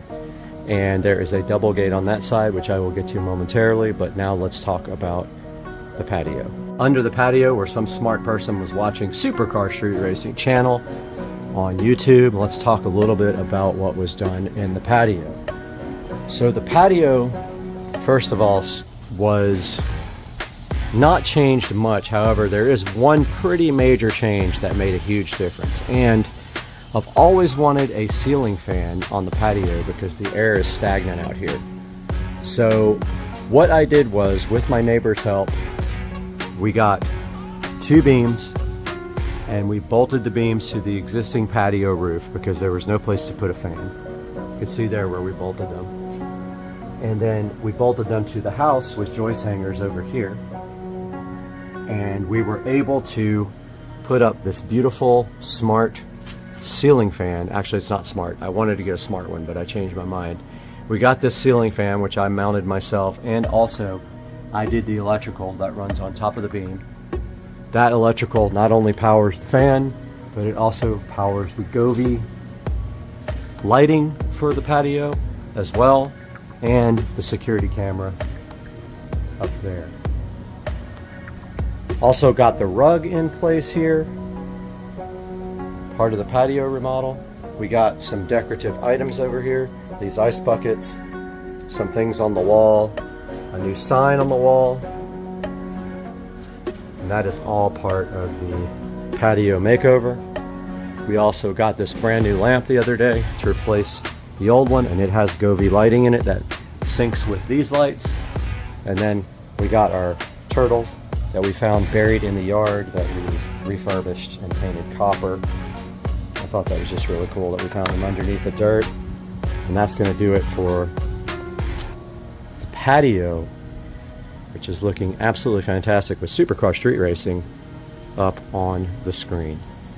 Moving back to the pool deck, we have refurbished all of our torch lights. So what we did is we painted all of them black. These are actually really high quality torches. We painted the torch lights black, and then we painted the actual kettle part, the oil holders, in copper. And as you can see, these came out fantastic. They look so good. Moving on to the new portion of the actual pool deck, and that is this paver area we added. This was not here before, and I really wanted some place to hang out in the afternoon when the sun starts setting. As you can see, the sun is creeping this way, so it will be over here within the next hour, hour and a half. So this gives you a good hour and a half of sunlight. And we got these awesome metal chairs, which are available on my channel to check out if you want to look at my review. I believe they're Christopher Knight, but we added these 2 chairs and we added this amazing table, and now there is a very nice area for you to come and lounge and chill out next to the fish pond. Moving on to the other side of the house, the first thing you notice here is this beautiful fisheye garden, which kind of has a zen feel to it because of the shape. Notice it was also remulched. Now, one thing, everything about this garden is new except the plants and the light. So the plants are still the plants that were there before. You can see we have these 2 beautiful, amazing native plants that don't need any water. They will survive without watering. We shaped a fisheye garden, filled it with lava rocks. My irrigation guy added a spigot here, and then of course we have the expandable hose and the hose pot, which are also reviewed on the Supercar Street Racing channel. So if you haven't seen that, please take a look.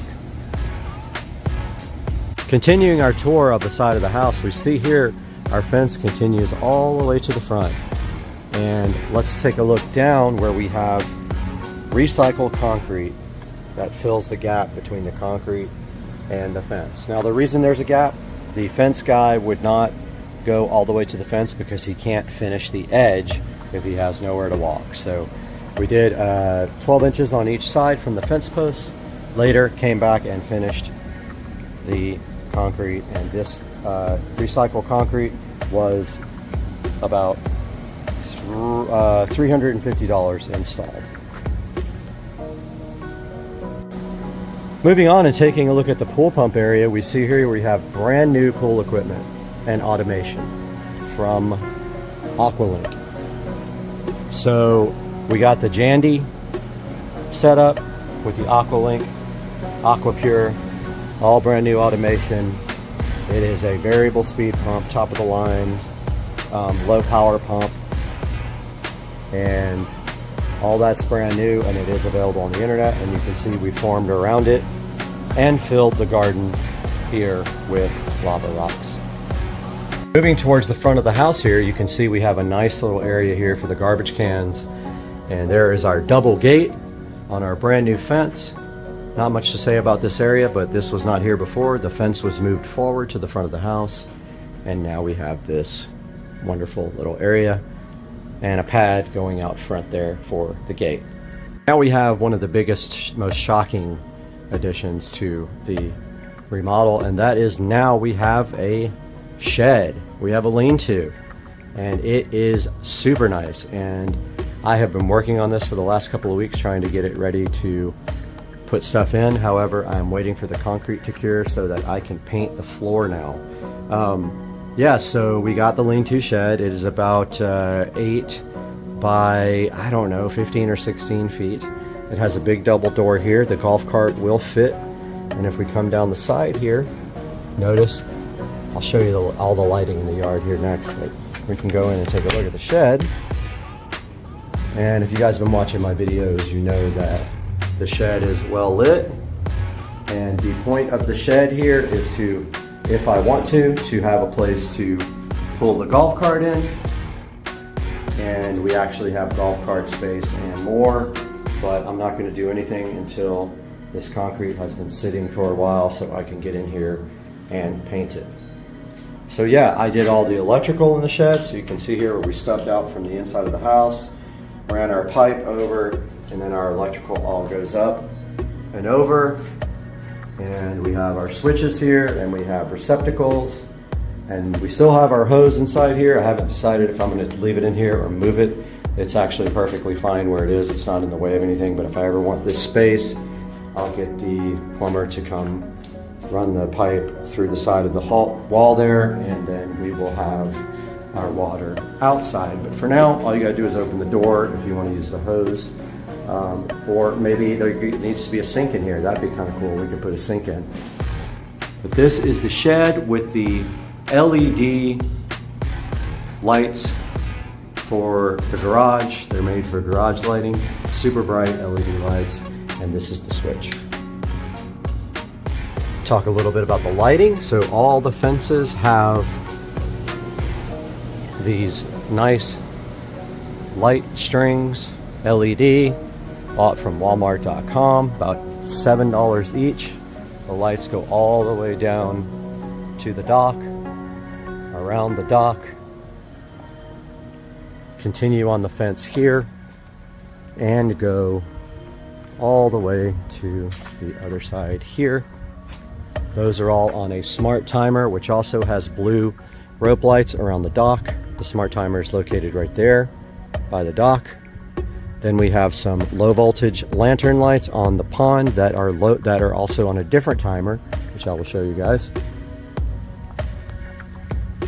And we have lighting here around the house as well, up on top, that goes into the patio, which I will show you guys that on our night shot.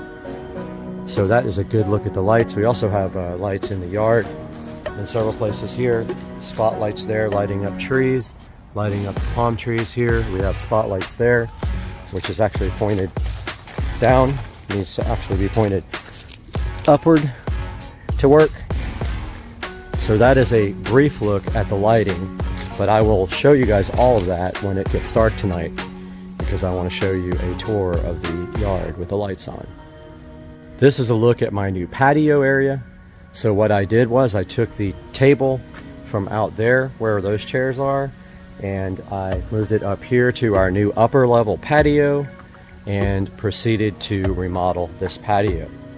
We have some really nice artificial palm trees from IKEA. We have 2 outdoor weatherproof storage boxes that are hiding some dirty secrets. This one is hiding the air conditioning from the inside of the sunroom. So when you use the AC, you just have to lift this up. But notice how I sealed it off so no critters can get inside. Completely sealed, supposedly. This other box hides an ugly pet door that is no longer in use, but has plenty of storage now. Got the big nice tree from IKEA, and we have the decorative IKEA metal signs up on the wall. another little plant on the table, and of course 4 brand new lawn chairs here, or dining chairs, or whatever you want to call them, for the table. The table was respray painted black. All my furniture was resprayed black. I do that about once a year to my metal furniture, and that's how we keep it very nice. So that is the new patio area for the upper level patio, and when you turn this way you get the amazing view down there. And of course, anytime you want to go chill with the wildlife and the alligators, which is right there, you can see one right there, you can walk out on the dock, and there is your treat right there. Hey dude. Going over the cost of everything now. The cost of the shed was about $3,500. Cost of the electrical about another $200. I did all the work myself. So about $3,700 for the lean-to shed. Cost of the fence was $7,000 for the vinyl fence and the gates. $7,000 for the entire yard for brand new vinyl fences. All of the landscape materials, mulch, rocks, recycled concrete, about $4,500 for all the landscape material and the installation, not just the rocks themselves or mulch, but everything. Pool, about $15,000 to $16,000 with the tile.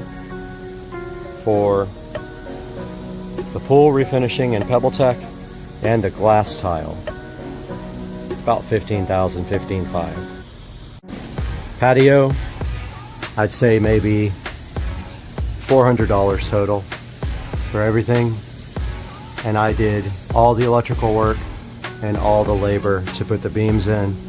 So I'd say the pool between $400 and $500. Let's make it $500 due to the rug. Same furniture was used before, I just refurbished it. Pool deck is completely travertine there, and the new addition we made here with pavers to put these new chairs, we were looking at $18,000 installed for the pool deck.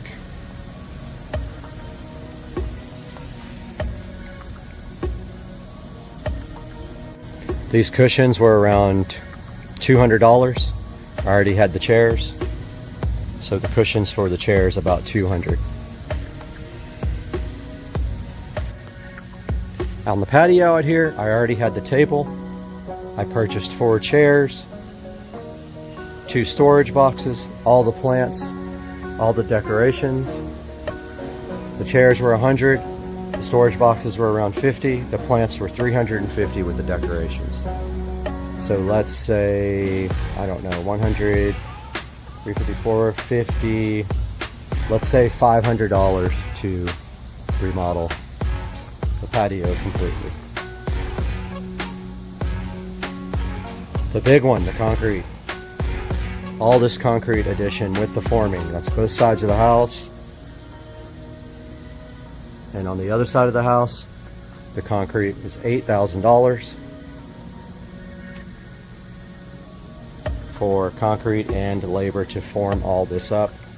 $8K, and it came out pretty good.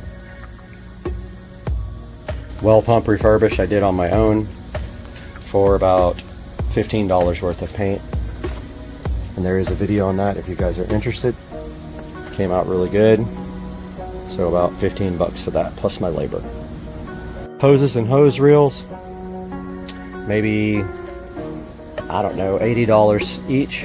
And I have one on the other side, so $160 for new hoses and new hose reels to hold the hose up on the house. Landscape lighting refurbishing. 2 cans of paint at about $8 each, so $16 to refurbish the landscape lighting and these nice torch lamps. Moving on to the chairs and table. The chairs were about $360 and the table was $100. So to furnish this little area here, $460 in furniture is what you're looking at here. Hoses and hose pots here, maybe around $75 to $80 for everything. And I have 3 sets of those, the ones in the front yard, so let's call it $140 for the new hoses and hose pots. Brand new pool automation system, all internet based, around $8,000 worth of equipment here to get a brand new pool system put in with the most modern technology, salt system available, and that's what that costs, around $8 grand. New low voltage landscape timer around $100, 90 to 100 I think, and then the smart timer down by the pond that controls the rest of the AC lights. This is for DC low voltage. The AC timer down by the pool was around $30, so another $130 in timers for the backyard.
All right, guys, taking a look at the total here, we've got our plumbing coming in at $1,000, which I left off of the video, but it was there. The shed at $3,700. The fence at $7,000. The landscape rocks at $4,500. That's with installation. The pool at $15,000 for remodeling the pool and the tile. The patio at $400. The deck at $18,000. The cushions at $200. The upper patio level for $500.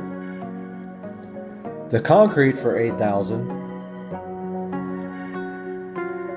The pump refurb for $15,000. The hoses for $160.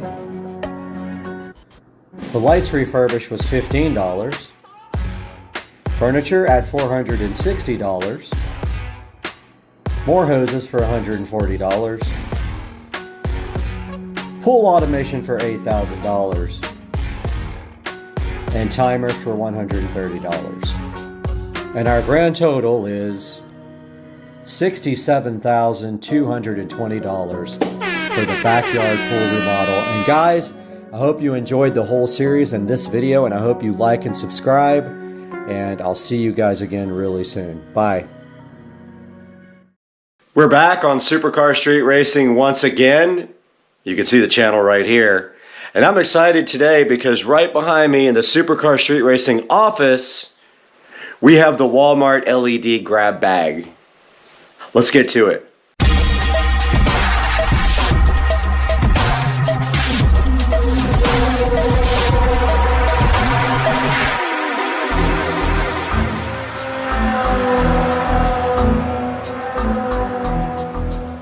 We're back after the holidays on Supercar Street Racing. I hope you and your family had a great holiday.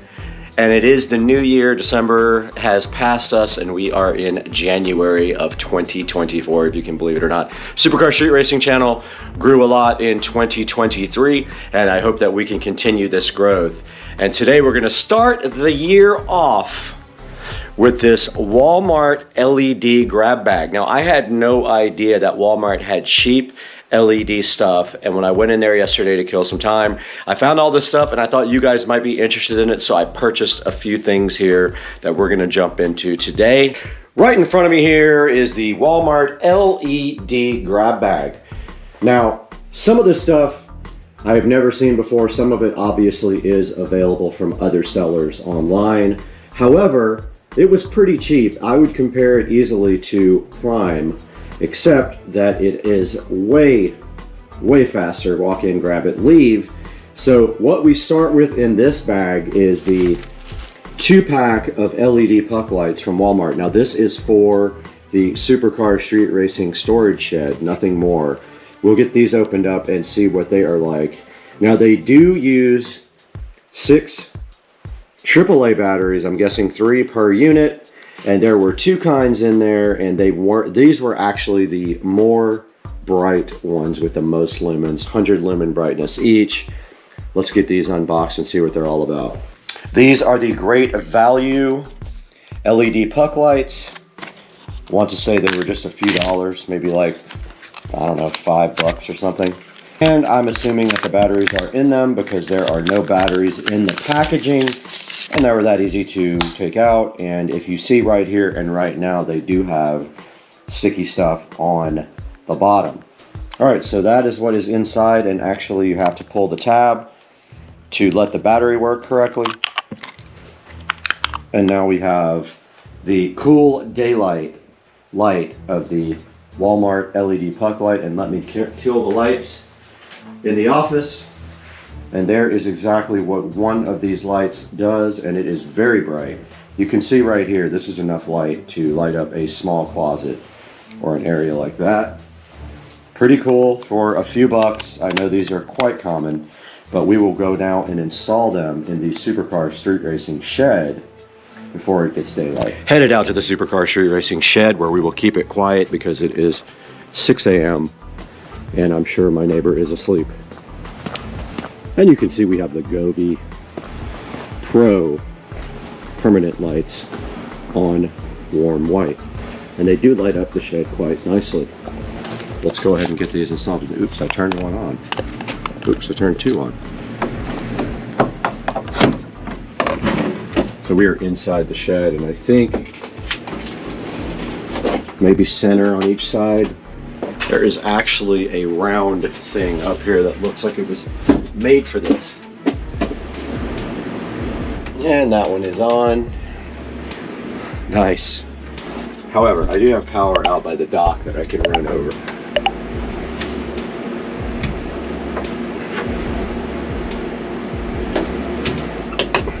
Alright. Only problem being is that they're so high that they're hard to get to. But I can tiptoe and get to them, so that is fine.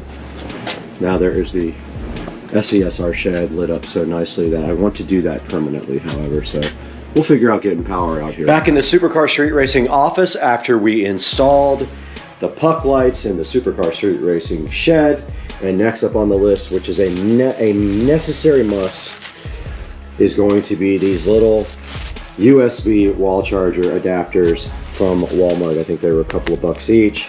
You will need these